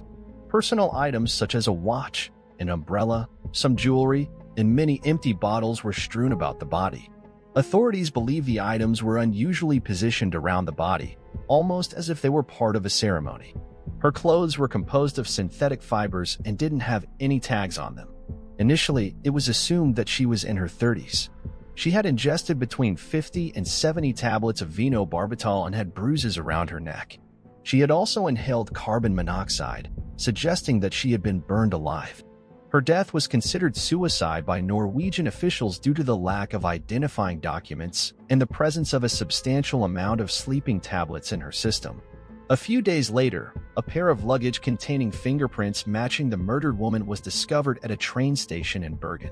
Inside were wigs, makeup, clothing, eczema ointment, non-prescription eyeglasses, maps, and small sums of money from Norway, the United Kingdom, Switzerland, and Belgium. 100 Deutsche Marks were also hidden inside the case's lining. Any identifying information had been removed, cut out, or rubbed off. Even the eczema cream, which usually included the name of the prescribing doctor on the packaging, couldn't provide a clue. The sophisticated dental work of the Istal woman was unheard of in Norway at the time. According to stable isotope research of her teeth, she was born in Nuremberg and grew up on the German-French border. Inside a luggage, the investigation detectives discovered a shopping bag, which they used to trace the woman's movements before she died. She had visited Norway numerous times over the years, staying in various hotels using counterfeit passports and false aliases. According to a 2017 investigation, she claimed to be Claudia Teald from Brussels at one hotel. She was Elizabeth Hofer at another. People who interacted with her were eventually tracked down and interviewed. They all spoke of a stylish woman with black hair and brown eyes who was attractive, pleasant, and only paid in cash. She also wore wigs, spoke numerous languages, including French, Flemish, and English, and seemed tense most of the time. Years later, the Norwegian National Defense released information indicating that the woman may have been traveling around the country observing the testing of the top-secret anti-ship Penguin missile. A fisherman had noticed a woman following the movements of Norwegian army troops. Is there any logic to the spy story? During the Cold War, Norway was a hotspot in the early 1970s. It not only shared a border with the Soviet Union but also assisted the United States and the United Kingdom during Russian nuclear testing and submarine warfare. Russian intelligence assets, as well as personnel from the CIA, MI, and Mossad, were known to be present in the country. After seeing a sketch of the Istal woman in 2005, a man from Bergen came forward. He reported seeing a person matching her description, hiking on a hillside approximately an hour away from Istal 5 days before her body was discovered in 1970. She was dressed inappropriately for the weather and was being pursued by two men who looked Southern. According to him, he told the police what he observed, but they dismissed his claim. A section of the lower jaw of the Istal woman was removed and saved before she was buried. Her teeth showed traces of extensive dental surgery, which was unusual for Norway at the time. In 2017, a stable isotope examination of her teeth revealed that she was born in Nuremberg around 1930 and grew up near the French-German border. Her dental work was found to have been done in Central Asia, East Asia, Southern Europe, and South America. The case continues to pique people's interests. In 2018, the BBC World Service and the Norwegian Broadcast Corporation released a podcast called Death in Ice Valley, which delves into the death of the Istal women in great detail.